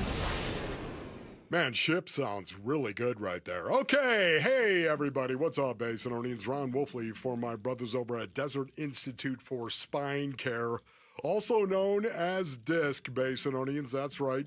Listen, I've got a condition in my back, and I went to the spine surgeons at DISC, and they helped me. They have helped me in the past, and it's one of the reasons why I love endorsing them I give them my highest recommendation for you. The disc surgeons are known as leaders in minimally invasive spine surgery. The disc founder, listen to this, the founder pioneered endoscopic spine surgery. And now their surgeons train other surgeons, not only in the United States, but all over the world in endoscopic and minimally invasive spine surgery. You know what, Basinonians? Get back to living. How do you do that? You go to sciatica.com or you call 602-944-2900. 602-944-2900 for disc. Hi, this is Stuart Willis, President of Asset Preservation Wealth and Tax. A personal relationship with your financial advisor really matters. It's super important that you have the ability to talk about anything you need to with your advisor. So if you have been pushed off to a call center and you don't have a one-on-one relationship with your financial advisor, then reach out to us at assetpreservationwealth.com. That's assetpreservationwealth.com. Investment advisory services offered through Foundations Investment Advisors, LLC, an SEC registered investment advisor. If you have unfiled taxes or are in debt to the IRS, this is important news. Did you know the IRS has programs specifically designed to help people struggling with tax debt? Powerful tax assistance programs that can save you thousands if you qualify. No one knows these programs better than the experts at Optima Tax Relief, America's most trusted tax resolution firm. A-plus rated by the Better Business Bureau, their award-winning tax attorneys and licensed professionals have resolved over $1 billion of tax debt for their clients. One call to Optima can start the process, helping to put an end to your worries about wage garnishment, asset seizure, and other aggressive IRS actions. Find the best options to solve your tax problems. Call the experts at Optima Tax Relief today for a free consultation. Call 800-343-6460. 800-343-6460. 800-343-6460. Optima Tax Relief.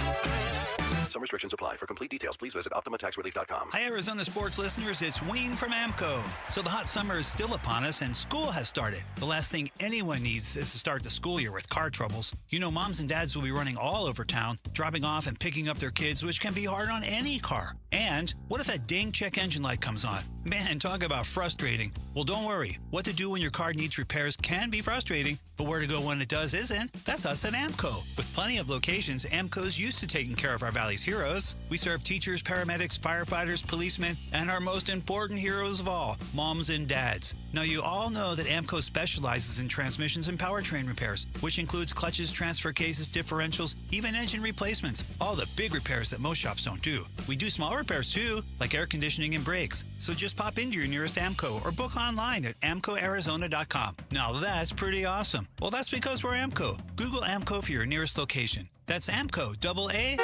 AAMCO, transmissions, and a whole lot more. Cardinals fans, football is back, and Kilt Lifter from Four Peaks has your game days covered. Whether you're posted up at home or cheering with your crew at Four Peaks 8th Street Pub in Tempe, Kilt Lifter is the ultimate game day companion. Arizona's favorite award-winning amber ale, bold, smooth, and brewed for Sundays. This season, lift your game with Kilt Lifter. Big Red Monday. This is Cardinals tight end Trey McBride, and you're listening to Arizona Sports, the local sports leader. Big Red Monday with Wolf and Luke. All right, Wolf, I have a question for you. And I don't know if there's an answer to this, so that's why I'm asking. Okay.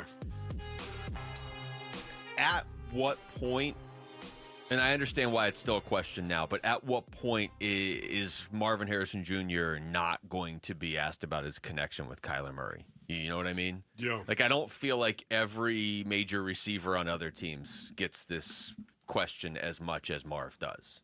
I get why he's getting it now, obviously, after last season, and yesterday was the first game.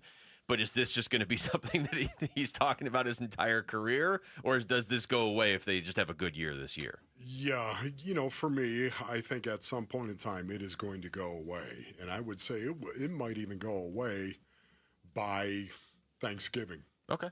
I think, the sample size has got to be big enough where you can have a shred of credibility.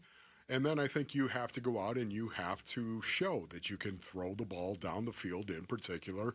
You can make those chunk throws.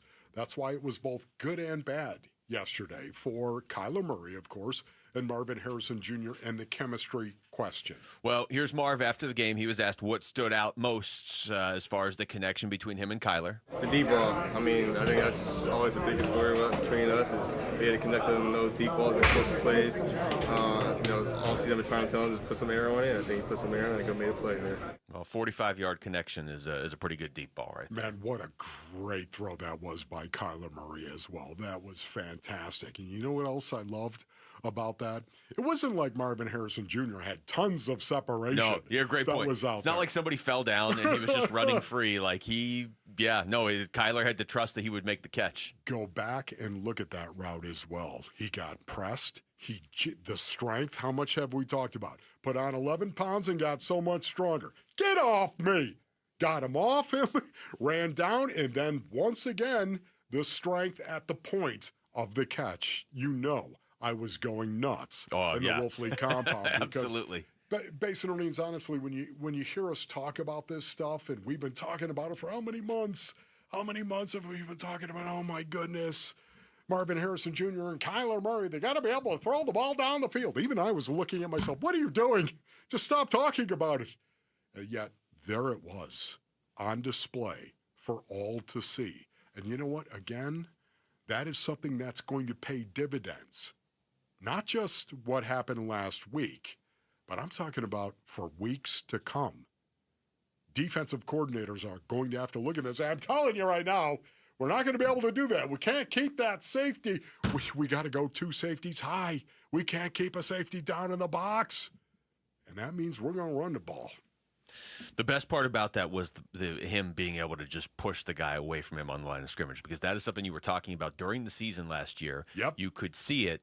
And then it clearly was something that Marv identified during the season, because he put on the weight, put on the strength, and then when we asked him during camp, why the strength, why put this on? Yeah. It was like the first thing he said was beat the press off the line of scrimmage. Like and for it to come to fruition that quickly, and they probably don't win the game yesterday, honestly, without that play. It was nice to see. And not only that, too, it's not just at the beginning of the route, getting off the press. Yeah. It's at the top of the route and getting off. I mean, this is something, again, did you see him on the little push of that left arm? And that is what all the great ones have done in a long time. Those that don't get that kind of separation, they know they just have to make it look like they're going up for the ball as they give that little push. The strength is there at the top of his route to get away from a guy that's playing man cover. And it's there at the beginning to get off the press, and that's critical for him. Here's Kyler Murray post-game. He was asked about that big play to Marv and what that did for the offense. Yeah, I think it was honestly, Drew just called the play, obviously. I'm just going through my progressions, going through my reads, have Marv one-on-one, single-out safety, and just gave him a chance. He made a play. More from Kyler? I think so. I know it's, minute and small. Like, it looks easy, right? But, I think that, maybe last year we don't connect on that, but I'm just glad we did. He played his ass off today. I could feel the confidence. I could feel the progression in his mindset, in his game, and just I'm very confident where he's at, and I hope he feels good about today. I think this is a really, really good step. It's a first step for Kyler, of course, and Marvin Harrison Jr. But it's a good one. It really is. I talked about this. If you took the production of Marvin Harrison Jr. and extrapolated that over the course of an entire season, you're talking about a guy who's going to have 85 receptions for over 1,200 yards receiving and 17 touchdowns, based on what they did in their first game. Would you say that is a good start, Lou? Yeah, and not only is it a good start, but again, I don't think anybody watching the game yesterday was like, that's the best Marv can do. So if that's going to be his, I don't want to say floor, it was a good game, and he had a touchdown, but if that's just going to kind of be like a typical day for Marv, then the 17 touchdowns is probably a little high. Probably. I don't know. I mean, he is a touchdown machine. He's already got 9. Now, you go back and look at receiving touchdowns since the start of last year. There's only like 5 players in the NFL that have more than Marv. So that's not really ever been an issue, that he can haul in touchdowns. I love that, too. Did you see the scissors route that they ran on that? They put a trips formation away from Marvin Harrison Jr. base earnings. There he is, as the X. He was on the single receiver side, and then they put the trips formation over here, and they ran 3 guys across the middle. And then here comes Marv across as well. The scissors play is what that is. It's been around since the beginning of time, and yet that was timeless in regards to the execution by Marvin Harrison Jr. and Kyler Murray. The other thing I liked, and this is one thing from the game that people aren't going to be able to move me off of. We can have a conversation. You could say, man, that wasn't good enough. Like they have to improve or whatever. You can have concerns from that game. You're not going to move me off of Marv looked different and better. He just did. And the other stat, if you're looking for a stat, he was targeted 6 times. He had 5 catches. And the 6th one, that's on Kyler. That's the one where he threw up and behind him, and that really should have been another big gain. No, you're right about that. It was on Kyler. And that happens. That's fine. But I'm just saying from the Marv perspective, it's not fine. You don't want to keep doing it, but like quarterbacks miss throws sometimes. But I'm just saying from the Marv perspective, there was no like tentativeness to go up and get a ball. Like he asserted himself in this game. And I would say there were 2 times that Kyler missed him. You're right. The other one just didn't count as a target. Correct. But yes, no, you're 100% right. Again, Kyler really, I would say of the 2 left some yards on the table there. Yes. But either way, you know what I'm hoping? I'm hoping again. Kyler Murray is sitting in the quarterback room, and he's watching that. So of course on Monday, right? You're going to go ahead. You're going to play Sunday, and then all of a sudden, early this morning, they're there. He's probably already watched it. Of course, these guys now they get it on the plane coming back, and they sit there and they watch the tape. I hope he said to himself in his heart when it was just Kyler and, of course, looking at the play and said, I can do better, and I have to do better.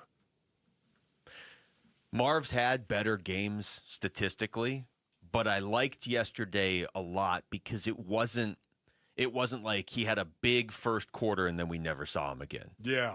There was... We've seen games like that. We have, and he's got to keep doing it, I understand, but it was just, I think anybody that watched the Cardinals closely last year and then watched that game yesterday was like, yeah, that's probably going to be him now most weeks. Like the Rams game last year, remember it was the second game of the year. Yeah. He just went off, and the Cardinals won by 31. But it was mostly all in about a 10-minute stretch, and then we kind of never saw him again. And that was great. I mean, you'd love to have a guy that can do that. But this yesterday was more like he's just going to be a consistent threat throughout the game, and that's good because the number 2 receiver spot right now is not at least did not produce in game 1. And a lot of that is on Kyler as well. The number 2 receiver. He's got to spread the ball. Okay. All right, when we come back, what did you think of the Cardinals' new look defense in their win yesterday over the Saints? We'll get into that next. It's Wolf and Luke on Arizona Sports, the local sports leader. Dbacks decision makers from the team's front office join Wolf and Luke Wednesday mornings at 11:45 for Dbacks Front Office Focus. Brought to you by Canvas Annuity. The home of Arizona Diamondbacks baseball is Arizona Sports 98.7 and the Arizona Sports app.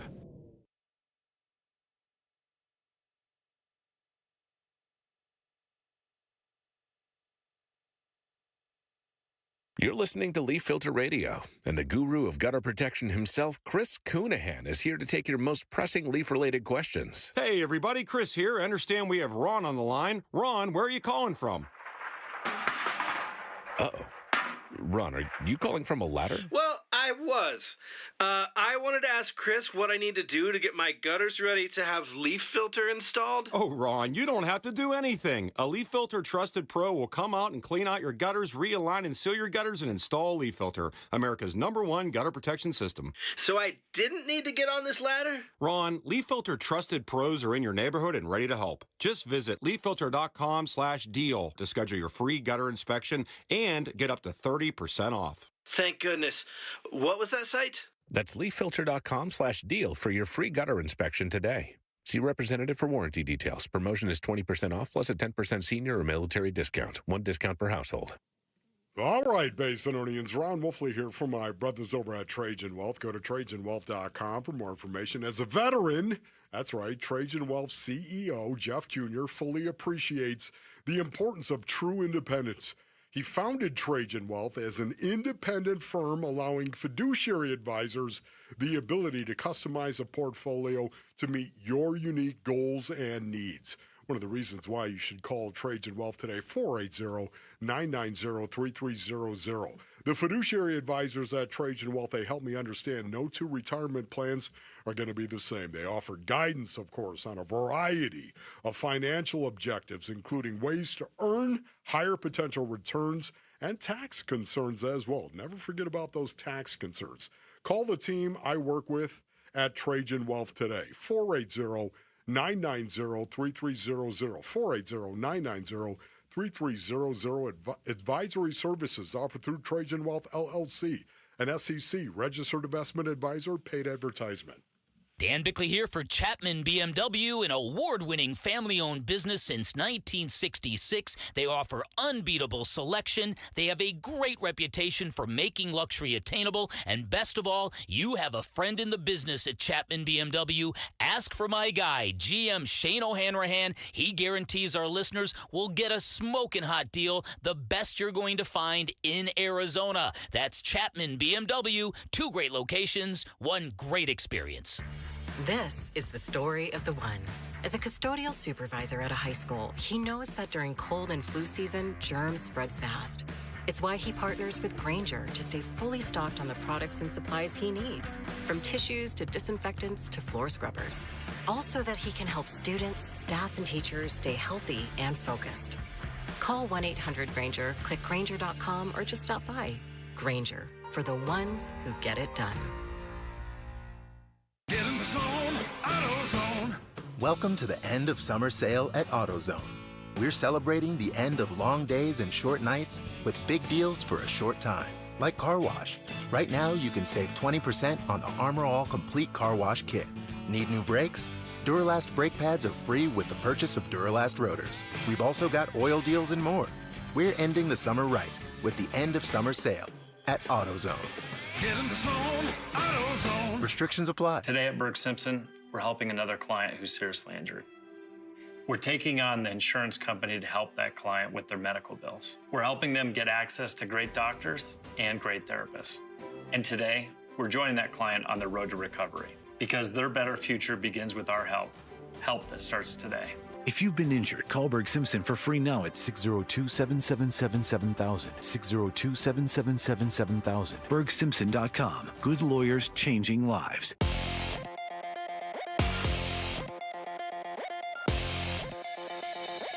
I'm Jesse Morrison with Trending Now, presented by Parker & Sons, heating, cooling, plumbing, and electrical. The Arizona Cardinals started their season with a 20-13 win over the New Orleans Saints yesterday in the Big Easy. Marvin Harrison Jr. had a big game with 5 catches for 71 yards and a touchdown. Here's Cards head coach Jonathan Gannon after the win. There's going to be a ton of one-score games as we get, and sometimes we'll be up like we were today. Sometimes we're going to be down, and ultimately you just got to find a way to win. That's what we did today, so I'm proud of them. But there'll be a lot to learn from, and we're happy about this, but we'll get better from it, move on. The Arizona State Sun Devils were also in the Southeast this weekend, and it was not a good result for them. The Sun Devils lost 24-20 on Saturday to Mississippi State. With the loss, ASU fell out of the AP Top 25. And the Arizona Diamondbacks took 2 of 3 from the Boston Red Sox over the weekend. The Snakes are back at it tonight at the San Francisco Giants. First pitch for that one is at 6:45. And you can listen to the game right here on Arizona Sports 98.7, as well as the Arizona Sports app. This report is brought to you by the Schwartz Laser Eye Center. Schwartz Laser Eye Center is the official team eye doc for the Suns and Dbacks. Visit teamidoc.com and schedule your free eye evaluation today. Big Red Monday. This is Zayvon Collins on the home of Arizona Cardinals football. Arizona Sports, the local sports leader. Big Red Monday. With Wolf and Luke.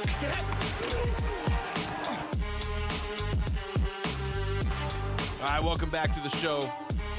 Paul Calvisi is going to join us shortly. We're going to take your calls in the 1 o'clock hour. You can talk Cardinals or ASU when you call in, whichever direction you want to go with that.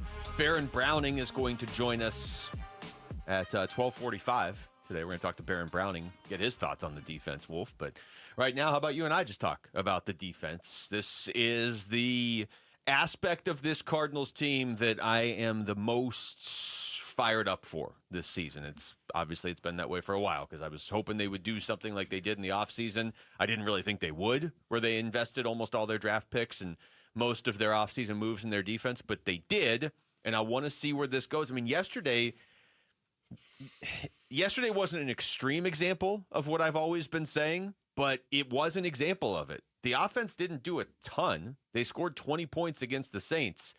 A lot of times that's not enough to win, but it was because the defense gave up 13 points, and again, 7 of them you could argue maybe shouldn't have even happened. That said, I didn't think the defense was dominant. They were just good. No, yeah, they listen, in the end, they played well. When you only give up 13 points, that's the bottom line. Yeah, that's all you really care about on defense. It really is. But again, we're not just evaluating the what. We're not. Let's face it. We love the game of football, and we love to speculate as to what could this possibly mean. Based on what we've seen, what could it mean going forward? Well, first of all, now all of a sudden the expectation comes into it. And we had so many expectations. I think we all did. And I think the Arizona Cardinals had expectations as well for their defense to be much better. And when I start with where they can be much better, it's the line of scrimmage. Yeah. Well, why do you think that was? I mean, this is where it gets dangerous. It's one game. Yep. Maybe New Orleans is a little better on the line of scrimmage than we expected. Correct. Or maybe they just played well there yesterday. Or maybe the Cardinals allowed it. Or maybe the Cardinals, I mean, they are putting a lot of new players together on that line of scrimmage that didn't play together last year. I know it could be any number of things, but you're right. You know, they didn't get that push at the line of scrimmage that a lot of us were expecting. No, they did not. And why could that possibly be, Basinonians? Well, you know what? Honestly, once again, preseason and how you prepare these guys in preseason, it's not like a regular season game. It's the reason why I will continue to say, if I'm a veteran in today's NFL, I'm like, Coach, you got to let me play. Give me 5 plays. Let me go out there and do it. Yes, I know how to do it, but man, I've got to get ready for the regular season. Give me 5 plays and let me ball and go out there and do it. It drives me nuts because week 1, and I think we saw it across the NFL, Basinonians, all the low-scoring games. Did you happen to notice how many low-scoring games there were across the NFL? Why? Because of preseason, and I think the defensive line is exhibit A in this regard. The lack of pressure on Spencer Rattler. Hey, you know what? Josh Sweat, did he play? That's. I'm glad you said that because that's what I was alluding to earlier. Listen, I am a big Josh Sweat fan. Oh my goodness, I'm so glad he's here. But Josh Sweat, did you play? Man, I expected more pressures, and rushing 4 was not an option for the Arizona Cardinals. They were not going to get pressure on Spencer Rattler if they brought 4. And guys, for me, that is not the expectation that I had for the Arizona Cardinals. That they could rush 4 or that they... Oh, no. That they would rush 4 and not get a lot of pressure on Spencer Rattler. I thought they were going to be able to rush 4 and get that requisite pressure. I was hoping that we were going to see...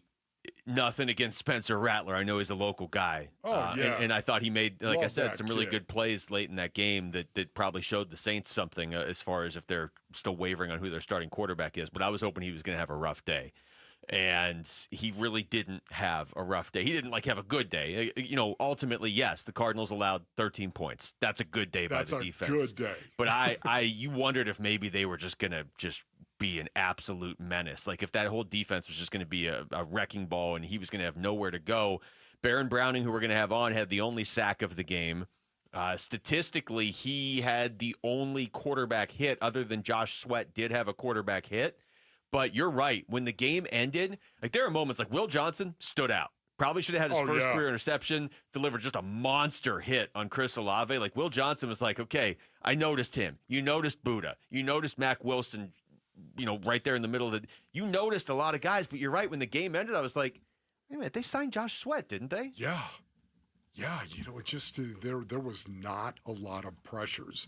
And I thought Spencer Rattler did a really good job going through his progression as well, making the reads and then throwing the ball and getting the ball out quickly. I had an expectation for this defensive line. Again, I was talking about this earlier.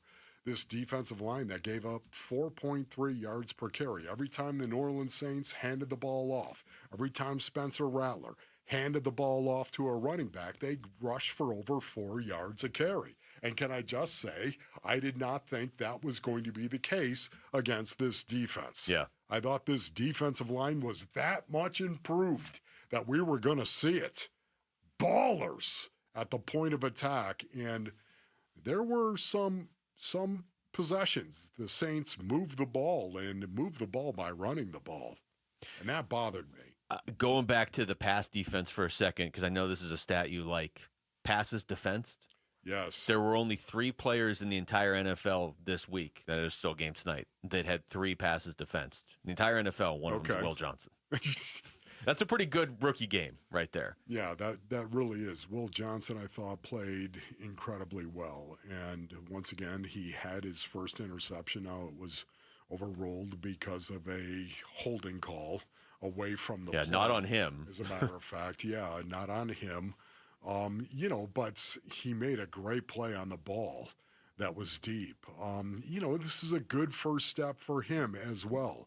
There's a lot of guys that you could say looked at that tape and probably will gain confidence from that tape going forward. But the Saints were geared up, man. They were geared up on that defensive front to stop James Conner from running the ball. I think it's one of the reasons why Trey Benson, who ran it outside, bounced it outside, got a great block on the perimeter as well. But that 52-yard run was him bouncing it to the outside. I think they were jacked up to stop James Conner specifically. Why would that happen, Base Learning? Just stop and think about it. Why would that? 12 personnel. It's 1st and 10. The Cardinals are in 12 personnel. Oh, there's James Conner. Can James Conner embarrass you? Would he embarrass you? Could he embarrass you? Yes. Do they know how good James Conner is? Yes. The mere sight of number 6 in the queue, his toes at 7, behind Kyler Murray, in 12 personnel, the antenna goes up for every guy that is in that box. You better be ready to go because here he comes. He's going to run the ball and all of a sudden he might run you over and you're going to be embarrassed and your kid's watching this. So, yes, the intensity level is high.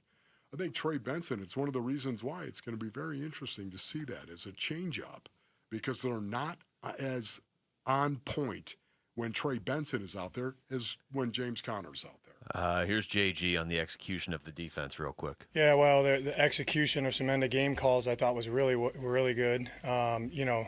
The end of the game was awesome, but I thought holding them to a field goal there on the second to last drive, that obviously was a huge stop there. I think Dante made a play.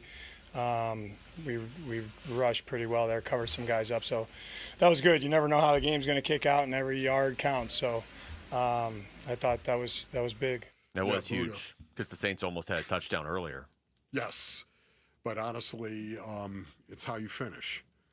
And Buda Baker, once again, that play, Buda Baker in the end zone, Juwan Johnson going up, had the ball. It was a touchdown. If Buda does not hit him low, that is a touchdown. Yeah, and we'll obviously get more into this, but how many times do you hear, hey, if you want your team to be a good team, you want a team that's a playoff team, they win the close games. I understand people didn't want yesterday to be a close game, but it was a close game, and it was a one-possession game, and the Cardinals won it. We come back, what were Paul Calvisi's biggest takeaways from the Cardinals win over the Saints? We'll ask him. The Cardinals sideline reporter joins us next. Wolf and Luke on Arizona Sports, the local sports leader. You and your phone have the key to the Arizona sports universe with the Arizona Sports app. Live streaming shows and podcasts. Plus, listen to Dbacks play-by-play. And on download the Arizona Sports app, presented by Ready Services Plumbing and Air Conditioning. All right, Rick, what do you say you bring me that Brooklyn beat if you don't mind? Yeah, that's what I'm talking about. The Labor Day sales event has been extended at Brooklyn Betting. Ron Wolfley reporting.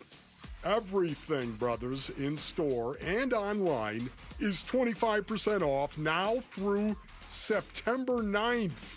Man, that is tomorrow. Now through tomorrow. Listen, there's the best-selling Aurora Cloud Pillow Top. Comfort and value with advanced cooling technology. And the budget-friendly Signature Hybrid Cloud Pillow Top. Superior comfort at a factory direct price. We are the Woo Fan Clan. We love our Brooklyn Sedona hybrid mattress from Brooklyn Bedding.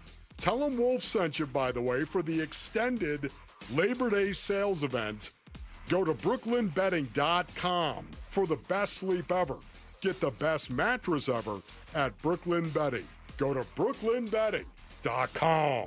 Home sellers, have you heard the news? We're entering a buyer's market. Sellers face more competition and buyers have more choices. Before you make a move, do what I always do and call Carol Royce, your home sold guaranteed realty. With Carol's multiple cash offer program, you'll receive up to 6 cash offers plus her guaranteed sale offer where Carol guarantees the sale of your home at a price acceptable to you or she will buy it. Call Carol Royce today or visit carolhasthebuyers.com and sell with certainty. Carol and Selena, grand price and possession. I'm John Morgan of Morgan & Morgan. Why should you hire America's largest injury law firm for your case? There's lots of reasons. Just like there's a reason millions of people called us last year in their time of need.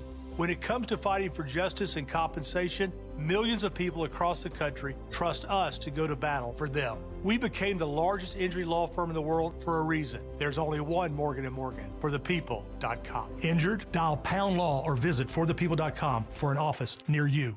Parker & Sons Heating, Cooling, Plumbing, and Electrical is proud to team up once again with Arizona Sports for Character Counts. We're celebrating high school athletes across Arizona who show integrity, commitment, and academic excellence. With over $100,000 in scholarships already awarded, we're excited to keep the momentum going. Nominate a standout student athlete today at CharacterCountsAZ.com. We'd love to share their story, and they could win $10,000 from Parker & Sons. Game day at your place? Feed the whole squad with catering from Spinato's. Crispy Chicago-style pizzas, monster wings, fresh salads, even gluten-free options. And this September and October, don't miss the return of the Wizard of Za, a spicy Chipotle peach pizza paired perfectly with a hazy peach IPA from 100 Mile Brewing. Yeah, you heard that right. Spicy Chipotle peach pizza. I've tried it. It's bold. It's different. Somehow it just works. Whether it's game day or pizza night, make it Spinato's. Order now at SpinatosPizzeria.com. Hi, I'm Dustin, your friend and jeweler at Shane Company. As director of diamond sourcing, it's my job to make sure every single diamond is worthy of a Shane Company engagement ring. Our team travels the world to see diamonds in person and handpick each one. That type of dedication only comes from working for a company that's been a family business since 1929. No matter your budget, your diamond is guaranteed to be the most beautiful because a friend wants you to pick from only the best. Drop by your store or shaneco.com and see for yourself. Shane Company, your friend and jeweler. In football, a blitz comes fast, but so do taxes in retirement. Paul Calvisi here with Matt Dagas from Bright Wealth Management. Matt. Thanks, Paul. And if your 401k, IRA, or pension isn't structured properly, you could face a major hit from Uncle Sam. At Bright Wealth Management, we help you prepare before the pressure comes. Call today, 844-726-9116, or visit us online at brightwm.com and schedule your retirement review. Investment advisory services offered through Foundations Investment Advisors, LLC, an SEC-registered investment advisor. The content provided is for educational purposes only. Arizona Sports. Paul talks to football players and tries to stay out of the way. It's the Paulie Pigskin Report. Yeah, Paulie Pigs kind of weak point. Brought to you by Bright Wealth Management. Bright futures start here at brightwm.com. All right, welcome back to the show. It's Wolf and Luke. Paul Calvisi is joining us right now on the Arizona Sports Line, right? Now, Paulie, before I introduce you, I just want you to know Wolf's not even in the studio for this. So how was your weekend, buddy? You know what? This segment just got a lot better. That's addition by subtraction. In fact, you know what? I actually made a demand this year, Luke. You didn't know this, but I said I'm not doing this unless Wolf is out. Well, so it's just me and you, all right? Two-man game around here. Okay, sounds good. You know what, Paulie? It was really weird. I was out there and I was talking to Pixie. You know what I mean? Lauren Koval. Are you kidding me? She had me out there, and I was so locked in. Paulie, how you doing, man? You sure it wasn't Jim Cross who was keeping you out there? No. Jimmy's not walking around here. He's retired. Hey, at least Luke is naming names. I'm told by Craig Grialou that AQ Shipley was on this morning and talking about working with a legend, Dave Pash. And at one point he said, yeah, I had to work with a couple of, quote, other guys in the preseason.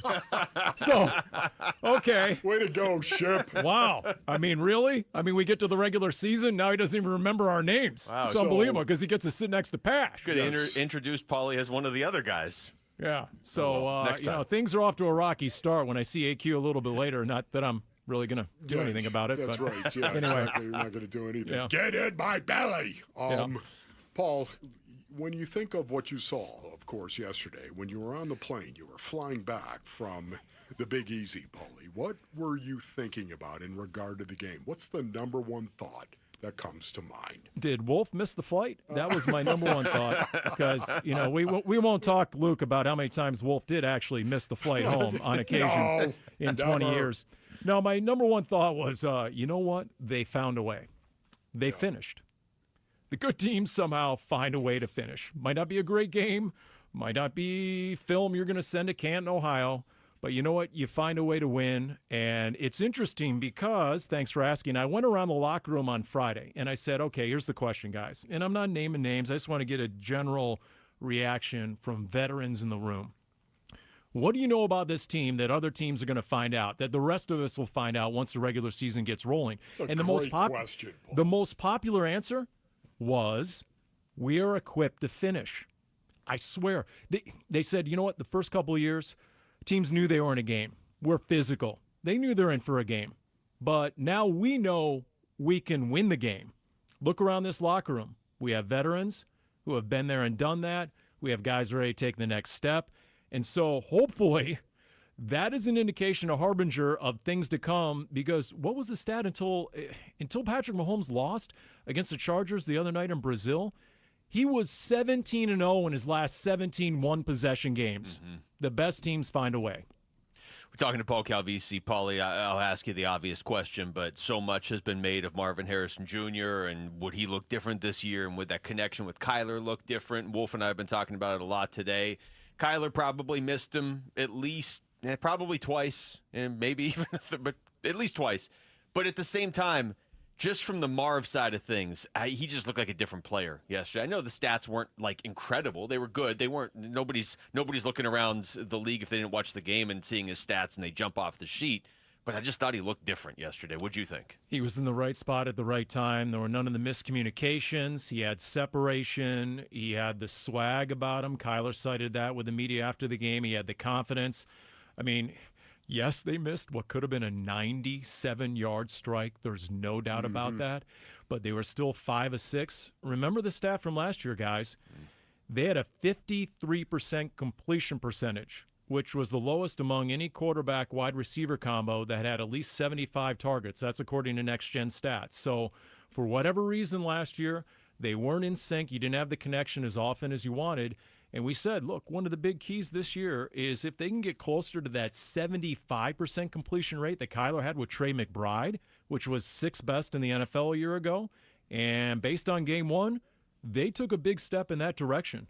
And so for Marvin, and you know what? To hear Marvin Harrison Jr. say last week at his locker that the expectations were more last year, I feel like I'm playing more free this year.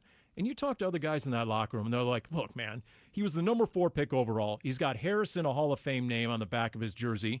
He was wide receiver 1 from day one. He got cornerback 1. Everybody wanted to take his head off because they're going to make a reputation against the number 4 pick. He didn't get hardly any reps in the preseason.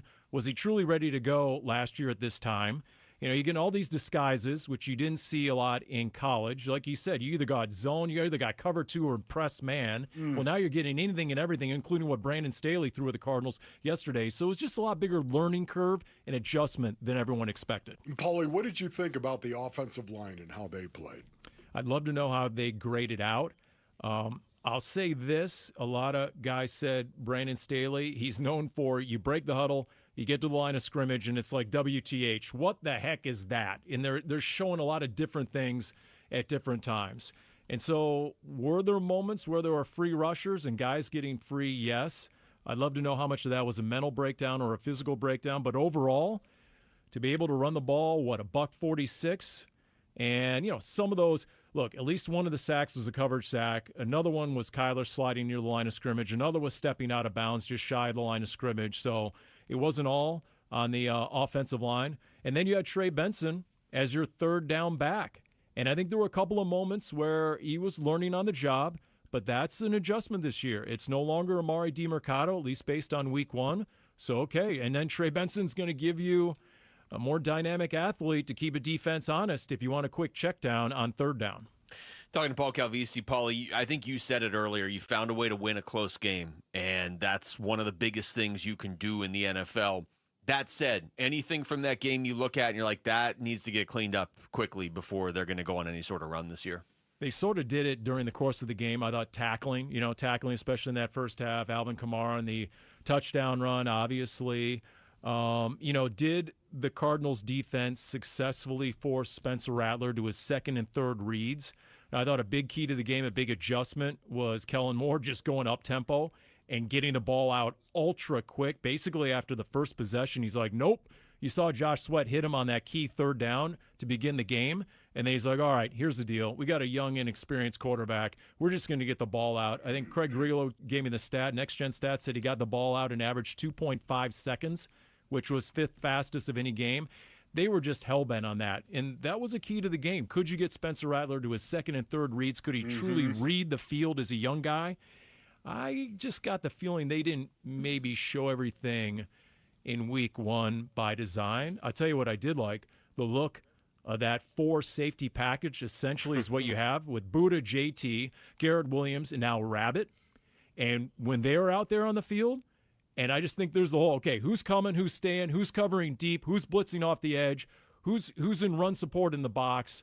There's a lot that I think quarterbacks are going to struggle with to identify and diagnose when those 4 are on the field at the same time. And it's no fluke that JT and Buddha made the game-saving play in the end zone at the very end. Yeah, no, I thought that was really, really cool right there that Buddha Baker was involved in that. Kyler Murray, how do you think he played?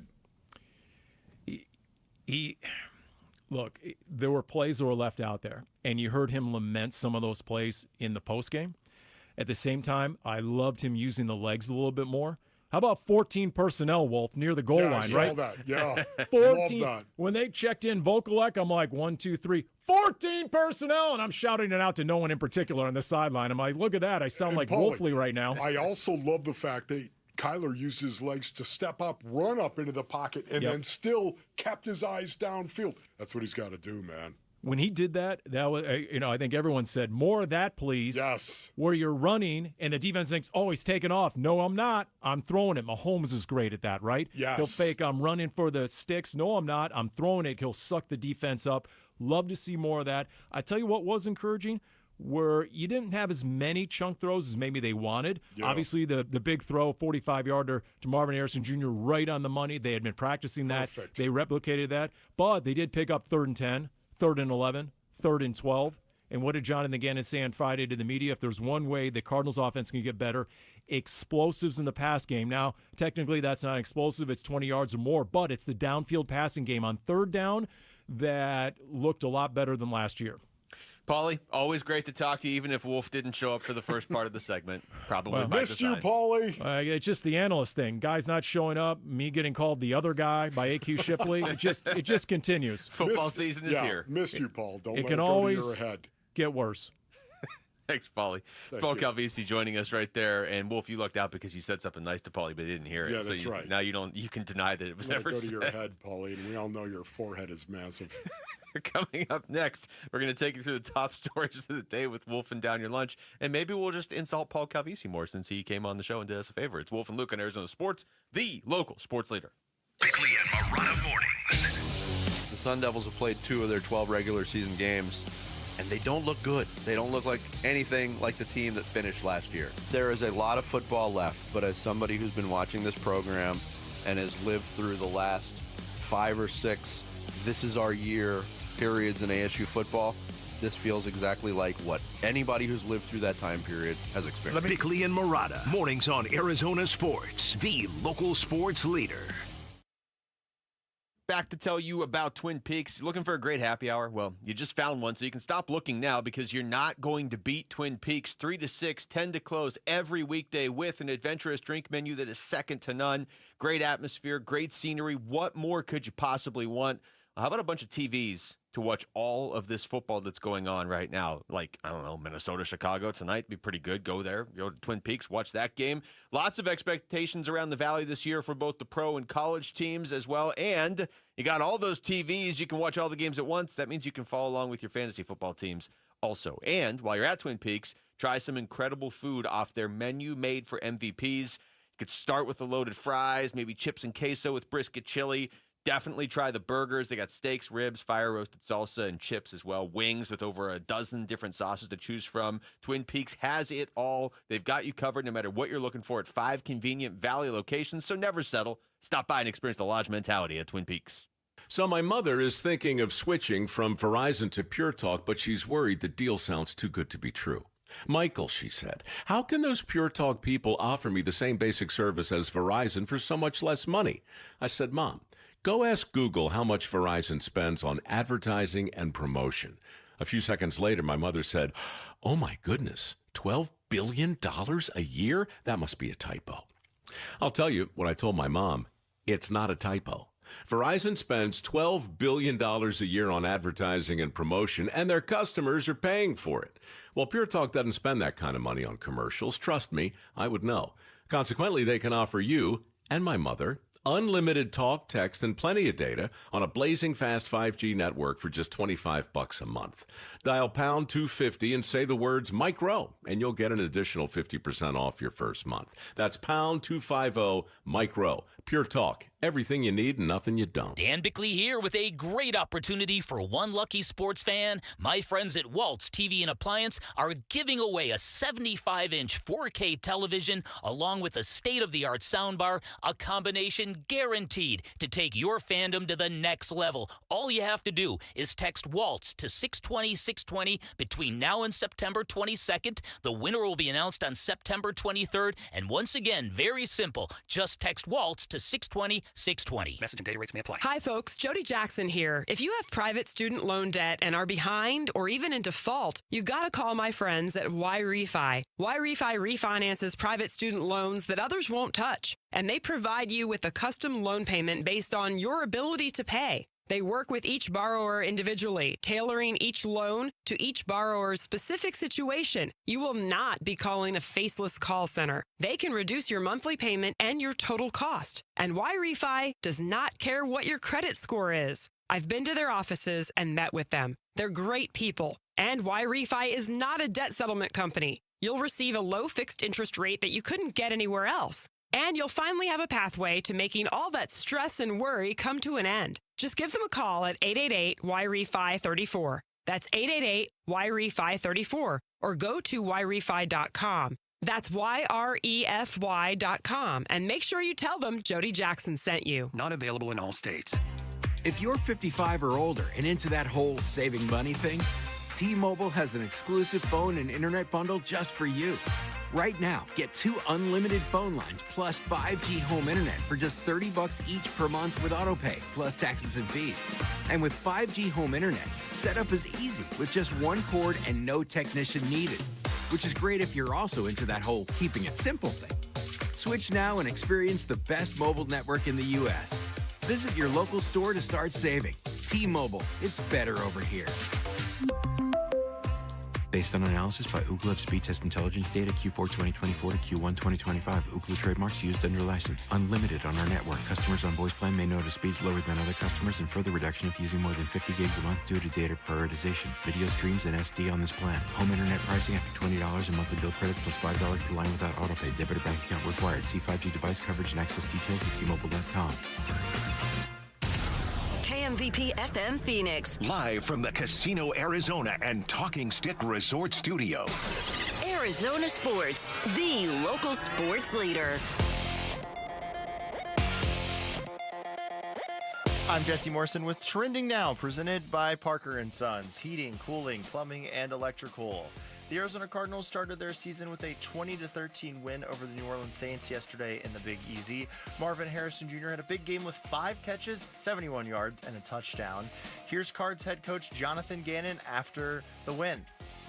There's going to be a ton of one-score games as we get, and sometimes we'll be up like we were today. Sometimes we're going to be down, and ultimately you just got to find a way to win. That's what we did today, so I'm proud of them. But there'll be a lot to learn from, and we're happy about this, but we'll get better from it, move on. It was not a good road trip for Arizona State football. The Sun Devils lost 24-20 on Saturday to Mississippi State. They are now out of the AP Top 25. And the Arizona Diamondbacks took 2 of 3 from the Red Sox over the weekend. The Snakes are back at it tonight at the San Francisco Giants. First pitch is at 6:45, and you can listen to the game right here on Arizona Sports 98.7 and the Arizona Sports app. This report is brought to you by Ready Services Plumbing and Air Conditioning. Ready Services Plumbing and Air Conditioning, home of the no-fee emergency. Want to save money on your AC or plumbing issues? It's ReadyServices.com, saving you money since 1957. Get ready, because here they come.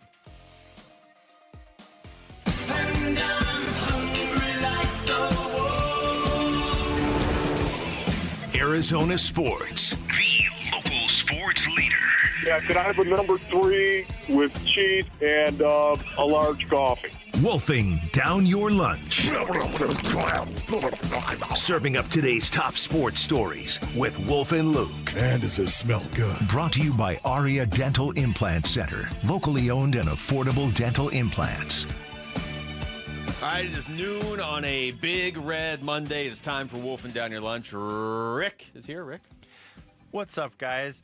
The Arizona Cardinals are now 1-0 after a 20-13 win over the New Orleans Saints yesterday.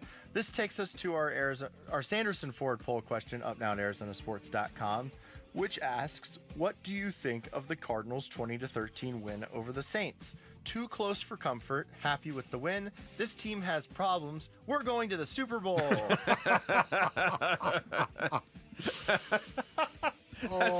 Let's give you every extreme emotion in one answer. I will keep it simple. It's week 1. I'll say happy with the win. There are plenty of teams around the league that would much rather be where the Cardinals are right now at 1-0 to start the year. Yeah, and I'm with Luke on this, especially when we're talking about the National Football League, man. Just win, baby, win. Isn't that right, Al Davis? Google it, my young crunks. Win, baby, win. That's what you have to do, bottom line. But I do want to see improvement in week 2. All right, I will go with happy with the win.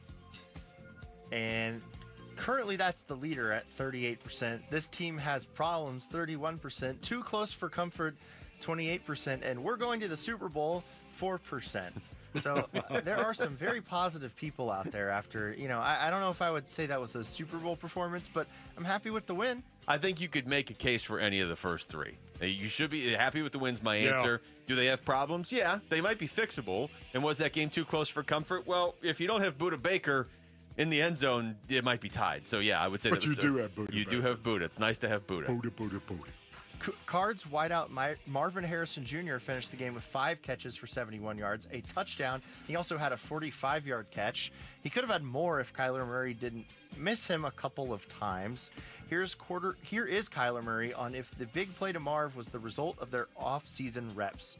I think so. I know it's minute and small, like it looks easy, right? But I think that maybe last year we don't connect on that, but. I'm just glad we did. He played his ass off today. I could feel the confidence. I could feel the progression in his mindset, in his game, and just I'm very confident where he's at, and I hope he feels good about today.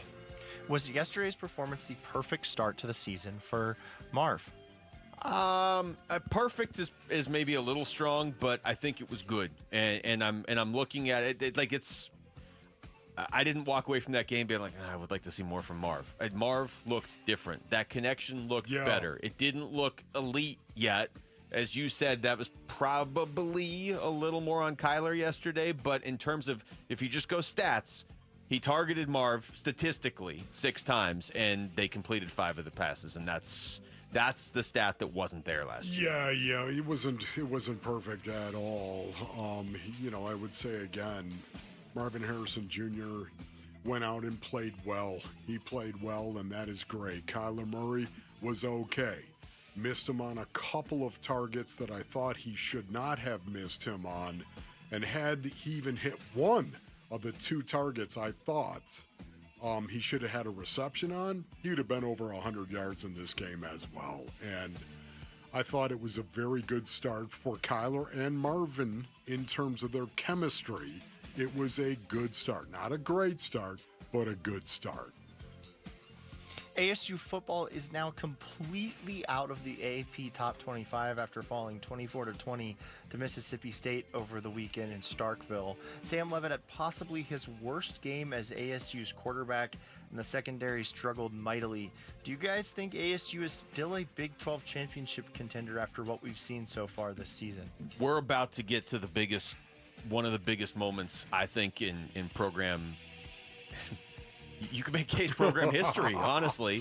You balked on that one. Well, no, I didn't want it to just be hyperbole, but I think it's true. You have a team last year that did something that ASU football hasn't done. I mean, however you want to measure, if you want to say going to the college football playoff, they had never done it, but they haven't had a season like that in a long time.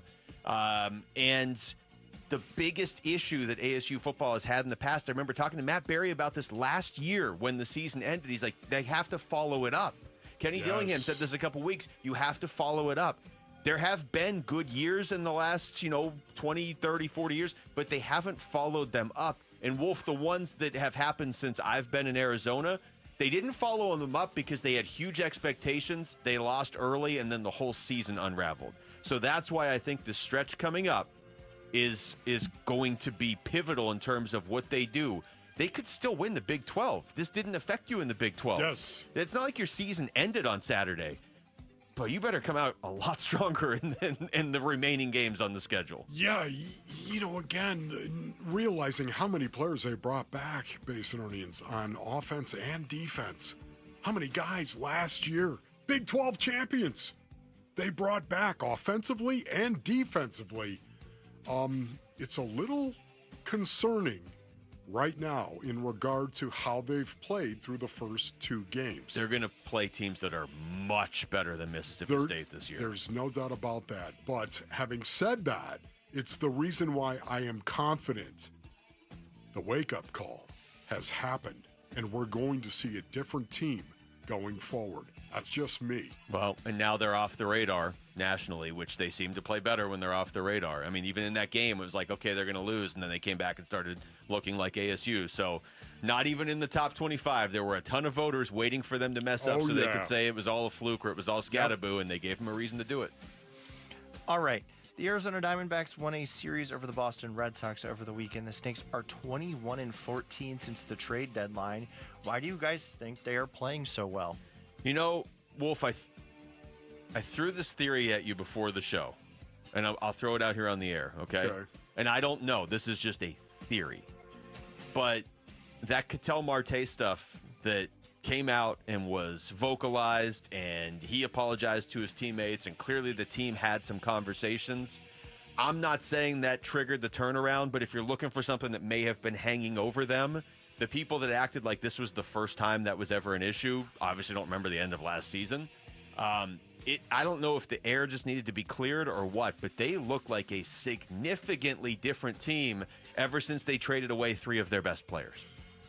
Yeah, I'm with you on this. Something has happened inside that clubhouse, the chemistry. Something has happened. An edge suddenly has emerged, and I think we're seeing the result of that. Also, specifically, I would say the starting rotation is really, really picking it up. I mean, you've got Ryan Nelson doing what he's done, his 4th consecutive quality start as well. You've got the fact that in the last 11 games, the starter for the Diamondbacks has tossed a quality start 9 of those 11 games. That's crazy. I think something has happened inside that clubhouse, and I think we're seeing it, the results of that chemistry change, that edge change, whatever it is. Ketel Marte is a possibility as well.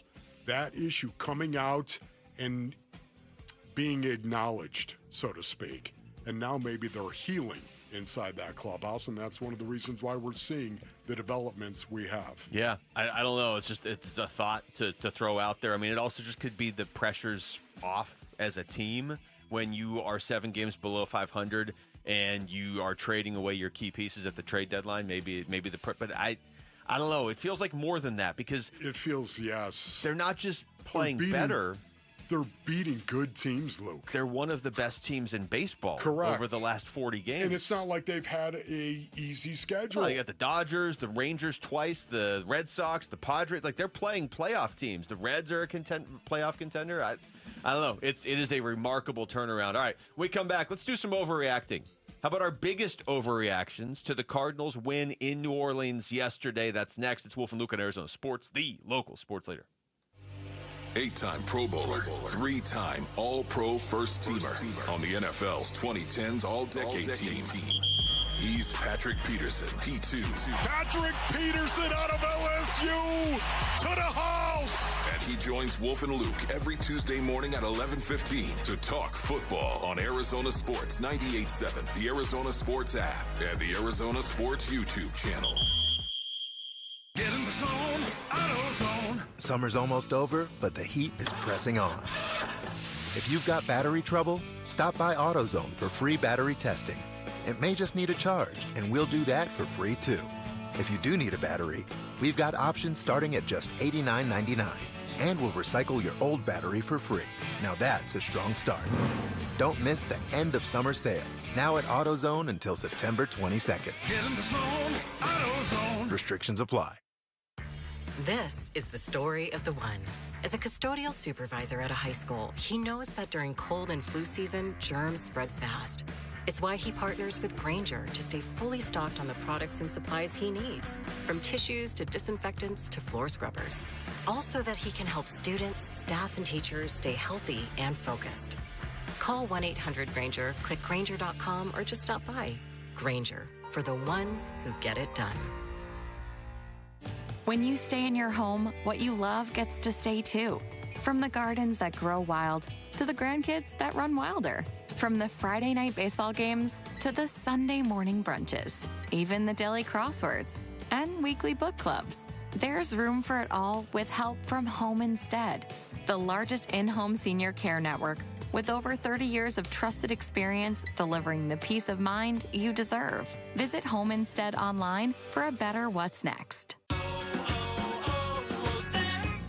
Hi, I'm Chef Franklin Becker. You know the jingle. Now discover the facts about Ozempic, a GLP-1. There's only one FDA-approved Ozempic made by Novo Nordisk. Learn about the real thing. Talk to your healthcare professional today. Call 1-833-OZEMPIC or visit Ozempic.com to view the medication guide and to learn more about Ozempic. Semaglutide injection 0.5, 1, and 2 milligrams.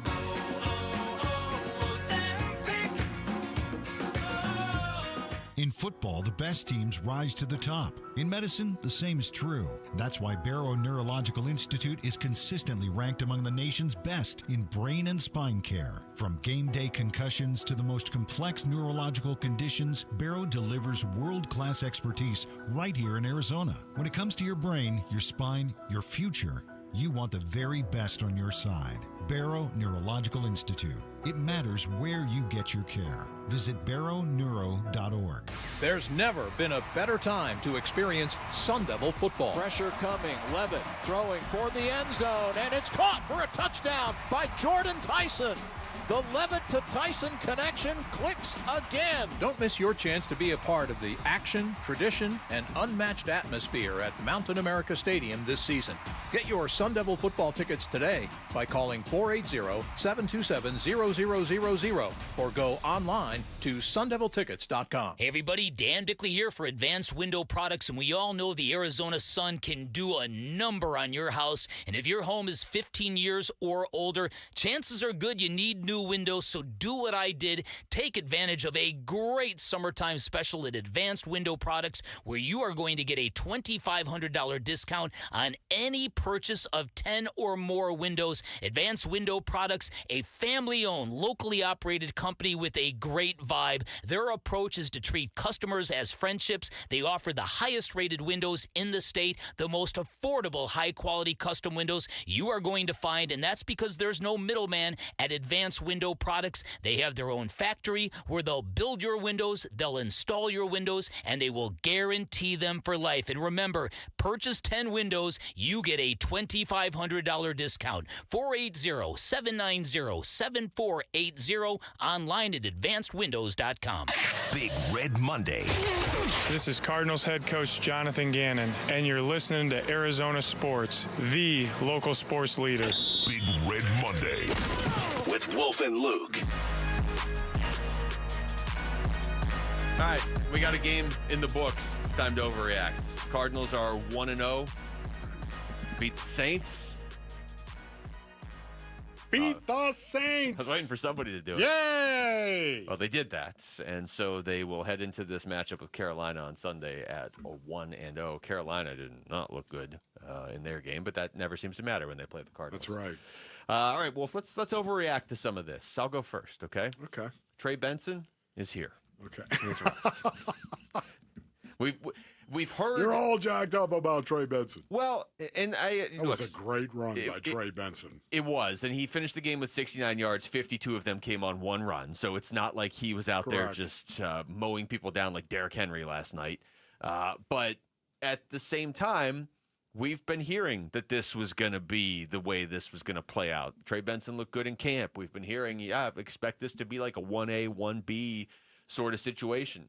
James Conner was not as efficient on the ground as he typically is. He had 12 carries for 39 yards, so a 3.3 average yesterday. But he's James Conner. When you need yards, he seems to always get them, and it's nice to have another option you can go to in Trey Benson before, hey, Connor's hurt, we have to go to Trey Benson to start this game. I like the way they used him yesterday, Wolf, because the two of them combined for 20 carries, and you see, that could work. You could just have a 1A and 1B like they've been saying they were going to have. Yeah, for me, the Arizona Cardinals have a new personnel group in rundown situation, and it's called 12 and 13 personnel. And 14. And 14, exactly. But 12 and 13 personnel, 15 times the Arizona Cardinals were in 12 and 13 personnel in terms of 1st and 10. I love this. This is a trend that I do want to overreact on, and they need to continue to get better. For me, I was really disappointed in how they ran the ball out of 12 and 13 personnel. They need to be more dominant at the point of attack, more dominant in terms, especially on the interior offensive line. I was really disappointed in how they played, and I think Evan Brown has got to do a lot better.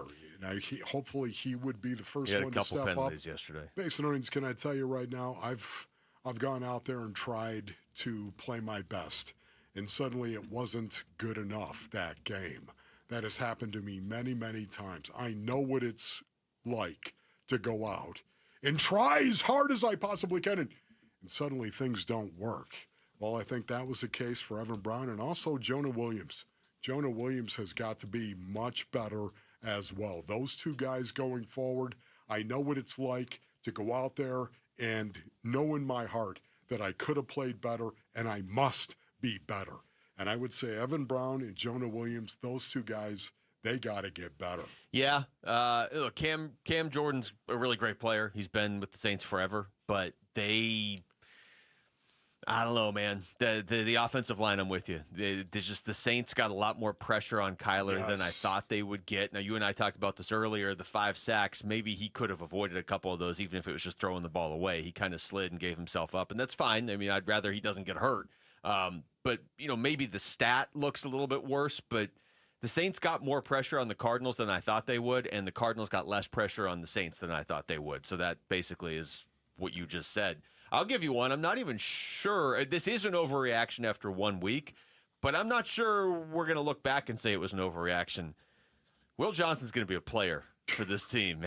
I love how you're going positive. I am going positive. Yeah, the overreaction. Look, Saturday was not a positive day. So when the Cardinals came out and won, the Cardinals could have beat the Saints 2-0 yesterday, and I would have been looking for the positives after what happened to ASU on Saturday.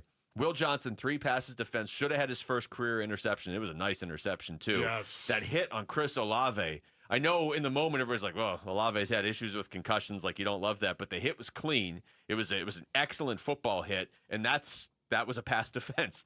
I mean, you can defend a pass by getting your fingertips on the ball and knocking it away, or you can just run right through the receiver as he's catching the ball. I liked what I saw not perfect from Will Johnson, but I liked what I saw from him in his first game. Man, did you happen to see Field Yates on X, his quote about Will Johnson? Yeah, this is really, really good. Cardinals rookie cornerback Will Johnson in his NFL debut targeted 7 times, allowed just 4 catches for 32 yards, had 3 passes defense, had an interception called back because of a penalty far away from the play. And then he had this punishing hit, and he literally showed Will Johnson's great hit coming up on Chris Olave. If he played every game like that, he would win Defensive Rookie of the Year. That was a great start for Will Johnson. And then he said, "Stone cold baller." I thought that was really, really well done, Field Yates. A friend of the show, Field Yates. And it's important what he said. Got called back on a penalty that was on the other side of the field. Now, you can argue if it should have been a penalty or not, but either way, I think it's important because it's not like Will Johnson made the interception because he was cheating. His play was clean. I think Max Melton's play was pretty clean too, to be honest. But either way, Will Johnson's play was 100% clean. He looks good. Yeah, Will Johnson, so I am overreacting on what I saw week 1, of course, and you know that it's coming. They will continue to test Will Johnson just because he had a good game. Yes, it might make an offensive coordinator go, wow, that was really good. Maybe we should throw away from maybe.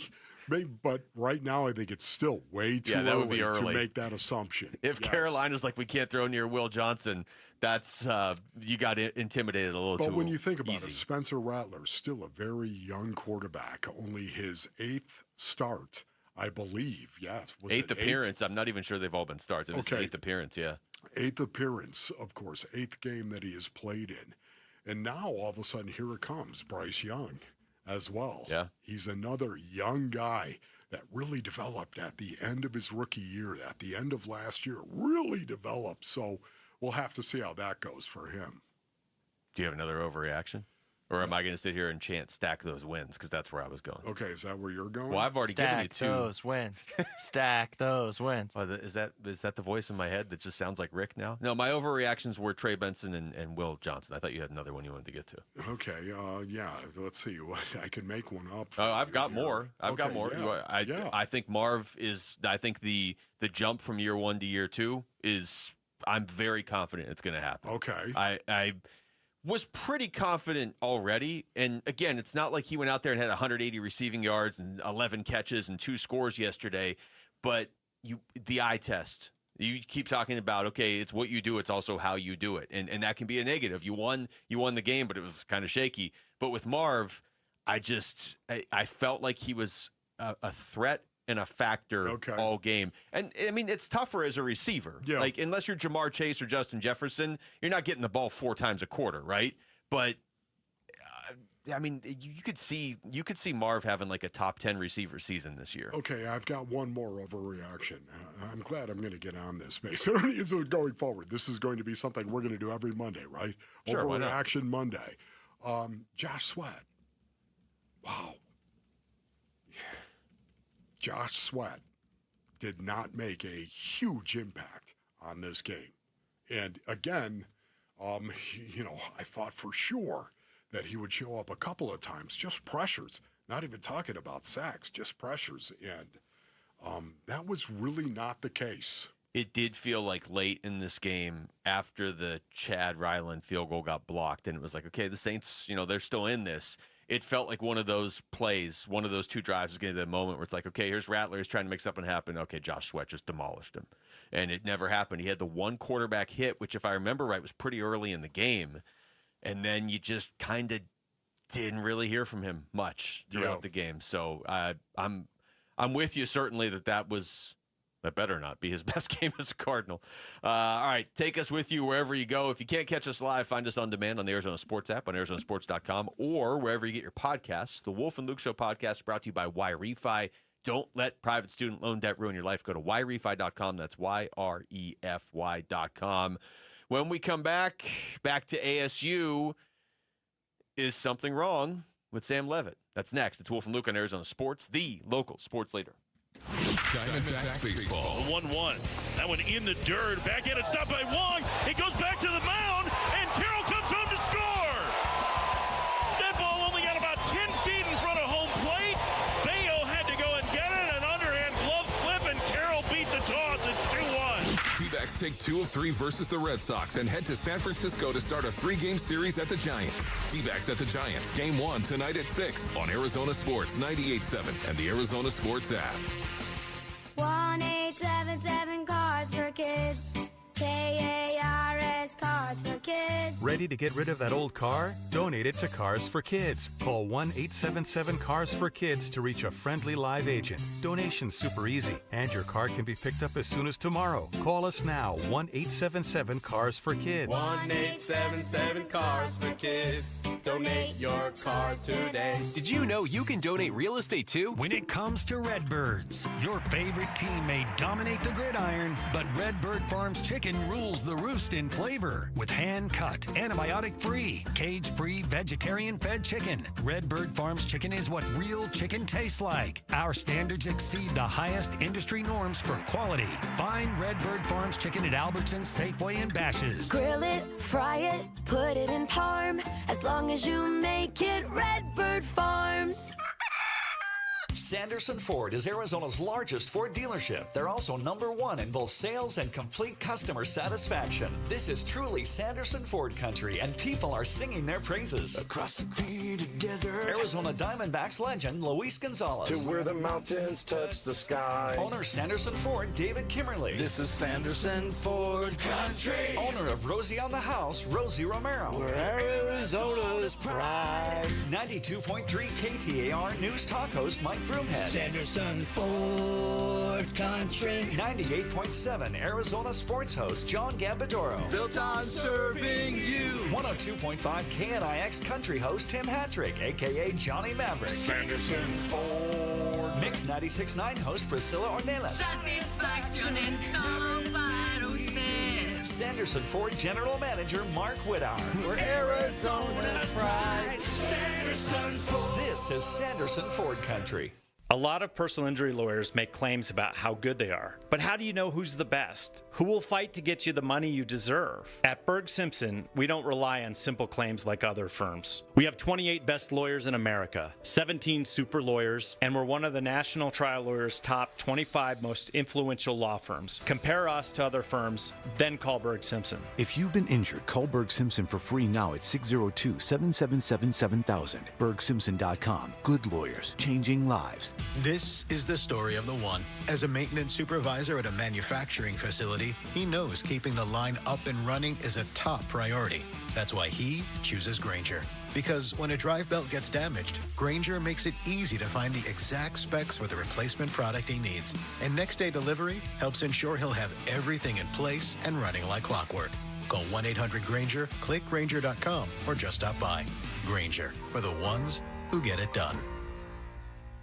Wesley Financial Group is not a law firm, and Chuck McDowell definitely not an attorney. This is Chuck. If someone talked you into buying something really silly and you want to get out of that silly little thing, my advice, get the facts. Call me and I'll send you our timeshare exit kit absolutely free. Inside, you'll learn how timeshare works and all your options for cancellation. Call Wesley now for your free exit info kit. 800-486-9600. That's 800-486-9600. I'm with Tim from Moving Team 6. You do a lot in hiring vets as well. What's the thought process behind that? They don't miss a day. They're just so dialed in. When you guys moved me, there was a veteran on the crew, and he was such a great guy, and it was nice to make that connection with somebody, and you could see it. It's that dedication to getting the job done. It was pretty cool. I think it's exciting, too, because when we do a move for veterans, they appreciate it so much, too, because we're helping out their fellow vets. Go to Moving Team 6 for your next move. Spell out that word 6 to get to the right website, movingteam6.com.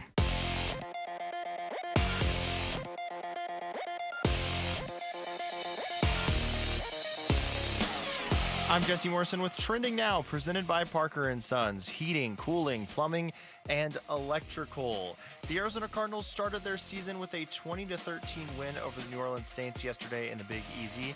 Marvin Harrison Jr. had a big game with 5 catches for 71 yards and a touchdown. It was not a good trip to the Deep South for Arizona State football. The Sun Devils lost 24-20 on Saturday to Mississippi State. With the loss, ASU has fallen out of the AP Top 25. And the Dbacks took 2 of 3 from the Red Sox over the weekend. The Snakes are back at it tonight in San Francisco against the Giants. First pitch is at 6:45, and you can listen to the game right here on Arizona Sports 98.7 in the Arizona Sports app. This report is brought to you by Parker & Sons. We're looking for the next student-athlete to win a $10,000 scholarship. Text character to 620-620 to nominate a student today.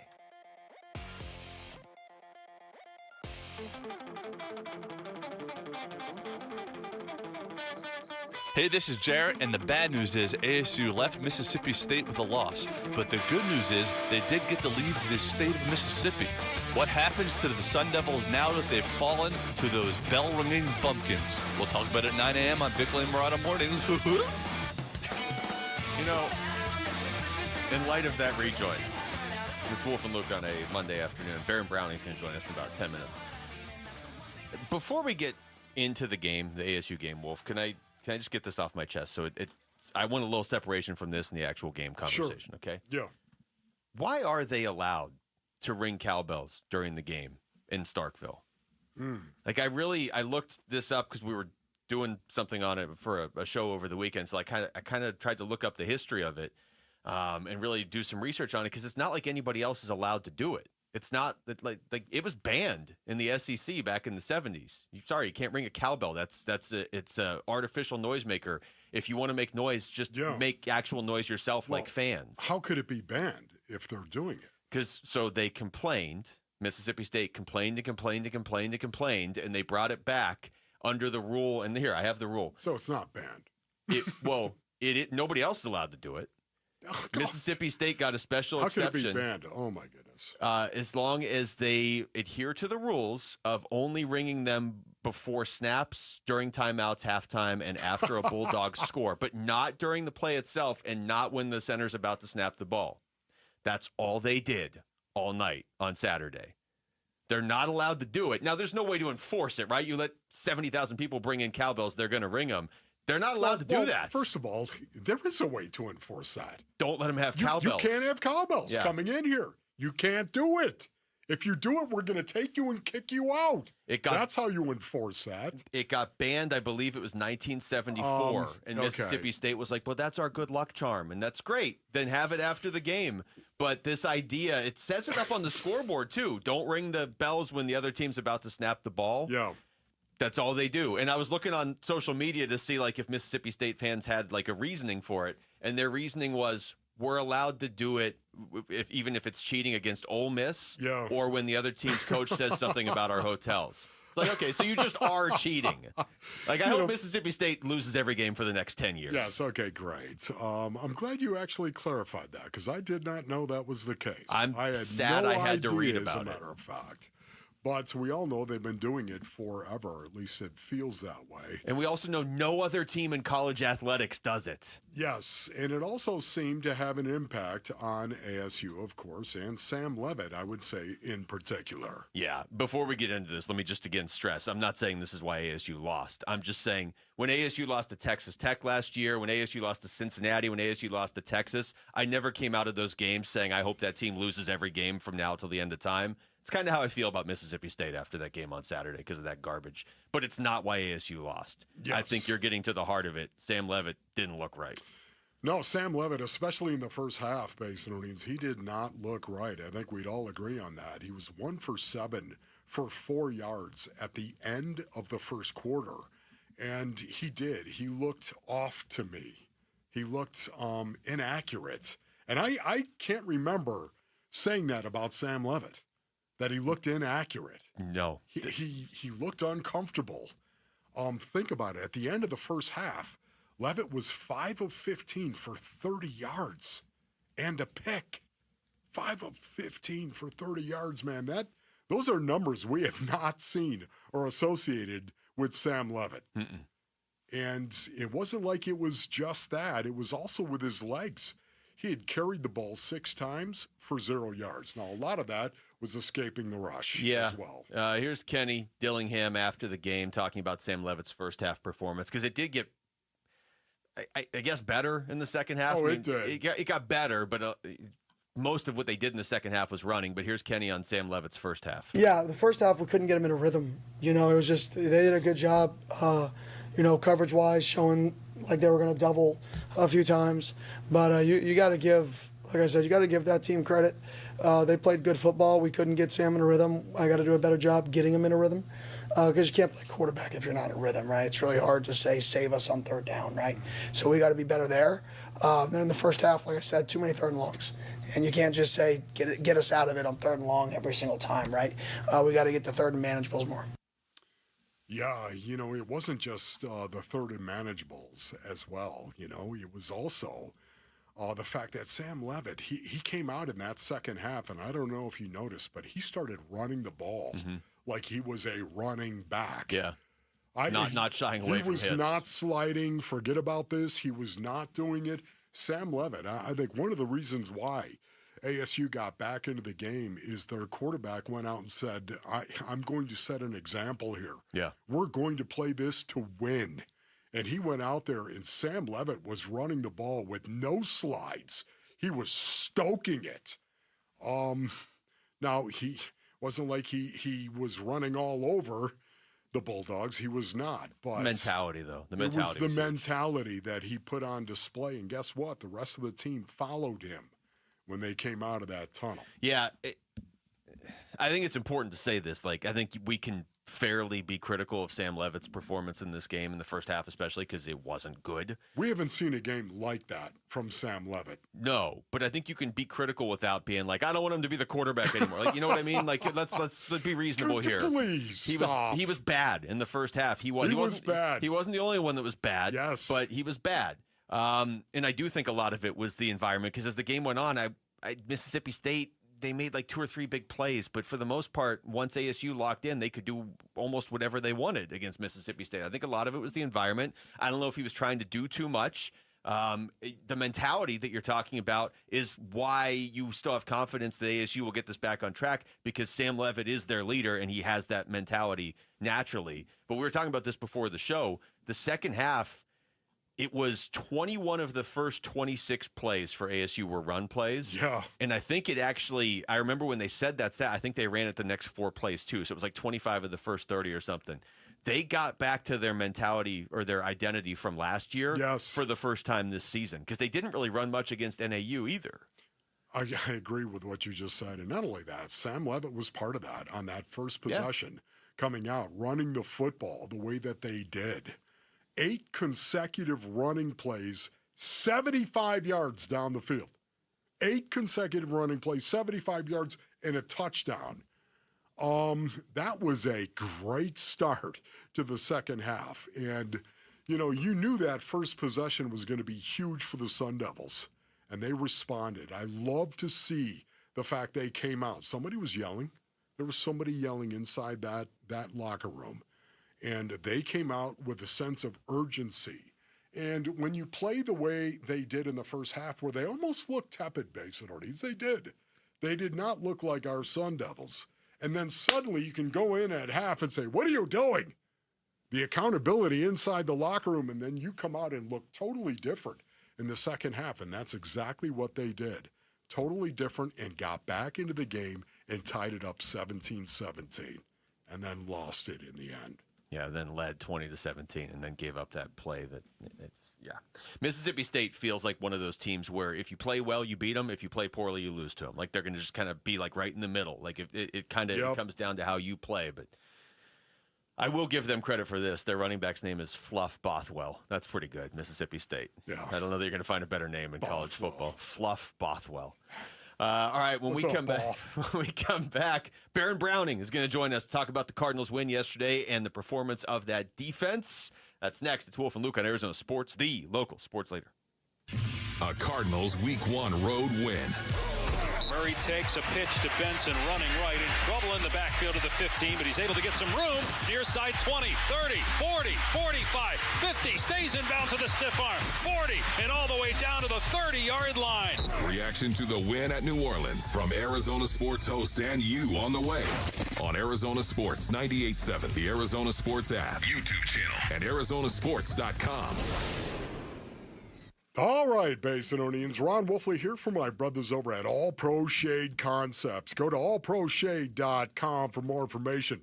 You can extend your outdoor living space with a custom-fit awning from All Pro Shade Concepts. Hundreds of designs and colors to choose from to match any home, Basinonians. And not only that, they're willing to work with your HOA for approvals as well. Motorized and retractable with a remote control, all with LED lighting to light up your patio under the awning. Roll-down patio shades. They block the sun, Basinonians. They block dust, bugs, and wind as well. They keep the patio up to 20 degrees cooler during the hot summer months. Hundreds of colors and durable fabric as well. Choose from manual or motorized, sealed track, or cable shades. Listen, you need to go to allproshade.com for more information. That's allproshade.com. Viking, committed to exploring the world in comfort, offering small ship experiences with a shore excursion included in every port and programs designed for cultural enrichment. Discover more at Viking.com. That's Viking.com. This summer, you'll be loving our London at America First Credit Union. Get new Visa credit cards with 0% intro APR for 6 months. Need a new ride? Get 90 days with no payments on new auto loans and 60 days no payments on RV and power sports loans. Our home equity loans start with an introductory 4.49% APR to refinance debt or take on that dream project. Start the summer fun now and your payments later. Apply today at AmericaFirst.com or visit a branch. Subject to membership, eligibility, terms, creditworthiness, and conditions. Federally insured by NCUA. Equal housing opportunity lender. So your dream of buying a home has been on the back burner for way too long, right? Let's be honest, it's tough to know when to jump in. And making the right decision at the wrong time could really cost you. But not when you work with Lund Mortgage. They are so good at making that decision easy with their free rate tracking tool that tracks real interest rates tailored to your specific situation. When your ideal rate hits, you're going to get the heads up. So if you're serious about buying and you want to do it right and on your timeline, you owe it to yourself to visit lundmortgage.com today. As the old saying goes, size matters. At Morgan & Morgan, we have over 1,000 lawyers and nearly 6,000 people on staff. But at the core, this is and always has been a family business. Our family watching out for your family. Call us or email us 24 hours a day, 7 days a week, even on a Saturday or a Sunday. And if you ever have a problem, call our mom. Morgan & Morgan. For the people and your family. Injured? Dial Pound Law or visit forthepeople.com for an office near you.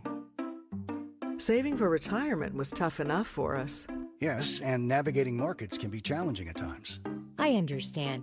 That's why at Fisher Investments, we take a disciplined approach with your investments. Tell us more about that.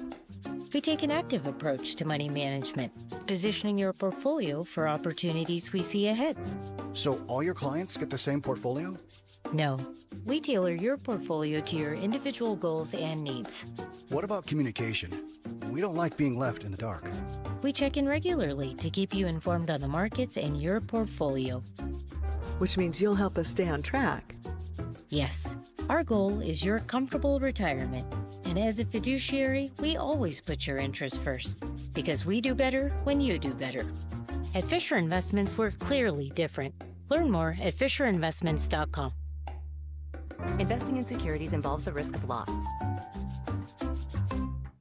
Zoom over to Chase Field on September 24th when the Dbacks face the Los Angeles Dodgers. The first 15,000 fans will receive a co-branded rally towel courtesy of NASCAR and Phoenix Raceway. Visit Dbacks.com for tickets.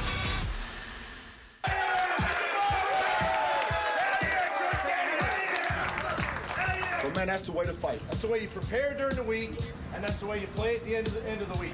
Great job. We gotta get a game ball. We're giving out game balls with Wolf and Luke. Game ball, game ball. Where's the ball? All right, we do game balls here, Wolf. So here's what the rule's going to be. Okay. I'm deciding this on the fly, but I think this is what we talked about before the show. We're going to do offense, defense, special teams. So you get to give out 3. I get to give out 3. Rick and Jamal are going to give out 3 as well. Okay, sounds good. You want me to? I'm going to hand you this football after I give out mine. Okay. Okay. Are we doing all 3 at once, or are we just going offense first? Well, this music is really firing me up. No, it is. we're going to pass the football, so we'll go offense first. Okay. Defense. Okay. And then transition. All right. Special teams. All right, I'll start on offense. Not fourth down. Special teams. Special teams, yes. Wolf lobbied hard for special teams. Yes. I was trying to go off the board here with offense, but then I realized it's the game ball. It's supposed to be the guy who earns the game ball. I'm going to give it to Marv on offense. Honestly, he looked good. The one target to him that wasn't completed, I don't really think was his fault. He finished with a touchdown. He had an explosive play. He looked like the size he put on made a difference in the game. I was really encouraged by game 1 of the 2025 season for Marv. So he gets the game ball. Okay, that's good. Am I next? Yeah, why not? You got the ball. Why not? Let me smell this first. YouTube. He's holding a football if you're not on YouTube. I love the smell of the pigskin. I walked in with the football before during the break, and Wolf's like your eyes lit up because you know I was walking in with the football, and you were like, pig, man. That's what he said. Wolf's eyes lit up, and he's like, pig. Okay, so I also am going to go with Marvin Harrison Jr. on the offensive side of the ball, and you can do that. Yeah, this is not a draft. We're giving out real game balls. There can only be one Basinonians, and when you think about it, when you extrapolate what Marvin Harrison Jr. was able to do in this one game, and if you were to project that across the season, he would finish with 85 receptions for 1,207 yards, over 1,200 yards, and 17 touchdowns.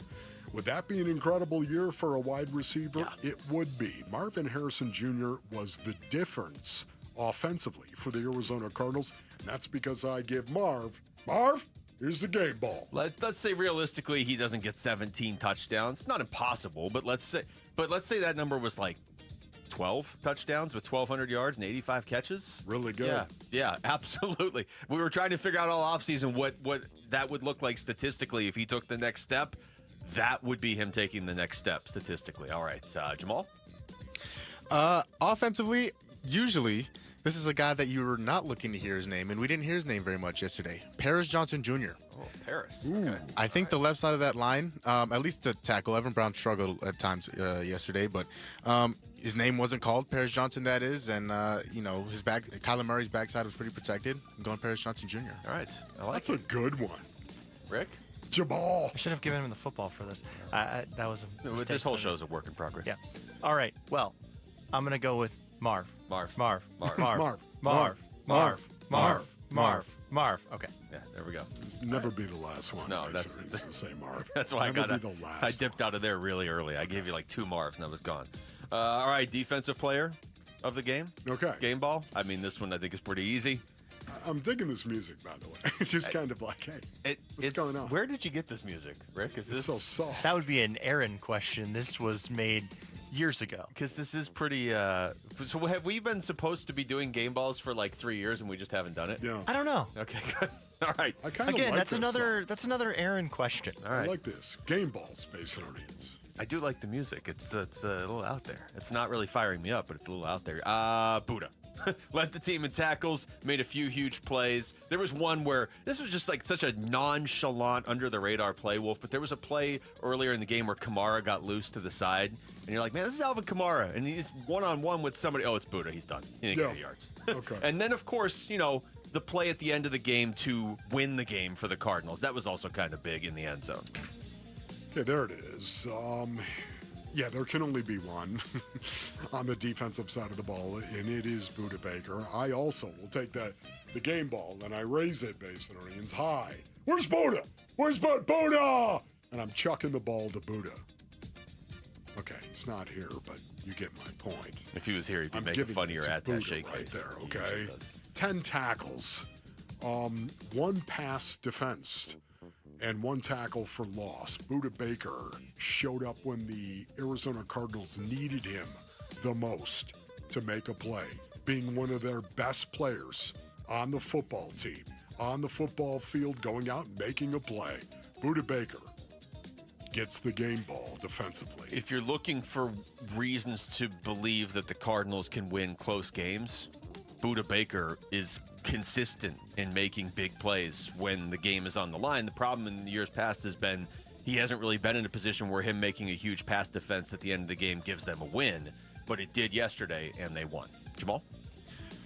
As amazing as Budda Baker played yesterday, I really loved what I saw from Will Johnson yesterday. The huge hit he laid on Chris Olave, the interception that should have been multiple PBUs. For a debut, he was fantastic. And, Budda again was amazing, but I loved what I saw from Will Johnson yesterday. Will was good. Yes, that was fun. That was the contrarian.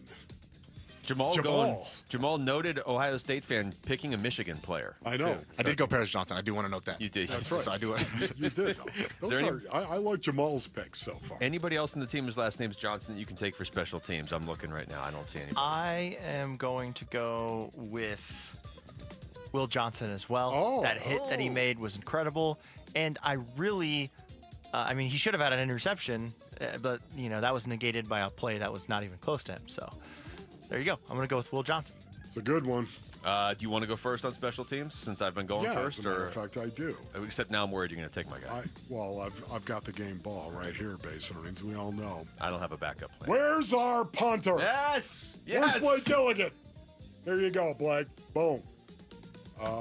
He was really, really good in a close ball game like this was. You need your punter to be good. He only punted 4 times, but he was really, really good. Hit a 60-yard punt as well. When they needed it, they were pinned. They averaged 47 yards. 47 yards per punt. That is really, really good, Blake Gilligan. Yeah, that was my pick as well. The 60-yard punt, they were kind of going the wrong direction, and it was a close game all day, and you're like, okay, this is not great. Like, New Orleans going to have good field position. All of a sudden, the Saints were, back at their 20 because he just boomed one 60 yards. 47-yard average, like you said, on just the 4 punts. Special teams, game ball, I don't even know if it's close. We'll see what Rick and Jamal say. Chad Ryland was having a good day until he had his field goal blocked at the end. He did hit a 50-yarder, but I'll go with Blake Gilligan. Jamal? I did have to pick up Chad Ryland on my fantasy team because Tyler Bass got hurt, but he was good. But no, I am going to go with Blake Gilligan as well. I was actually talking to Rick about it earlier. I think he's become one of the best punters in the NFL. Really good. Yeah, I think he's been really, really good. So Blake Gilligan is also my pick for special teams. Rick? Yeah, I'm also going to go Blake Gilligan. He had, the 60-yard punt was incredible. I love a good punt. Just to let you guys know, I love a good punt. It's a great observation, Rick. It runs in my family. Yes. My mom can actually punt 30, 35 yards on a good day. Wow. So, we're a big punting family. I hesitate to ask this, but Jamal, you brought up your fantasy team. Did any of us win? I can tell you I'm not going to. I'm not going to because I drafted Tua. Ooh. I made the mistake of starting A.J. Brown because I thought he still played in the NFL, but he took Thursday night off, and you can't have a 0, or I guess he had 1 catch. You can't have a 1 in a PPR league, so he was too busy reading. Yeah, hopefully he read something really good. Jamal, do you? Well, Luke, I don't think it was a mistake at all. I won. I actually checked this morning. Wolf and I were the only 2 on the show to win. Wolf won too? Wolf won too. Is it over, or does the guy he's playing have a bunch of Vikings or something? I think he has 1 player going tonight, but I think Wolf is up at 30 or something. I think if DeAndre Swift has 17 touchdowns, I can still come back to him. Okay. So Vetter picked a good lineup for you this weekend. More on this as the show unfolds. Yeah, no, there's not going to be any more on this because the worst thing in fantasy sports, and as you will learn this season, Wolf, the worst thing is when you have a guy do nothing on Thursday night. Because if it happens on I knew I lost on Thursday night. There was nothing else that could happen. Right, you guys got to remind me of this stuff. No, apparently you don't need to be reminded. Well, there was somebody. Well, you're 1-0. Okay. Yeah. I think I know who it was. More on this as the show unfolds. Well, your lineup was set after the draft. Well, pretty much. Now, we'll see what happens beyond that. All right, when we come back, what'd you think of that Cardinals defense? Why don't we ask somebody on the Cardinals defense, the Cardinal who got the first sack of the season, actually. Baron Browning's going to join us next. It's Wolf and Luke on Arizona Sports, the local sports leader. Burns and Gambo, afternoons. If the question is, are we worried about this? You can firmly put me in the yes. Yeah. I'm worried that Jordan Lawler, and the phrase that I like to use, a 4A player, just too good for AAA and just not quite good enough for the majors. It's almost in some ways the worst thing you can say about a big league player. Like you're in between, you're always going to be in between. And if that's who Jordan Lawler is, and here's why I would slide myself over into the concern level on this one. So much of the future plan depends on him being good. Burns and Gambo, afternoons 2 till 6 on Arizona Sports, the local sports leader. If you're 55 or older and into that whole saving money thing, T-Mobile has an exclusive phone and internet bundle just for you. Right now, get 2 unlimited phone lines plus 5G home internet for just $30 each per month with autopay, plus taxes and fees. And with 5G home internet, setup is easy with just one cord and no technician needed, which is great if you're also into that whole keeping it simple thing. Switch now and experience the best mobile network in the U.S. Visit your local store to start saving. T-Mobile, it's better over here.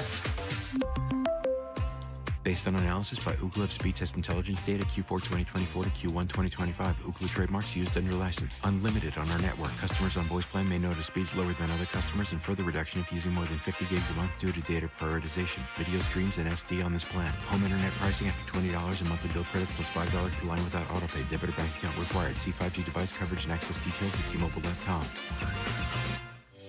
Hey, it's Gambo, and I'm with Stuart Willis, the president of Asset Preservation Wealth and Tax. Stuart, a lot of people want to hire an advisor to help their money grow, but there's more reasons. Give me the top 3 reasons why to hire an advisor like you. Well, number 1, you need to make sure you have confidence in your plan and your planner. Number 2, you want to make sure you actually like the person you're doing business with. I see it all the time that people are doing business with somebody they don't even enjoy spending time with. Number 3, tax planning. Most financial firms never even talk about tax. They're prohibited oftentimes, these advisors, from giving tax advice. And if they're not giving you tax advice, you're missing half the story. Yeah, if you're investing all your money and you don't have a tax plan, because many of us are putting money away tax deferred, you've got the wrong advisor. Call Stuart Willis from Asset Preservation Wealth and Tax at 602-877-PLAN or go to assetpreservationwealth.com.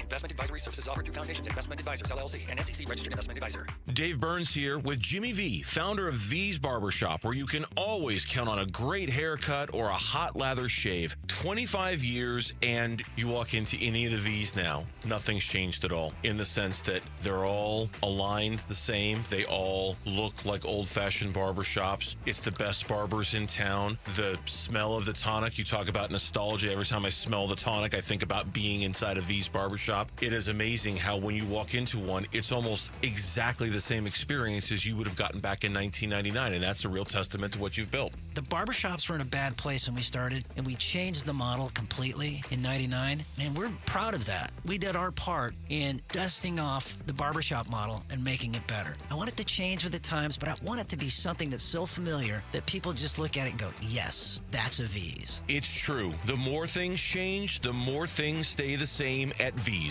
Book your appointment today at vbarbershop.com. Hey everybody, Dan Bickley here for Advanced Window Products, and we all know the Arizona sun can do a number on your house, and if your home is 15 years or older, chances are good you need new windows, so do what I did. Take advantage of a great summertime special at Advanced Window Products, where you are going to get a $2,500 discount on any purchase of 10 or more windows. Advanced Window Products, a family-owned, locally operated company with a great vibe. Their approach is to treat customers as friendships. They offer the highest rated windows in the state, the most affordable high-quality custom windows you are going to find, and that's because there's no middleman at Advanced Window Products. They have their own factory where they'll build your windows, they'll install your windows, and they will guarantee them for life. And remember, purchase 10 windows, you get a $2,500 discount. 480-790-7480, online at advancedwindows.com. This holiday season, elevate your event at Talking Stick Resort. From breathtaking views and a world-class golf course to 113 square feet of flexible event space, every detail sets the stage for an unforgettable holiday party. Whether it's cocktails under the stars or a fully produced banquet with state-of-the-art AV, Talking Stick has it all, plus a luxurious spa for next-day recovery. Secure your celebration today. Talking Stick Resort, Scottsdale's premier destination for celebration. Life well played. KMVP FM Phoenix, live from the Casino Arizona and Talking Stick Resort studio. Arizona Sports, the local sports leader.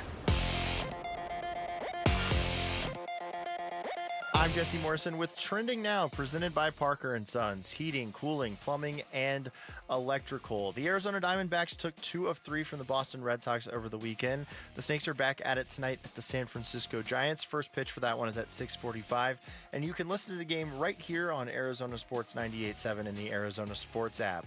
And the Arizona Cardinals started their season with a 20-13 win over the New Orleans Saints yesterday in the Big Easy. Here to talk about it with Wolf and Luke is edge rusher Baron Browning. This report is brought to you by America Roofing. It's been raining and windy. If you need your roof checked, save 12% and get a free evaluation with Arizona's largest roofer. Call 602-960-ROOF or americaroofingco.com. Big Red Monday. This is Cardinals cornerback Max Melton, and you're listening to Arizona Sports, the local sports leader. Big Red Monday. With Wolf and Luke. Yeah, Cardinals 1-0 to start the season. Last time they did that, they made the playoffs. Wolf. 1-0 to start the year. They defeat the Saints 20-13. Baron Browning, the first sack of the season. And he's joining us right now on the Arizona Sports Line. Baron, thank you for the time, man. How's it going? I'm doing good. How you guys doing? Doing good. We're doing great, Baron. Really appreciate your time right now. You got the sack, and I love your sack dance. So I've got to ask you again, Baron, what do you call that? Do you have a name for your sack dance? Honestly, no.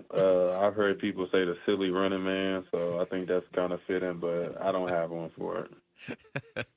That game yesterday, the defense, that was the only sack, but you guys held them to 13 points, so just one touchdown. And we were talking earlier in the show, maybe that touchdown never even should have counted if they had given Will Johnson his interception. But either way, you come into that game, you allow one touchdown as a defense. How do you feel like you guys performed on that side of the ball?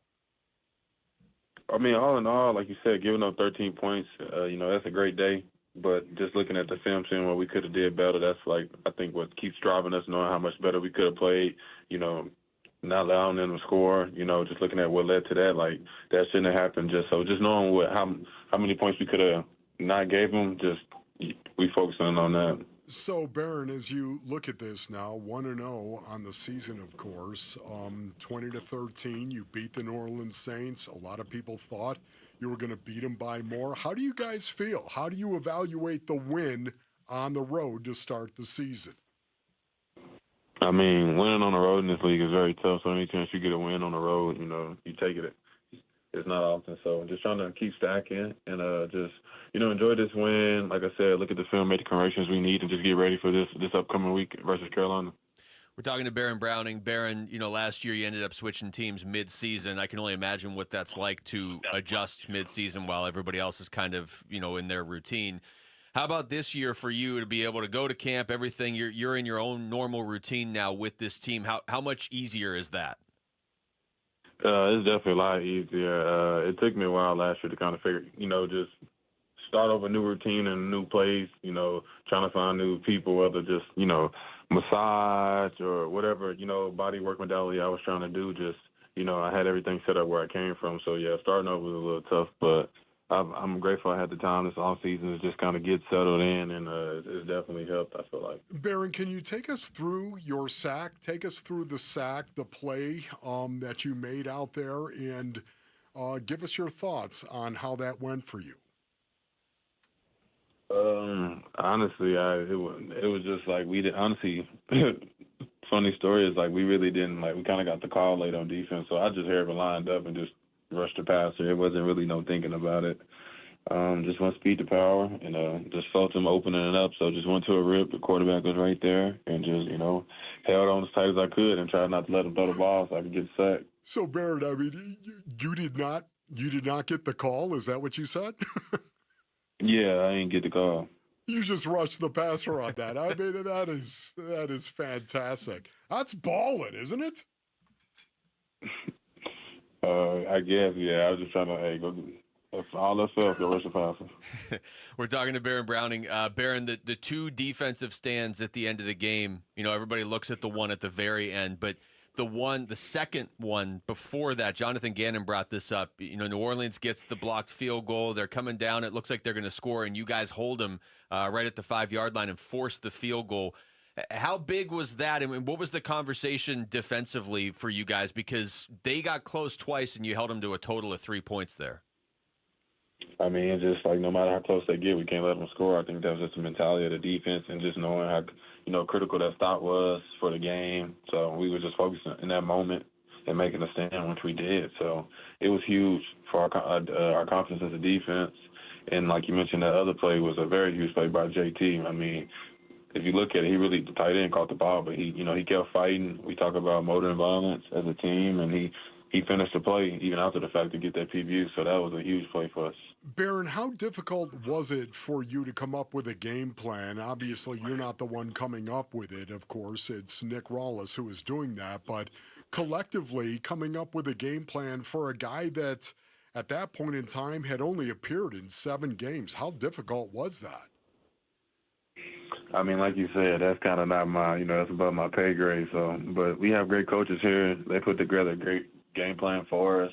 And, Spencer Rattler, I think he played very well, even though, they didn't come out with the win. I think he played good, So, it was a tough win on the road, and I'm just glad we got it. What was the game plan going in? What was it that you had to take away from the New Orleans Saints first? Obviously, we wanted to stop the run game, which I felt like, we did. We gave a few QB runs at the end that kind of got them over 100 yards, but for the most part, they really didn't run the ball on us. And, just try to make them chip it down the field all the way, like actually drive all the way down the field. That's a hard thing to do. So just not give them anything easy and just make them drive down the field and work for every opportunity, which I feel like we did. Talking to Baron Browning. Baron, it looked like on TV a pretty hostile environment. Saints fans obviously show up, and there was a huge crowd, and everybody's dressed up, and it's the first week of the season, so they're going to be even that much more fired up. How hostile was the environment you guys went into yesterday? Oh, yeah, it was loud, once they did their who that chant before the opening kickoff. But, as the game got going and, we got up, it got pretty quiet. Baron, are you a guy that sets goals for yourself? Are you a goal guy? Yeah, that's what drives you, so. Yeah, so what can I ask you, what are your goals for this season? I like to keep them to myself. Just me personally, that's just how I am, I feel like it's a battle between me and myself, so that's just how I am and how I'm wired. No offense. No, none taken.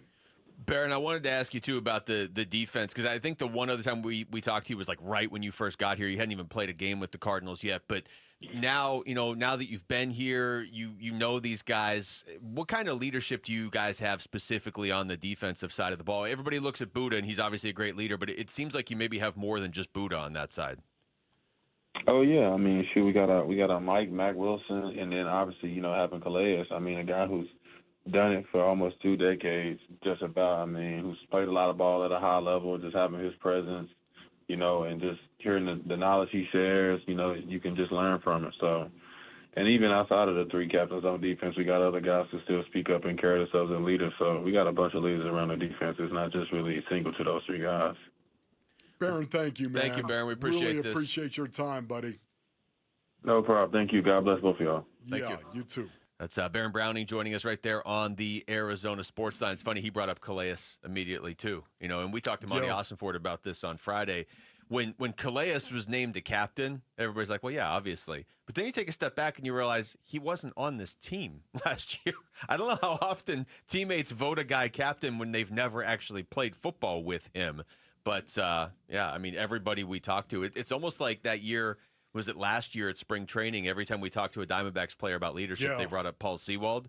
That's every Cardinals player brings up Calais. It's going to be really interesting because Baron Browning is a guy that really has gotten lost in, all the talk about a pass rush for the Cardinals and the edge and the expectation we have for Josh Sweat. Uh-huh.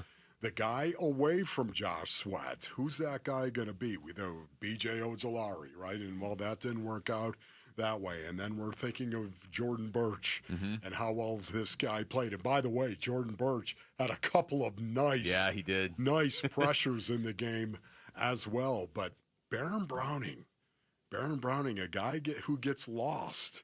They acquired him via trade last year. Baron Browning, a guy that gets lost when we think of the edge, and yet this guy has got 1 sack going forward.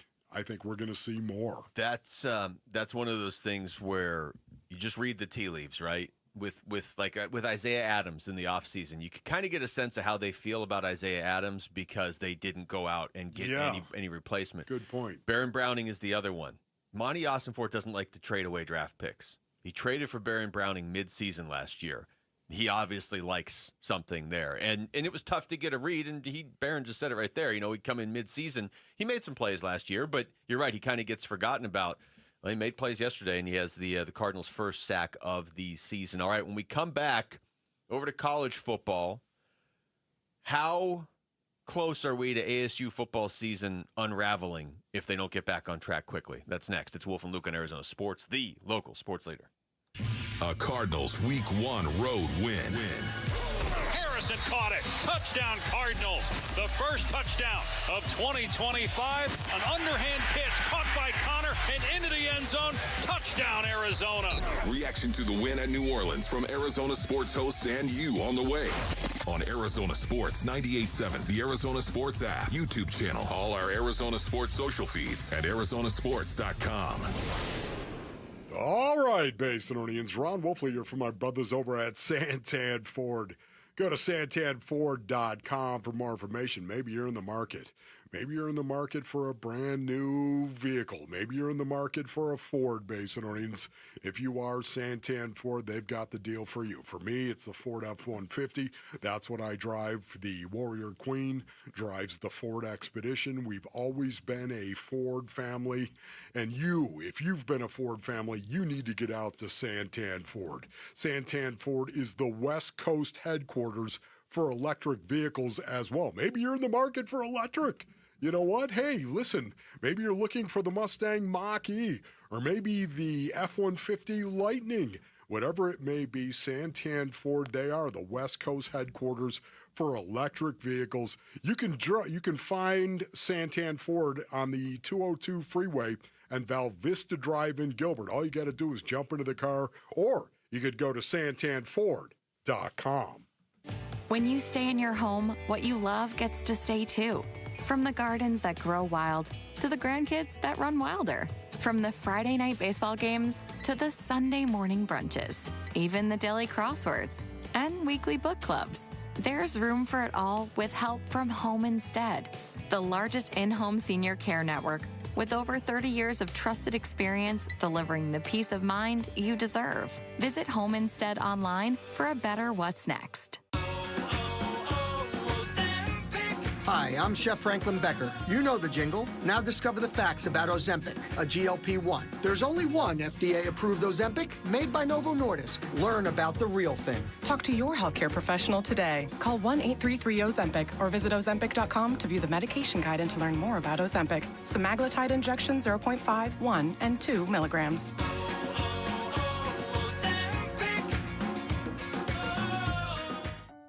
Hi, I'm Elizabeth Smith with Oliver Smith Jeweler, a local family business started by my dad, Oliver Smith, right here in the Valley. Dad, you've been importing diamonds and cutting out the middleman for decades. How did that change things? Well, we dropped the price, but not the quality. By importing diamonds and manufacturing jewelry ourselves, we cut out the middleman and passed about a 35% savings directly to our clients. We sell almost all of our diamonds with GIA certifications because that's how you create value. And value and trust are the cornerstones of our business. Shopping for jewelry can be intimidating, but it doesn't have to be. Whether it's an engagement ring, anniversary gift, tennis bracelet, or diamond studs, we make the process easy and personal. Trust Oliver Smith Jeweler. We have some of the best diamond prices in the country, and we are right here in your backyard. Come experience why Oliver Smith Jeweler does diamonds differently. Visit us in Scottsdale at the Shops at Gainey Village and in Fashion Square Mall.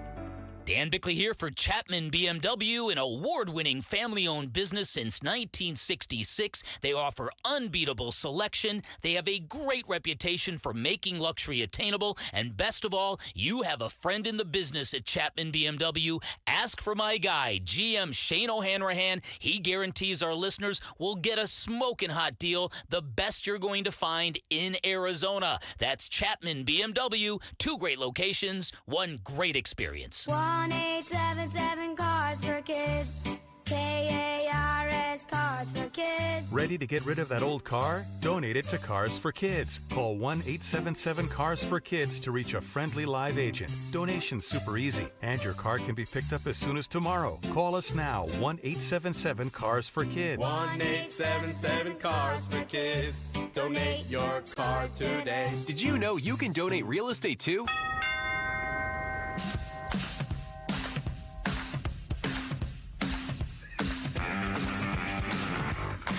Hi, everybody. Dave Burns here. The Sun Devils rally fell short against Mississippi State. So how much does that loss change our expectations for ASU moving forward? It's the Burns and Gambo Show. We start at 2 here on Arizona Sports.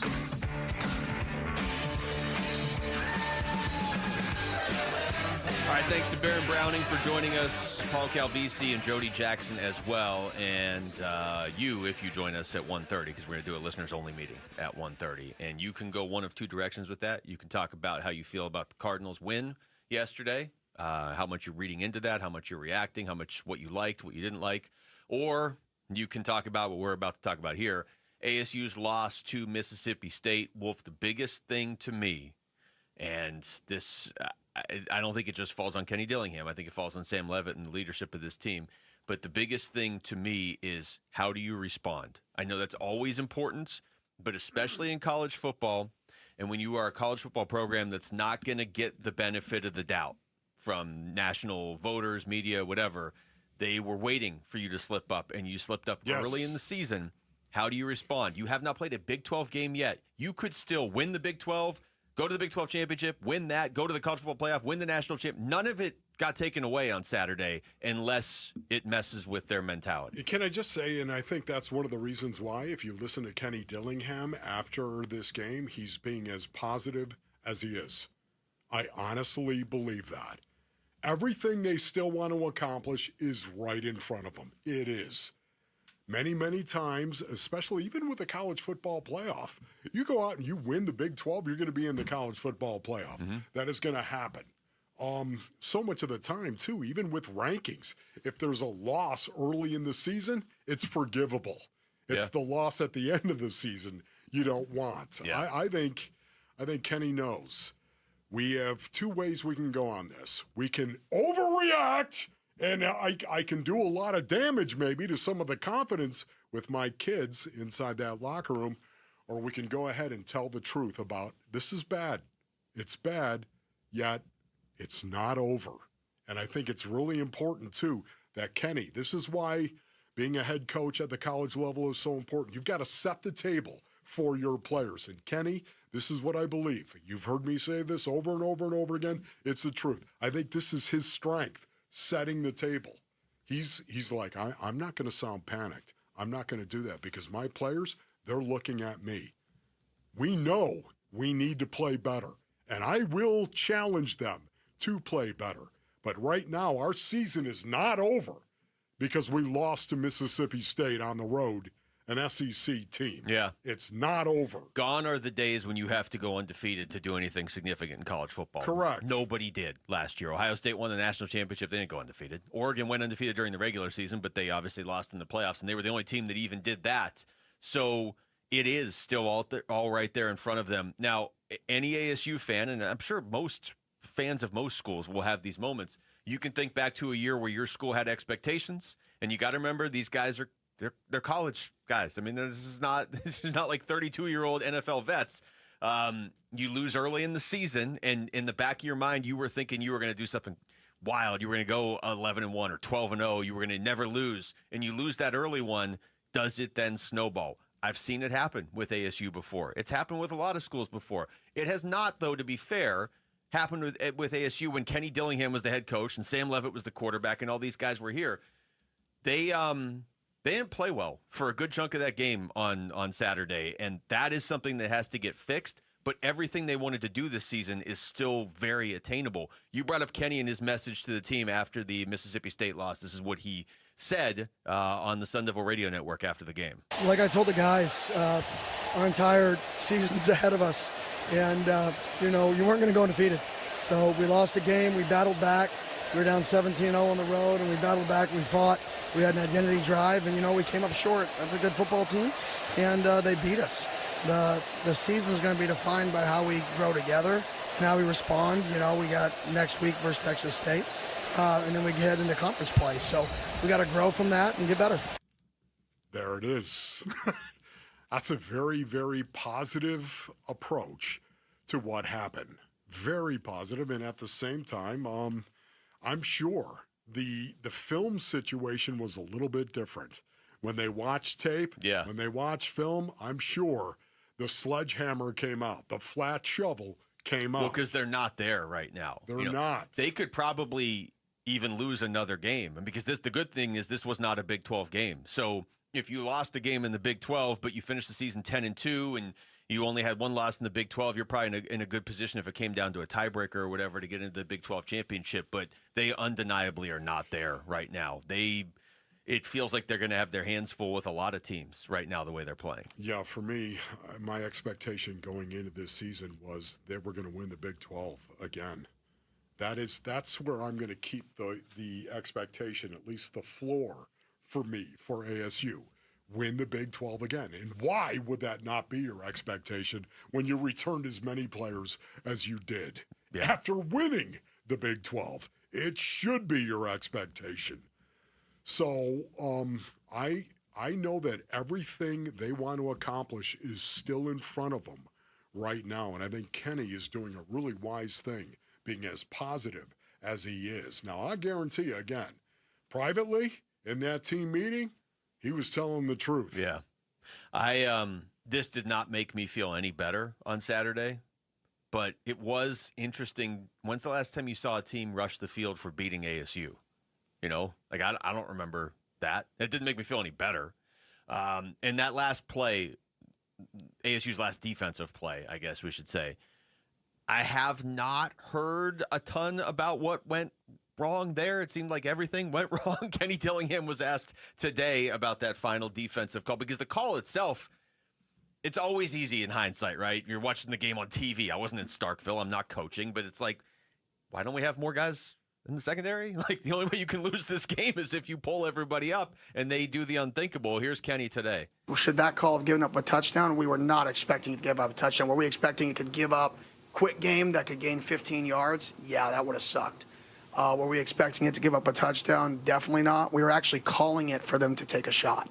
That call was for a deeper progressional route, which they ran, but when it doesn't work, it sucks. It's not nearly as fun as when it works. And usually we win close games. Unfortunately, we've been a part of two really fun losses. The last two of the last three games have been some of the biggest, the most emotional losses I've been a part of. And crazy enough, we've been a part of it, which sucks. It also says, look how close we are to being on an unbelievable run, right? But it also shows, we got to play these into the game situations better. We got to be better. It was a mental mistake. You could actually see it when you go back and you look at it. The number 1 and number 2 receiver for Mississippi State had lined up, and you could tell the two guys that were over those two guys in a man technique, a man off. It wasn't press man. It was a man off technique that they were running a banjo. That's a situation where the number 2 receiver might release outside. And if that happens, the outside corner would go with him. And the number 1 receiver, who's lined up the widest to near the sideline, if he came inside, that corner inside would take him. They would swap that. It's because you run banjo because you don't want the two corners running into each other. If it's man cover, you don't want that happening. So it looked like those two corners messed up on who was taking whom. They messed the banjo call up, which allowed Mississippi State's receiver to get wide open. It is what he just said. And I was thinking about this driving home on Saturday. It's like, man, when this team loses, they lose in the most gut-wrenching of fashion. You know, the first half of that game on Saturday, it was like, are they going to lose this game like 31-3? Like, what's going on? I appreciate that they come back. Like I said earlier, they consistently, under Kenny Dillingham, play better in the second half. But it makes it that much more gut-wrenching because it's not like it was even tied when Mississippi State pulled that off. ASU, you thought at that point they're probably going to win this game. Mississippi State is a decent kicker, but you never know in college, right? They needed a lot more yards to even be in range to tie it, and then all of a sudden it's like, oh, they just lost. So that's my biggest question is, how damaging is it to the guys in that room because of how they lost? He's so right. They've lost, and a lot of them were here last year. They've lost two of the most gut-wrenching games in their last 3 games to Texas and now Mississippi State. It's like, hopefully that doesn't carry over. I always think of the Devin Booker line after they lost Game 7 to the Mavericks that one year where he's like, we don't need to lose that Game 7 more than once. Like, ASU doesn't need to go out there and be flat against Texas State or struggle against TCU or Baylor or whatever because they're not going undefeated. You can still win everything. Yeah. Take us with you wherever you go. If you can't catch us live, find us on demand on the Arizona Sports app, on arizonasports.com, or wherever you get your podcasts. The Wolf and Luke Show podcast brought to you by YRefi. Don't let private student loan debt ruin your life. Go to YRefi.com. That's YREFY.com. All right, we come back. It is your turn. What were your takeaways from the Cardinals win or the ASU loss, or both? 602-260-9870. We're going to do a listeners-only meeting next. Again, 602-260-9870. Big weekend of football. We got a split, 1-1. Your call's next. It's Wolf and Luke on Arizona Sports, the local sports leader. Friday afternoons at 2:30 on Arizona Sports. Burns and Gambo talk Diamondbacks baseball with Dbacks manager Torey Lovello. Brought to you by Estrella Jalisco. Don't miss Burns and Gambo with the skipper. 2:30 Friday afternoon. Listen on the Arizona Sports app and 98.7. All right, Basinonians. Ron Wolfley here from my brothers over at Moving Team 6. Go to movingteam6.com for more information. They like to say your move is their mission. That's right, their mission. What do you mean by that, Wolf? Well, you know what? Moving Team 6, they utilize a military-like approach to every move. That's right. They're going to show up, Basinonians. They'll be professional. They'll be efficient. They're going to be on time, and they're going to be reliable. It's one of the reasons why Moving Team 6, they look to hire veterans. That's right. They proudly support and hire veterans to join their moving team to help move you. They believe building trust starts with you, the customer. Moving Team 6, they want to earn your trust. It's why they require no upfront deposits and no hidden fees. What you need to do is go to movingteam6.com for more information. That's movingteam6.com. Once again, your move is their mission. Bad driving habits are hard to break, but good driving habits are easy to form, especially when they can lead to a discount on your auto insurance. With Farm Bureau Financial Services, the safer you drive, the more you save. Drivers like you are saving an average of $321 per vehicle. So buckle up, learn more, and find an agent at fbfs.com/save. Individual savings results may vary. Farm Bureau Property and Casualty Insurance Company, Western Agricultural Insurance Company. If you're 55 or older and into that whole saving money thing, T-Mobile has an exclusive phone and internet bundle just for you. Right now, get 2 unlimited phone lines plus 5G home internet for just $30 each per month with AutoPay, plus taxes and fees. And with 5G home internet, setup is easy with just 1 cord and no technician needed, which is great if you're also into that whole keeping it simple thing. Switch now and experience the best mobile network in the U.S. Visit your local store to start saving. T-Mobile, it's better over here. Based on analysis by Ookla of speed test intelligence data Q4 2024 to Q1 2025. Ookla trademarks used under license. Unlimited on our network. Customers on voice plan may notice speeds lower than other customers and further reduction if using more than 50 gigs a month due to data prioritization. Video streams and SD on this plan. Home internet pricing after $20 in monthly bill credit plus $5 per line without autopay. Debit or bank account required. See 5G device coverage and access details at T-Mobile.com. This is the story of the one. As a custodial supervisor at a high school, he knows that during cold and flu season, germs spread fast. It's why he partners with Grainger to stay fully stocked on the products and supplies he needs, from tissues to disinfectants to floor scrubbers. All so that he can help students, staff, and teachers stay healthy and focused. Call 1-800-GRAINGER, click Grainger.com, or just stop by. Grainger, for the ones who get it done. Wesley Financial Group is not a law firm, and Chuck McDowell definitely not an attorney. This is Chuck. If someone talked you into buying something really silly and you want to get out of that silly little thing, my advice, get the facts. Call me and I'll send you our timeshare exit kit absolutely free. Inside, you'll learn how timeshare works and all your options for cancellation. Call Wesley now for your free exit info kit. 800-486-9600. That's 800-486-9600. I'm Ultima Morgan of Morgan & Morgan. Every time one of my children started driving, it was terrifying. I am quite aware of the dangers being on the road. Thousands of accidents happen across the country. We see it every day. These families' lives will be changed in an instant. We fight for these families as if they were our own. We've become America's largest injury law firm by winning cases just like these. If you've been injured in a car accident, call us. Injured? Dial pound law or visit forthepeople.com for an office near you.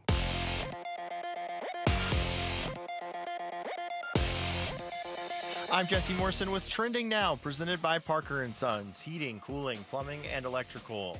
The Arizona Cardinals started their season with a 20-13 win over the New Orleans Saints yesterday in the Big Easy. Marvin Harrison Jr. had a big game with 5 catches for 71 yards and a touchdown. It was not a good trip to the Southeast for Arizona State football. The Sun Devils lost 24-20 on Saturday to Mississippi State. With the loss, ASU fell out of the AP Top 25. And the Arizona Diamondbacks took 2 of 3 from the Boston Red Sox over the weekend. The Snakes are back at it tonight at the San Francisco Giants. First pitch is at 6:45, and you can listen to the game right here on Arizona Sports 98.7 in the Arizona Sports app. This report is brought to you by Sanderson Ford. Sanderson is the #1 Ford dealership in Arizona for sales and customer satisfaction, located on 51st Avenue just south of Glendale and online at sandersonford.com. The Listeners Only Meeting with Wolf and Luke. All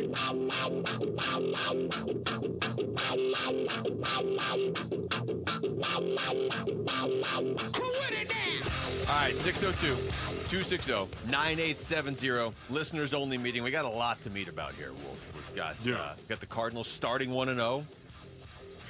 Some good. Pop that down so quickly. Or we could just listen to Rage.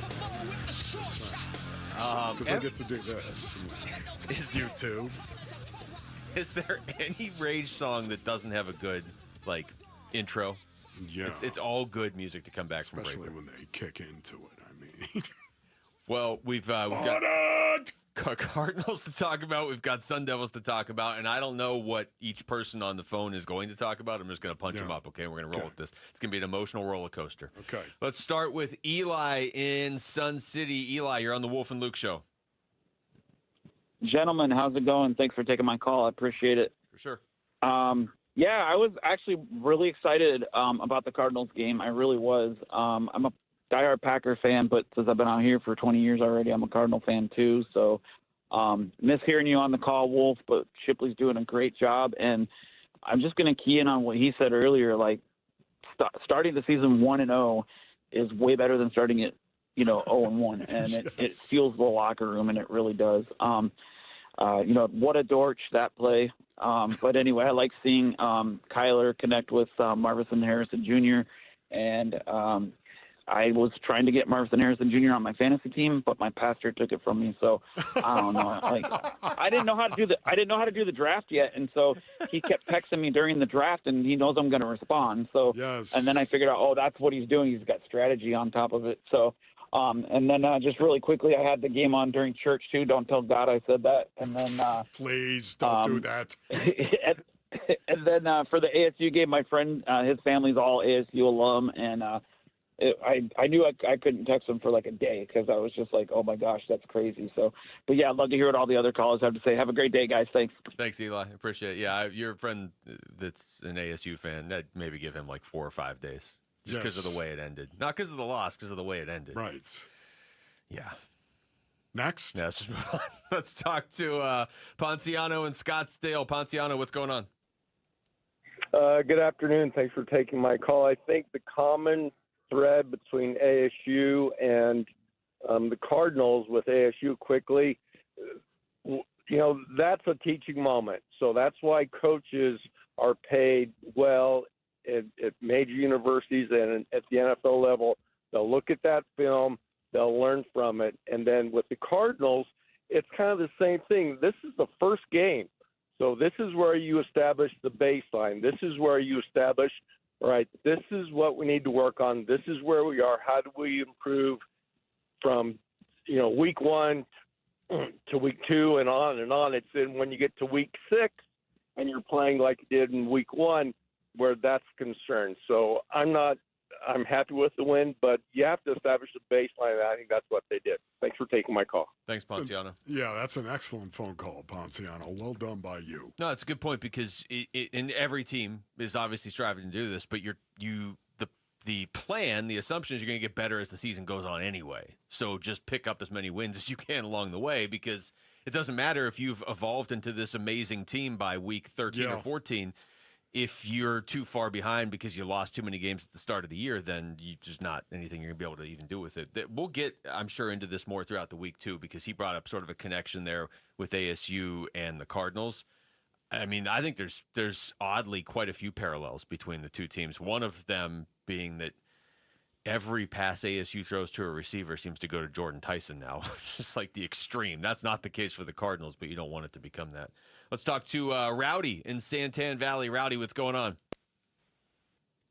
Luke, what's up, my brother? What's up, Rowdy?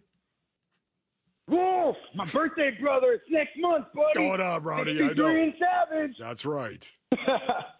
Hey, all right. So first, I got to give a shout out to these Dbacks, man. They are doing their thing. We should have swept them. If only our bullpen could have held down. But we've been dealing with it all year, so it is what it is. Then let's go to Saturday night. ASU. Man, I was so ready for this game. SEC, nighttime. Dude, those cowbells gave me a headache. Yeah. But it was, we need to run the ball. ASU is not built to throw 40 times a game. I didn't see it in our line. I didn't see separation in our receivers other than Jordan Tyson. That dude's a beast. But just take some pressure off Levitt. Everybody's talking about a Heisman campaign. Let's run the ball 40 times a game with Udo and Brown. Hopefully Tyson comes back. He's healthy. Let's see what that can do for us. But I think we're good with Kenny, man. Kenny's going to get these guys working. But the Cardinals, oh, my goodness. We're 1-0. Trey Benson looks like a different dude. I don't know if that's just because it's another year in the system, but this guy looks different. And let me go ahead and just call out Sub-Zero. This lockdown corner.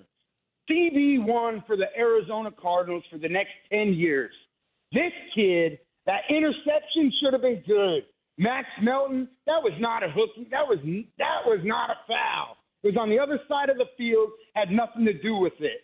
And then that hit that he put on Chris Olave, oh, my goodness. Yeah, that was You good. love a cornerback that can just smack somebody in the face. Kyler, I don't know, guys. I did not have a lot of confidence from what I was seeing in him in the first half. Maybe it's because it had been a month since he played football. I don't know. But I think we need to run. Yes. And then just give Marv a couple of deep shots I would say at least a handful of deep shots a game to see what we can do with our passing game. It just eases everything and opens everything up. But thanks for taking my call, guys. Let's go, Cardinals! Yes, it's right 24 on, days until the Rowdy. Suns. All right, bro. Thanks for Rowdy. the phone call. All right. The only thing I will say in regard to ASU is they ran the ball 41 times where they handed it off to Raleek Brown and Kanye Udo as well. That's a good duo, too, because they're so 51 different. times overall they ran. So they only threw it 22 times. So it wasn't like they were trying to throw the ball. They were trying to run the ball. I got a lot more I want to say about ASU, but And let's they try to did get a really good job of doing it. By the way, what he said, if only the bullpen, that's going to be the 30 for 30 on the 2025 D-back season. It's going to be called If Only the Bullpen. Let's fit one more in here. Let's talk to John in Mesa. John, you're on the Wolf and Luke show. Hey, guys. How's it going? Really appreciate you guys taking my call. Wolf, Luke, love you guys, man. Thank you. Just wanted to touch on a couple points on both the offense and defensive side of things and maybe hear your guys' thoughts on or off the line. Basically, I thought it was funny how coming into this season, our biggest question marks defensively was the secondary. How are the DBs going to hold up? It's a young room. They're inexperienced. We're high on Garrett Williams. We're high on Max Melton. But we were also sure the pass rush was going to be there. Yesterday was the complete opposite of that, which I love to see personally. I love to see the young guys eat because we know that pass rush can be built still. I know it can. Nick Rallis was not throwing any crazy exotic blitzes, anything like that going on. And then going to the offensive side of the ball real quick here. Everyone is quick to point out Kyler's flaws. Let's just elephant in the room. He was sick yesterday. It was clear if you saw him walking into the stadium, he was sick yesterday and still had no turnovers, 2 passing touchdowns, and I thought he was effective with his legs when he needed to be, which is something we've all needed to see going forward. Marv's going to eat this year. Trey's going to eat this year. Both Treys are going to eat this year, let's be honest. And, James Conner's always going to do his thing. Hey, I'm happy football's back. Wolf, Luke, love you guys. Let's go, Cards. Awesome. Right up, brother. Thanks, John. That's a good call. And, yeah, the Kyler thing, we haven't really talked about it much today with him being sick. I think it's worth noting since they won and he played okay. If they had gone out and lost and he had been bad, I wouldn't want to bring it up. But because he still played fine, he just didn't play amazing. It's at least it is part of the story. Yes, still my critique of Kyler is about some of the misses. He didn't read the right coverage. He didn't see the open guy, and that is the one thing that I think you can, whether you're sick or not.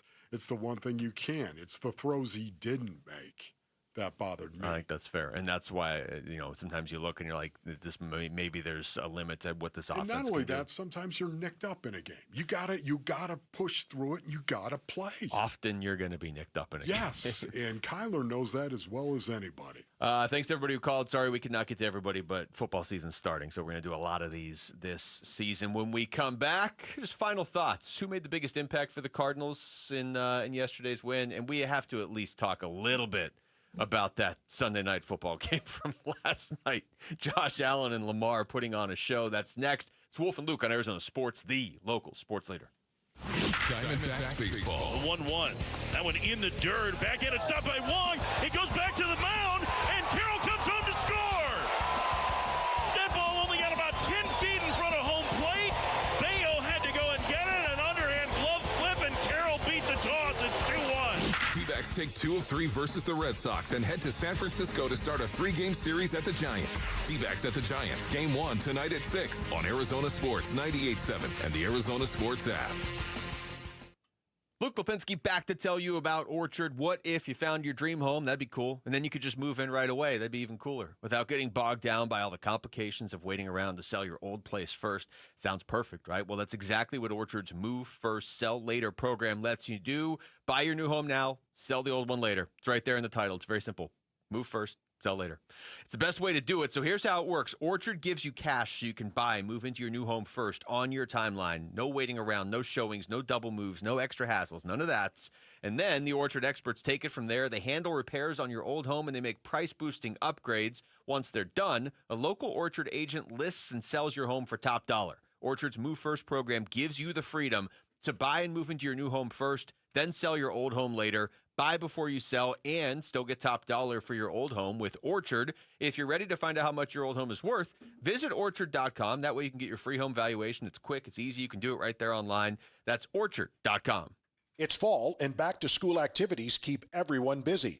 Remember, emergencies can occur anytime. That's why having naloxone in your home first aid kit matters. Naloxone can reverse an opioid overdose fast. It's safe, easy to use, and it could save a life while you wait for help to arrive.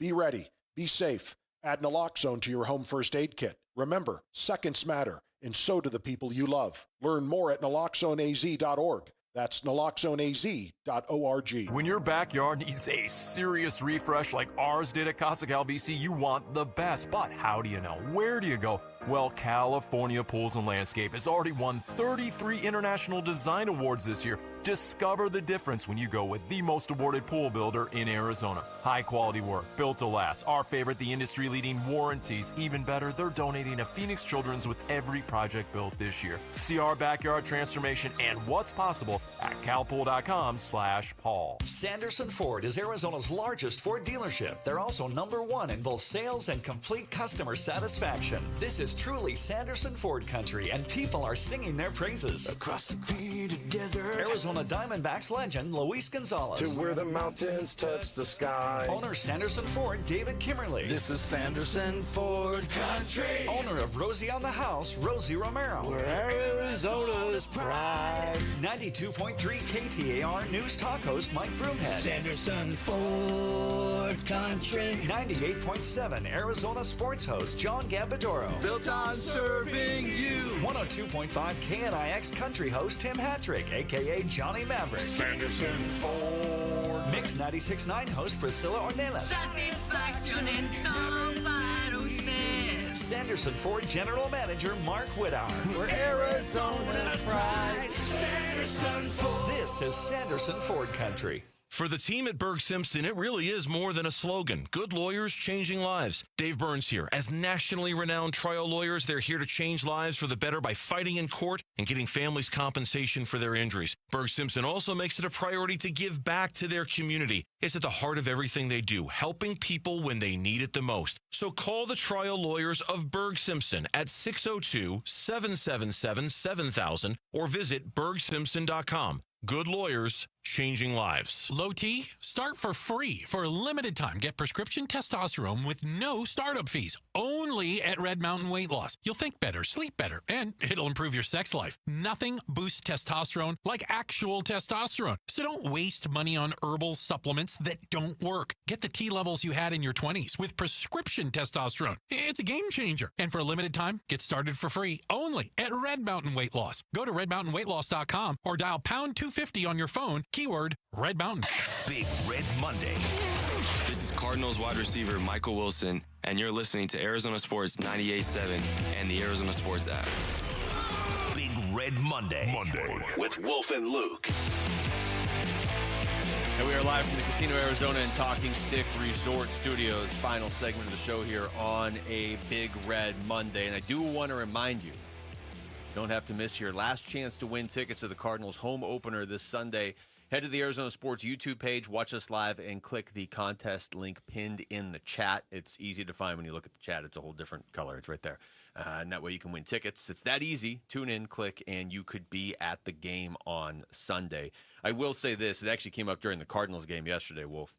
As annoying as I thought the cowbells were for Mississippi State, and again, my annoyance is not that they do it. It's that they're the only one that's allowed to do it, that they got this like special exception. Yeah. I have no respect for that. But ASU played right into it. You take the lead, you hear a whole lot less cowbell. If you fall behind early in the game, you're just going to keep hearing it over and over again.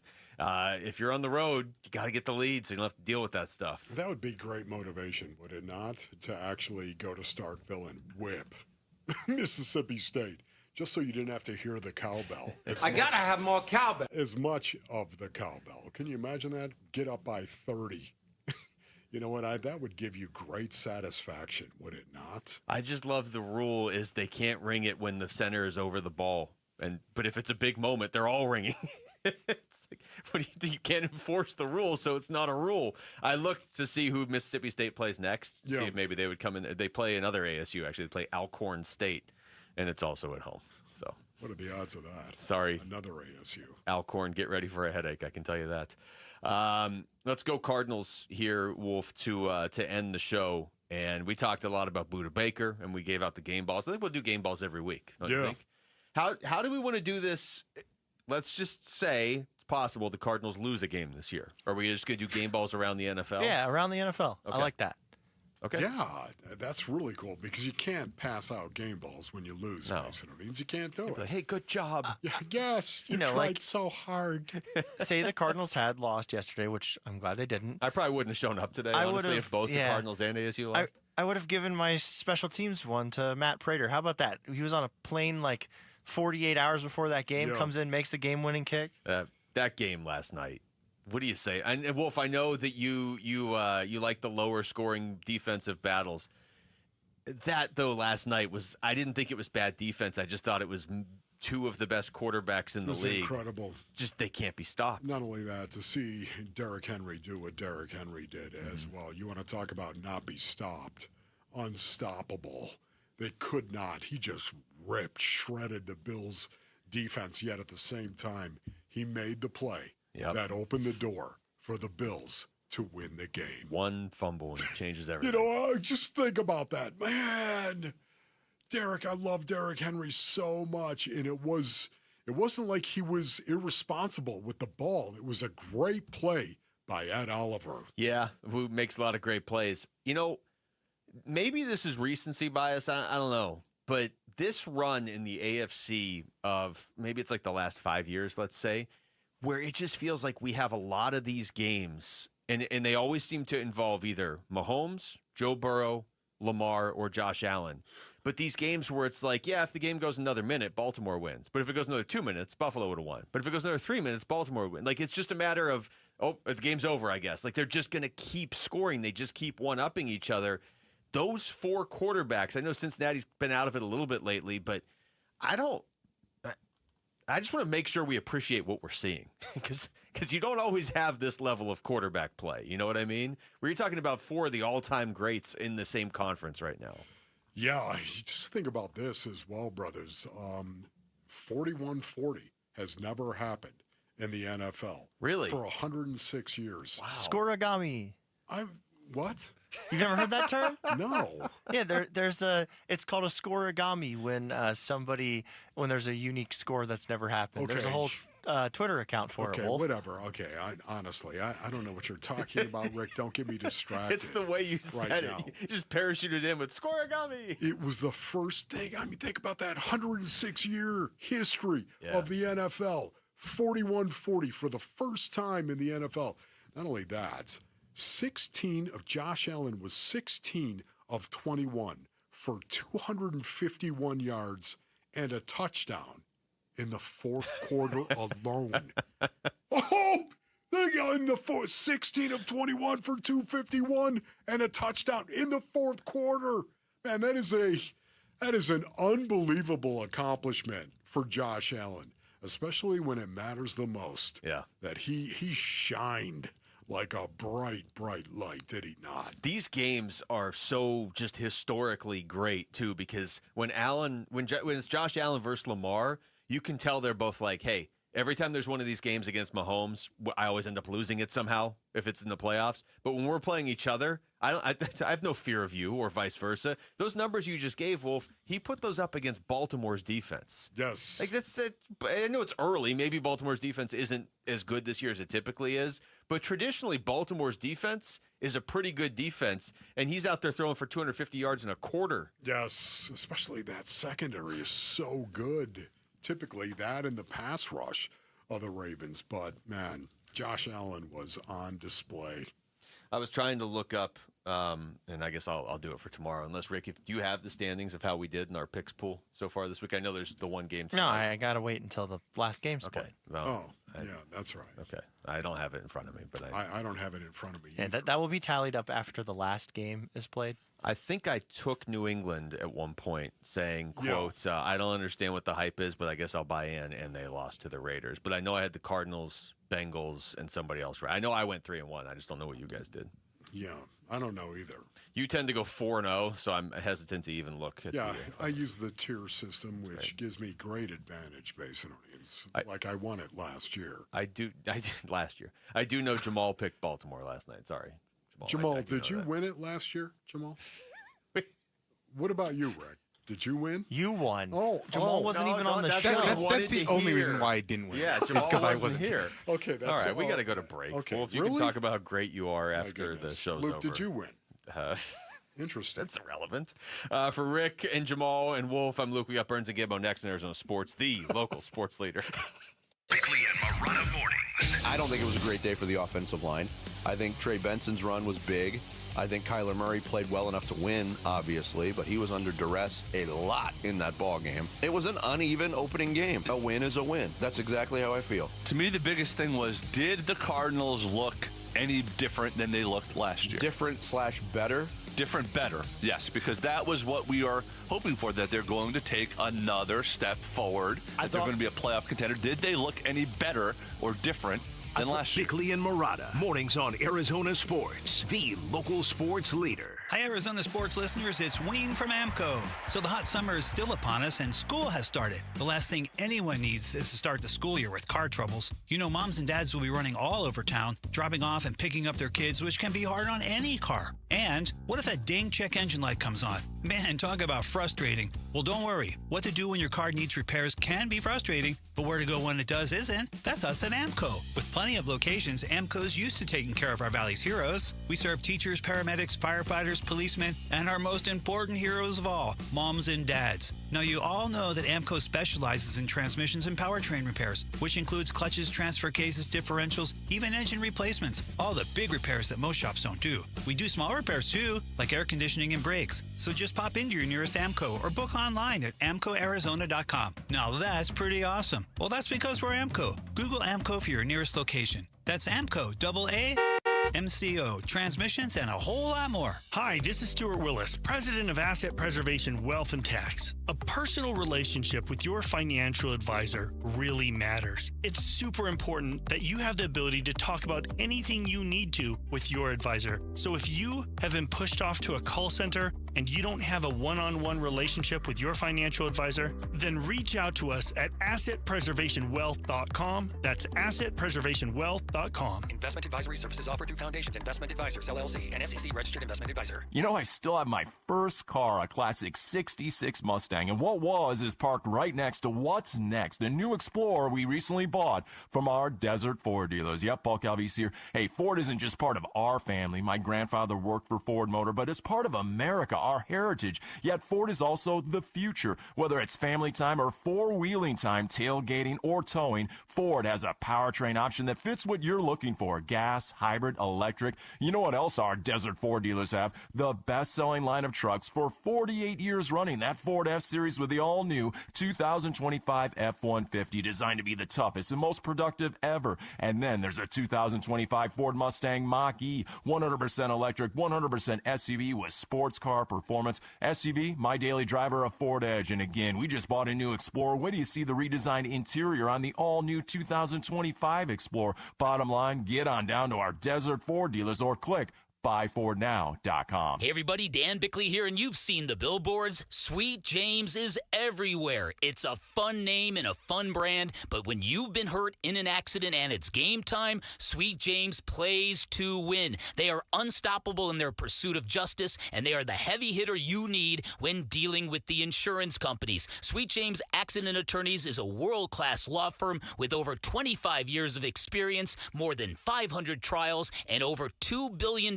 recovered for accident victims. They even have a full in-house trial team, and they win 98% of the time. Remember, having the right attorney can mean the difference between a $2,000 check and a $2 million settlement, and Sweet James delivers some of the biggest wins in the country, and they've been named best attorneys in America. So if you're hurt in an accident, don't settle for less. Call Sweet James at 1-800-9-MILLION. That's 1-800-900-0000. Online at sweetjames.com.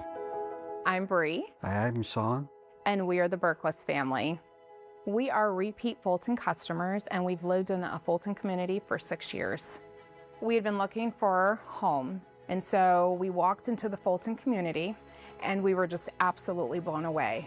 When we walked into the model home, we noticed the high ceilings, the beautiful kitchen, the flooring, and the floor plan. We knew it was a place where we were going to raise our family. And on top of that, we have a swimming pool and a good location here. When you say the word community, you have to be able to see it and feel it. And so when you have your neighbors, you feel that community because you become friends, and it even feels like family, like a family community. And that is something that is priceless and can last a lifetime. We absolutely would recommend a Fulton home to our friends and family. Fulton Homes. You're proud to own, we're proud to build. KMVP FM Phoenix. Live from the Casino Arizona and Talking Stick Resort Studio. Arizona Sports, the local sports leader. I'm Mitch Vareldes with Trending Now. It's presented by Parker & Sons, heating, cooling, plumbing, and electrical. Cardinals on to week 2 after their Sunday victory over the Saints. Be sure you're listening to Burns and Gambo today at 2:30. They'll get to chat with safety Rabbit Taylor Demerson. And then at 3 o'clock, their weekly conversation with head coach Jonathan Gannon. They'll get his thoughts on the dub. You can also listen to Wolf and Luke's conversation with linebacker Baron Browning. That'll be right now on ArizonaSports.com and the Arizona Sports app, or wherever you get your podcasts. Diamondbacks. How about those Diamondbacks? They have a pivotal road series that starts tonight in San Francisco. Believe it or not, these are the two teams that are just on the outside looking in for that wild card spot, just about 4 games out, and these two are separated by half a game in the standings. On the mound tonight, it's Nabil Crismat for Arizona against Logan Webb for San Francisco. First pitch is at 6:45. Pre-game coverage will start at 6 right here on 98.7 FM and the Arizona Sports app. And then week 1 in the NFL concludes tonight in Chicago. Lauren is a nervous wreck because her Bears have an NFC North showdown against the Minnesota Vikings. Kickoff for that one is at 5:15. This report is brought to you by Parker & Sons. We're looking for the next student athlete to win a $10,000 scholarship. Text character to 620-620 to nominate a student today. Arizona Sports, the local sports leader. Burns and Gambo starts now. Straight up 2 o'clock on this Monday afternoon. Good afternoon and welcome into today's edition of the Burns and Gambo Show here on Arizona Sports, the local sports leader. My name is Dave Burns alongside the one, the only John Gambadoro. Hi, Gambo. Burnsy, what's going on? Split weekend this weekend for ASU and the Cardinals. Got the splits. Cardinals got the win yesterday. We'll talk about we'll talk them both. You know, we got Dadrian Taylor Demerson coming on later. Rabbit's going to be joining us at 2:30, and of course, our first weekly with Jonathan Gannon after a Cardinals game is coming up at 3 o'clock. 3 o'clock, JG coming up at 3. But the splits this weekend for the Cardinals, and for a second there, it could have gone. Both games could have gone either way for a minute there, right? Yeah, we were definitely more worried about the ASU game. SEC, country, a rowdy crowd, Starkville. It was so loud. It was so loud. It was so loud. To the point where I'm glad Luke did the research. Like, why are they allowed to do that and nobody else is? And Luke actually looked it up. They're not allowed to do it on. They are not allowed to be when the Sun Devils are about to snap the ball. Yeah. They're supposed to stop the cowbells, and they didn't. Yeah. So credit to them, they didn't. Most of the ASU, I know we're going to start with Carl, most of the ASU pre-snap penalties were on that side of the field where the students were. Yeah, it was loud. And it was loud, and they couldn't hear, and they're supposed to stop pre-snap. It never stopped. They're supposed to stop. It felt like it. That's the rules. It felt like it never stopped. And they did not stop. It was as constant as the Northern Star, man. That noise during that, it's just like I could still hear it if you just close your eyes and listen real close. Can you still hear it ringing around in there? Yeah, I think if you hear that noise when you go to sleep at night, if you're a fan of that team and you're at the stadium? You might. I mean, it certainly. I think it was ringing in the Sun Devils' ears. But you have one of those apps where you get music. Oh, sure, yeah. Or you think there's a cowbell app? You think there's an app where it's not very relaxing. I can only really fall asleep to cowbells. Do you have any apps? An app with cowbell, just cowbell noise? No, I tend to fall asleep to the sound of rain or the ocean waves, not cowbells. No, it doesn't work that way. We'll talk a lot about ASU, of course, but a lot about the Cardinals too, because they did win this weekend, and that's our top story of the day here on Burns and Gambo. Burns and Gambo, the weigh-in. 4 seconds left, final play of the game. 4th down, ball on the 18 of the Cardinals. Rattler back to pass, looking, throws left side, and it's thrown out of bounds. Incomplete, and the game is over. The Cardinals win Week 1 in New Orleans, 20-13. Winning in the NFL is hard. Winning on the road in the NFL is hard. Well, they have 4 wins under Jonathan Gannon in 2 years? Yeah, 4 years on the road in 2 years. So what we saw yesterday, it wasn't always pretty. It wasn't always easy. They made it a lot harder than they should have at the end, but for the 5th time in the Jonathan Gannon era, they get a win on the road. And for the first time in the Jonathan Gannon era, they start the season 1-0. It's all that matters. It really is all that matters. I know we can nitpick this game every which way possible, but they won. They're 1-0 on the road. They're 1-0 in the conference, and they're 1-0 in one-score games. So good night, everybody. Thanks for listening to the Birds. I mean, yeah. Because we're not going to nitpick anything today, right? No, I mean, we will. We're going to. We'll talk about the things that they've got. Listen, the bottom line is they won the football game, and I said this last week, so I'm sticking with what I said. I don't care if they win by a freaking point. I just care that you win.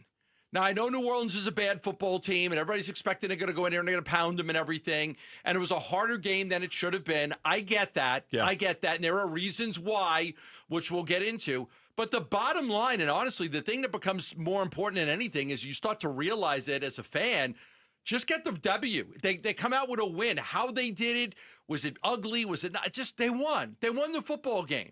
You know, be happy with that. It's a lot better than losing a football game. Half the league has lost a football game by now, right? And they hate that they lost that game. And half the team has won, and those teams are happy that they won. So I think you just got to be happy that the Cardinals won the football game. They did some really good things in the football game. Yes, they did. And they did some things that you got a little concerning and you worried about. But in the end, again, I think the most important thing that matters is you won on the road, you won a football game, and you're 1-0. Doesn't mean we're not going to nitpick it, and it doesn't mean we're not going to look back at things that could have gone better. And I don't disagree with the words you're saying. I mean, if there's one thing that we've all come to learn about this league is that there just are no givens, and no matter how bad New Orleans is supposed to be, going on the road and winning a game is hard. It's a hard thing to do. That being said, they had so many opportunities to finish that game yesterday, right? Like, I mean, just put it away, just be done with it, and just say, okay, the lead is too great, you can't come back, and they were so.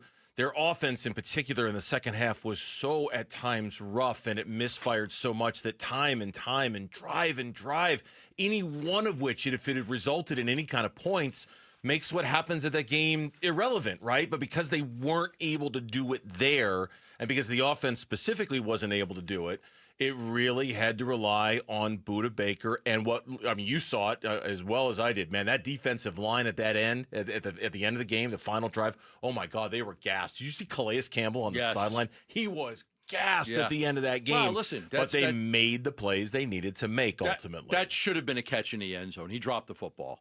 Juwan Johnson had the football. Like, that's a catch. And, you know, and that should have been a tie game. And then you go to overtime and you see what happens there. And they could have lost it would have been a devastating loss if they would have lost it. But however, whoever you want to credit for that, Budda, Jalen Thompson, I think the kid just dropped the ball. You had it in his hands. You're going to get hit.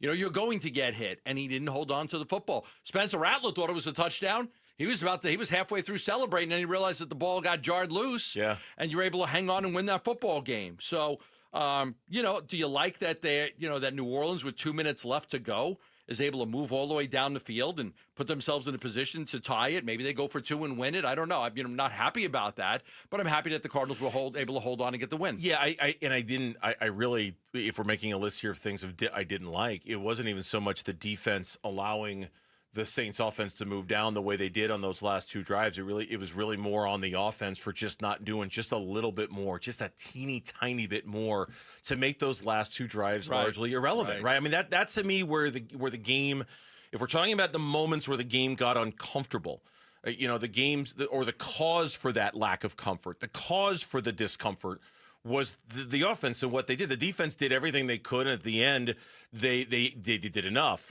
Jonathan Gannon after the game, and again, we'll have him at 3, said the team didn't flinch. We had the lead there, and then, momentum you could say momentum kind of swung when they blocked the field goal, went all the way down the field, but defense showed some resiliency there to hold them to a field goal. And even, I think, 2 drives before that were kind of backed up. Kyler probably wants to throw back on 2nd down, but on 3rd and 10 converts to Marv. That was huge, and I think we ended up with a punt there, but it took off 4 minutes. trying to eliminate some possessions there. So that was good too. So, like I said, a lot to learn from, but I'm happy that we came out of here with a win. They got the field goal to go up 20-10 in the game, and that field goal came early in the second half. They didn't score again. Now, he's talking about the block field goal, that 46-yarder that got blocked. Terrific play by the New Orleans guy. But I agree with you. There were other opportunities that they could have had to try to put that game away, and they weren't able to do it. But in the end, only 3 points in the second half. Yeah, I mean, it's the blocked field goal, but there were things to love, too. Will Johnson was a thing to love. No matter what happened at the end with Jennings, Budda Baker making that play, we've come to trust Budda Baker to make that play. That was something to love. Kyler Murray finding Marvin Harrison Jr. down the field for one of the longest gains we've seen in the last few years out of Kyler Murray was something to love. We would have loved to have seen more of it. Trey Benson on the field as much as he was, I think that was something to love. There was a lot to love in this game. And ultimately, you're right. Like we've got a 4-hour show. We've got a lot to say about this game, but at the end of the day, they won a game on the road in the NFL to open the season with 16 more to play, 16 more opportunities for them to get better, fix what didn't work very well, improve their craft, clean up the mistakes, all that stuff. I'd rather you start this way than the other way where you're 0-1 and you lose a game like that and you're really searching for answers. Yeah, I'm sure if you're New Orleans right now, you're like, oh, wow, we might be better than we thought we 100%. 100%. My goodness, we had a chance to win that football game. You might have said we could have won that football game. We should have won that football game. Spencer Rattler's fine. Like like if I'm a New Orleans fan right now, thank God I'm not, because they had some of the freakiest looking people in those stands. My goodness, it's New Orleans, man. They got some freaky-looking people in the stands. Although, did you see who was leading the parade? Jake Plummer. Jake Plummer was leading the parade down Bourbon Street. There you go, dancing up a storm right there. Yeah, New Orleans is pretty cool. But if you're a fan of the Saints right now, you're like, you know what? I mean, a lot of people think the Cardinals could be a playoff team. We played them close. We didn't get blown out. We might have a team that's competitive. You're hoping that you have a competitive team. New Orleans was very competitive yesterday. Yeah. When we come back on the Burns and Gambo show, ASU asleep in the first half of the game on Saturday. Between that and what happened at the end, we got a lot to talk about, and we're going to next on the Burns and Gambo show. NFL record for most punt return touchdowns in a season. Played 10 of his 13 NFL seasons for the Cardinals and officially retired a Cardinal this summer. He's Patrick Peterson, P2. Patrick Peterson out of LSU to the house. And he joins Wolf and Luke every Tuesday morning at 11:15 to talk football on Arizona Sports 98.7, the Arizona Sports app, and the Arizona Sports YouTube channel.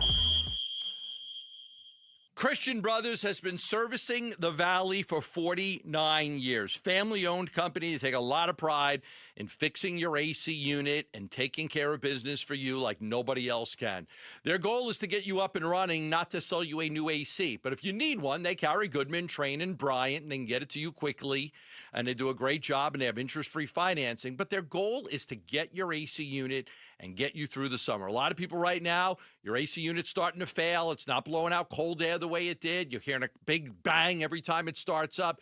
You may need a repair. When you need a repair, I recommend Christian Brothers AC, Plumbing, and Electric. They even offer free second opinions, because a lot of companies out there, they just come out, oh, you need a new AC unit. You're like, it's only 8 years old. Nope, you need a new one. Call Christian Brothers. They'll come out and they'll tell you if that is an honest assessment or not, because many times they can get you a repair to get you through the rest of the summer. Call Christian Brothers at 602-222-3535 or go to cbrothers.com. Twin Peaks is the best in the game. Here, the Scratch Kitchen delivers lunch in the clutch. I mean, where else can you order a 29-degree draft beer and a quickie combo on your lunch break? Only at Twin Peaks, the #1 sports bar. Yeah, sure. I'll call it a guilty pleasure. It's football season, and football is best served with food, wings, chips, veggies, you name it. I love it, and I love it even more with Daisy French Onion Dip. Dave Burns here. You're sitting down to watch a game with friends, and your football just isn't complete without your snacks and your Daisy French Onion or your Daisy Ranch Dip. It goes perfectly with everything you've got while watching the game. It's a staple of the weekend grocery list during football season, so give it a try. Look for Daisy French Onion Dip at a grocery store near you. So my mother is thinking of switching from Verizon to Pure Talk, but she's worried the deal sounds too good to be true. Michael, she said, how can those Pure Talk people offer me the same basic service as Verizon for so much less money? I said, Mom, go ask Google how much Verizon spends on advertising and promotion. A few seconds later, my mother said, oh my goodness, $12 billion a year? That must be a typo. I'll tell you what I told my mom. It's not a typo. Verizon spends $12 billion a year on advertising and promotion, and their customers are paying for it. Well, Pure Talk doesn't spend that kind of money on commercials. Trust me, I would know. Consequently, they can offer you and my mother unlimited talk, text, and plenty of data on a blazing fast 5G network for just $25 a month. Dial pound 250 and say the words Mike Rowe, and you'll get an additional 50% off your first month. That's pound 250 Mike Rowe. Pure Talk. Everything you need and nothing you don't. I'm with another one of the founders of Moving Team 6, Garrett. You guys stress teamwork. Talk about that connection to team. There's difference of opinions. There's personalities that are involved. You're not always going to agree, but you have an end goal. Obviously, our end goal is to serve the customer at the highest standard and give in everything we got, and knowing that, hey, we're not leaving until the job's done. In order to get the job and accomplish a 10-hour move, I can't do that by myself. I need my team. Go to Moving Team 6 for your next move. Spell out that word 6 to get to the right website. MovingTeam6.com. Hi, I'm James Frabasilio, president of Presidential Pools. Since 1991, we've been transforming backyards into dream oasis with one of the longest warranties in the industry. Our unwavering commitment to quality and excellence has earned us the title of Arizona's #1 pool builder. We sell the most pools in the valley for a reason. It's our dedicated team and extensive experience that sets us apart. Visit us at presidentialpools.com today. You've still got it, but your immune system weakens as you age, making it harder to fight flu, pneumococcal pneumonia, RSV, and COVID-19. Ask your doctor or pharmacist which vaccines you need. Sponsored by Pfizer.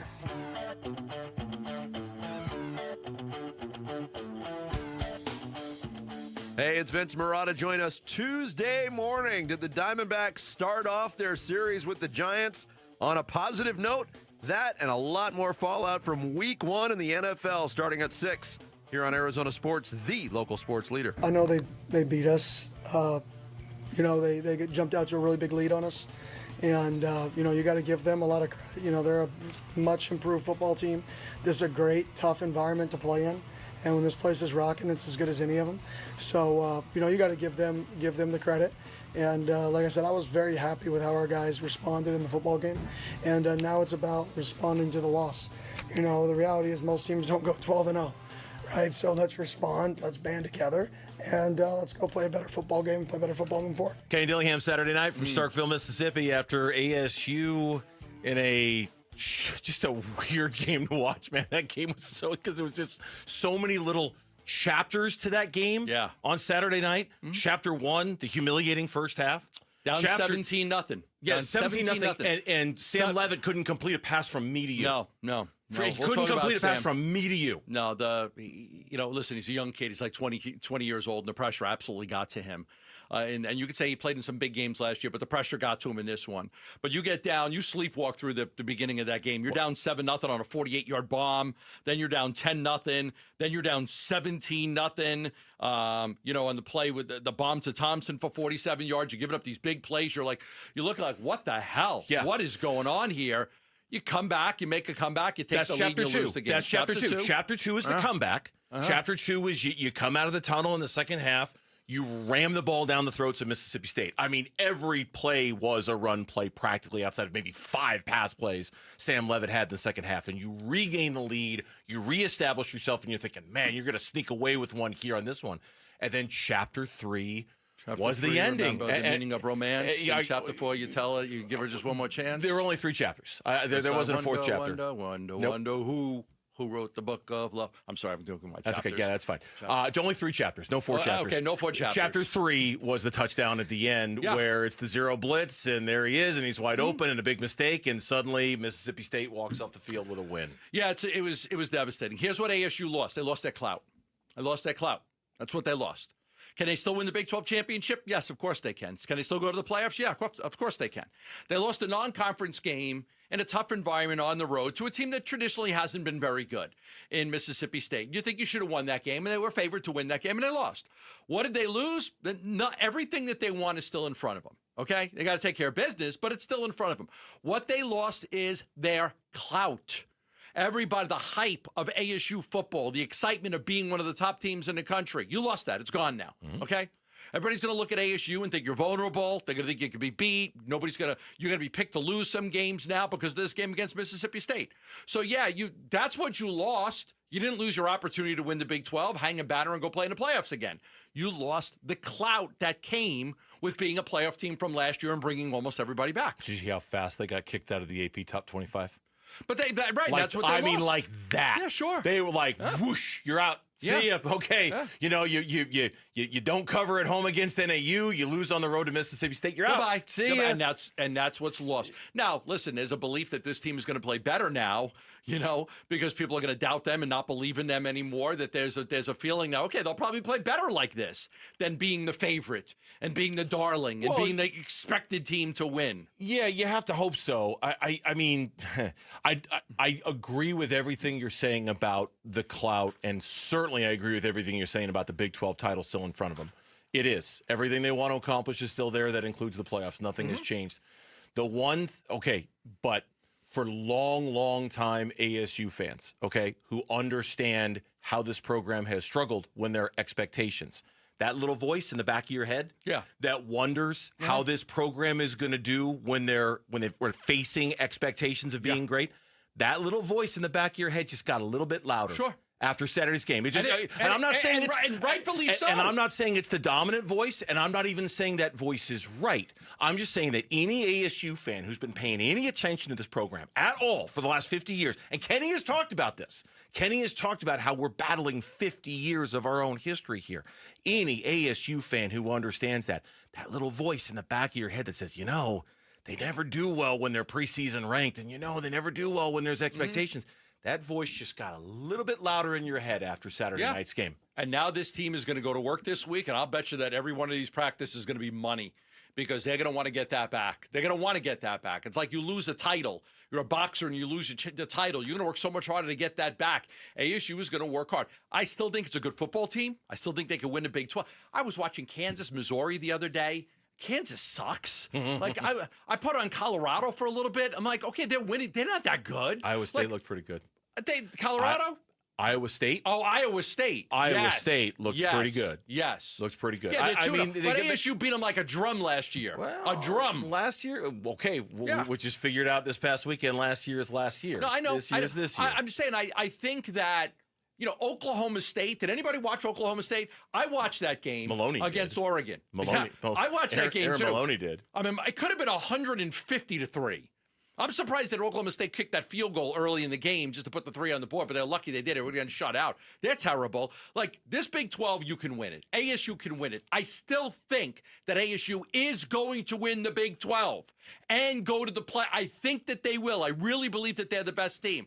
Nothing in that game changed my mind. The hard part is, that, you do question, were they prepared? What happened? How did you get down 17-0? Oh, I mean, a whole game. We'll talk about the adjustments. I'll answer the question. No, they weren't prepared. Clearly. Did they not have enough cowbells at practices last week? You're down 17-0. Yep. No, you weren't prepared. Yeah. No, you weren't ready. And then you question, why? How could you not be ready? Right. Why was Sam not ready? Why was Sam Leavitt? And I know we're going to talk about Sam later, but I will sneak peek here. 5 of 15 for 30 yards with an interception and 2 sacks in the first half. At one point, he was like 1 of 7 for 4 yards. Yeah. I mean, why Sam Leavitt, who has played in Big 12 title games, who has played in the Peach Bowl, who's played big games against Texas, BYU and K-State, how is he not more ready for that? And how can he not have them more ready for that? The answer to the question is yes. They were clearly not prepared for the environment that they walked into, and not just because of the cowbells, though. I'll tell you, that was damn overwhelming. I mean, I can't imagine what it was like sitting in those stands, listening to that, trying to get your work done, just on TV, I can still hear it. You can still hear it. You can still hear it ringing in your heads. Yeah. It was obscene. And that's on TV. Can you imagine how much that's worse what it was saying. right in yeah, person? It's For any Sun Devil fans who are at that game, tweet me. How bad was it, the cowbells at that game? I'd love to hear from some people that were at the game how loud it was. But when you've got one of the best quarterbacks in the nation, when you've got one of the best you find a way. And they almost did. They almost found a way. Almost did. They came. And that's encouraging. Really close to. It's. I'm not the doom and gloom yet. I could get there, lose a couple of conference games early. I told you I didn't think that I could find 4 losses for ASU this year. Do you feel like that's in jeopardy now? Well, that's one that I thought they would win. Yes, I thought that they would win. I thought about you after the game. Well, thank you. And I was thinking, I wonder if Gambo's rethinking his I can't find 4 losses I couldn't find 4 losses, but I thought that they would go to Starkville and win that game. Because I feel like it just got a lot easier to find your 4 losses. Given that they have to go to Utah. Okay. Given that's going to be a tough game. That's a tough game. Have to go to Iowa State. Given that those are the 2 that pop. Baylor, I need to see a little more on. TCU, I need to see a little more on. Baylor got the win in overtime this weekend against SMU. They did not play that well. Those are 2 teams I think I need to see a little more. But I thought about you, and I wondered if Gambo wants to amend his I don't know where the 4 losses are. Because if you're losing to Mississippi State, suddenly it's a lot easier to see those losses, right? It's a lot easier to look at the schedule and go, maybe there, maybe there, maybe that one. I think the key is how do they respond. And I would expect that this football team's going to respond because they know they're good and they laid an egg and now they got to come back from it. When we come back on the Burns and Gambo show, he was flying around the field in yesterday's win in New Orleans. We're going to chat with Cardinals safety Rabbit Taylor Demerson. He will join us next on the Burns and Gambo show. Bickley and Marotta mornings. The Sun Devils have played 2 of their 12 regular season games, and they don't look good. They don't look like anything like the team that finished last year. There is a lot of football left, but as somebody who's been watching this program and has lived through the last 5 or 6 this is our year periods in ASU football, this feels exactly like what anybody who's lived through that time period has experienced. Bickley and Marotta, mornings on Arizona Sports, the local sports leader. All right, back here for Global Credit Union. Do your banking with Global Credit Union and not through a traditional bank, because traditional banks, at the end of the day, they're answering to their shareholders, they're answering to their stockholders, they're answering to Wall Street. Global Credit Union is answering to their members. Global Credit Union is answering to you. I'm a member of Global Credit Union, which means they're working hard to pass along benefits to their members that you just can't see with a traditional bank. For example, members of Global Credit Union, whether you're talking about your checking accounts, your savings accounts, your loans, Global members pay low to no fees on their account. Global Credit Union members get a better interest rate than they can at the bank. Because of that, Global members collectively saved $195 million last year, plus 10 branches throughout the valley, easy-to-use mobile app. There's no reason not to let Global serve you. Explore the benefits of becoming a member at globalcu.org. Your world of financial possibilities. Free checking and no monthly maintenance fee. Only apply to core checking accounts. Direct deposit required for early payday. Other fees may apply. This is the story of the one. As a custodial supervisor at a high school, he knows that during cold and flu season, germs spread fast. It's why he partners with Grainger to stay fully stocked on the products and supplies he needs, from tissues to disinfectants to floor scrubbers. All so that he can help students, staff, and teachers stay healthy and focused. Call 1-800-GRAINGER, click Grainger.com, or just stop by. Grainger, for the ones who get it done.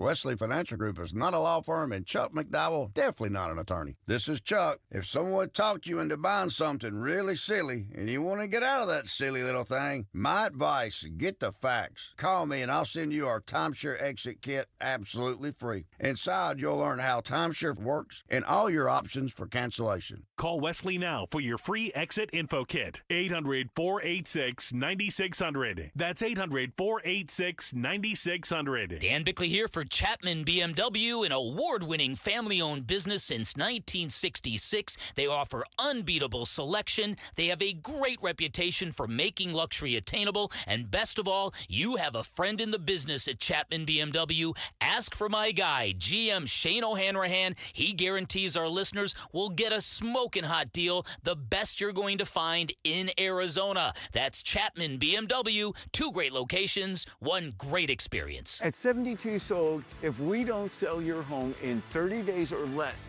at your price, we'll buy it and we'll give you a 100% full market value guarantee. That's right. If we don't sell your home at your price in 30 days or less, we'll buy it and give you a full market value guarantee. Sell your home in 30 days or less at your price, or we'll buy it with a full market value guarantee, only at 72sold.com. When you get hurt, you don't want to end up on the injured list. You want to get back in the game stronger than ever. At Morgan & Morgan, America's largest injury law firm, we fight for you, making sure big insurance doesn't throw you a curveball. With over $25 billion recovered, we're the home run hitters you need. This is way out there and gone. Morgan & Morgan, for the people. Proud sponsor of the Arizona Diamondbacks. Injured? Visit forthepeople.com for an office near you. It's kickoff time. Score big at Freeway Chevrolet with our kickoff special. Triple your rebate on all new trucks and SUVs. Every new vehicle in stock. No exclusions. Chevrolet. Together, let's drive. Kickoff special available on new inventory only. Cannot be combined with any other offers or incentives. NCC rebate only. On approved credit. See dealer for complete details. Freeway Chevrolet. I can, and wait. I'm Mitch Vareldis with Trending Now. It's presented by Parker & Sons Heating, Cooling, Plumbing, and Electrical. Cardinals now on to week 2 after their victory Sunday over the Saints. Be sure to tune in because coming up next, safety Rabbit Taylor Demerson is going to join Burns and Gambo to talk about the win. And then be sure to keep listening today at 3 o'clock. Head coach Jonathan Gannon going to have his weekly conversation with the guys. Diamondbacks have a pivotal road series that starts tonight in San Francisco. Snakes and Giants are separated by just half a game in the standings, and both are the first teams outside looking in for the final wildcard spot in the National League. They're just 4 games out. First pitch is at 6:45. Pre-game coverage starts at 6 right here on 98.7 FM and the Arizona Sports app. This report is brought to you by Sanderson Ford. Sanderson is the #1 Ford dealership in Arizona for sales and customer satisfaction. It's located on 51st Avenue, just south of Glendale, and online at sandersonford.com. Big Red Monday. Hey, this is Kyler Murray. You're listening to Arizona Sports 98.7 and the Arizona Sports app. Big Red Monday with Burns and Gambo. Big Red Monday here on the Burns and Gambo Show, coming off a win by the Arizona Cardinals against the New Orleans Saints yesterday in Week 1. And joining us right now to talk about that, talk about his part in yesterday's win, it's a pleasure to welcome to the show Rabbit Taylor Demerson, who joins us here on the Burns and Gambo Show. Rabbit, I'm Dave. This is Gambo. Welcome back to the program, man. We appreciate your time. Yeah, thank you guys for having me again. It's nice to be back. Yeah. Hey, before we talk Cardinals and NFL, are you going to be there on October 18th when Texas Tech comes to Arizona State to get their ass kicked? Yeah, if the timing works out, we got to be in the hotel the night before. So depending on if it's early or late game, I will 1,000% be at that game. You're supposed to say, what are you talking about? We beat them last year. He's cool. He's like, yeah, come on, everyone's getting hyped about this. We're just doing what we're supposed to do around here. Yeah. He's so smooth, man. You're like trying to poke him. He's like, yeah, whatever. You're like, wait a second. We're one of those teams that beat you last year, beat Arizona State. Texas. Yeah. Yeah. I seen the coach in the building one day, and I wanted to say it to him, but, he already knew it was up. Oh! Was that Kenny Dillingham? No, I was just shaking his hand, nice to meet him. I like how he coaches his players, and his staff does a really good job with that team. So it's going to be a fun game to get to go watch. Yeah, hopefully you'll get to go. That one's here at ASU. All right, listen, before we start. I have to make it. You got to make it. If you need any connections for tickets, let us know. We'll get you in the building. No problem. Good seats, no, I'm all squared away. The Red Raiders are coming into town. Oh, you take care of the kids. They got your back, huh? Oh, yeah. All right. Let's talk Cardinals. First thing I want to ask you about, the rookie, Will Johnson. looked terrific, sensational, graded out really well. You know, you're playing out there with him. What'd you think of his first game in the NFL? I think he handled the pressure really good. There was a lot of key things going into this game that we wanted to execute. And one of those plays was the play he jumped on the screen on the bubble. Like, we talked about that play literally a million times and repped it. And literally as soon as it happened, like, we just all seen it coming to life. So that's him being able to take coaching, and he played his butt off, man. It was good to be out there with the guys again. It was really fun. Energy was through the roof, so it was a great home opener in New Orleans to have that kind of atmosphere. Their fans were going crazy, a good football team, and it's just nice to come out on top. That hit on Chris Olave, where Chris is getting up and he's looking for his jock strap because he didn't know where it was. As the defensive player, does that fire you up with that big hit that he put on him? Yeah, that's a momentum shift right there. You know, we go into that stadium and it's crazy, and then just that little split second, it's kind of like, when we're leaving there, it's getting real quiet, man. You just take the soul out of the crowd, man. And as their away team, that's all you want to do when you're going somewhere, because it's literally a million people versus the 48 and a couple of the fans that showed up. Matter of fact, Red Sea showed up at the game, so we appreciate that too. Rabbit Taylor Demerson, our guest here on the Burns and Gambo Show. You played 50 out of the 75 snaps yesterday, and most of the time you were out there on the field with the other two safeties as well. So first of all, I want to start with the 50. Was that about the workload you were expecting going into the season opener? No, and it kind of, it's kind of like how unique my role was last year. Like, you kind of never know how the game's going to go. And just the way the game was going, I was on the field. But, I prepared for that moment just to be on the field. Even if I wasn't on the field 50 snaps, if I was on the field 12 snaps, I'd have prepared the same exact way, and the outcome would have been the same. We'd have went in there and took care of business to be able to come out with the dub. Tell me about how unique you think the three safety how unique the three safety look is for you guys, and how you guys are able to pull it off as well as you do, because it was obviously a look you used a lot of yesterday. Yeah, the way that we scheme it up, week by week, depending on who we're playing, is very unique. That's something they came up with over the offseason, and, it's just nice to be implemented in the defense. So, whatever my role is, whatever the role is for the week, man, we're going to be going. But the three safety look is pretty crazy for the quarterback, so. Take me through the final 2 minutes. You guys clinging to that one-score lead. You punt it. They get the ball back. About a minute and 49 seconds left. They're able to move the ball down the field, but then you get the big play at the end in the end zone. Talk about, did you notice some guys a little tired and gassed out there, and what was it like on that final drive? No, the last drive, I wouldn't say we knew it was going to come down to that, but we knew they were for a good football team, so we came in there ready for a four-quarter fight. And, after the offense got to 3-9, we had to punt. Literally on the sideline, like, we were excited to go back in the game. Like, we wanted to finish the game out ourselves, so they were driving the ball down, obviously with the tempo. You might have been a little tired, but, like, all 11 of us knew on the field that they weren't going to score. So that was, like, kind of like the crazy part. Cause, like, literally when we're leaving the sideline, they was like, they might get down there, but they're not going to score. And literally everything that they ran, we practiced against. It kind of happened. So that's kind of the crazy thing in film study in those moments right there. But yeah, we practice those. We practice for those moments literally week in and week out. Sometimes they never show up, but it happened in week one, so I'm glad we prepared for it. I was so impressed with the way you guys played against Rashid Shaheed, because I was talking about this last week.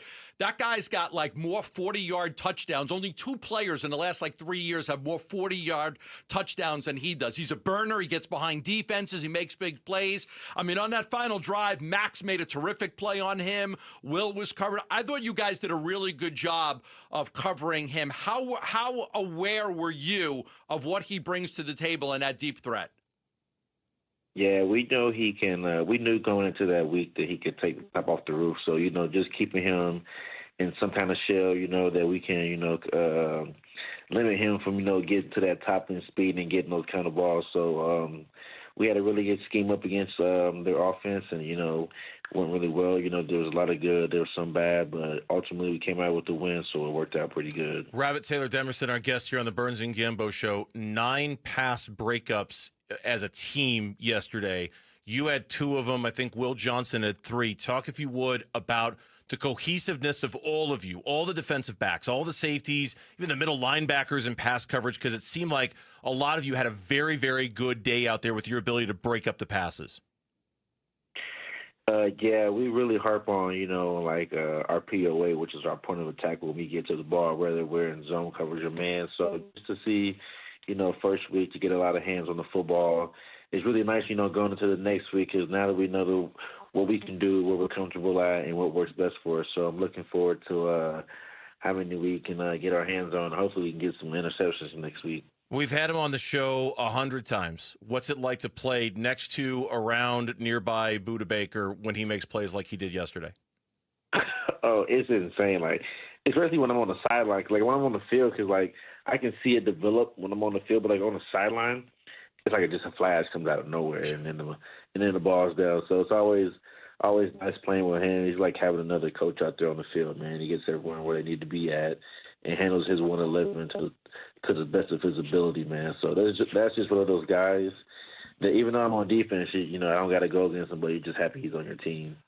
I said this. I don't really care about style points. You guys are 1-0. You're 1-0 on the road. You're 1-0 in the conference. You're 1-0 in one-score games. The style points don't mean that much to me. How about you? Do you look at it the same way? Like, all that matters is we won, or do you feel like there's a lot of stuff we could clean up and we've got to be a lot better? No, there's obviously, even in when we're hitting on all kind of cylinders and we have a blowout game, there's always something to get better at. It is always good to get a win. Winning this league is very, very hard, as you guys see week in and week out. So just to go into a tough place like that, tough environment, week one, with not too much on what to expect from the other team coming out from the first game, because they've had a whole off season of preparation themselves. So it just felt really good to go into that place and get a win. What was the atmosphere like with that in that building? Because a lot of fans seemed like it was pretty loud. No, it was extremely loud. Like, we were talking about it all week, how loud it was going to be. And I was like, when we were in Buffalo last year, first game, that was pretty loud. This was insane how loud it was. Wow, crazy stuff. Well, hey, man, congrats on the great game. Congrats on the win and 1-0 and all that stuff. Good luck this week against Carolina. We appreciate the time, and we appreciate you coming on for a few. All right, thank you so much. Thanks, Rabbit. Rabbit Taylor Demerson, our guest here on the Burns and Gambo Show. He had a big day yesterday, big part of the Cardinals' win as they leave New Orleans with the victory and a 1-0 record. You can take us with you wherever you go. If you can't catch our show live, you can find us on demand on the Arizona Sports app, arizonasports.com, or wherever you get your podcasts. The Burns and Gambo podcast is brought to you by YRefi. Don't let private student loan debt ruin your life. Go to YRefi.com. That's YREFY.com. So the adjustments were made in the second half. They couldn't finish the deal. Do we consider that progress for ASU? That's next on Burns and Gambo. A Cardinals Week 1 road win. The Cardinals win Week 1 in New Orleans, 20-13. I don't care if this was by 40 points or 1 point, Dave. A win is a win. And the difference between walking into every building tomorrow being 1-0 or 0-1 is massive. Reaction to the win at New Orleans from Arizona Sports hosts and you on the way on Arizona Sports 98.7, the Arizona Sports app, and arizonasports.com. Always have to think about the future. It comes before you know it. One day you're sitting out there and you're on the beach after your prom, and the next thing you know, you're like approaching 60 years old. Life comes at you quick, right? It comes at you fast. It's important to make sure that you have an eye on the future at all times. That's why I recommend having a financial advisor like Stuart Willis from Asset Preservation Wealth and Tax, who's done an absolutely phenomenal job for me, and will do a great job for you as well. As a fiduciary, he is all about making sure that you are in a great position with a financial plan, a retirement plan, and even a tax plan, because many of us are putting money away tax deferred, and there has to be a tax plan in there, because the goal is that you will be able to hold on to as much of your money as you can, right? Not about how much money you make, but it's about how much of that money are you going to be able to keep. 5 locations in the Valley. Call Asset Preservation for a free portfolio review at 602-877-PLAN. That's 602-877-PLAN. Investment advisory services offered through Foundations Investment Advisors, LLC, an SEC-registered investment advisor.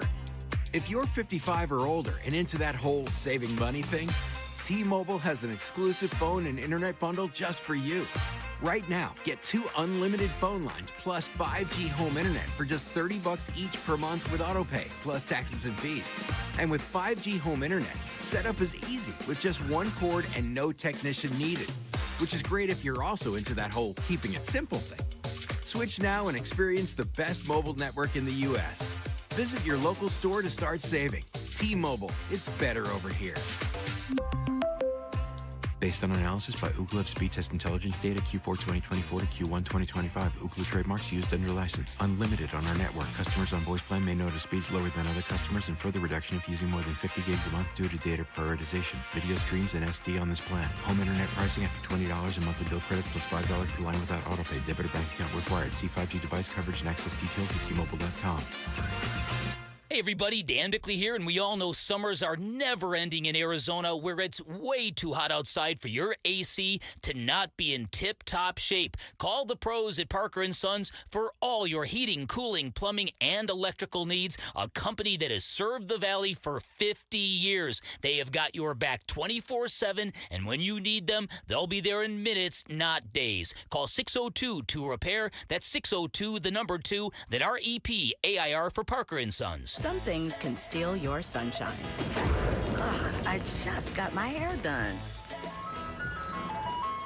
Sorry, the cooler's broken. Anyone see my flip-flops? Anyone? But COVID-19 can steal a lot more. I just took a COVID test. Ugh. Prescription medications for COVID exist. If you test positive this summer, ask your doctor if they're right for you. Visit PfizerForAll.com/COVID-19 to learn more. Sponsored by Pfizer.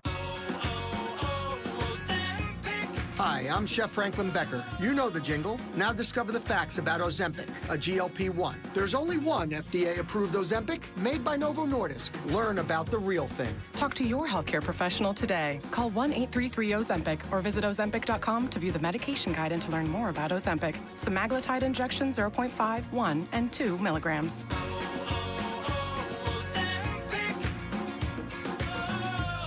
Hey, home sellers, Arizona has had more homes that didn't sell in the past 6 months than in the previous 2 years combined. Thousands of sellers left stuck with no offers and no sale. Do what I did so you don't get stuck. Call Carol Royce, your home sold guaranteed realty. With Carol's guaranteed sale program, sell your home at a price acceptable to you or Carol will buy it. If your home didn't sell or you're thinking about selling, call Carol Royce today or visit carolhasthebuyers.com. That's carolhasthebuyers.com. Carol and Selling must agree on price and possession. The Burns and Gambo Need to Know Social Poll, presented by Sanderson Ford. All right, Lauren is here. We'll check in with Lauren again for the 4 o'clock reset, then at 4:45 to update the poll question, and then after that, she's checkout 4:45. We still here at that time? Yes, we are. Yes, we are. Lauren won't be at 5:15. It's. I'll be here, but I won't be here. Right. Bears. You're really nervous about it? Yeah, I have no idea what to expect. It's the joy of it, isn't it? Yeah. Like it's like. Where is that game? Chicago.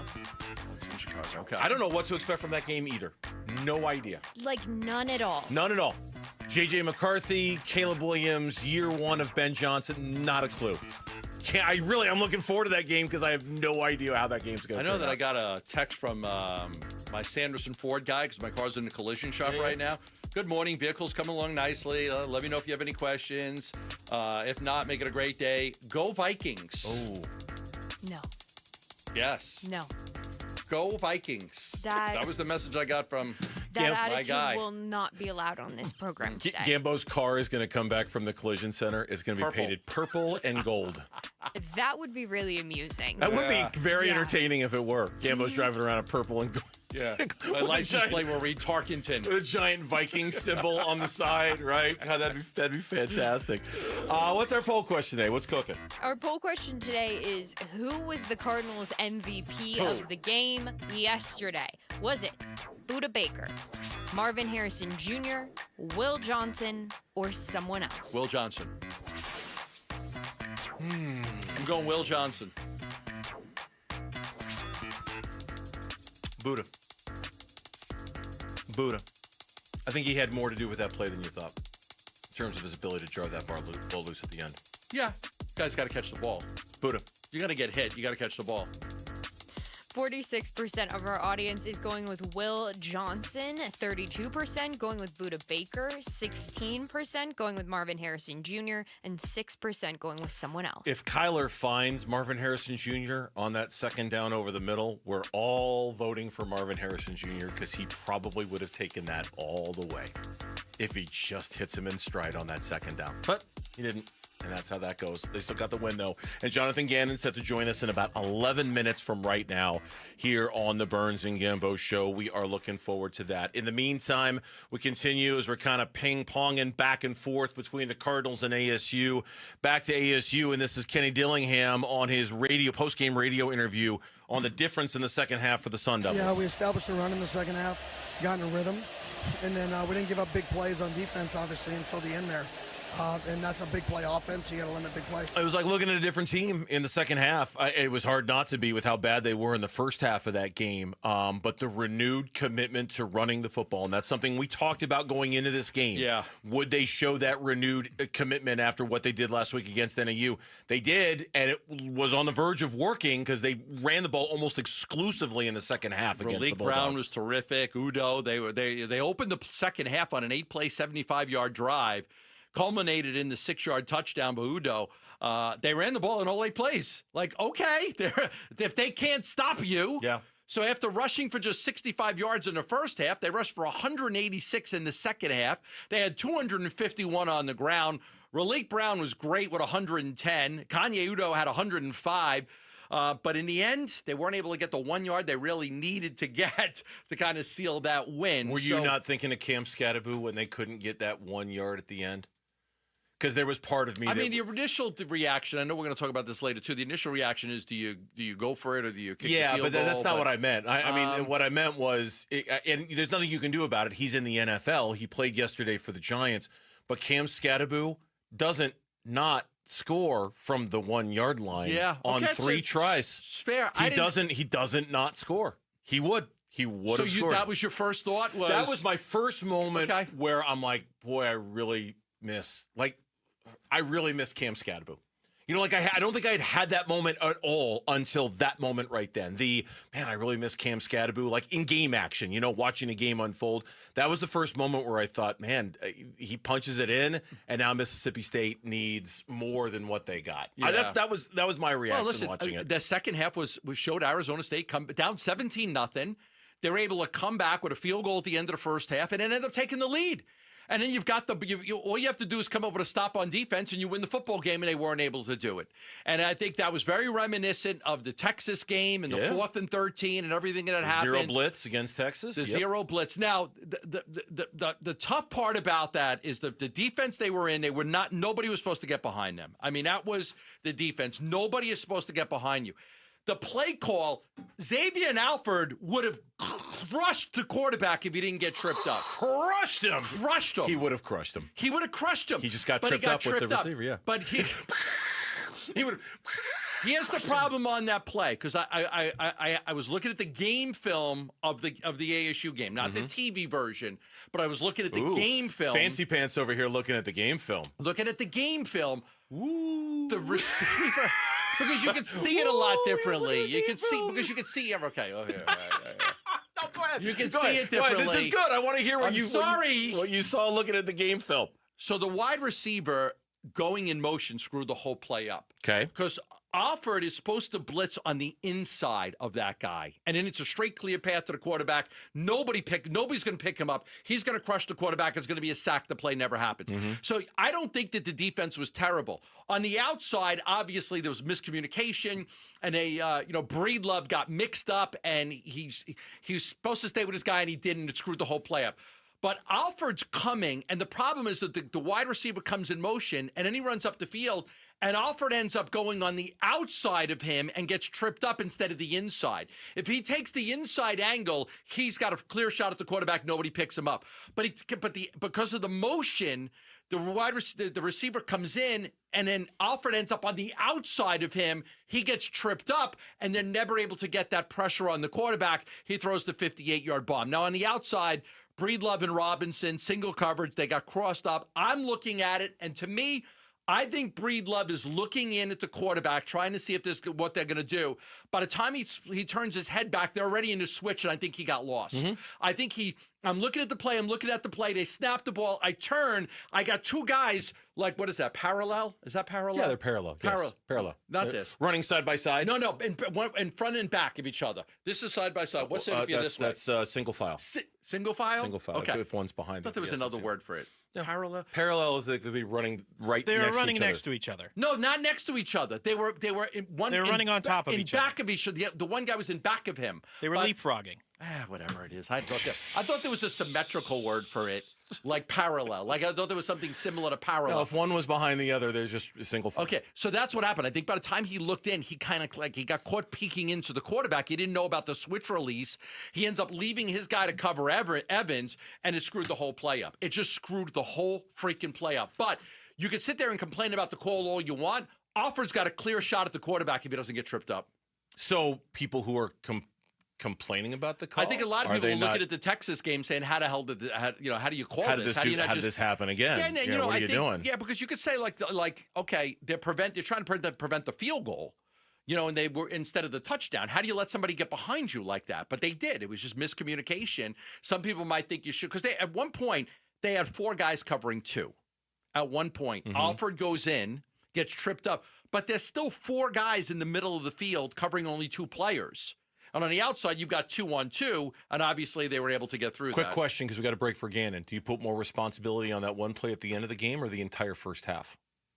If I'm going to ask you, why did ASU lose on Saturday night, are you going to say that play at the end or the entire first half, stinky getting first down half? 17-0? That's what I would have said, too. That's what I would have said, too. When we come back on the Burns and Gambo Show, as we are live from the Casino, Arizona, and Talking Stick Resort Studios, it is our weekly conversation with Cardinals head coach Jonathan Gannon. You won't want to miss it, and you won't if you stay with us here on the Burns and Gambo Show.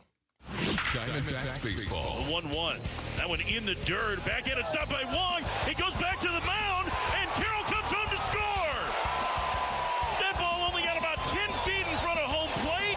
Bayo had to go and get it, an underhand glove flip, and Carroll beat the toss. It's 2-1. D-backs take 2 of 3 versus the Red Sox and head to San Francisco to start a 3-game series at the Giants. D-backs at the Giants, Game 1 tonight at 6 on Arizona Sports 98.7 and the Arizona Sports app. All right, back here for Berg Simpson, the law firm at Berg Simpson, and the law firm that you can trust in a world filled with so many choices, and there are so many choices out there.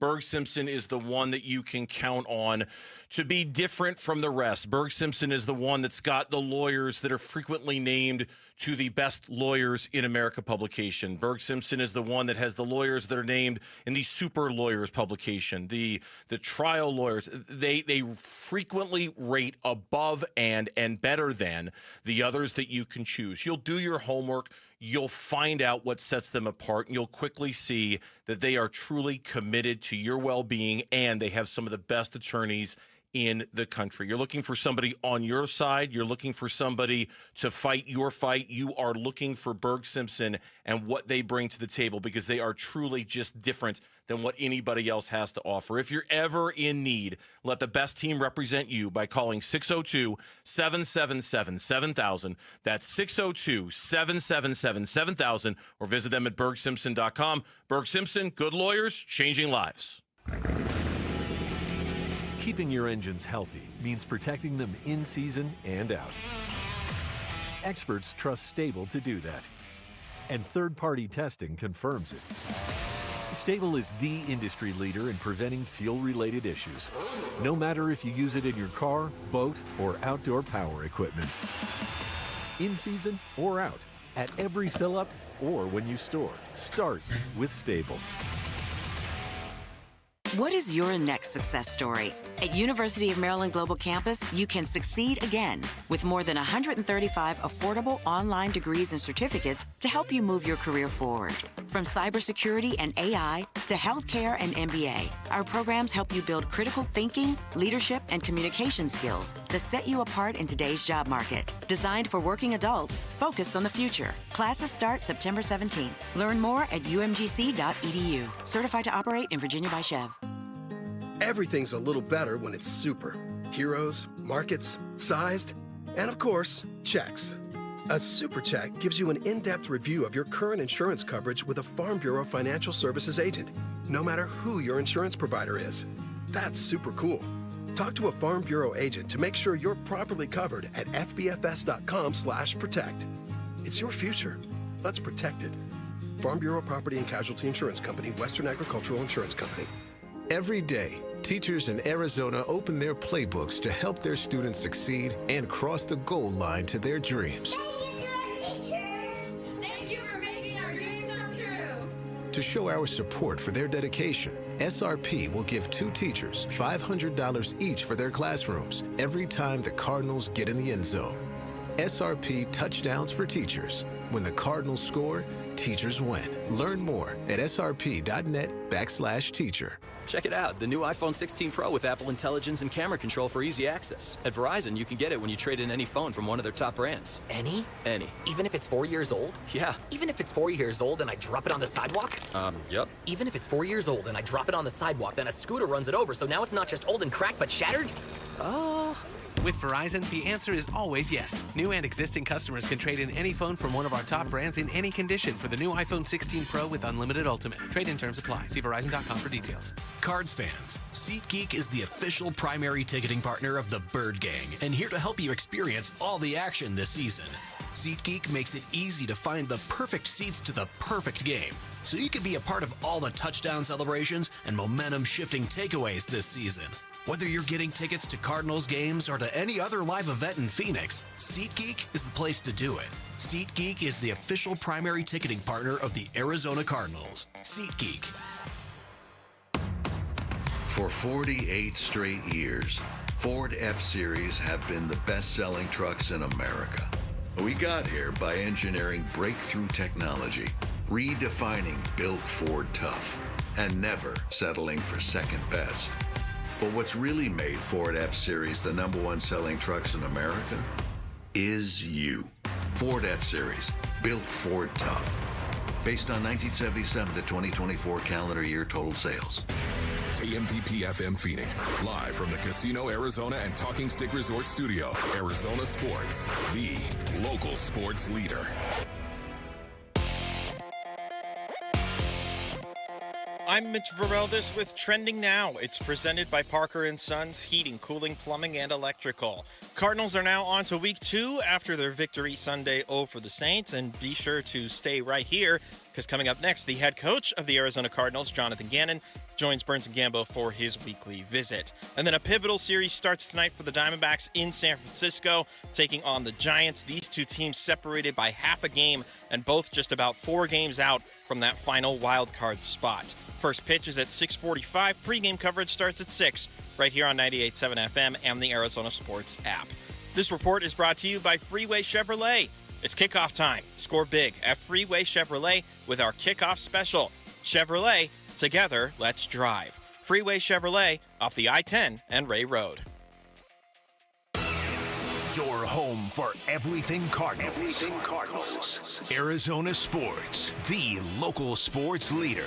This is In the Red Zone with Cardinals head coach Jonathan Gannon. Brought to you by Earnhardt Ford in Chandler, proud sponsor of the Arizona Cardinals. No bull.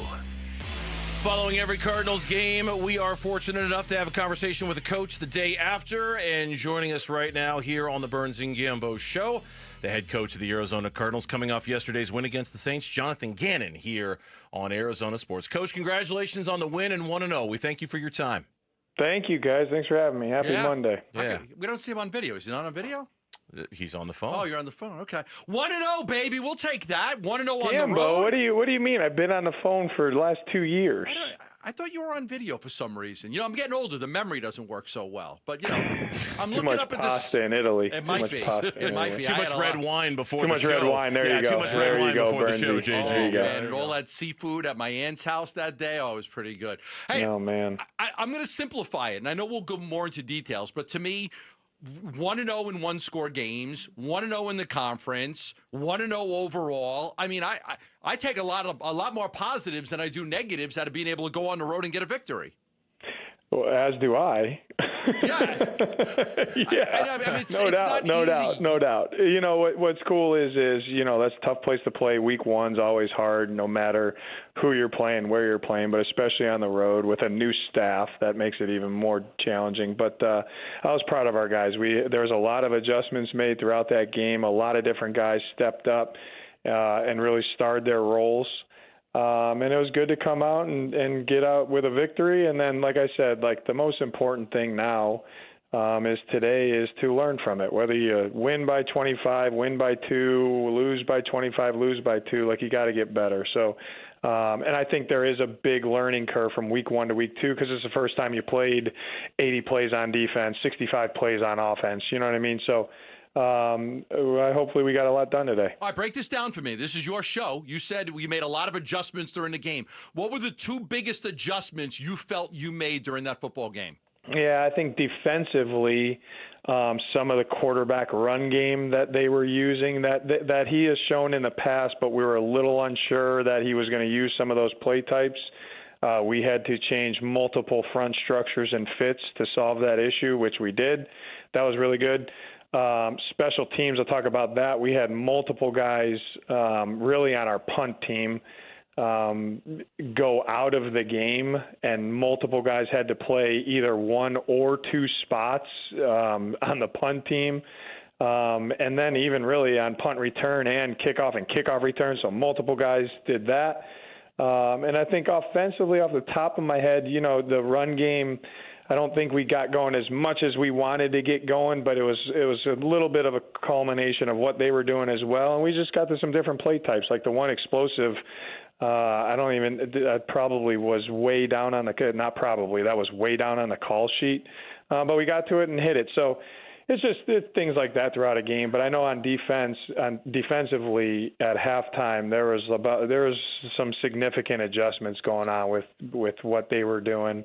To make sure that we're good in the run game. I thought we did a good job with it. You had said after yesterday's game, and anyone who follows the NFL knows, these games are always close. It always comes down kind of to the end. You guys played a bunch of close games. Every team plays a bunch of close games. What do you want to see get cleaned up by your team in a close game? What would you like to see get fixed? Truthfully, that's a great question. I said defense and offensively our operation and everything that goes into that, because I thought that we were disjointed at times, both sides of the ball, for all kinds of reasons that we control that we got to get cleaned up.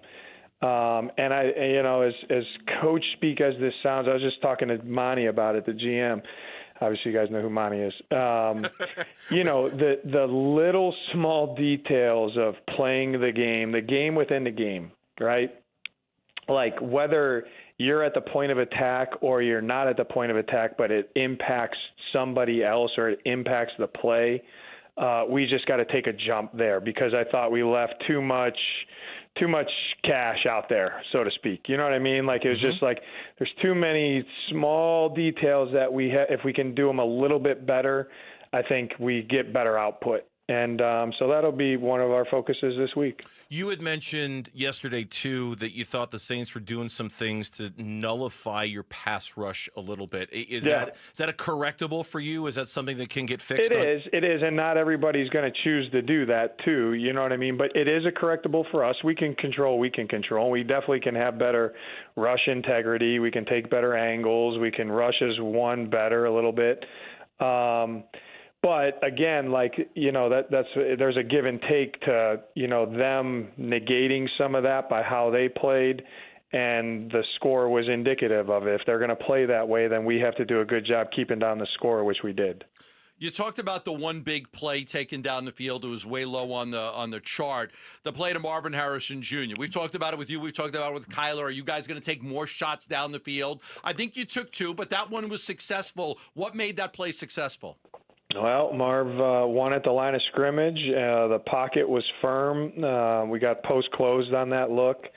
Kyler made a big-time throw. Does he make that play, Marvin, last year? If he's not as big and strong, not looking in the past. He made it yesterday. Okay, all right. Yeah, I think he does. But again, though, that's why I said that. The pocket, that was a 5-man rush. The pocket was clean. for Kyler to be able to step up and launch that ball, however long down the field, and you're in press man versus a cut split, and we motioned out of it. That corner stayed down, buried outside. When Marv wins on the outside, holds the red line, which is halfway in between the bottom of the numbers and the sideline. Gives Kyler room to drop it in there, and he dropped it in there. That was a huge play. Did his operation as a whole did he take that leap that you were hoping he would take that leap from year 1 to year 2 in terms of how the whole operation looked for him? For Marvin? Yes.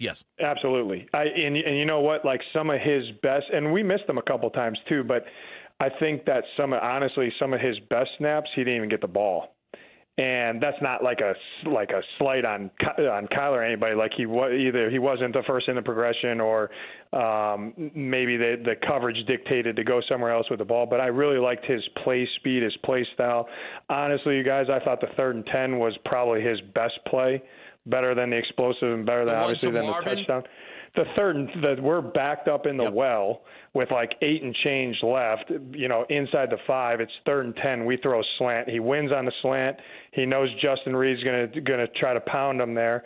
He puts his head down, finishes going forward, gets us the first down. We ended up having to punt there, but we're not backed up. We take off 4.5 minutes off the clock, and they're backed up. Yeah, like that was a huge play. They were at their 17-yard line after that punt. Yep. Yeah, I mean, and we ate up 4.5 minutes on that drive. That drive's not looking great. 3rd and 10, and you're backed up. You know what I mean?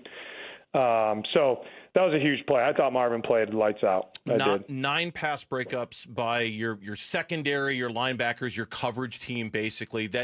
Tell me a little bit about that cohesiveness that you got from that unit first time out of the chute. Yeah, I think I kind of label it into 2 categories. Like when we were in zone, like big box zone, where we don't have a body on a body, I thought that we closed the space well. And guys were in the right spots at the right landmarks and playing with quarterback vision. And close some space well. That's one. Number 2 is when we decided to get tight and put a body on a body, or play pattern match, as I call, which then turns into body on a body once the route's declared. I thought our guys did a really good job of being sticky and winning our leverage, and hence the batted, the hands-on ball. So I thought it was a good effort by the DBs to do a good job on their receivers, they got some weapons over there. So good, always can be better, but I thought it was a good step in the right direction for the back end. You had the one big run by Trey Benson, but I know you feel that you guys can run the ball a little bit better. I thought Paris Johnson had a great game, but there were definitely there were some struggles with Isaiah and Jonah and Evan, I think, in the run game a little bit. What did you see of the offensive line? What can you do to get the run game going? Yeah, I think, just the back to my first comment about the little details, and I will give New Orleans some credit. They did a good job. They had some stout guys in there. They were hitting on some run blitzes, some different replace zones that can be hard to deal with when you're talking about points and stuff in the run game. I thought overall it was kind of a dirty run game. I know we popped the one explosive. I know James had the one explosive on 2nd and 15. That was a 12-yarder, a 13-yarder there. That was before the Mike Wilson conversion, but that was a good run. I thought we got real good movement. I thought after the one explosive tomorrow, we ran just a kind of a downhill double. That we got good movement. Always can be better. I think I give them, it's a little bit of both. I think we can get better at some of the details with what we're doing with our hands and our hat. And I think they did a pretty good job, honestly, you guys. I do. You had a couple of guys go out early. I want to see if you can give us an injury update on Cody Simon and Joey Blunt. Yeah, those two still probably in concussion protocol here, so still kind of evaluating that. We got a couple bumps and bruises, but anybody else? When I came and talked to you guys, nothing that I know of right now.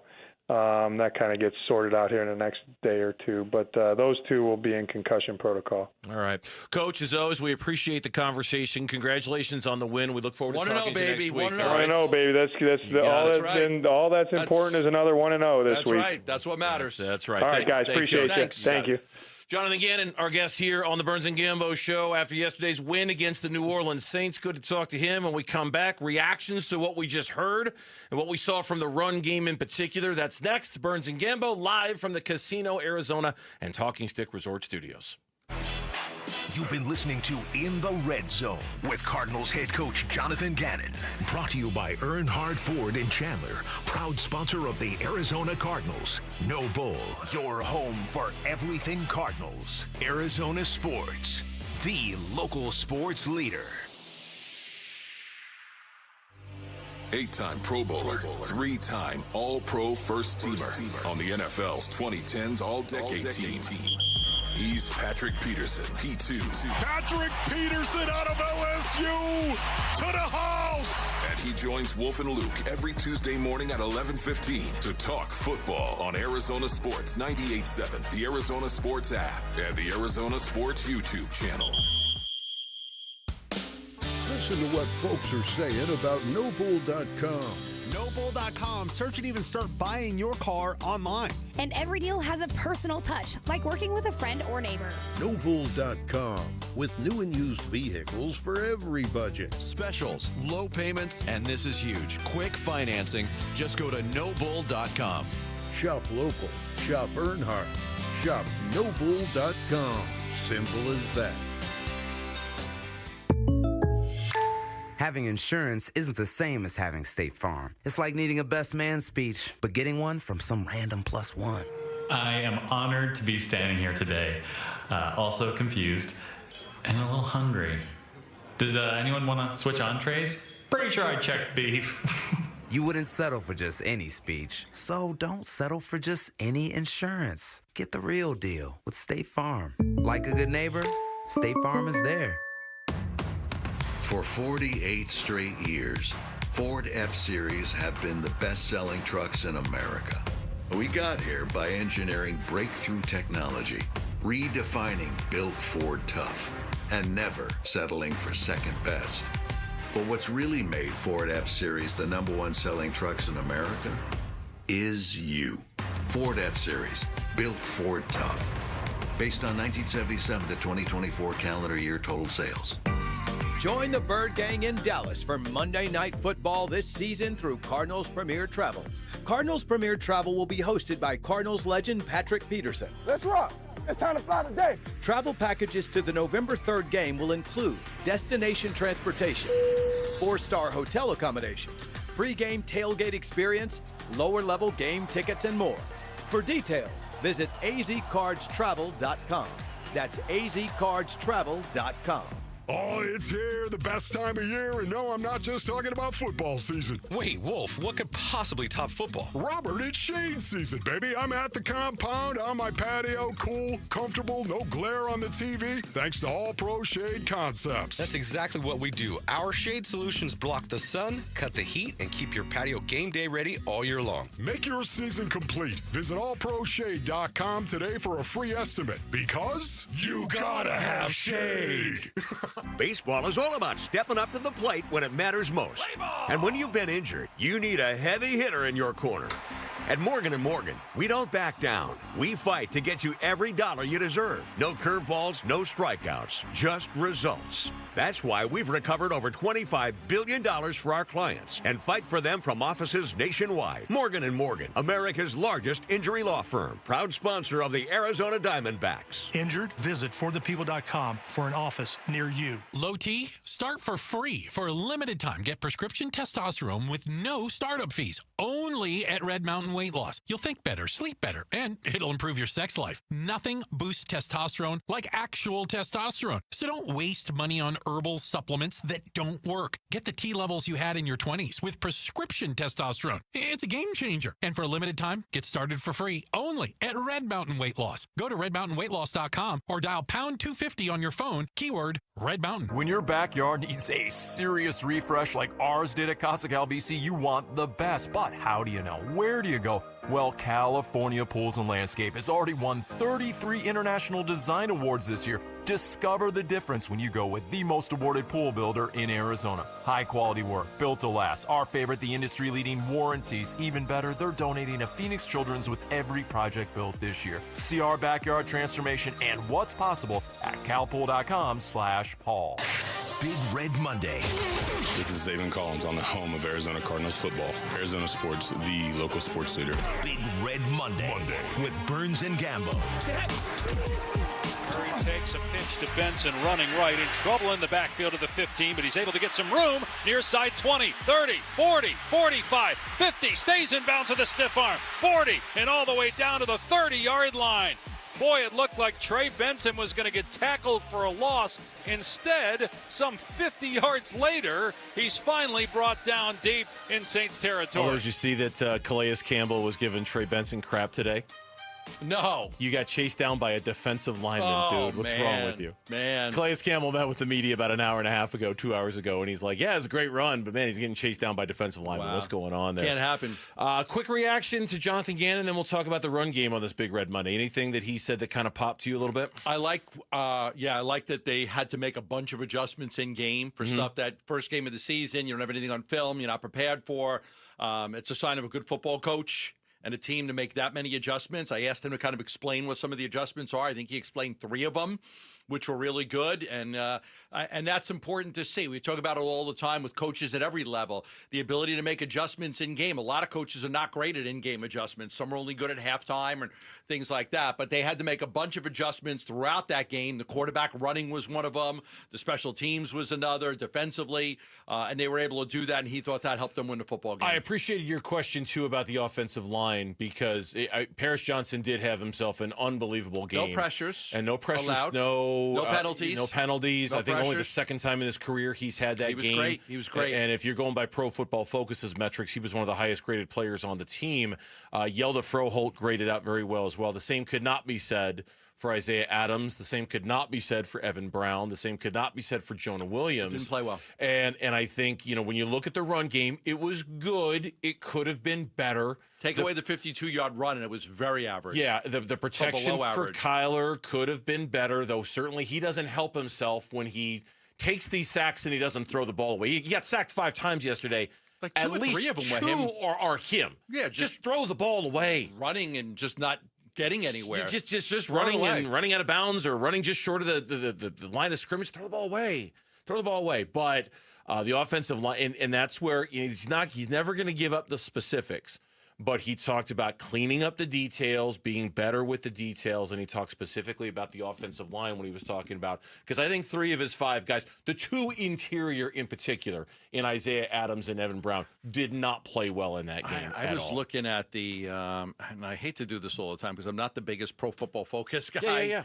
but I was looking at the grades for those guys just now. They were the 2 lowest on the offense. So Paris Johnson, running the blocking grades for the Cardinals, Paris Johnson Jr. is a 55.8, Evan Brown a 39.6, Froholt a 69.4, Isaiah Adams a 43.1, Jonah Williams a 40.2. That's not great. No. So I had somebody text me during the game, when's Will Hernandez going to be ready? I'm like, relax, calm down. Calm down. So those were the run blocking grades for the Cardinals starting offensive line, the run blocking grades. Froholt was the highest. Paris Johnson was the second highest. But those other 3 scores for Isaiah Adams, Jonah Williams, and Evan Brown are not good. No. Because I was surprised at how much they struggled to run the ball. Nothing was there. They couldn't break any runs outside of the run by Benson. You take that away, and it was a very, very average day at the office. It was, and in that regard, too, and this is something I think we're going to keep an eye on over the course of the season, James Conner got 43 snaps yesterday. Trey Benson got 22 snaps yesterday. So James Conner was roughly on the field 2/3 of the time. Trey Benson was roughly on the field 1/3 of the time. Now, that's not carries. Okay, I'm going by snaps and snap count, the number of times they were on the field. Carries, it was much closer than even that. Trey Benson had 8. James Conner had 12. Yeah. But if you're looking at snaps, about 2/3 of the work went to James Conner, and about 1/3 of the work went to Trey Benson in that game. Yeah, that's something that you look at and you say, okay, it's these guys. They're going to have a little bit. They're going to try to have a little bit of a 1-2 punch there, a little bit more.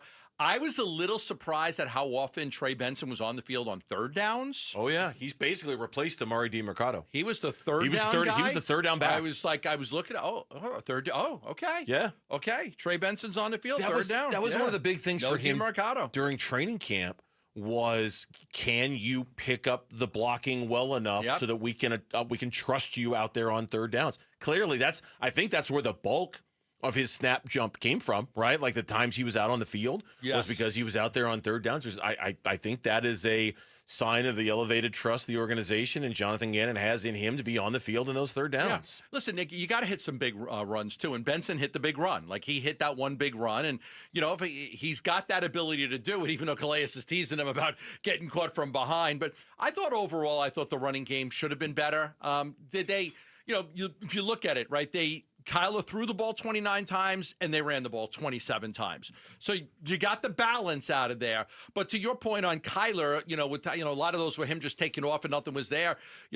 20 rushes by Benson and Connor, 29 throws by Kyler Murray, if you just look at it that way without Kyler. Yeah.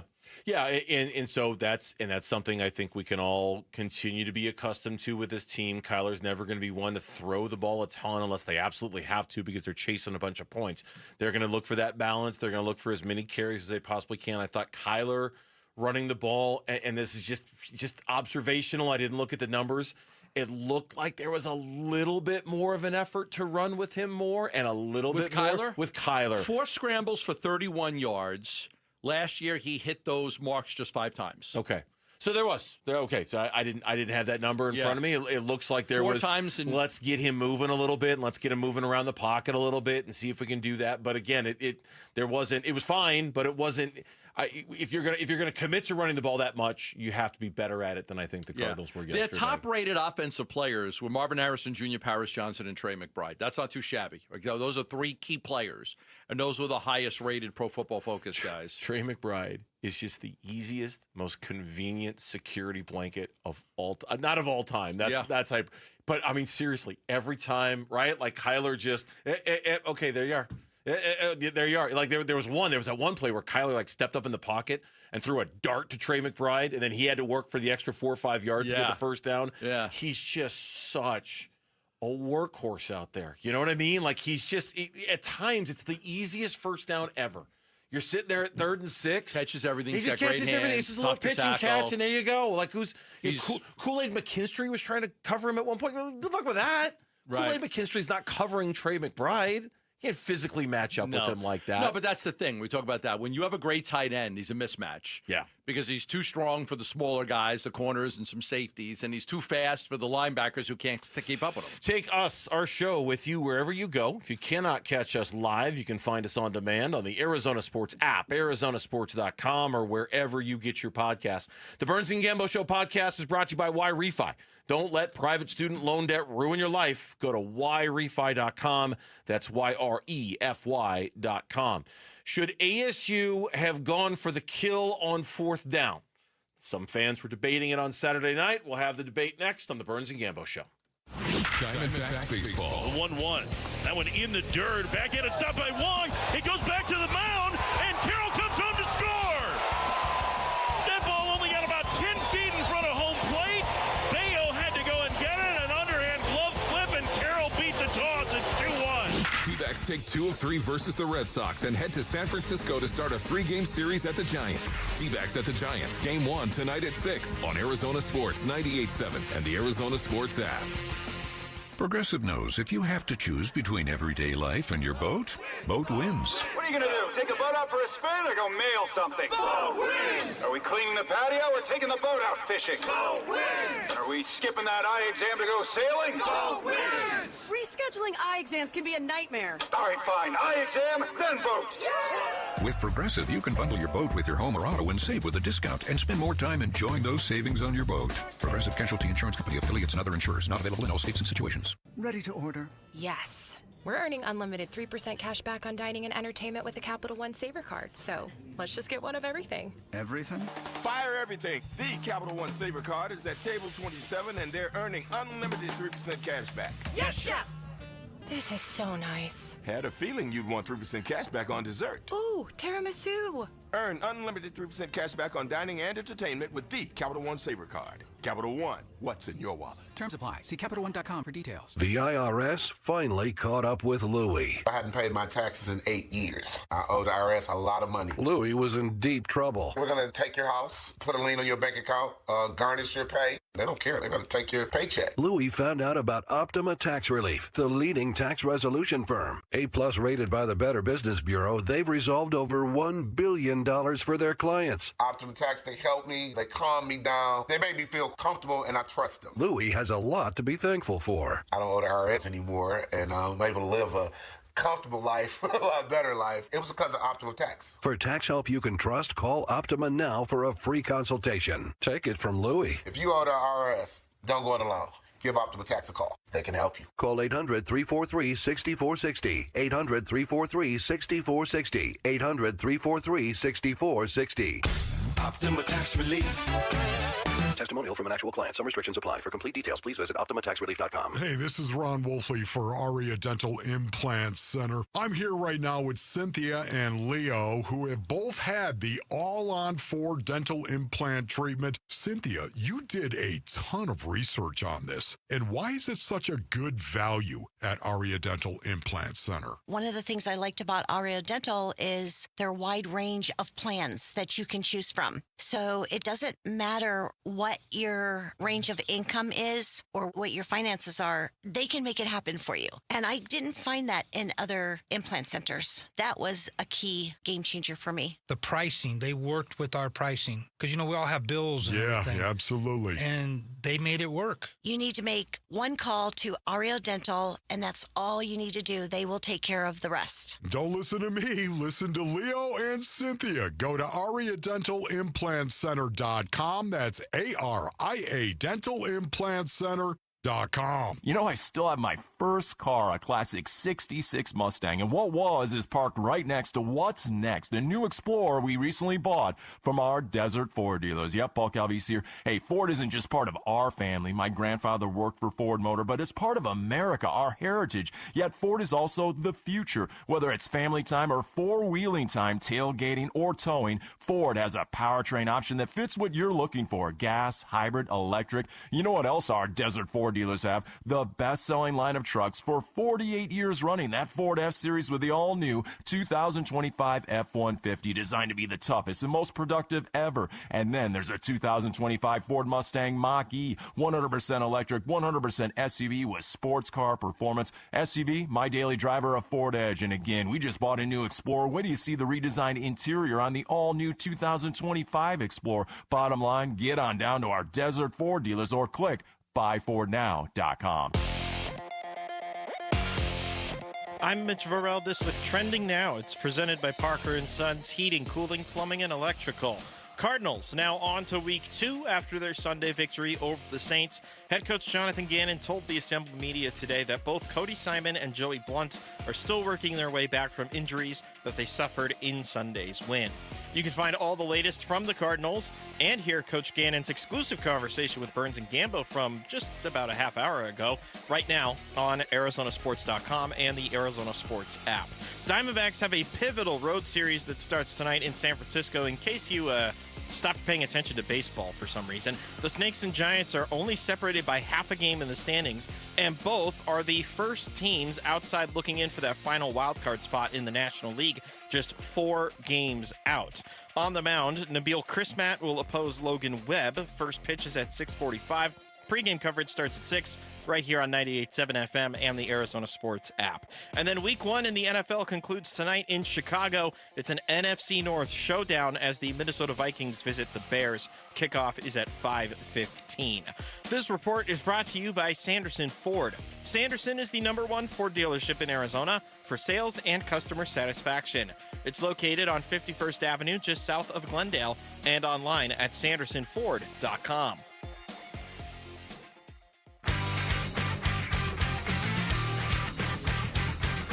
Hey, this is Jarrett, and the bad news is ASU left Mississippi State with a loss. But the good news is they did get to leave the state of Mississippi. What happens to the Sun Devils now that they've fallen to those bell-ringing bumpkins? We'll talk about it at 9 a.m. on Bickley and Murata Mornings. Bell ringing. bumpkins. I was in the car driving home from the D-backs game on Saturday night when the final touchdown was made in the Mississippi State game. And then we were in the car when Jeff Munn was taking calls on the postgame show. And I was listening only with half an ear because I was talking with the family as we were driving home. But Gambo, it was hard not to notice. And I don't know who it was. I don't remember the name. And I don't even remember Jeff's response to it. But it was hard not to notice the guy who called in on the postgame show and said, why are we kicking it at the end? We should have gone for it.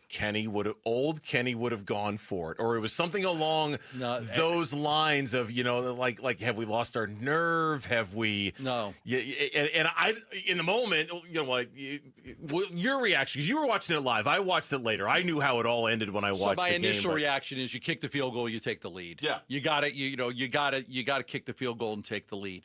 But make no mistake about this. The play that got him down to the 3-yard line was brutal. Raleek Brown had a 27-yard run down to the 3-yard line. That ended up being a terrible play in some ways, because if it's 4th and 1, if it's 4th and 1 at the 15-yard line, ASU's going for it. They're going to go for it. 4th and goal at the 1, because you could 4th and goal at the 1. They're still going to get the ball back if you score, right? They're still going to get the ball, but on the 15-yard line, ASU goes for it because you basically end the game right there. Basically end the game, right. They can't get the ball back. So what changed with Kenny, this was all about they were going to get the ball back. Because they got down to the 3-yard line, that basically assured Mississippi State that they were going to get the ball. Because when they got down to the 3-yard line, there was still 2 minutes left, and Mississippi State had their timeouts. They were going to get the ball back whether ASU scored or not. But if ASU's at the 15-yard line instead of the 3-yard line, or at that point, the 1-yard line, they're going to go for it because for all intent and purposes, they can end the game. They can end the game. So that was the difference for anybody saying, well, why didn't they go for it? Well, they would have went for it if it's at the 15-yard line, but they weren't going to go for it when it was at the 1-yard line because at that point, they're like, let's just get the 3 points on the board and take the lead. Yeah, here's Kenny after the game on whether it was a straightforward decision to kick the field goal at the end. Yeah, straightforward. We want to take a 3-point lead. We're not – you got to take the lead. You can't not take the lead there. What hurt us was Skrilla's helmet came off, so it saved him a timeout on that drive. So they kind of got 4 timeouts because on the second down, after the first down, the Skrilla's helmet came off, which was unfortunate, but that's just part of the game. Yeah, and again, this is why I asked you that question about, we can sit here and say, should they have gone for it? Should they have kicked it on 4th down? Should they have done the cover 0 blitz at the end, a la Texas?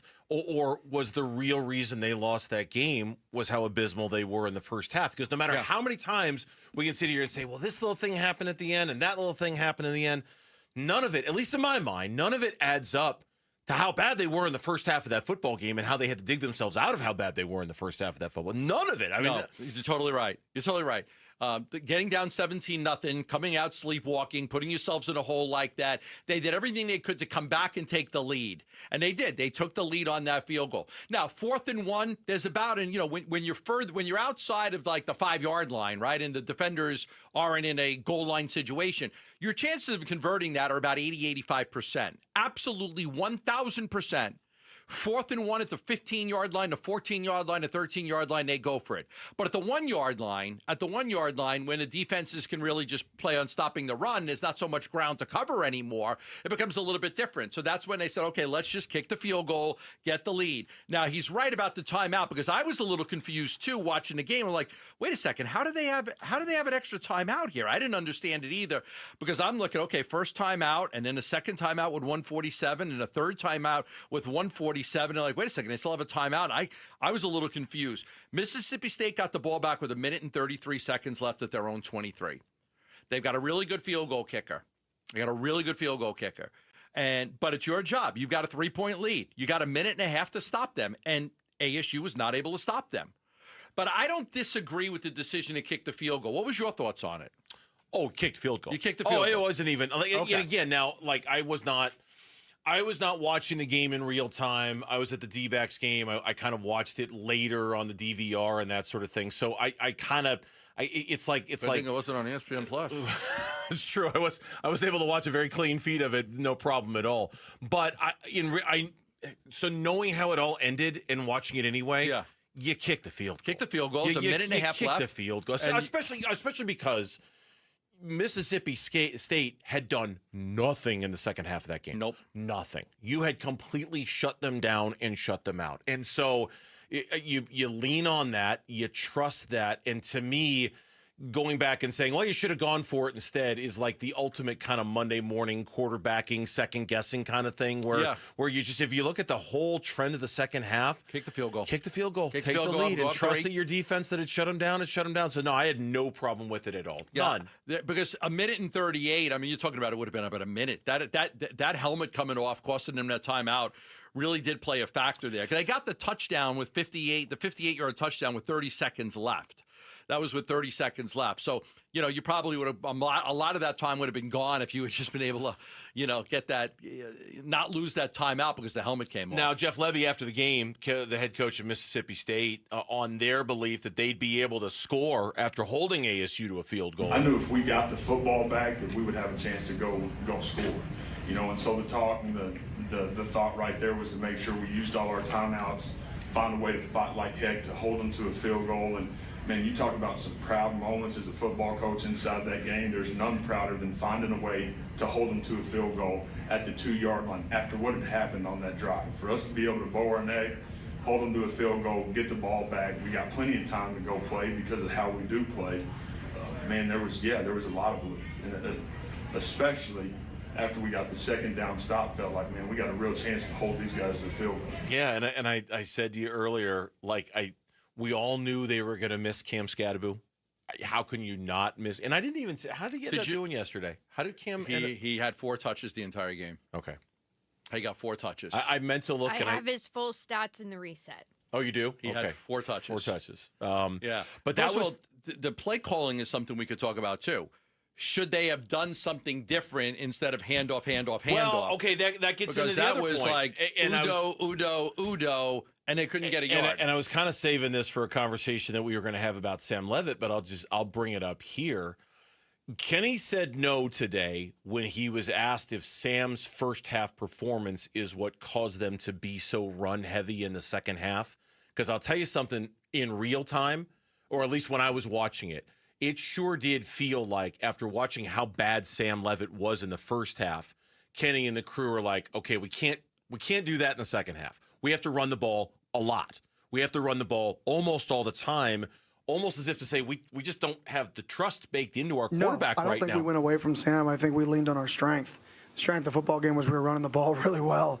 And before the last drive, I literally told we were on the 5-yard line or 4, and I told the team, we're going to run duo 14 straight times.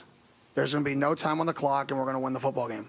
Unfortunately, Raleek had a 25-yard run, which didn't allow us to get another first down, which allowed them to get the ball back. If we would have had a 12-yard run, right, then we could have actually milked the clock out and kicked a field goal to win. So too good of a run by Raleek there, allowed them to get the ball back. But, I mean, those guys, they answered the bell. I said, this is an identity drive. Let's establish an identity of who we want to be the rest of the year. And they did that. So it wasn't about a player. I mean, the same token, we converted a 3rd and 7 on a play-action play where, JT catches the ball over the middle of the field, and we have a guy in the quarterback's face, and he delivers a great throw. That was the first throw of that drive. That was played to Jordan Tyson. That was the first throw of that drive. The only throw of the drive. The only throw of the drive. That was it. Yeah. That was the only. I wrote down first throw, but it was the only throw. It was then Brown. But you're right. Brown's run got them too close to the goal line to where they couldn't run out the clock. That was Kenny today, and he was asked specifically the question, did you go away from Sam in the second half because how bad his first half was? And the answer was no. We didn't. I don't know. In real time, it looked like it. It looked like it. Mm-hmm. It looked like because the strength of the football team. I think the identity of the football team is they want to run. You got a Heisman Trophy candidate. Exactly. That's a strength. You've got a Heisman Trophy candidate at quarterback and a first-round draft pick at wide receiver. That's your strength. That's your strength. Yeah. Cam Scadaboo's gone. That's your strength. That's your strength. You might want to run the football more than you did last week against NAU. Is a strength. And your identity last year was running the football, and you went away from that in game 1. But your strength of your team is your quarterback. And it felt like they went away from him in the second half because they just didn't. Well, and I think it was really hard to trust him. He was 1 for 7 for 4 yards at one point. Yeah. in the first half of that game. And he was 5 for 15 for 30 yards at the end of the first half. You're like, okay, there goes the Heisman. Don't worry about that anymore. Let's just win some football games. 8 plays, 75 yards, all rushes their first drive of the second half. Don't miss your last chance to win tickets to the Cardinals home opener on Sunday. Head to the Arizona Sports YouTube page. Watch us live. Click the contest link pinned in the chat. It's that easy. Tune in, click, and you could be at the game. Speaking of the game, Kyler was, well, how exactly would we evaluate Kyler Murray's game yesterday? We'll tell you next on the Burns and Gambo Show. Bickley and Marotta mornings. I don't think it was a great day for the offensive line. I think Trey Benson's run was big. I think Kyler Murray played well enough to win, obviously, but he was under duress a lot in that ball game. It was an uneven opening game. A win is a win. That's exactly how I feel. To me, the biggest thing was, did the Cardinals look any different than they looked last year? Different/better? Different, better, yes, because that was what we are hoping for, that they're going to take another step forward, that they're going to be a playoff contender. Did they look any better or different than last year? Bickley and Marotta, mornings on Arizona Sports, the local sports leader. JLC Roofing, ready to help you right now with all of your roofing needs. If you need a new roof, they offer our listeners $1,500 off a full replacement roof. Now, if you just need a repair, they offer free estimates. Many of you out there, many homeowners, probably need a repair on your roof. There's a lot of damage that takes place over the years, not only from the heat, but also from the heavy rain that we get sometimes, the monsoons, the wind. You might need a repair. If you don't repair it, it's very likely at some point, well, the dam's going to break, right? And you're all of a sudden going to have this water get through, and it's going to be a leak, and you got to have a big job, and you got to have to call your insurance company and put in a claim, and then leave your house for a week or two, and that ends up being a disaster. So I highly recommend calling JLC Roofing. Why? They're locally owned. They're 3 generations of roofers right here in Arizona. Not a big company that's sold out, but a local company. Call them at 602 Roofing for a free estimate. That's 602 Roofing, or go to jlcroof.com. Toyotas are always a great value. Choose from best-selling models like Camry and RAV4, or rugged and dependable trucks like Tundra and Tacoma. Visit your Valley Toyota dealer today. Toyota, let's go places. If you're 55 or older and into that whole saving money thing, T-Mobile has an exclusive phone and internet bundle just for you. Right now, get 2 unlimited phone lines plus 5G home internet for just $30 each per month with AutoPay, plus taxes and fees. And with 5G home internet, setup is easy with just 1 cord and no technician needed, which is great if you're also into that whole keeping it simple thing. Switch now and experience the best mobile network in the U.S. Visit your local store to start saving. T-Mobile, it's better over here. Based on analysis by Ookla Speed Test Intelligence data Q4 2024 to Q1 2025. Ookla trademarks used under license. Unlimited on our network. Customers on voice plan may notice speeds lower than other customers and further reduction if using more than 50 gigs a month due to data prioritization. Video streams and SD on this plan. Home internet pricing after $20 a monthly bill credit plus $5 per line without autopay. Debit or bank account required. See 5G device coverage and access details at T-Mobile.com. Dan Bickley here with a great opportunity for one lucky sports fan. My friends at Waltz TV and Appliance are giving away a 75-inch 4K television along with a state-of-the-art soundbar, a combination guaranteed to take your fandom to the next level. All you have to do is text Waltz to 620-620 between now and September 22nd. The winner will be announced on September 23rd. And once again, very simple. Just text Waltz to 620-620. Message and data rates may apply. When it comes to your electric bill, saving energy means saving money. That's why SRP offers many ways to help you cut costs and boost comfort.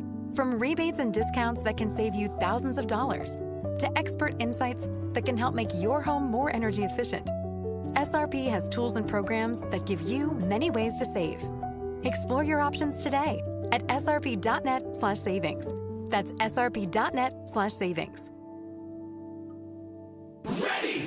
Hi, my name is Brent Sanderson with Ready Services Plumbing and Air Conditioning. What makes Ready Services Plumbing and Air Conditioning a great choice for customers is that you know when Ready comes to your home, you're going to get an honest assessment, a positive experience from start to finish, a very comfortable, no sales experience. Our mission is to come in, assess the situation, troubleshoot, and solve your problems and leave you smiling. ReadyServices.com. Ready.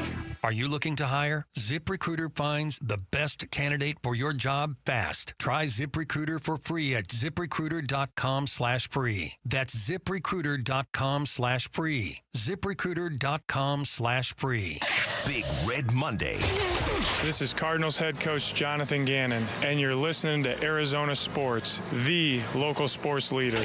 Big Red Monday with Burns and Gambo.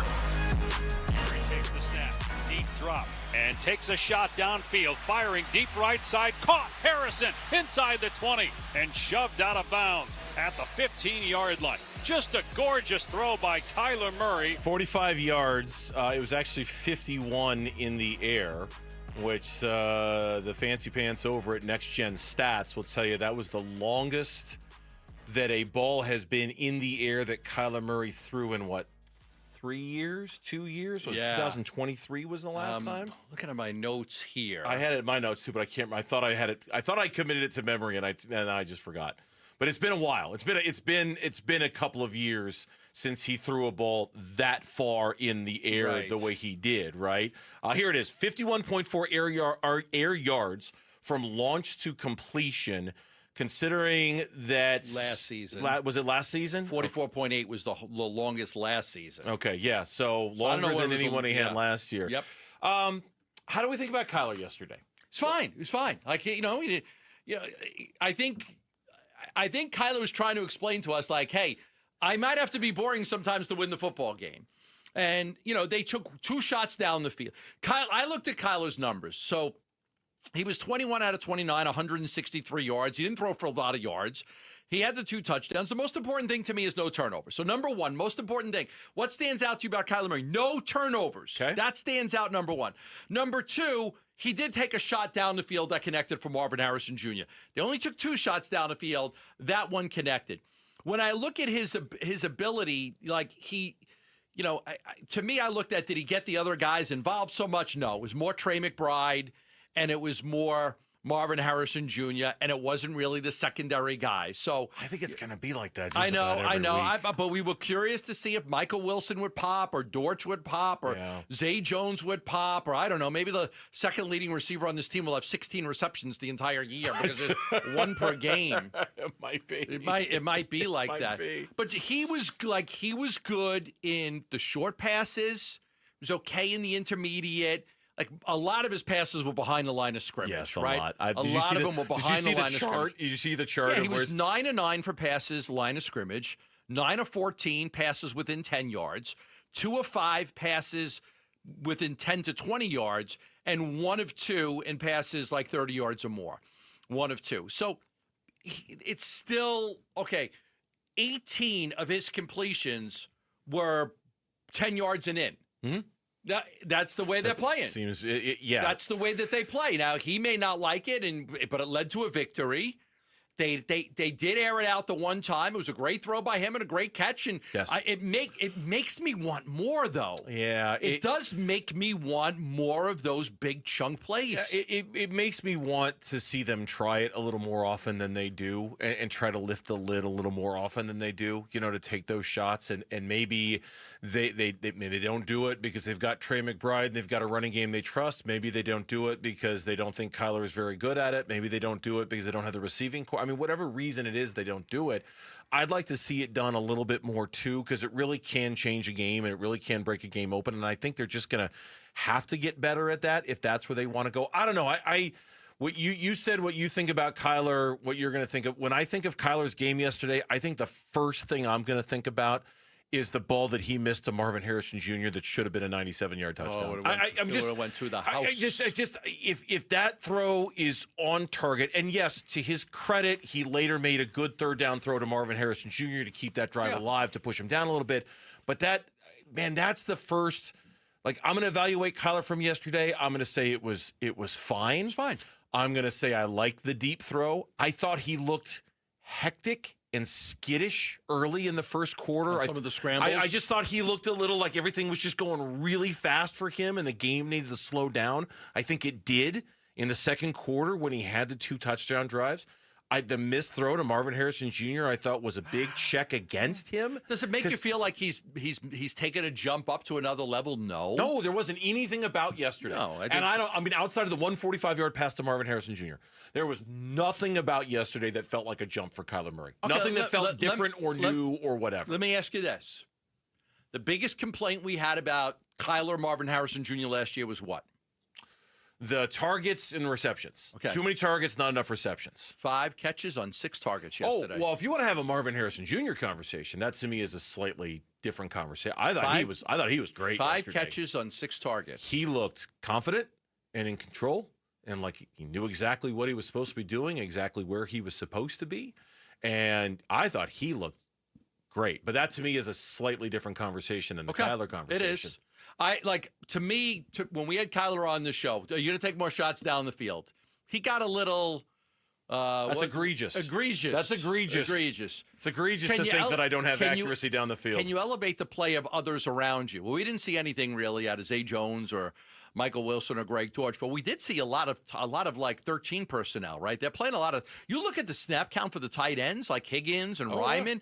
I think 14 personnel. 14 we personnel. Saw 14 personnel out there. I didn't even know that was a thing. I think what it says is that they like their tight ends better than they like their wide receivers. They like an offense that is built around tight ends better than they like an offense that is built around receivers. Or they're just catering it to what they've got. So I think the one thing from Kyler, and it's nitpicky, but I'm going to go ahead and pick some nits here.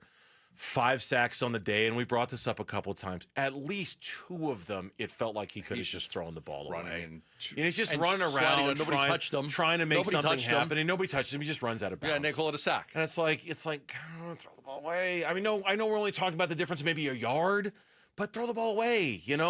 Just have that wherewithal rather than just kind of give up on it and run out. The way that bugs me. That will continue to bug me until that part of his game just gets a little bit better. But I don't know. He was. There's a lot there to improve. And if he had just hit that pass to Marvin Harrison Jr., I would have felt a whole lot better. His numbers would have changed. All of it, right? I mean, it was such a bad miss because he was behind everybody. He had nobody in front of him. Yeah. Hit him in stride and poof, he's gone. And he's 6 for 6 to Marvin Harrison Jr. Yeah, and then he's 6 for 6 to Marvin Harrison Jr. People ask me Kyler was fine. He was fine. And listen, most important thing, no turnovers. Kyler didn't turn the ball over. No sacks, no fumbles, no strip sacks for a fumble, no interceptions. Played a clean game, gave him a chance to win. You turn the ball over, they may lose that game. Did he get some bad gumbo before the game? He was sick a little. He had woke up with a bug that apparently had been going around. Did he eat in Starkville, Mississippi before the game? Bad. Got himself some bad gumbo down there in the Big Easy. I don't do a New Orleans accent, so I don't even know why I'm trying. Would you eat gumbo before a game? No way. No. Well, you're sticking to the basics. Give me some. What are the basics? What are the basics for you? Pasta and meat sauce. Pasta and meat sauce. Chicken. Pasta and meat sauce. A little chicken and rice. Basics. Protein. Soup. Okay. So no gumbo. No gumbo. Limit the dairy. You can't have too much dairy. Limit the seafood because you never know what's going on with the seafood. So I'm trying to tell Burns about Italy because you're going to go to Italy soon. You can't have the cappuccino after the morning. They don't like the milk in the stomach. The Italians. I don't know how I'm going to handle it. You can't have milk in the stomach in the afternoon. Yeah, well, you got to have the cappuccino in the morning. There's no milk. I'm excited to have Italian food, though. Yeah, there's no milk in this coffee that I'm drinking here. Send some photos. Irish coffee that I'm drinking. When we come back, it's reset time. We'll get you caught up on everything going on in sports next on the Burns and Gambo Show. Friday afternoons at 2:30 on Arizona Sports. Burns and Gambo talk Diamondbacks baseball with Dbacks manager Torey Lovello. Brought to you by Estrella Jalisco. Don't miss Burns and Gambo with the skipper. 2:30 Friday afternoon. Listen on the Arizona Sports app and 98.7. The Lund Mortgage Team. They're helping so many people out in the Valley every single day. They're the local mortgage company. That's right. The local mortgage company over 30 years from Stan Lund all the way down to Lisa Lund, Matt Oliver. It's a family-owned business, and they only work in Arizona. Yeah, they're not an 800 number in another state. Those are sometimes a disaster to work for. You try to call on a Friday at 4 o'clock. Oh, I'm sorry, office is closed. Call back Monday because they're in another state. 800 number. The disaster. The Lund Mortgage Team is here nights, weekends, anywhere you are in the Valley to take care of your mortgage needs because sometimes You just have questions and you want answers. The Lund Mortgage team can help you with a refinance, a new home loan, and helping many people right now get pre-approved for a mortgage absolutely free. Call them at 623-889-0130 for all of your mortgage needs. That's 623-889-0130. Orthopedic care. At Abrazo Health, we believe these two words are better together. When joint pain postpones a walk with friends or halts a weekend hike, recruit our orthopedic physicians, surgeons, and physical therapists to join your team. From our minimally invasive advanced technology designed to improve patient outcome to our comprehensive rehabilitation program, start your journey to a pain-free life. Find your partner in care at abrazohealth.com/orthopedics. I've been playing sports all my life.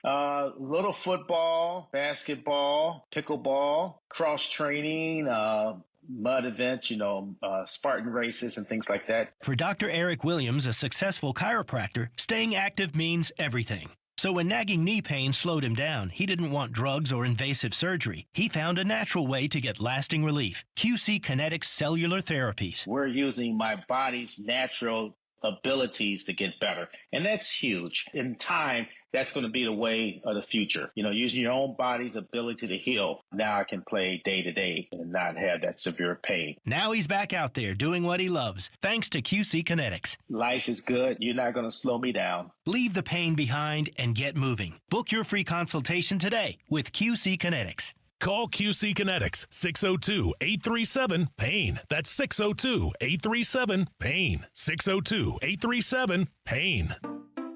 At Fisher Investments, we may seem like other money managers, but we're different. Are you really that different than the rest of us? We are. As a fiduciary, we always focus on what's best for our clients. What services do you offer besides investing? We have a team of specialists in financial planning, estate planning, and more. Your clients rely on you for all that? Yes, we ensure clients receive unparalleled service at every step of the relationship. Okay, but you still sell commission-based products, right? No, because we believe that's a conflict of interest. We prioritize service over sales goals. So, then how do your fees work? We have a simple and transparent fee that's a percentage of our clients' portfolios. So we do better when our clients do better. Wow, we're more different than I thought. At Fisher Investments, we're clearly different. Learn more at FisherInvestments.com. Investing in securities involves the risk of loss. This is the story of the one. As a maintenance supervisor at a manufacturing facility, he knows keeping the line up and running is a top priority. That's why he chooses Grainger.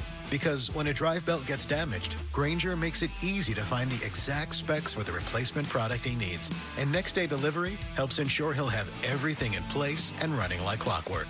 Call 1-800-GRAINGER, click Grainger.com, or just stop by. Grainger, for the ones who get it done. Get in the zone, AutoZone. Summer's almost over, but the heat is pressing on. If you've got battery trouble, stop by AutoZone for free battery testing.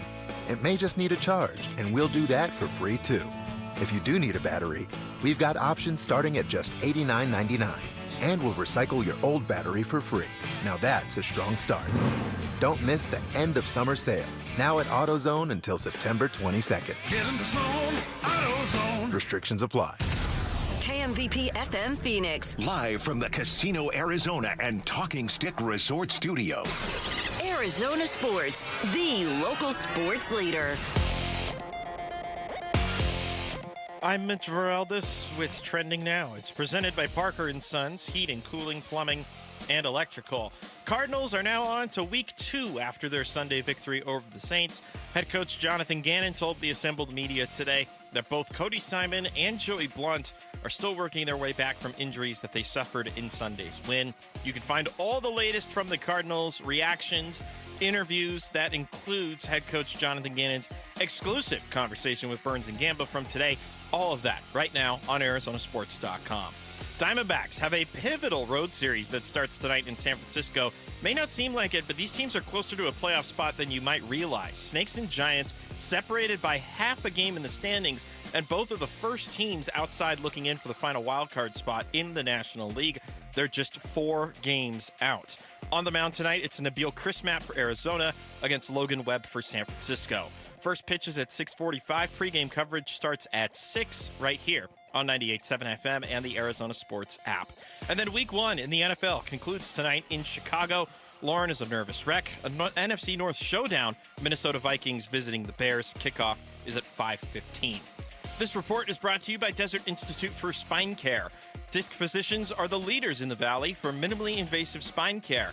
If you have neck or back pain, check us out online at sciatica.com or call 602-944-2900. Enjoy life again. Arizona Sports, the local sports leader. Burns and Gambo, the 4 o'clock reset. 4 o'clock reset. 4 o'clock on this Big Red Monday. Cardinals win, ASU loses. A whole lot more went on this weekend than just that, though. So to get to as much of it as she can, here's Lauren. Well said, Burnsy, because we'll lead off with the Cardinals. They got the win yesterday against the Saints 20-13, but instead I thought we'd focus on the rest of the NFL as a whole, because we got an NFC West update today. The 49ers, they beat the Seahawks 17-13 yesterday, but the Niners have added more guys to their injury report in the game yesterday. They lost George Kittle and Juwan Jennings. It has been revealed today that George Kittle has a hamstring injury and will be out at least the next 3 weeks. And Brock Purdy is uncertain for week 2 against the Saints now. And the Cardinals play the 49ers in week 3. Okay. So no George Kittle No for George sure Kittle in that matchup. and Brock Purdy So already Kittle's might out be for sure. Yes. Yeah, and Juwan Jennings we're going to get more information on, and Brock Purdy's beat up too. They played a heck of a game yesterday. Their defense, Robert Saleh did a number on Sam Darnold and the Seahawks yesterday on the road. It was very, very impressive, but it's hard not to look at that team and just wonder, like, their third-string tight end who had no catches in his NFL career going into that game, caught the game-winning touchdown on a play that probably should have been intercepted in the end zone. And he still came down with it. So Seattle's defense was good for the most part. Most of that game, they got a great defense. But Darnold didn't play very well. Their offense wasn't great. And I don't know. I think the Cardinals could start off 5-0, 6-0. 49ers banged like when you start to look at the 49ers game was when you looked at, okay, they could lose that game. If they don't have Purdy and don't have Kittle, the Cardinals are going to win that game. What he said. Yeah. Ditto. Yay. Ditto. Doubling down on that one right there. Check to the better to my right. And the Rams, they beat the Texans yesterday 14-9. With a bloody Puka Nacua. Oh, yeah. The bloodied and battered Puka. You got to leave the game. It was like a fight. You know, you got the when you. I always used to get cut above my eyebrows. Always. I always bled right here, right above the eyebrow. I got so much scar tissue right there. It was almost like he was in a fight. He kept bleeding. You got to leave. You're still bleeding. Yeah, I didn't watch that game as much as I wanted to, but I did notice on a couple of plays, Matthew Stafford very smartly just dirting the ball, throwing it into the ground. I don't want to get hit. I don't want to being very careful about his back and managing it. A big forced fumble at the end of that one when the Texans were driving. Nobody in the NFC West looked great. Cardinals won, but they didn't look great. San Francisco won. They didn't look great. Seattle didn't look great. And the Rams didn't look great. Nobody looked great. Yeah, I would agree. Nobody looked great yesterday. No, and so it's up for grabs. Whoever wants it, come and take it. I think the Ravens just scored to take the lead on the Bills again. Oh, my God. Okay, that game was about magic. It, because that game was just magic. Did we already have the game of the year in the NFL? It's possible. Incredible game. It's possible. I don't ever watch the Sunday night games. Because I'm footballed out by then. I mean, I really do. I get footballed out. I got to watch ASU and I watch college. I watch a lot of college football on Saturday, and then by the time the Cardinal game's over, and I do my work, and I was like, oh, I'm watching this sucker. I was falling asleep about halfway through the fourth quarter when the Bills were down 15 and they looked like they were toast. About the time they were talking about fans leaving the stadium was about the time I was kind of drifting off, sitting on my couch. Man, did I snap back into attention with that game. That was that might be the game of the year in week 1. I want Buffalo to win this year so do bad. Me too. I really do. I picked the Ravens to go to the Super Bowl. And for a while, man, they looked unstoppable. Derrick Henry and Lamar. That fumble by Derrick Henry. That was a big fumble. The whole game. That's the whole game right there. Was the whole game. Ed Oliver knocking that ball loose. That was the whole game. The Bills were down 40-25 with 3 minutes and 56 seconds. Yeah, no way you're supposed to win that game. Crazy. It's great. It's great. It was so much fun to watch. Also, Bernsey, to your point about the fans leaving the stadium, Josh Allen, post-game on the field, was talking about, I saw you guys leave. I saw you fans walk out of the stadium. You, Larry, I saw you, Larry. I hope that I just showed you should have a little bit more faith in me. Fantastic. How'd your fantasy football team do this week? Oh, thank you so much for asking, because no one in my house wants to hear me talk about it. But Okay, forget it. now you're going to hear about it. Okay. What do we got on the D-backs? Okay, the truth is, though, Gambo, if we're being honest, I lucked out because I have Xavier Worthy on my team, and he went out. And I have Brock Bowers on my team, and he left in the third And you quarter won? of that game. Okay. And the guy I went up against had George Kittle leave the game. And I'm up right now. I'm losing, and he's got Aaron Jones tonight, and I've got the Vikings defense, so I'm probably going to lose tonight. You're probably going to lose. I'm probably gonna I lose. was in the lead the whole time, and I ended up losing because the guy I went up against, he had Derrick Henry, who got like 30 points. Oh, bye-bye. Bye-bye. But my GM is on the hot seat. I'm not going to lie. My GM is I'm actually winning the game right now, but he has Swift tonight. So unless he doesn't play, I'm going to lose. Well, Swift will play because Roshan Johnson, our Yeah. backup, is out tonight. So I only have a 1-point lead right now, so I only have a 10%. But my GM's on the hot seat. I'm starting running backs, so Harvey, Charbonnet.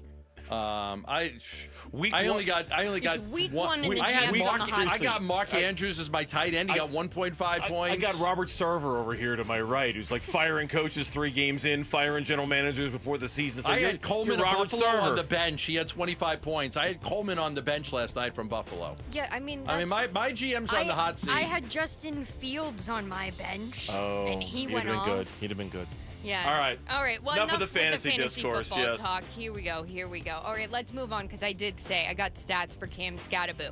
He had 2 carries for -3 yards and 2 receptions for 12 yards. But on his first run, he did absolutely truck 3 defenders. Okay, I need to go back and find that play because I honestly, I was so wrapped up in the Cardinals game, I completely forgot to check in on Cam Scattaboo. I didn't see any highlights. I checked in. Yeah. And the Giants still suck. Well, there's that. And the Russell Wilson watch is on right now. Oh, I read that. It is I on. read they're already Russell talking Wilson, about it's that. like, what are you doing? What are we doing with this guy? He looked awful. What are we doing with this guy? And sadly, somebody who looked pretty decent. Yeah, Aaron Rodgers. Aaron Rodgers. 4 touchdown passes. And the Jets should have won the game anyway. Yeah, because the Steelers' old as dirt kicker came out there and hit a 60-yard I know. field goal. Of all the storylines from yesterday, that is the Aaron one Rodgers, that 4 I touchdown passes. just hate the most. I just got to prove that to those guys I could still play. And then him sitting all smug behind that podium about, it felt satisfying to beat every single one of those guys over there. I've got every the single audio for you later. Oh, do you? Oh, do you want great. it? No, I mean, no. there's so Play many it for me things. later. All right, Fine, because play it later. he then also shouts out the fact that he enjoyed the booze because he's, quote, not sensitive. He's like, I don't know, like I played like 18 games for this team. It's not like going back to Green Bay. I barely even know that I played for them. I'm not I'm trying to think of something you are more sensitive than, and I can't think of something that is more sensitive than Aaron Rodgers. I can't even come up with a comparison of something that's more Kevin Durant. No. Oh my God, Aaron Rodgers is way Oh no, Kevin Durant No, is you're the right. most Kevin Durant. sensitive guy Kevin I've ever Durant. in my whole life. Kevin Durant and Aaron Rodgers So should get sensitive. together and just complain about the world. I'm sure. Oh my God. Can you imagine that 3-hour conversation? Aaron Yeah. Rodgers and Kevin Durant. But I don't know just complaining about everything. But I don't know if Aaron Rodgers actually sends messages on a regular basis to people to complain about how sensitive he is, like Kevin Durant does. Like Kevin Durant does. All right, well, there's also an NFL game tonight, but that's not important because the D-backs, they're back in action. Tonight, they took 2 of 3 versus the Red They Sox. keep this winning weekend. series. They keep winning now series. They face off against the Giants. The Giants, 4 games back in the wild card. The D-backs, 4.5. They could have been 3.5 if they'd have won that damn game yesterday. Yep. And they had it, and they just blew it with that terrible inning, and the defense was really porous. And they could have pulled within 3.5 games because the Mets lost yesterday. And the Giants lost 2 yesterday. Yep. Yeah, they had a golden opportunity, but still, outside of yesterday, the defense has tightened up really well. They've gotten 6 straight quality starts out of their starters. 9 of their last 11 starts have been quality starts. It's amazing. They are playing. Did you see what Alex Cora said after the game? After the Red Sox won yesterday, He said that is a really good baseball team, and that baseball team is going to cause a lot of problems the last 3 weeks of the season. They might make a push, and they might get in. Now, I'm paraphrasing, but that's the manager of the Red Sox suggested the Diamondbacks might be good enough to make the postseason with the way they're playing. I'll say this now in the reset. They're not going to fire Torey Lovullo. Not after this. The way they've played ever since the trade deadline, they played really good baseball. They played really good ball. And a ASU football update. ASU football was handed their first loss of the season in Starkville. They are officially knocked out of the AP Top 25 poll now. And the Big 12 announced today that ASU's Week 4 matchup at Baylor will be broadcast on Fox in prime time. They will square off at 4:30 p.m. on September 20th to open up play. Love the 4:30 afternoon college football game. I love it. Do you? Yeah, because you could do whatever you want throughout the day. And then you're still done with the game by like 7:30 to have some of the night to yourself if you wanted to go do something. I love the 4:30 game. Well, the Big 12 should clearly consult with Gambo more often then. Yeah. On scheduling? Yeah, better than Gambo. Hey, Gambo, we got ASU, Iowa State this week. What do you think? 4:30? Does that work for you? Okay, good. Do you guys remember Pac-12 After Dark? Okay. I do. Do you remember Pac-12 After Dark? I remember hitting record on Pac-12 After Dark a lot because I wasn't staying up that late. Pac-12 After Dark. You'll That get was done watching this midday game for at me. 1 a.m. Screw you. Pac-12 After Dark was Pac-12. midday on the Lauren schedule. But with that, that's your 4 o'clock reset. All right, thanks, Lauren. We appreciate that. When we come back on Burns and Gambo, Sam Levitt takes pride in not turning the ball over and staying calm under pressure. Both of those things didn't happen on Saturday, so what's next? That's next on Burns and Gambo. A Cardinals Week 1 road win. Murray takes a pitch to Benson, running right, in trouble in the backfield of the 15, but he's able to get some room. Near side 20, 30, 40, 45, 50, stays in bounds with a stiff arm, 40, and all the way down to the 30-yard line. Reaction to the win at New Orleans from Arizona Sports host and you on the way on Arizona Sports 98.7, the Arizona Sports app, YouTube channel, and ArizonaSports.com. Construction managers, you prioritize safety with hard hats, gloves, and harnesses, but there's another tool to add to your first aid kits, naloxone. Naloxone reverses an opioid overdose and saves lives. Not only are construction workers at a greater risk of an opioid overdose than people in other occupations, but many overdoses occur in or near job sites. Provide access to naloxone and protect your workers. Together, we can build a safer future. Visit naloxoneaz.com. Phoenix, crank it up for more great shows coming to the Celebrity Theater. September 13th, come experience the stratospheric guitar and vocals of Samantha Fish. Then, get ready to rock hard September 20th with one of the most iconic shows of the year, Cinderella's Tom Kiefer with LA Guns. And on October 9th, guitar icon unleashing the classics, Robin Trower. Tickets on sale now for all 3 shows at CelebrityTheater.com. Brought to you by Danny Zalisco Presents.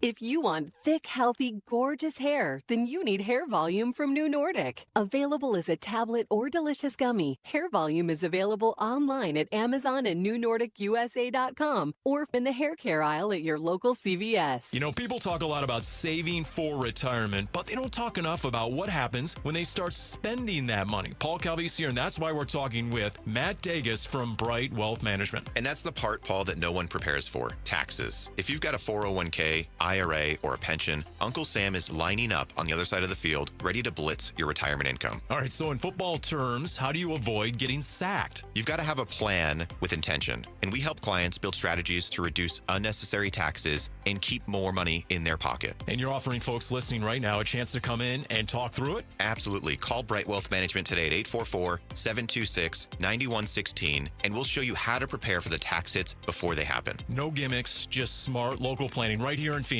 Exactly. Let's help you retire with a game plan. Call Bright Wealth Management today, 844-726-9116. Investment advisory services offered through Foundations Investment Advisors, LLC, an SEC-registered investment advisor. The content provided is for educational purposes only. This is the story of the one. As a custodial supervisor at a high school, he knows that during cold and flu season, germs spread fast. It's why he partners with Grainger to stay fully stocked on the products and supplies he needs, from tissues to disinfectants to floor scrubbers. All so that he can help students, staff, and teachers stay healthy and focused. Call 1-800-GRANGER, click Grainger.com, or just stop by. Grainger, for the ones who get it done. This is the story of the one. As a maintenance supervisor at a manufacturing facility, he knows keeping the line up and running is a top priority. That's why he chooses Grainger. Because when a drive belt gets damaged, Grainger makes it easy to find the exact specs for the replacement product he needs. And next-day delivery helps ensure he'll have everything in place and running like clockwork. Call 1-800-GRAINGER, click Grainger.com, or just stop by. Grainger, for the ones who get it done. Oh, it's here, the best time of year, and no, I'm not just talking about football season. Wait, Wolf, what could possibly top football? Robert, it's shade season, baby. I'm at the compound, on my patio, cool, comfortable, no glare on the TV, thanks to All Pro Shade Concepts. That's exactly what we do. Our shade solutions block the sun, cut the heat, and keep your patio game day ready all year long. Make your season complete. Visit allproshade.com today for a free estimate, because you gotta have shade.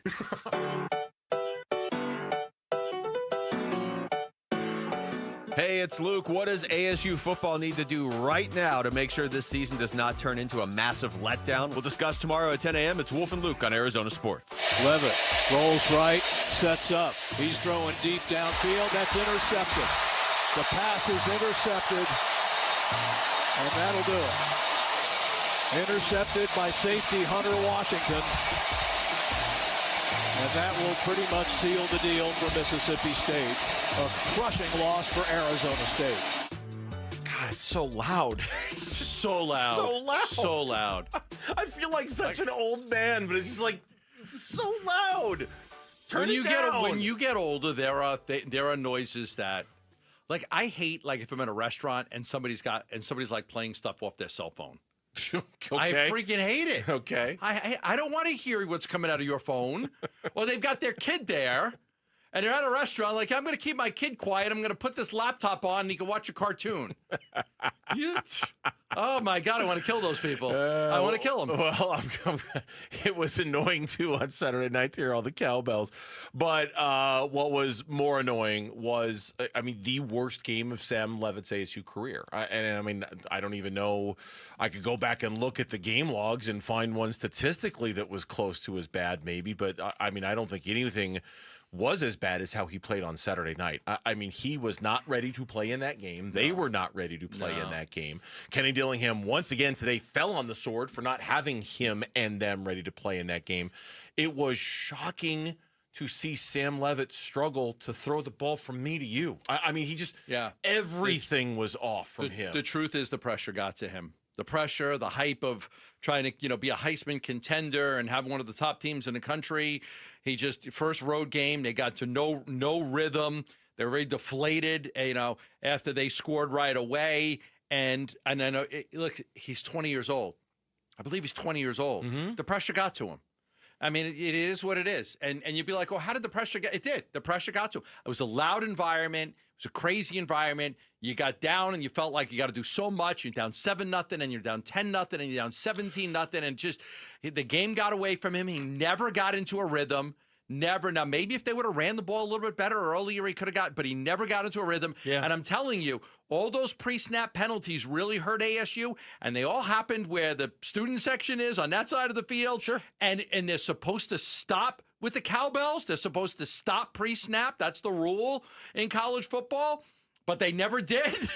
To their credit, they never did. And nobody said anything. And so that affected Arizona State. You said, and rightfully so, you said earlier in the show that nothing has changed, that the only thing that ASU has lost on Saturday night was their clout. Yep. And I would agree with that. The Big 12 title is still in their grasp. The return to the playoffs is still in their grasp. But I'm telling you, the thing about Saturday night that in addition to just, like I said, that little voice in the back of your head that wonders about how ASU performs when their expectations, I say the other thing about Saturday night that might cast a little bit of doubt on their ability to get back to that promised land is Sam and how he played. Because this whole idea, this whole concept, in addition to being built around all the returning players, is built around on the idea that you've got one of the best quarterbacks in the country. And it's an opportunity for him to learn.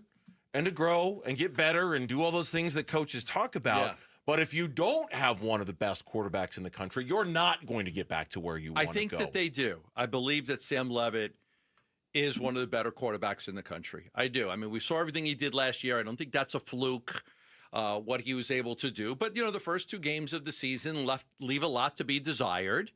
I expect that ASU is going to come out like gangbusters next week and put a whooping I expect that Saturday. too. I think they're just really going to put it all together. I expect them to.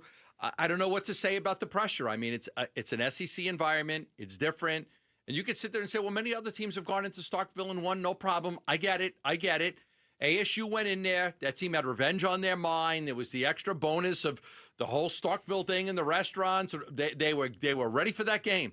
And their fans were crazy loud. I'd love to hear from somebody on Twitter. I got Tell one me right how here. loud. You got one? I'd love to hear from a fan how loud it was. Well, actually, it's from moderate-looking delivery driver. Moderate-looking delivery So driver. That's my guy. Not sexy delivery moderate-looking driver, but one. moderate-looking delivery Yes. driver. I was at the ASU game on Saturday, and my head still hurts from them damn cowbells. See? You see? It was loud. It was loud. Here's Kenny today on how Sam has been since the game. Yeah, I think he's been great. He's come in, he's gotten to work, showed up yesterday, went back to work.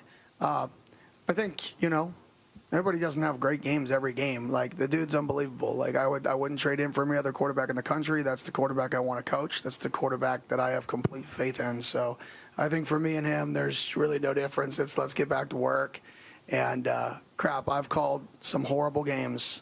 Absolutely atrocious. We played Georgia year 1 at Oregon, and golly, did I not set up Bo Nix to succeed that game. I absolutely set him up to fail. So, I mean, it's part of, being elite and being a high-level player is the expectation so high. And I think for him, that's the fun part is we're gonna bounce back. We're going to do a better job giving him plays to get in a rhythm because we haven't done that yet. So, like I said, I don't know if it's really not him. It's us. It's us as a staff. I got to do a better job getting him to play up to his potential, and that's my job. And I just want to say, look, just because he had a bad game doesn't mean he's a bad quarterback, and just because he had a bad game doesn't mean that that they can't accomplish everything they want to accomplish this year. I'm just pointing out that so much of the plan this year is based off of him being a great quarterback. And the connection between him and Jordan Tyson. It's just so much of the plan is centered around that. And so hopefully he can rebound from this. Hopefully he can bounce back because that the plan of them proving that last year wasn't a fluke depends on Sam Levitt being a very good quarterback. But you know this. It's, man, when you get off to a slow start and then you get behind and you don't get into a rhythm, it's like a snowball effect to get out of it. It's just like, you go 3 and out and then you punt it and they score, and then you take a sack and you got to punt it and they score again, and all of a sudden you never got into a rhythm. I do think that more than anything else, I think the pressure of that situation just got to a 20-year-old kid and he didn't make the best of it. And that's why when Kenny suggests that they ran the ball as much as they did in the second half, not because of a lack of faith in Sam. Take the pressure off of him. I'm not sure I buy it. I think they took to take the pressure off of him. I'm just not sure. I'm not sure I buy it. I think it was, hey, Sam, it's not all on you. Let's go put it on somebody else. Let's go put it on Kanye Udo. Let's go put it on Raleek Brown. Let's go put it on those guys and see if they can kind of balance things out a little bit.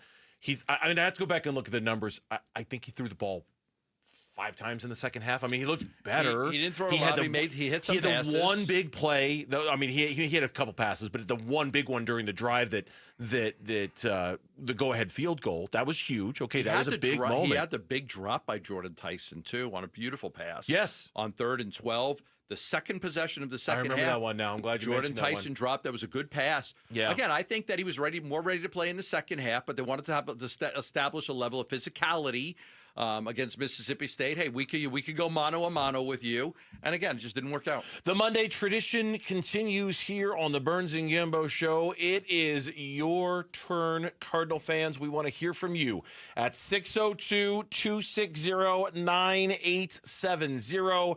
602-260-9870. Your thoughts from yesterday's Cardinals win against the Saints and 1-0 to start the season. The Monday Blitz, which we get as many calls in as we can, is coming up on the Burns and Gambo Show.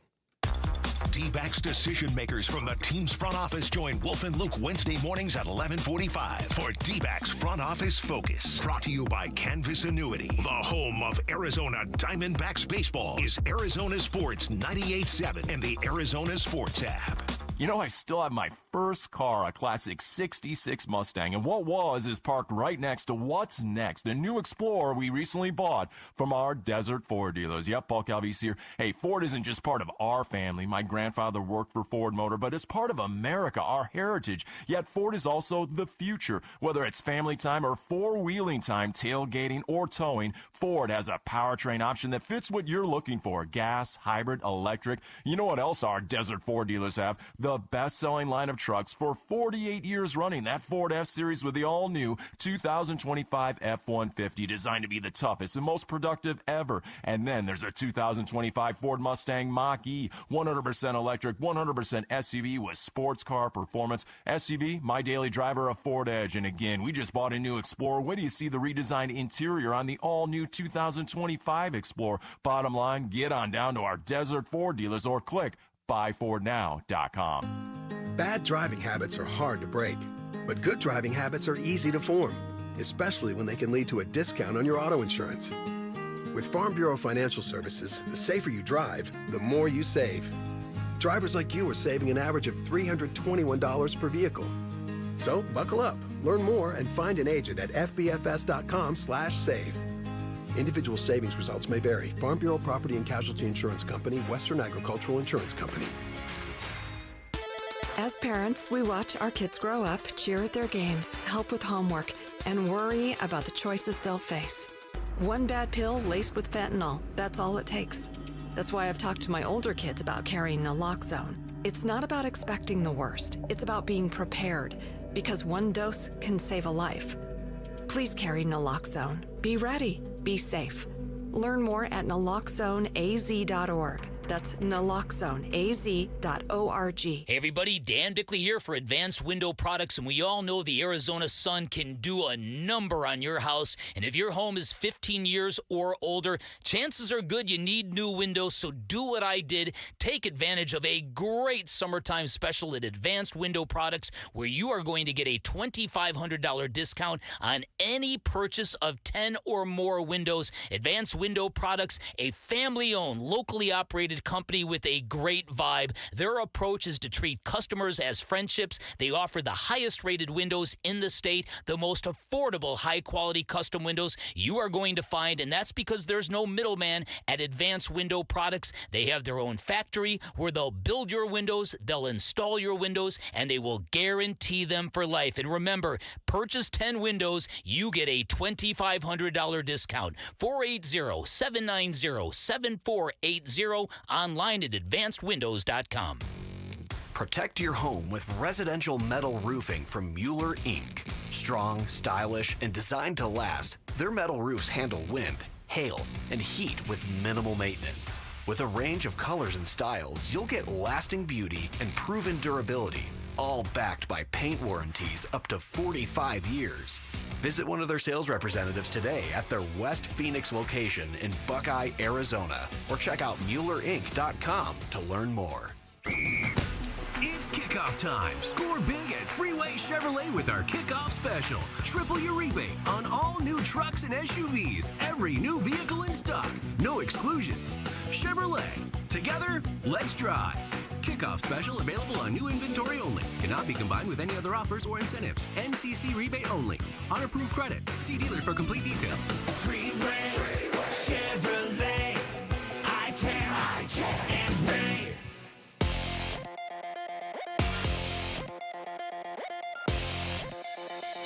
I'm Mitch Varaldis with Trending Now. It's presented by Parker & Sons Heating, Cooling, Plumbing, and Electrical. Cardinals are on to week 2 after their Sunday victory over the Saints. Head coach Jonathan Gannon told the assembled media today that both Cody Simon and Joey Blunt are still working their way back from injuries that they suffered in yesterday's win. You can find all the latest from the Cardinals and hear Coach Gannon's exclusive conversation with Burns and Gambo from today right now on ArizonaSports.com. Diamondbacks start a pivotal road series tonight in San Francisco. The Snakes and the Giants closer to a playoff spot than you may think. They're separated by a half game in the standings and just 4 games out of that last wild card spot in the National League. On the mound, it'll be Nabil Crismatt going for Arizona against San Francisco's Logan Webb. First pitch is at 6:45. Pregame coverage starts at 6 right here on 98.7 FM and the Arizona Sports app. And then week 1 in the NFL concludes tonight in Chicago, an NFC North showdown as the Minnesota Vikings visit the Bears. Kickoff is at 5:15. This report is brought to you by Blue Sky Pest Control. Termite season is here. Call 602-BLUE-SKY today to schedule your free termite inspection. Arizona Sports. Monday Blitz. With Burns and Gambo. Brought to you by America Roofing. Save 12% on all repairs or replacements with Arizona's largest roofer. Online at AmericaRoofingCo.com. All right, it's a weekly tradition here on the Burns and Gambo Show, the Monday Blitz, where we take your phone calls talking about the Arizona Cardinals and whatever it is they did the day before. In this case, it's a win against the New Orleans Saints to improve to 1-0 on the season, the first Week 1 win in the history of Jonathan Gannon's career with the Cardinals. We'll take it. We'll take it. 1-0 is good. 602-260-9870 is the number. 602-260-9870. And by the way, a YouTube shout out as well to Gemini52 out there. Burnsy, how about a Monday Blitz on the YouTube chat line? Sure, leave us a comment on the YouTube chat line. We'll be more than happy to read it. I'm going to jump on YouTube right now and say Do it. You jump on YouTube and say, yes, tell us what you think, and we'll absolutely read them off here on the Burns and Gambo Show. Let's go out first to Scott, who joins us all the way from Wilsonville, Oregon. Scott joining us from Oregon. After they beat the hell out of Oklahoma State. After they beat the hell out of Oklahoma State, Scott's here to talk about what we presume is the Arizona Cardinals. Scott, what's up? Hey, well, it's good to be in Oregon right now. I'll tell you that. It's about 65 degrees. Oh, shut up. I was in Arizona last week, and I'm really glad I'm back up north. All right. You still live in Oregon. Enough razzing about the weather. Talk to us a little football. Well, happy Victory Monday, guys. Yes, I'm happy just teasing Victory you. Monday. Happy Victory Monday. A win Monday. is a win. It's hard to win on the road, blah, blah, blah. You guys mentioned it earlier. I saw a lot of mediocre performances yesterday. Like, you can look across the board, and there were really only about 4 teams, and I think 2 of those happened to be Buffalo and Baltimore playing last night. Glad you both stayed up for that game. But, a lot of mediocre performances. So I am going to give the Cardinals a pass. Kyler was sick. I don't know how sick. He's obviously not seeking too much sympathy, but he didn't seem quite right. So I'm going to give him a pass on that. But and then lastly, I will do my best at a Denny Green impression here and say, they aren't who we hoped they were. Because I think that the Cardinals were both not as good as what we wanted. And I think the Saints are actually better than people expected. And those coaches are really smart. They had a really good game plan. But as my buddy Phil Dunphy always says, the key to happiness is low expectations. So I'll leave you with that, guys. Have a great rest of your day. Thanks, Scott. Thank you. Yeah. I appreciate that. I want to simplify it. They're 1-0 on the road. They're 1-0 in 1-score games. You got to get these victories. And you'd rather have a blowout. But how many blowouts were there in the NFL this week? There were not a lot of blowouts this week. There were a lot of close football games. And Scott makes a good point. I felt like I watched football all day. But to be honest with you, there weren't a lot of great performances yesterday. I mean, there really weren't. The Packers looked good. The Sunday night game was fantastic. The Steelers and the Colts played shockingly well, but there wasn't a lot of kind of the week 1 blues. I think hit a lot of teams yesterday. If I'm not mistaken, there were 11 one-score games yesterday in the NFL. 11 one-score games. The Cardinals are just one of 11. Jason in Scottsdale's next up here on the Burns and Gambo Show on the Monday Blitz. Jason, take it away. What's up? Hey, guys. I agree with you, Gambo. I mean, a win is a win on the road, hostile environment, all that's good. But watching the game, it was like a punch in the gut. I mean, I was excited. Obviously, football's back. All the changes they've made, you just expected to see something different. And it very much felt like a continuation of last season. And the thing that bothered me the most, though, it wasn't even the lukewarm performances in a lot of cases. It was the defensive strategy. I mean, we had no pass rush last year. No. You go out, you bring in all these great pass rushers, You're going up against a rookie quarterback, basically, who has very limited experience. And the one thing you know about him, going all the way back to college, he gets rattled under pressure. So if there's ever a guy that you don't need to fear, we don't want to give up the big play, you can go ahead and pressure that guy and get him to make mistakes. And they didn't do that. It was Even disappointing. on 3rd and 3, our corners were playing 7 yards off the line of scrimmage, giving them the first down. Yeah, it was I don't disappointing. understand that strategy. We had one sack. It was Baron Browning. Josh Sweat had a couple of pressures, but didn't get to the quarterback. I understand that. I mean, I think that's a legitimate gripe right there for sure. Yeah, the pass rush is something, and I think, Jonathan Gannon didn't directly say as much because I don't know if he ever would, but that was certainly something we got the impression from in our conversation earlier that that's something that feels like has to get better. 602-260-9870 is the number. Let's go to Chandler. Colin joins us here on the Burns and Gambo Show. Happy Monday to you, Colin. What's up? Hey, guys. Can you hear me? Yes, we can. Loud and clear. All right. Love the show.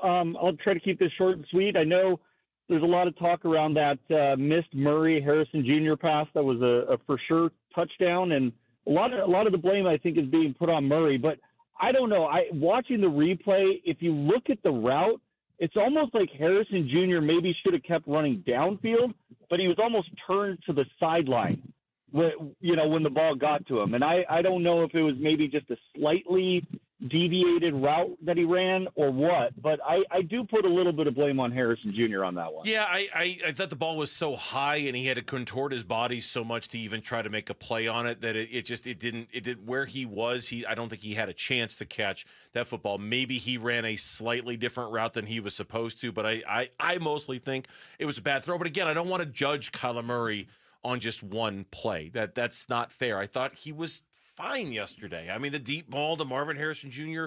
was nice. The shovel pass to Connor was great. I thought he ran the offense very, very well. He didn't turn in the second quarter. He didn't turn the ball over. I think if they had scored on even one of those second half drives after the field goal they kicked to open the second half, I'd feel a whole lot better about how Kyler played. It's just that offensive inability to tack on just one more score that probably would have pushed the game away. And I thought the offense just really bogged down in the second half. There's still another game to be played. Again, 11 one-score games in the NFL in Week 1. 11 one-score games. This is what this league is about. Let's go to Austin and Phoenix. Next up here on Burns and Gambo. Hi, Austin. Hey, what's going on, guys? Burns and Gambo. How you doing? Good. All right. So, little short story. I actually know Spencer Rattler. I played club basketball with him when I was like 17 years old. So it was a little weird for me to see him, lined up against my Cardinals. I was a little underwhelmed with the performance yesterday, but, it's Week 1 in the NFL. Everybody's, getting their feet wet. Things are going to be a little sloppy here and there, and hopefully they'll clean up as we go. I just don't know why everybody's hounding so hard on Murray. Like, I'm thankful he even played. Apparently he was sick. We don't know how sick he was. I don't want to give that as an excuse. He missed, Marvin on that one big throw down the middle, 2nd and 10, down on their own goal line, which would have been like a 97-yard touchdown. But I thought Murray played pretty good. He was under duress the entire game. And the defense played great, but, man, it looked like they struggled against the run. And I don't know if it's just because they were playing those 3 safeties back, trying to create a shell. But I don't know. I'm definitely not putting my hat up. I'm not overly excited about this game, but I'm definitely happy with the win. Yeah, it was a gritty game. The defense in particular, and I thought the secondary for the defense with the 9 pass breakups played really well. The edge rush, the pressure on the quarterback has to get better. I think they had 2 quarterback hits the whole game, and they had 1 sack the whole game, and that was Baron Browning. That part of the game has to get better. Pressure rate was a little higher than what their average was yes, last it was year. a little bit. But again Spencer Rattler, and you're expecting more than that. Let's think in one more real quick. Dalton is in Mesa here on Burns and Gamble. Hi, Dalton. Hey, guys. Thanks for taking my call. I appreciate it. Yes, sir. I'm not all doom and gloom on the Cardinals like some of the previous callers. We expected them to win the game. They won the game. 1 point, 10 points. I don't think it's too big of a deal for me. Like you said a couple times, everyone kind of looked kind of crappy this week.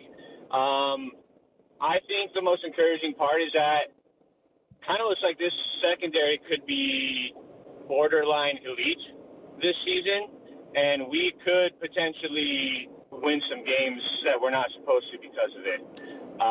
Maybe I'm getting a little ahead of the carriage or whatever that phrase is, but I think this secondary could be something that could be what we thought the defensive line was going to be, and could be the unit that wins us games when we're not supposed to. So that's my takeaway from this weekend. The offense will get it together.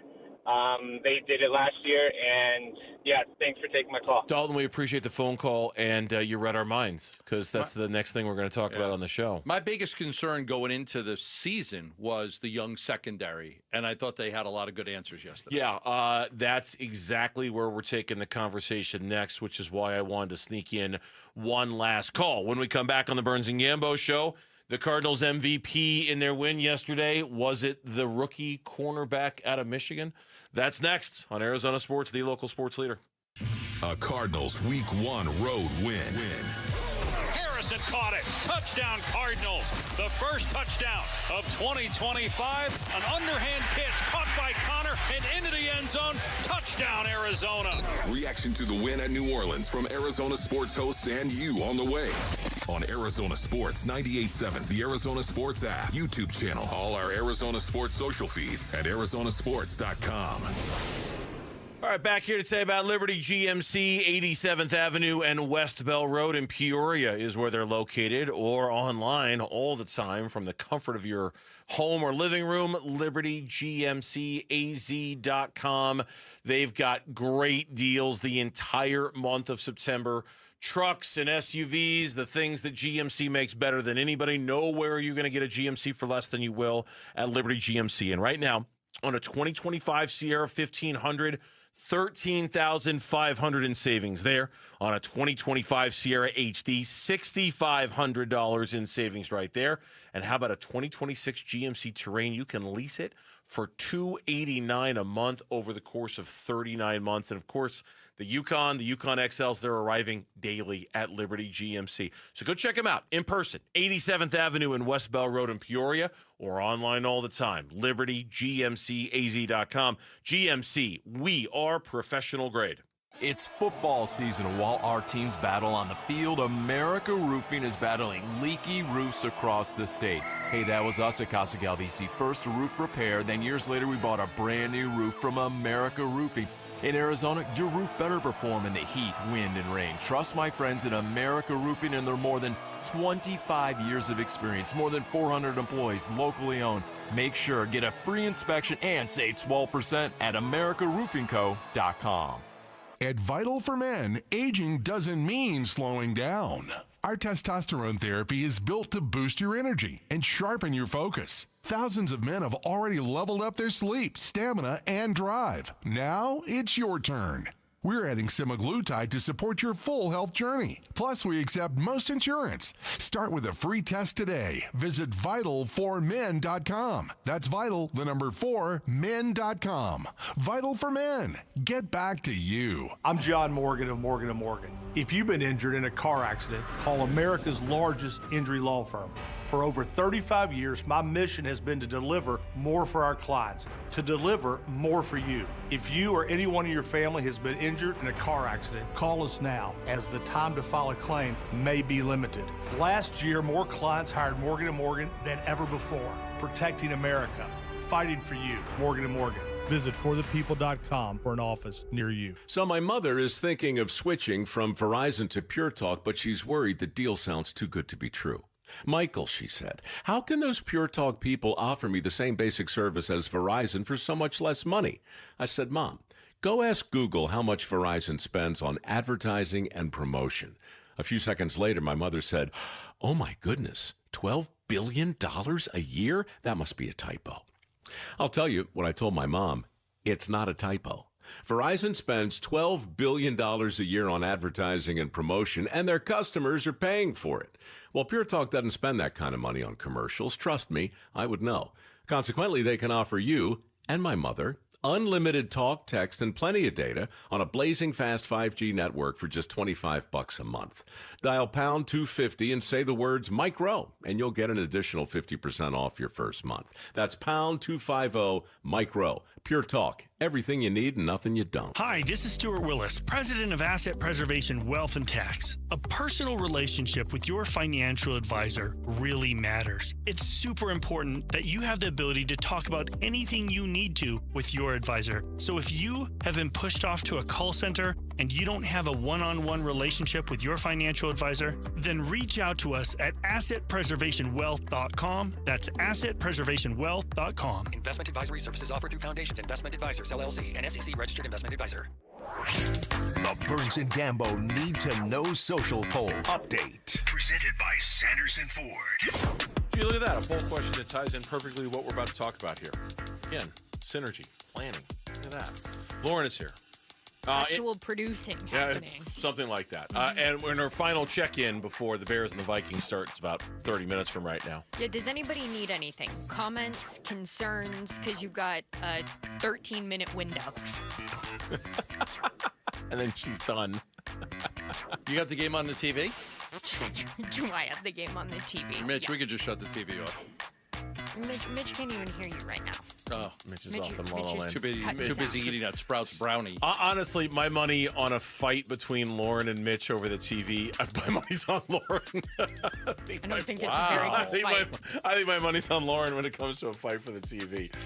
What's our poll question today, Lauren? Our poll question today is, who was the Cardinals MVP of the game on Sunday? Who? Was it Budda Baker, Marvin Harrison Jr., Will Johnson, or someone else? Booter. I'm going Will Johnson. I thought he really stood out and did a great job in the secondary defending. How many pass breakups did the team have? 9. He had 3 of them. 9? He had 9 times. 9 times. He had 3 of them. I'm just going with Budda because of the end of the game. I still think, there was a lot going on there. He dropped it. Jalen Thompson was in the area. Budda was there, but I think Budda impacted that play. Your best players making the plays when they matter the most. Put me down for Budda.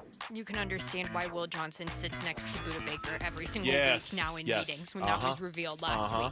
Well, Will Johnson, he is leading the way with 42% of the vote, 33% going with Budda Baker, 18% going with Marvin Harrison Jr., and 7% going with someone else. Either way, whether he's the leading vote getter or not, Will Johnson made his impact, made his presence felt yesterday. Shotgun snap, Rattler straight drop, has time, steps up, launches it deep, going left side into the end zone, and it is intercepted by Will Johnson. He picks it off in the end zone for a touchback.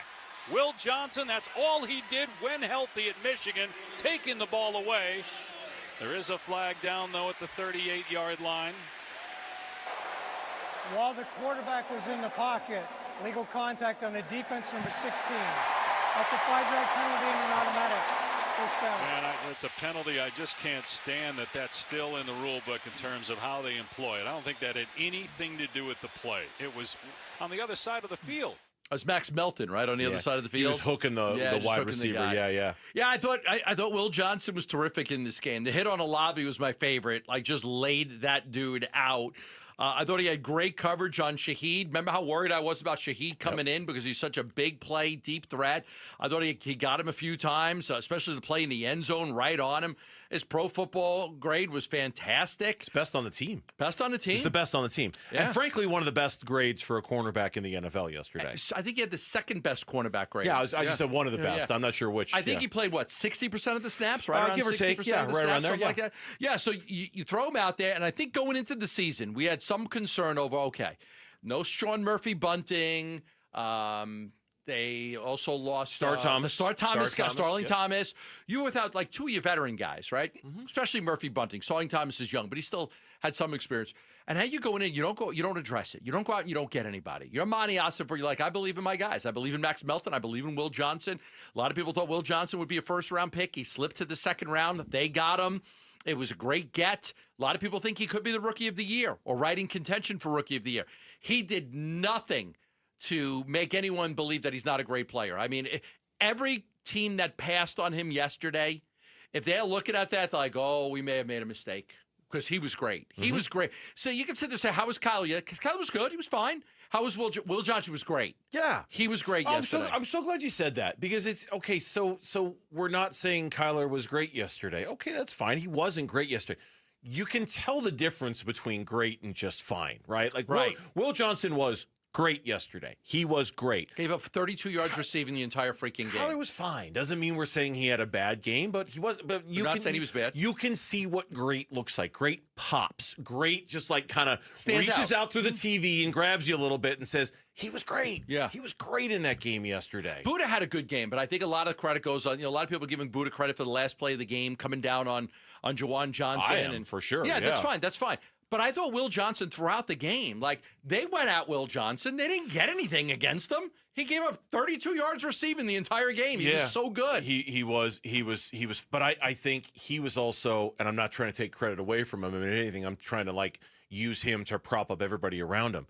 9 pass breakups yesterday. Yes. Dadrian led the Taylor NFL. Demerson had 2 of them. It, like you say, it led the NFL. It led the NFL. And I think what the Cardinals might have stumbled on here a little bit is that between their 3 safeties and between Will Johnson and Max Melton and Garrett Williams and the great work he does out of the slot, the Cardinals have a lot of versatility back there. Did you notice? And it was a small little detail before the game, and our own Tyler Drake pointed this out, that when the inactives came out, the Elijah Jones was inactive, Keitrell Clark was inactive. So because of that, Denzel Burke was really kind of the only backup cornerback they had who was active for that game. So not only are they young back there, they didn't bring up an extra guy for depth just in case. And I think, to me anyway, that demonstrates their belief in how good Will Johnson is, how good Max Melton is, how good Garrett Williams is, and how versatile their 3 safeties are, so they can play. They can play all kinds of crazy looks out there. They went with that 3-safety look like 2/3 of the time yesterday. Very unique and different and versatile, and lots of things you can do with that. The numbers I had, I didn't have the rookie corners. Just the numbers I had. The highest graded rookies in week 1. Tyler Warren, a 90.4. Will Johnson, a 90.2. And you got Shamar Stewart in there, Abdul Carter, and the McMillan kid from U of A who had like 5 or 6 catches in the Carolina game. Mm-hmm. He had a pretty good game. He had a 78.9. Will Johnson was the 2nd highest graded rookie in week 1. He was fantastic. And that hit, Kyler Murray was talking about it. Good play. Great play. I love the way Will played today. Obviously, they snatched one from him, but I wanted that one for him too. First game, get a pick, that'd be tough. So.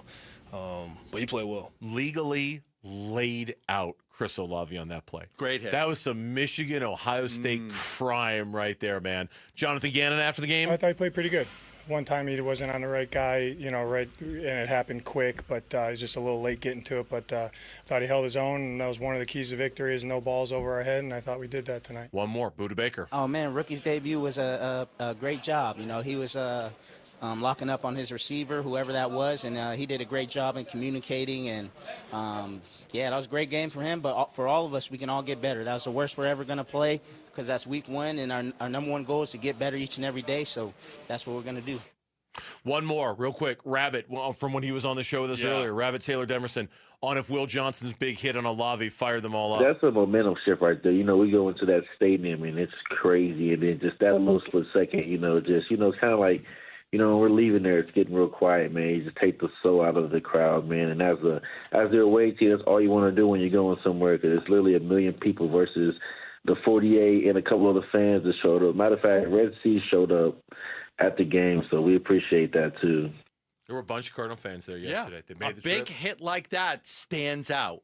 That stands out. Sends a message too, right? Oh yeah. I mean, there's a lot of corners in safety. Ronnie Lott, remember the big hits that Ronnie Lott used to put on people? You start to develop that reputation as a secondary guy that's going to lay people out. Oh, it'll carry over. When we come back, we talked to Jonathan Gannon earlier in the show today about the win against the Saints. We'll share with you what he had to tell us next on the Burns and Gambo Show. You and your phone have the key to the Arizona sports universe with the Arizona Sports app. Bickley and Murata, Wolf and Luke, Burns and Gambo, live streaming shows and podcasts. Plus, listen to Dbacks play-by-play. Walk-off homer! Download the Arizona Sports app, presented by Ready Services Plumbing and Air Conditioning.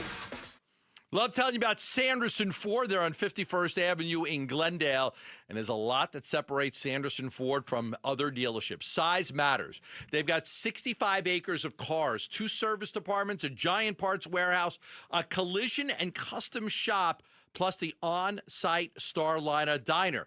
Matter of fact, my wife driving my Mustang a couple weeks ago, some girl pulled out into oncoming traffic and hit my wife. And so my car right now is at the collision shop at Sanderson Ford. That way I get the guaranteed Ford products put on my car. They've got a terrific collision shop right there at Sanderson Ford. I highly recommend it. No hassle, no pressure, no nonsense.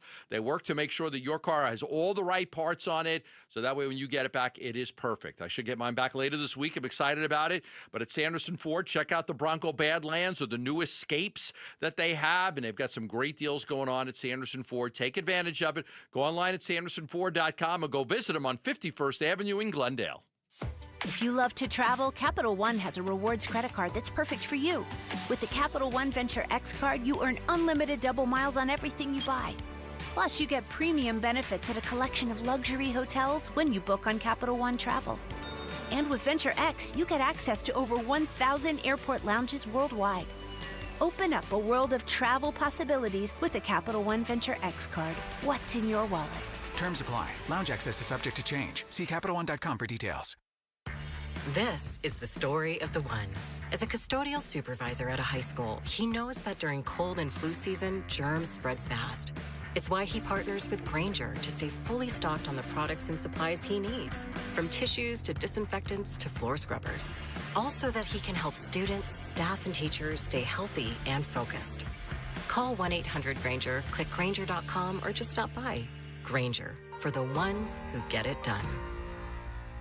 Hey, Wolf here, and I'm with my personal spine surgeon, Dr. Christopher Young at Desert Institute for Spine Care, otherwise known as DIS. Doc, how you doing? I'm doing great, Wolf. People come from all over the world to see you. Why is that? Well, I think we've built a reputation for cutting-edge surgery, getting people back to life quickly and with less downtime. My father pioneered endoscopic spine surgery, which is an ultra minimally invasive treatment option for treating herniated discs and stenosis. And I guess the word's getting out. You're being modest, Doc. Athletes from all over the world come here to see you. It's certainly a privilege to take care of professional athletes, but most of our patients are just everyday people wanting to get back to work and back to enjoying life with their families. If you want to start enjoying life again, contact the team at Desert Institute for Spine Care. I'm now living pain-free thanks to Dr. Young. For back or neck pain, check out the spine experts at sciatica.com or text SPINE to 620-620. Message and data rates may apply.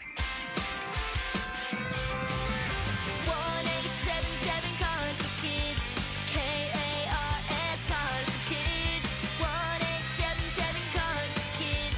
Donate your car today. Call 1-877-CARS for Kids to reach a friendly live agent. Donation's super easy, and your car can be picked up as soon as tomorrow. Call us now, 1-877-CARS for Kids. Donate your car today.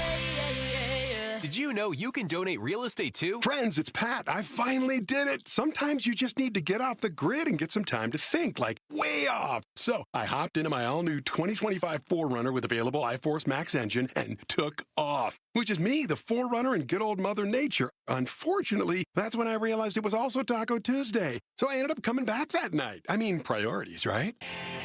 Right now, get low 2.99% financing for 48 months on a new 2025 Tacoma SR or SR5. Or get a great deal on your favorite Toyota. Plus, check out the all-new 6th generation 4Runner today by visiting your Valley Toyota dealer or valleytoyotadealers.com. Toyota. Let's go places. 2.99% with $22.13 per thousand borrowed for 48 months. Zero down payment if you qualify. Tacoma offers exclude TRD Pro and Trail Hunter models and N930-25. See dealer for details. KMVP FM Phoenix, live from the Casino Arizona and Talking Stick Resort Studio. Arizona Sports, the local sports leader.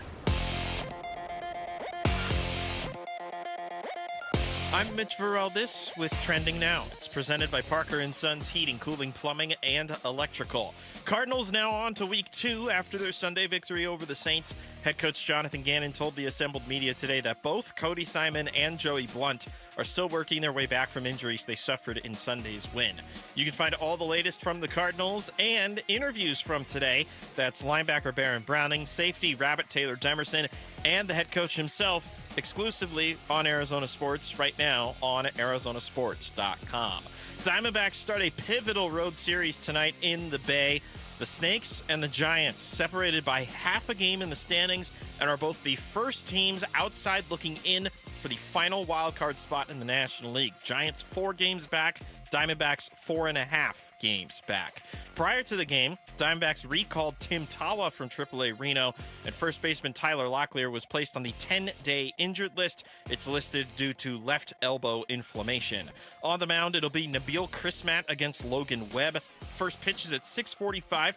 Pre-game coverage starts at 6 right here on 98.7 FM and the Arizona Sports app. And say goodbye to Lauren, everybody, because she's tuning out for the rest of this hour. The Bears are taking on the Vikings in Chicago, an NFC North showdown to close out Week 1. Kickoff is just moments away. And that is what's trending now.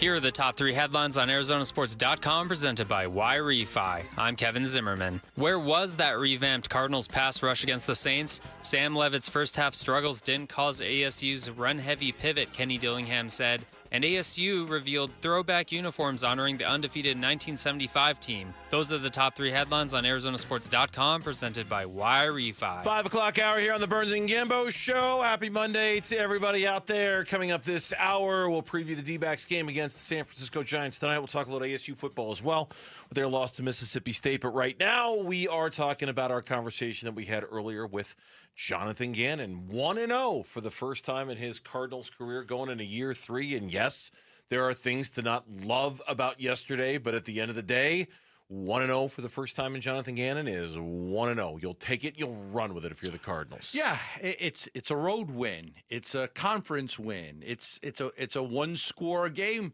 win. Again, like I said, I believe you look at all the games yesterday, I think I counted 11 one-score games. So the majority of them are, the Eagles beat the Cowboys, one-score game. The Chargers beat the Chiefs, one-score game. Tampa Bay Falcons, one-score game. Bengals Browns, one-score game. Raiders Patriots, Steelers Jets, Broncos Titans, 49ers Seahawks, Rams Texans, Bills Ravens, one-score games. You may want the Cardinals to go in here and blow out the New Orleans Saints, but the most important thing is win the game. It's a road game. They're not easy to get. You got it. And one-score games, at the end of the season, you want to have a good record in one-score games because the majority of these games are going to come down to that. Absolutely. So that doesn't mean that everything, though, was perfect. And Jonathan Gannon acknowledged as much and was asked in particular what it is that he'd like to see get cleaned up going into Week 2. Truthfully, that's a great question. I said defense and offensively our operation and everything that goes into that, because I thought that we were disjointed at times, both sides of the ball, for all kinds of reasons that we control that we got to get cleaned up. And as coach speak as this sounds, I was just talking to Monty about it, the GM. Obviously, you guys know who Monty is. The little small details of playing the game within the game, right? Like whether you're at the point of attack or you're not at the point of attack, but it impacts somebody else or it impacts the play. We just got to take a jump there because I thought we left too much cash out there, so to speak. You know what I mean? Like it was just like there's too many small details that if we can do them a little bit better, I think we get better output. And so that'll be one of our focuses this week. That's really how I felt in the second half of that game. They left a lot of cash out there. They left a lot of opportunities to put it away, to not have so much emphasis be placed on those last 2 drives by the New Orleans Saints where all of a sudden it was like, oh, my God, they could lose this game. They had a field goal block that hurt. Such an opportunity to make that largely irrelevant. They did. They left a lot of meat on the bone, I thought, yesterday. Yeah, well, I mean, like he also said, though, it's the first time we're playing 80 plays, and it's just the preseason's one thing. You get ready, you come through unscathed, and now you've got some film to go look at and go fix some of the issues. Yeah, and one of the things that they were all very pleased about was obviously Marvin Harrison Jr. and his year 1 to year 2 jump showing up in the game. Absolutely. And you know what? Like some of his best, and we missed him a couple times too, but I think that some of his best snaps, he didn't even get the ball. And that's not like a slight on Kyler or anybody. Like he wasn't the first in the progression, or maybe the coverage dictated to go somewhere else with the ball. But I really liked his play speed, his play style. Honestly, you guys, I thought the 3rd and 10 was probably his best play, better than the explosive and better than obviously than the touchdown. The 3rd, that we're backed up in the well with like 8 and change left, inside the 5. It's 3rd and 10. We throw a slant. He wins on the slant. He knows Justin Reed's gonna try to pound him there. He puts his head down, finishes going forward, gets us the first down. We ended up having to punt there, but we're not backed up. We take off 4.5 minutes off the clock, and they're backed up. Yeah, like that was a huge play. Yeah, it was. It was a 3rd and 11, first down pass to Marvin Harrison Jr. for 12 yards. Yeah. Kept the clock moving. They took time off the clock. It also helped with field position because, again, by the time they punted, we're talking about 17-yard line for New Orleans instead of them getting the ball at their own 40-yard line. Big difference. You also asked Jonathan Gannon that 45-yard catch, the big deep completion down the field. Yes. Does he make that catch last year? Here's what Gannon said. Yeah, I think he does. But again, though, like that's why I said that, like the pocket, like that was a 5-man rush. The pocket was clean. For Kyler to be able to step up and launch that ball, however long down the field, and you're in press man versus a cut split, and we motioned out of it. That corner stayed down, buried outside. When Marv wins on the outside, holds the red line, which is halfway in between the bottom of the numbers and the sideline. Gives Kyler room to drop it in there, and he dropped it in there. That was a huge play. It was a great play. It's something that we've talked about, no risk it, no biscuit. Can you take more shots down the field? Because, if you don't make the play, maybe you even get a pass interference. He also called them like double positives the last time we had Gannon on before today. And they had 2 shots that everything Kyler Murray threw was behind the line. 9 passes behind the line of scrimmage. Then the rest of the passes were all like between 0 and 10 yards. They did not go down the field a whole lot. Matter of fact, the 30-yard or more was only 2 times. One was an incompletion, obviously, and the other one was the one the one to Marvin Harrison Jr. that went. There were positives, and Jonathan Gannon took them from week 1. What's cool is that's a tough place to play. Week 1's always hard, no matter who you're playing, where you're playing, but especially on the road with a new staff, that makes it even more challenging. But I was proud of our guys. There was a lot of adjustments made throughout that game. A lot of different guys stepped up and really starred their roles. And it was good to come out and get out with a victory. And then, like I said, like the most important thing now is to learn from it. Whether you win by 25, win by 2, lose by 25, lose by 2, like you got to get better. So, and I think there is a big learning curve from week 1 to week 2 because it's the first time you played 80 plays on defense, 65 plays on offense. You know what I mean? So hopefully we got a lot done today. And that's the thing. They haven't had that where everybody plays that many plays, and now they've got it. You can go back and you could look at things and make a lot of adjustments in this football game. He talked about that. They've made so many adjustments in the football game, which was good. And then hopefully you'll fix some things up and you won't have to do it as much the next week. One more that I want to play from Jonathan Gannon, because I think, if we're talking about stuff to clean up, I think the thing that jumps to mind the most is probably the offensive line. Paris Johnson had himself a really good game.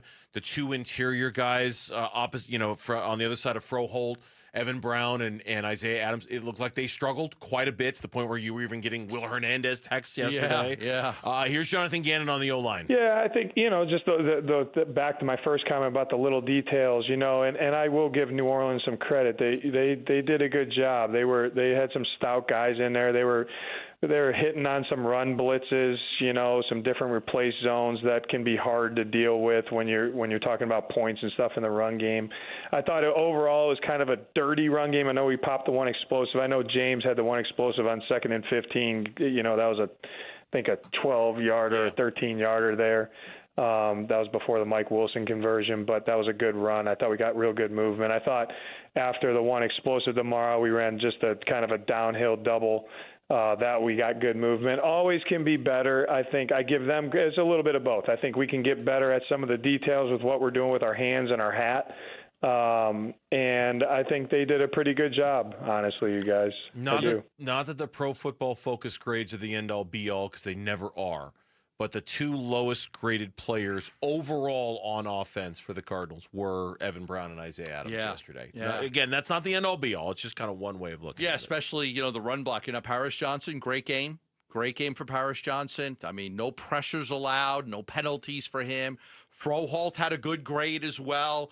But the others, obviously, Adams, Brown, and Jonah Williams did not pair out so well. Yeah.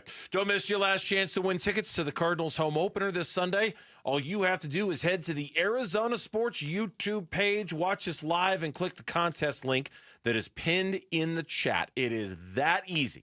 Tune in, click, you could be at the game. So what does this loss mean for ASU moving forward? Can they find themselves back in the top 25? That's next on the Burns and Gambo Show. NFL record for most punt return touchdowns in a season. Played 10 of his 13 NFL seasons for the Cardinals and officially retired a Cardinal this summer. He's Patrick Peterson, P2.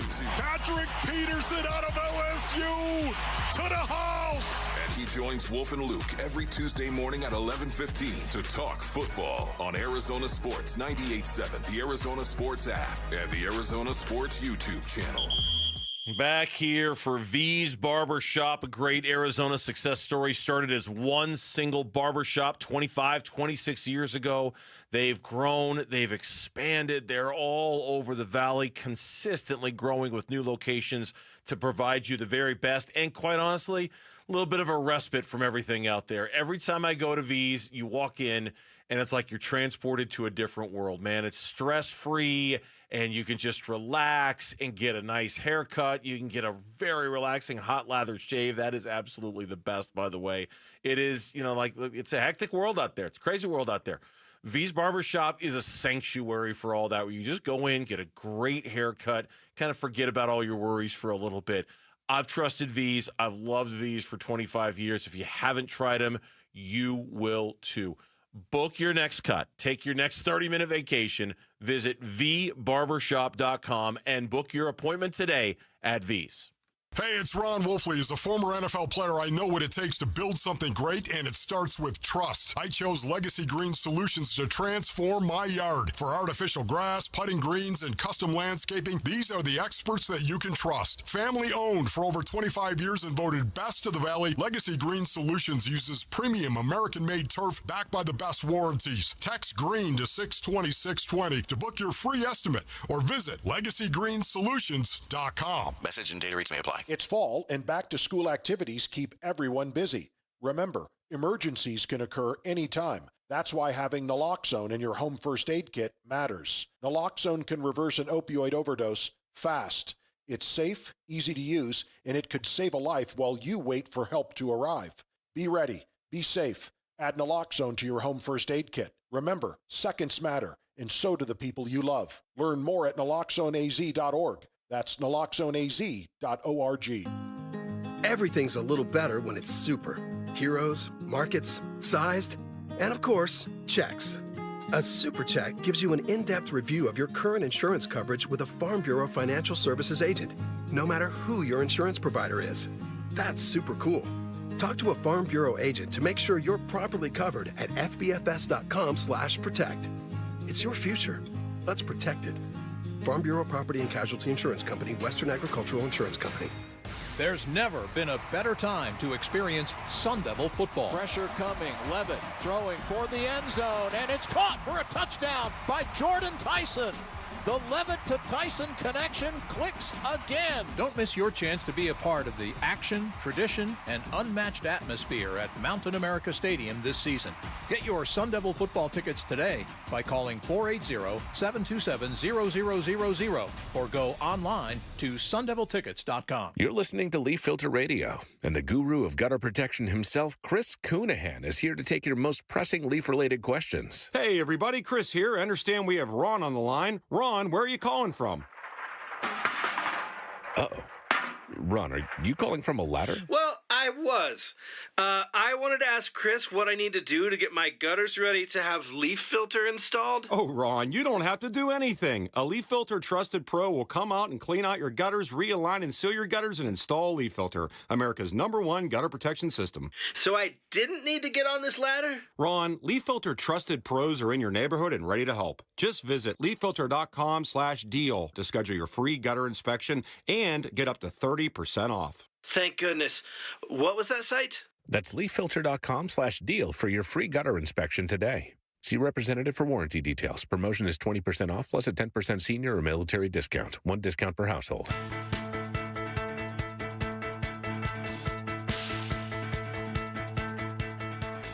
Hey, it's Vince Marotta. Join us Tuesday morning. Did the Diamondbacks start off their series with the Giants on a positive note? That and a lot more fallout from Week 1 in the NFL starting at 6 here on Arizona Sports, the local sports leader. Levitt rolls right, sets up. He's throwing deep downfield. That's intercepted. The pass is intercepted, and that'll do it. Intercepted by safety Hunter Washington. And that will pretty much seal the deal for Mississippi State. A crushing loss for Arizona State. We were nervous about that one, too, on Friday. Yeah, we were. We were nervous about it. A lot of things. Mississippi State, obviously, the revenge game from losing last year. The thing I kept saying is for them a chance that I said it, and it happened, a chance for the fans to storm the field and them to take down the goalpost. And that's exactly what they did. Yeah. Because they beat a top-ranked team. They beat a top 12 team in the country. And it doesn't happen very often. The last time they beat a non-conference team, a non-conference ranked team. It's like 91. 1991. 1991. The last time they did that. They stormed the field. The broadcast. Yep, they took down the goalpost. That was a great moment for them and their fans. So they had a lot to play for. They had a lot to play for in front of their home crowd. They believe that they're a better team this year than they were last year. Last year, they were getting blown out by ASU. They made an unbelievable comeback, and ASU had to hold on to win. Tough loss for ASU, but everything that they want is still in front of them. Of course. You could still win the Big 12. You could still, hang a banner. You could still go to the playoffs. This non-conference loss is not the end of the world. And I said it earlier, the only thing that they lost is their clout. Their clout as, hey, ASU. Yeah, they lost that. That evaporated almost overnight. Yep. They lost their ranking. They lost the belief that a lot, but that's all they lost. When the AP Top 25 came out today, they're not in it anymore. I heard Luke talk about this earlier, and he's right. It's almost like they were just waiting for a reason to drop ASU from that because there's just this belief, okay, prove it. Prove that's who you really are. Prove that what you did last year wasn't a fluke and that's real. And when then they lost to Mississippi State, I think that was the now they're still in the coaches poll. I think they're number 24 in the coaches, but the polls don't matter. And you're right. Everything they still want to accomplish is there. Still right there. But it's also, so too is that doubt that every ASU fan feels. Well, not every ASU fan, but many ASU fan feels when it comes to their team and expectations. They just, as a program, historically, have never handled them very well. They haven't. Maybe they're better off being the forgotten team, and they'll go beat the hell out of Texas State. And then I think the game at Baylor that next week is going to be a good game for them to see if they can win that one. Right, if they can win that one against Baylor, the first Big 12 game on the road. That'll be a big test. I think they've got a 4-game stretch in the Big 12. That I'm more nervous about now than I was before the Mississippi State game. Texas Tech, Houston, Iowa State? No, it's at Baylor, home against TCU, at Utah, home against Texas Tech. Okay. Those because Iowa's a little bit after. Iowa State's a little bit after that. Those 4 games are the ones where you kind of look at it and you just say, okay, if you can't go beat Mississippi State on the road, I know it's an SEC Saturday night, all the things we talked about last week. But they're not very good. At least they're not supposed to be very good. We'll see if they end up being better than what people thought. It indicates that it's just going to be a little bit more of a challenge for ASU this year. And I think those 4 games in particular, with the Iowa State game tacked on November 1st, are the games you look at and say that's going to be prove-it time. And that stretch for them, I think, is going to be, you're right, that at Baylor game is going to be tough. That at Utah game is going to be very, very tough. TCU looks like they're much better. We'll see about Texas Tech. So that's a tough stretch. On the road at Baylor, on the road against Utah. You're home against TCU. You're home against Texas Tech. But that is a tough stretch right there. And you are on the road against Iowa State. So you do play them on the road. So, I mean, I get it. But again, like, okay, you go 2-1 and you beat Texas State, you're 2-1 in non-conference play, and then you've got that big game at Baylor, and that will be, that'll be a good game for them to kind of prove that, hey, we can still win this conference. Yeah, Kenny Dillingham after the game on the mood of the locker room. We're ready to go. We were ready to go. Like, our guys weren't nervous. They were very calm. They were like, we've been here before. We're ready for this. I told them we talk about facing adversity and responding to failure all season, all camp, because I know that when you have success, it's not about everybody telling you how good you are. It's what happens in the moment that you fail, and you're not supposed to fail. How do you respond? And I thought our guys responded well. I mean, we responded well to that adversity. Now we got a new version of adversity. It's the loss. In-game adversity is different than, now the adversity of the loss. So we got to be able to respond to that in a close game. And we didn't lose close games very much last year, other than, the Texas game at the end. We won most of those last year. So we got to just get back to it and rock and roll. 6-2 in one-score games last year, and that includes the Peach Bowl against Texas. They were 6-2 in close games. Right. So and it was a 5-way. There were 5 teams going into the end of the season the last game of the season had a chance, and ASU ended up on top. Right. I mean, that's. And it's probably going to be similar this year. Oh, probably is. They lost he said nobody's going 12-0. They're also going to lose a conference game, by the way. They might lose 2. But they could still end up being the top team in the Big 12. Yeah. You're not in the SEC. It's just when you lose a game you're supposed to win, When you lose it, we can sit here and say till we're blue in the face, hey, they can still do everything, and we're right. We're 100% accurate in saying everything they still want to accomplish is in front of them. But when they lose a game they're supposed to win, that's when the doubts start to creep in. That's when the buts start to creep in a little bit. But they can still do everything we thought, but they lost it on the road to Mississippi State. But how many times last week did we talk about the model says Mississippi State can cover? Well, there's a difference between covering and winning. Okay, but how many? That was a cover conversation, but there were others that thought that Mississippi State could win that football game. Yeah, a few. No, even the picks on ESPN, the broadcast. Herb Street said Mississippi State. I think Trey Young said Mississippi State. He was the guest picker this week. But it was, I think, most of the prevailing feeling going into that game was it was gonna be closer than people thought, but ASU would still prevail. Right. They find a way to win. And I guess that's what surprised me the most, honestly, about that game. It's the Big 12 championship game was a big deal. The Peach Bowl against Texas was a big deal. Pressure-packed environments, do or die, all that kind of stuff. That they handled this one so poorly at the outset. It really was. It was. And when I sat down to watch that game after the Dbacks game on Saturday night, I knew exactly what happened. I knew exactly what to expect. It was still shocking how unprepared they were.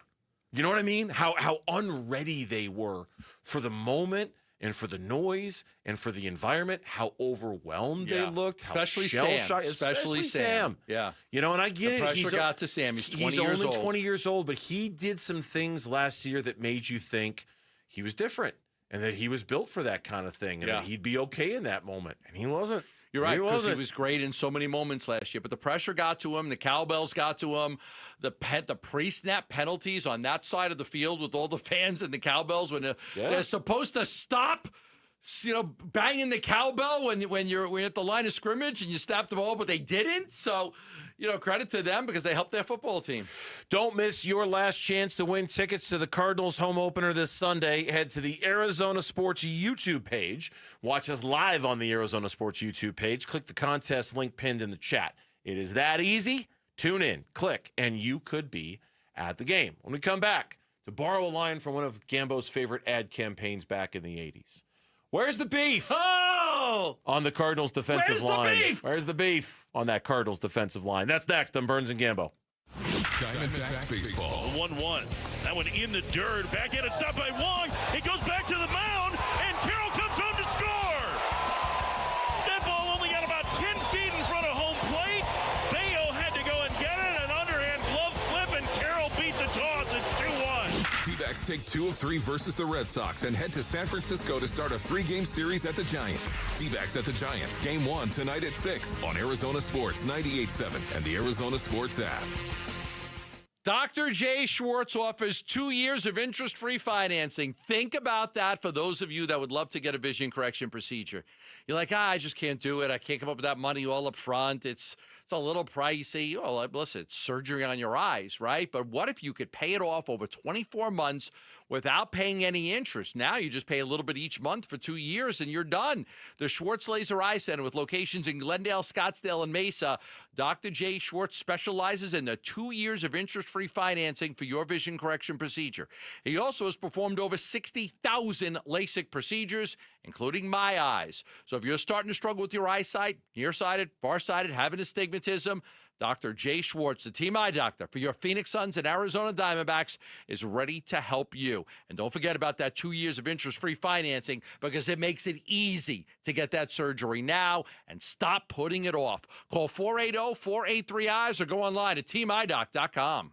Hey everybody, Dan Bickley here, and we all know summers are never ending in Arizona, where it's way too hot outside for your AC to not be in tip-top shape. Call the pros at Parker & Sons for all your heating, cooling, plumbing, and electrical needs, a company that has served the Valley for 50 years. They have got your back 24/7, and when you need them, they'll be there in minutes, not days. Call 602-2-REPAIR. That's 602-2, then REPAIR for Parker & Sons. Homeowners, did you know Arizona had more homes that didn't sell in the last 6 months than in the last 2 years combined? Thousands of sellers were disappointed with no sale. Don't let this happen to you. I'm Carol Royce, your Home Sold Guaranteed Realty, and with my Guaranteed Sale program, sell your home at a price acceptable to you, or I will buy it. If your home didn't sell or you're thinking about selling, call me, Carol Royce, or visit carolhasthebuyers.com. That's carolhasthebuyers.com. Carol and seller must agree on price and possession.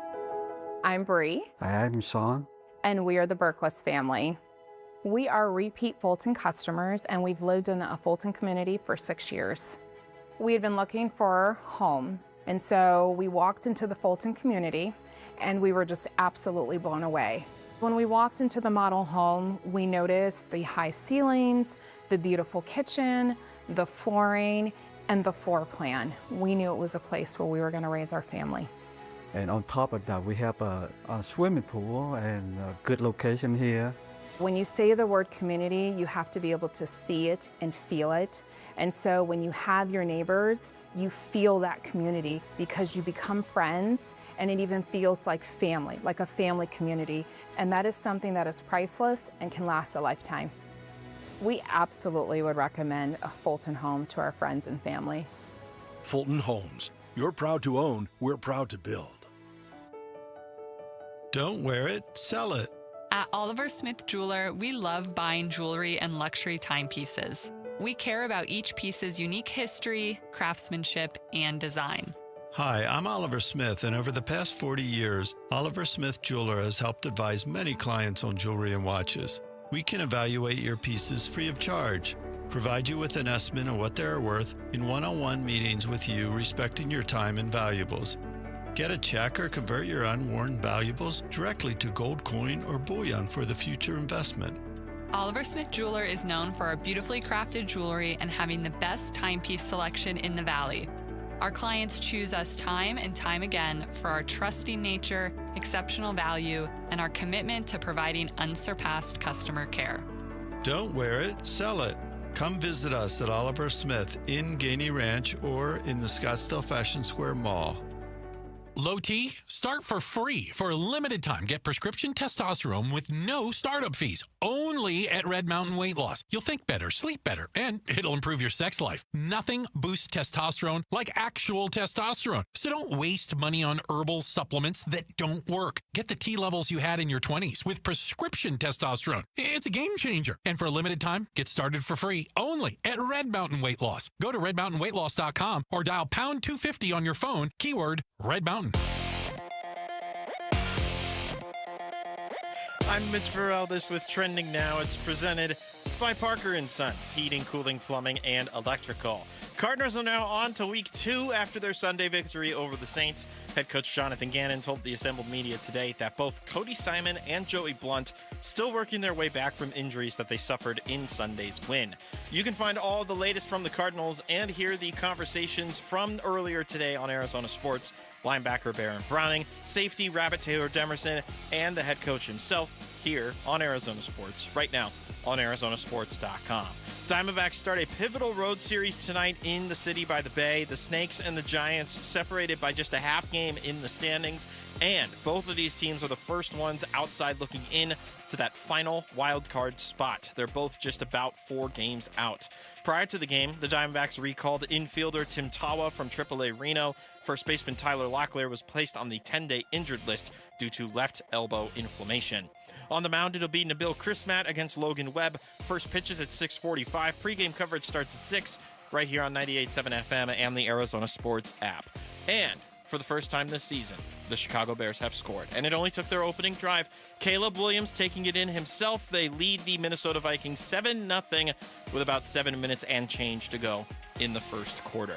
This report is brought to you by Sanderson Ford. Sanderson is the #1 Ford dealership in Arizona for sales and customer satisfaction. It's located on 51st Avenue, just south of Glendale, and online at sandersonford.com. Arizona Sports, the local sports leader. Burns and Gambo, what's on tonight? What's on tonight? Games that we're going to watch this evening, and it is brought to you by Global Credit Union. Explore the benefits of becoming a member at globalcu.org. Your world of financial possibilities. The noise coming from the other side of the glass was maybe not as loud as cowbells on a Saturday night in Starkville, Mississippi, but when Caleb Williams ran it in from 9 yards out, Lauren lost her mind on the other side of the glass. That's what's on tonight. Monday Night Football, the Vikings and the Bears, an NFC North showdown. Bears are leading 7-0 right now with about 7 minutes to go in the first quarter. And, of course, Diamondbacks baseball, Gambo, is on tonight. The first of 3 against the San Francisco Giants in a series that actually has a little juice to it. We weren't expecting this series to have a little juice to it. It's actually got a little juice to it. Yeah, I mean, the Diamondbacks would have won yesterday to be 3.5 out of the wild card spot. Who would have thunk that with, with still a few weeks left to play in the season? So Arizona's done, after trading Suarez and Naylor and all the moves that they made, they've been playing really good baseball. They keep winning series. Yeah, they do. It's still a long shot, but depending on what they can do over these next 3 games against the Giants, we'll see what we're talking about 3 days from now. And it was a shame they lost that game yesterday because 3.5, it just would have felt so different. 3.5 out with, 18 to play?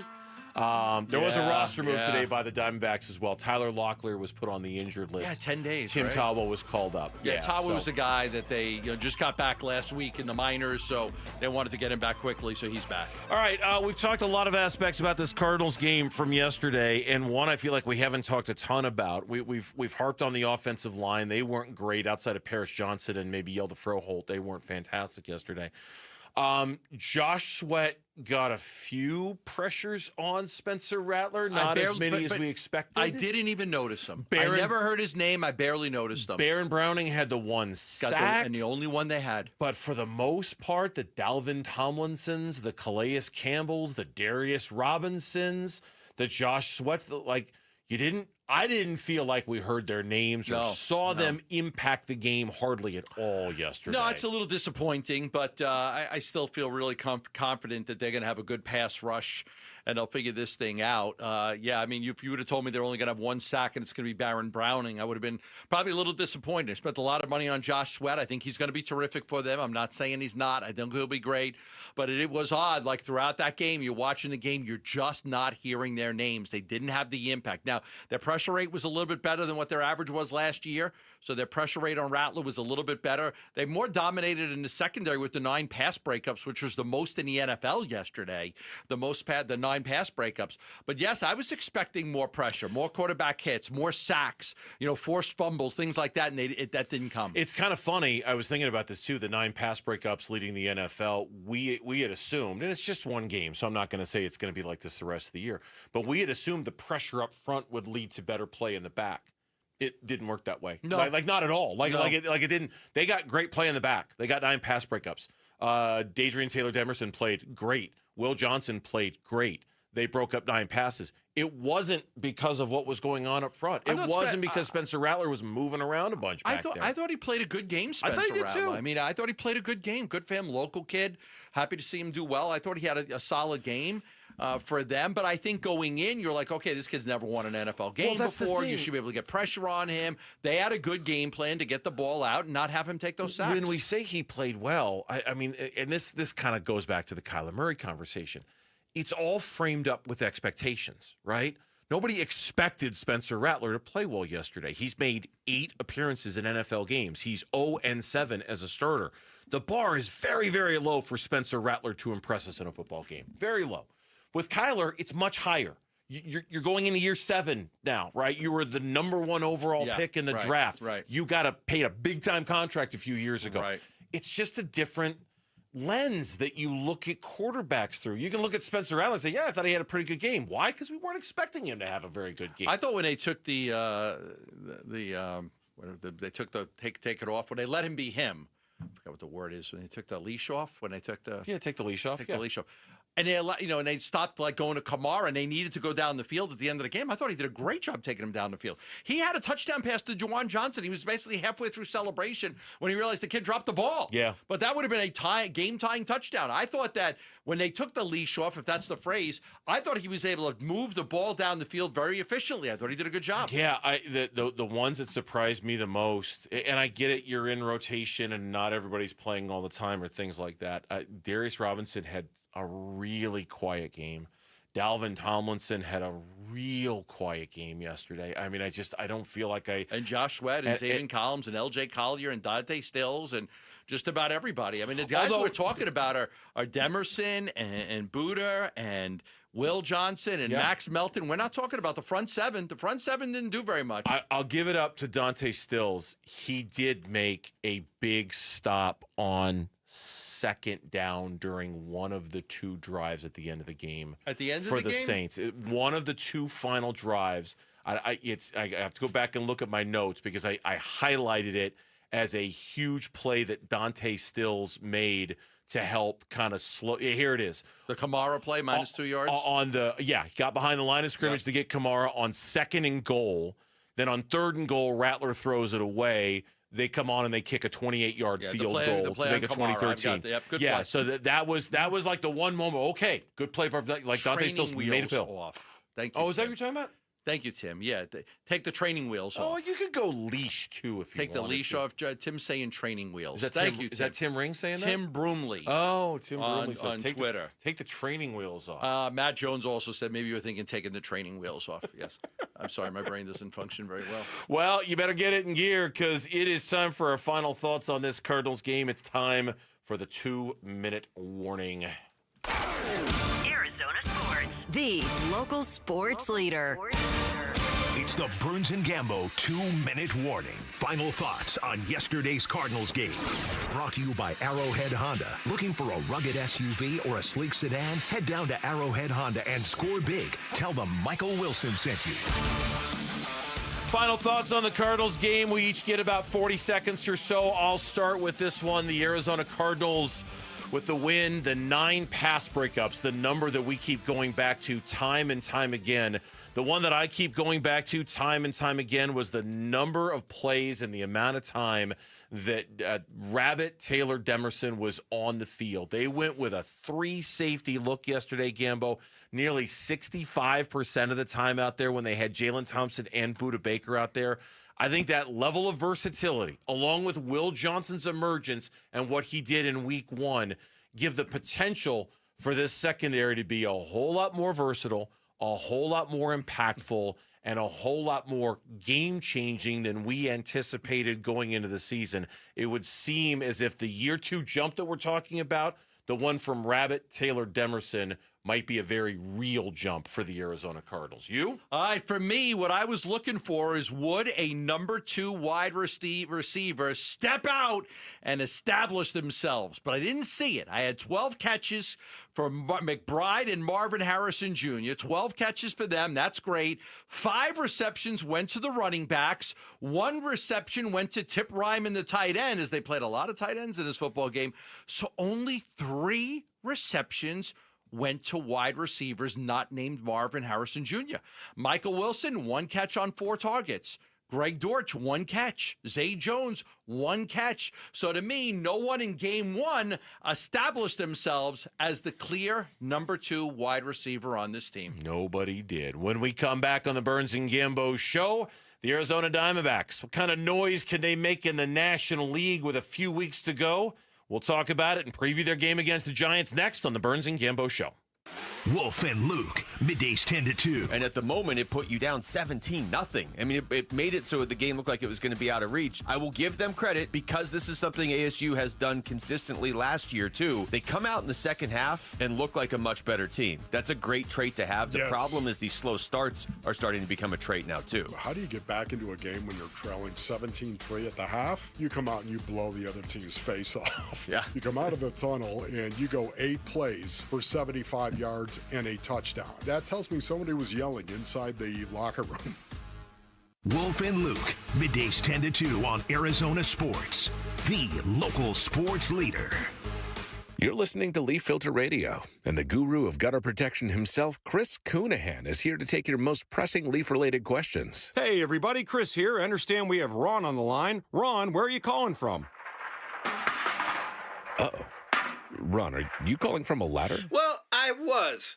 I wanted to ask Chris what I need to do to get my gutters ready to have leaf filter installed. Oh, Ron, you don't have to do anything. A Leaf Filter Trusted Pro will come out and clean out your gutters, realign and seal your gutters, and install Leaf Filter, America's #1 gutter protection system. So I didn't need to get on this ladder? Ron, Leaf Filter Trusted Pros are in your neighborhood and ready to help. Just visit leaffilter.com/deal to schedule your free gutter inspection and get up to 30% off. Thank goodness. What was that site? That's leaffilter.com/deal for your free gutter inspection today. See representative for warranty details. Promotion is 20% off plus a 10% senior or military discount. 1 discount per household. If you're 55 or older and into that whole saving money thing, T-Mobile has an exclusive phone and internet bundle just for you. Right now, get 2 unlimited phone lines plus 5G home internet for just $30 each per month with autopay, plus taxes and fees. And with 5G home internet, setup is easy with just 1 cord and no technician needed, which is great if you're also into that whole keeping it simple thing. Switch now and experience the best mobile network in the U.S. Visit your local store to start saving. T-Mobile, it's better over here. Based on analysis by Ookla of speed test intelligence data Q4 2024 to Q1 2025. Ookla trademarks used under license. Unlimited on our network. Customers on voice plan may notice speeds lower than other customers and further reduction if using more than 50 gigs a month due to data prioritization. Video streams and SD on this plan. Home internet pricing after $20 in monthly bill credit plus $5 per line without autopay. Debit or bank account required. See 5G device coverage and access details at T-Mobile.com. At 72 Sold, if we don't sell your home in 30 days or less at your price, we'll buy it and we'll give you a 100% full market value guarantee. That's right. If we don't sell your home at your price in 30 days or less, we'll buy it and give you a full market value guarantee. Sell your home in 30 days or less at your price or we'll buy it with a full market value guarantee only at 72sold.com.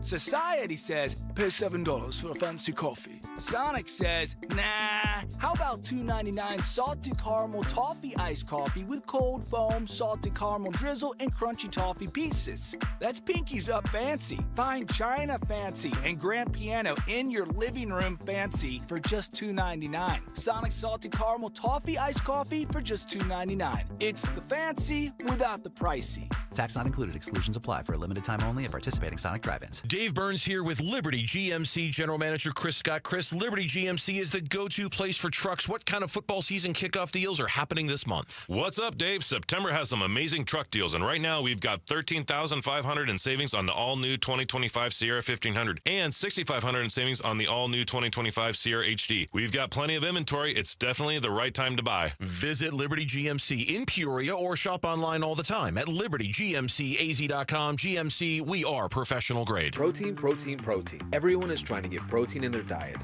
but we need fats too.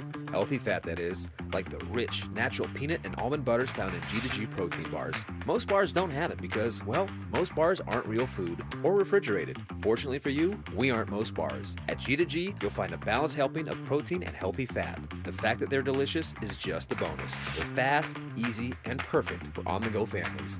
G2G protein bars. Find them in the refrigerated section at Costco or your local Bashes. Arizona Sports, the home of Arizona Diamondbacks baseball. We're checking in on the Diamondbacks as they warm up for the game's first pitch. Dbacks on deck, brought to you by Sonic. Live free, eat Sonic. And by 72 Sold. 72 Sold. Get a higher price for your home. Diamondbacks baseball is coming up next here on Arizona Sports. The local sports leader is the Diamondbacks in the Bay Area taking on the San Francisco Giants. Today's pitching matchup is brought to you by the Window Depot, more than a window store. Visit one of their 4 locations where you can find everything you need for your home remodel. For the Arizona Diamondbacks, the surprise of the season, at least one of them, Nabil Crismatt gets the start tonight. The 30-year-old right-hander is 2-0 with a 2.14 ERA. You scoff, but I know. But he continues to do it, man. Crismatt, we believe. In Crismatt, we believe. Nice. Nabil Crismatt is 2-0 with a 2.14 What's that fastball ERA. coming in at, about 79? I guess, but sometimes those are the guys that give these major leaguers the biggest trouble. Logan Webb, one of the ace for the San Francisco Giants, gets the start. The 28-year-old right-hander is 13-9 with a 3.17 ERA. Yeah, 7-4 with a 2.46 ERA in 13 career starts against the Arizona Diamondbacks. He's just 6 strikeouts shy of 200. That'd be the first time in his career, and he'd be the first Giants pitcher to reach that mark since Carlos Rodon in 2022. He's been a stopper for them, too, going 10-6 with a 2.93 ERA in 18 starts following a Giants loss. So 10-6, 2.93 ERA following a Giants loss. Very good, very consistent, very steady. It's just what Logan Webb is all about. It's what Logan Webb has always been all about. As far as Crismatt goes, you can't not be impressed by what he's been able to do in this short little stint here. I mean, it's impossible. So the last time out against Texas, 6 1/3, he gave up 2 earned runs. The time before that against Milwaukee, 5 2/3, he gave up 2 earned runs, 1 earned run in 5 innings against Colorado. He's not going to get super deep into games. Obviously, he went 6 1/3 against Texas, but on only 82 pitches. So you're not going to get a ton of innings or coverage from him in that regard. Right. But so far, so very good for Crismatt and what he's been able to do. Yeah, it's been a real pleasant surprise. Their ability to just pick these guys up off the scrap heap. I think Jack Summers had a nice little column about that today. How the Diamondbacks' unsung hero is finding unconventional success. Just about how they've been able to do this stuff. And Crismatt's been, just a big part of that. I mean, he's done a nice job for them, filling in with, look, they lost Merrill Kelly, they lost Corbin Burns, they lost Jordan Montgomery.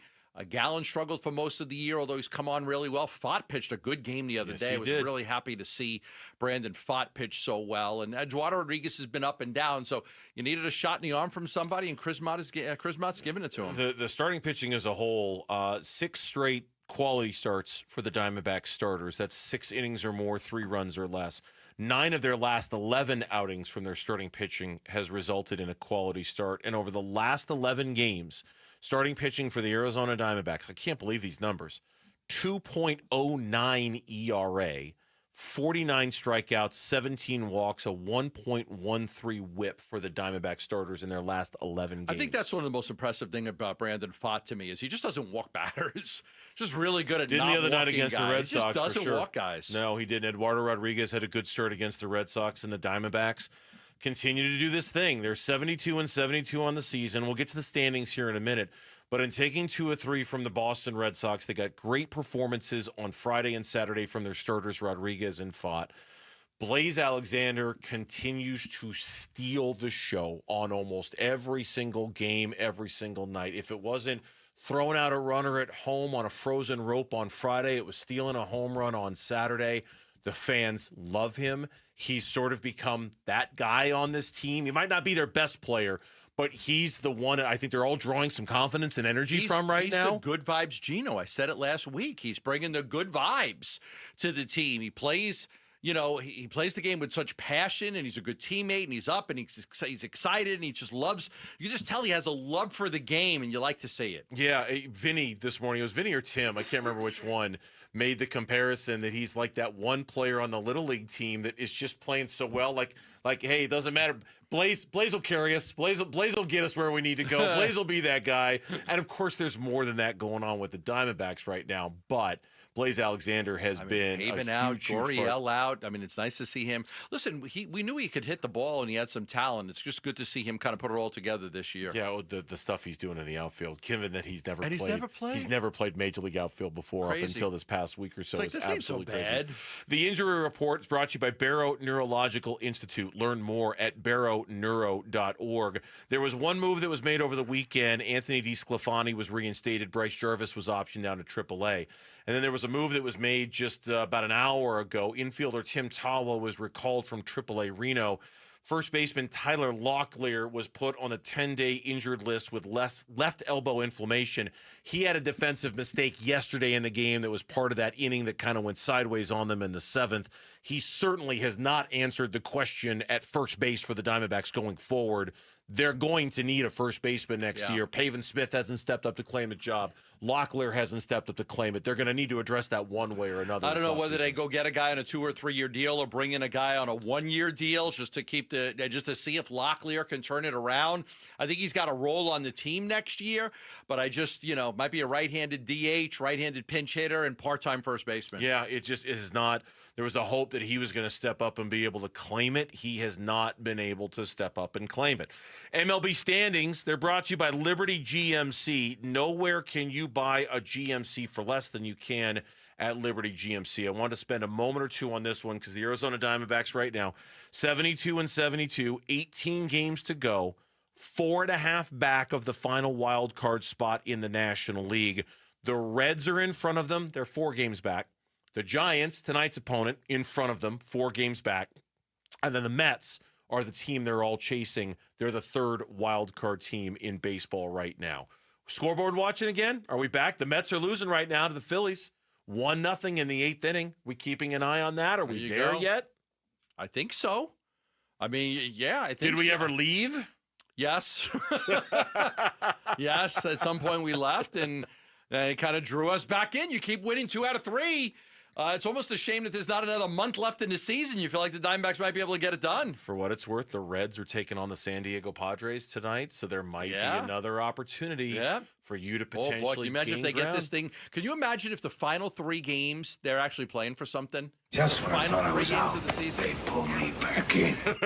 You're going Godfather. Oh, the schedule's so tough. It's so tough. Nah, not for nothing. They just big 2 out of 3 from the Red Sox. Gambo's got a key to tonight's game for you. Listen, man, I need you to be the key master. I am the key master. Arizona Sports, the home of Arizona Diamondbacks baseball. Dbacks keys to the game. Brought to you by G2G Protein Bars. Real food, real fuel, ridiculously good. You got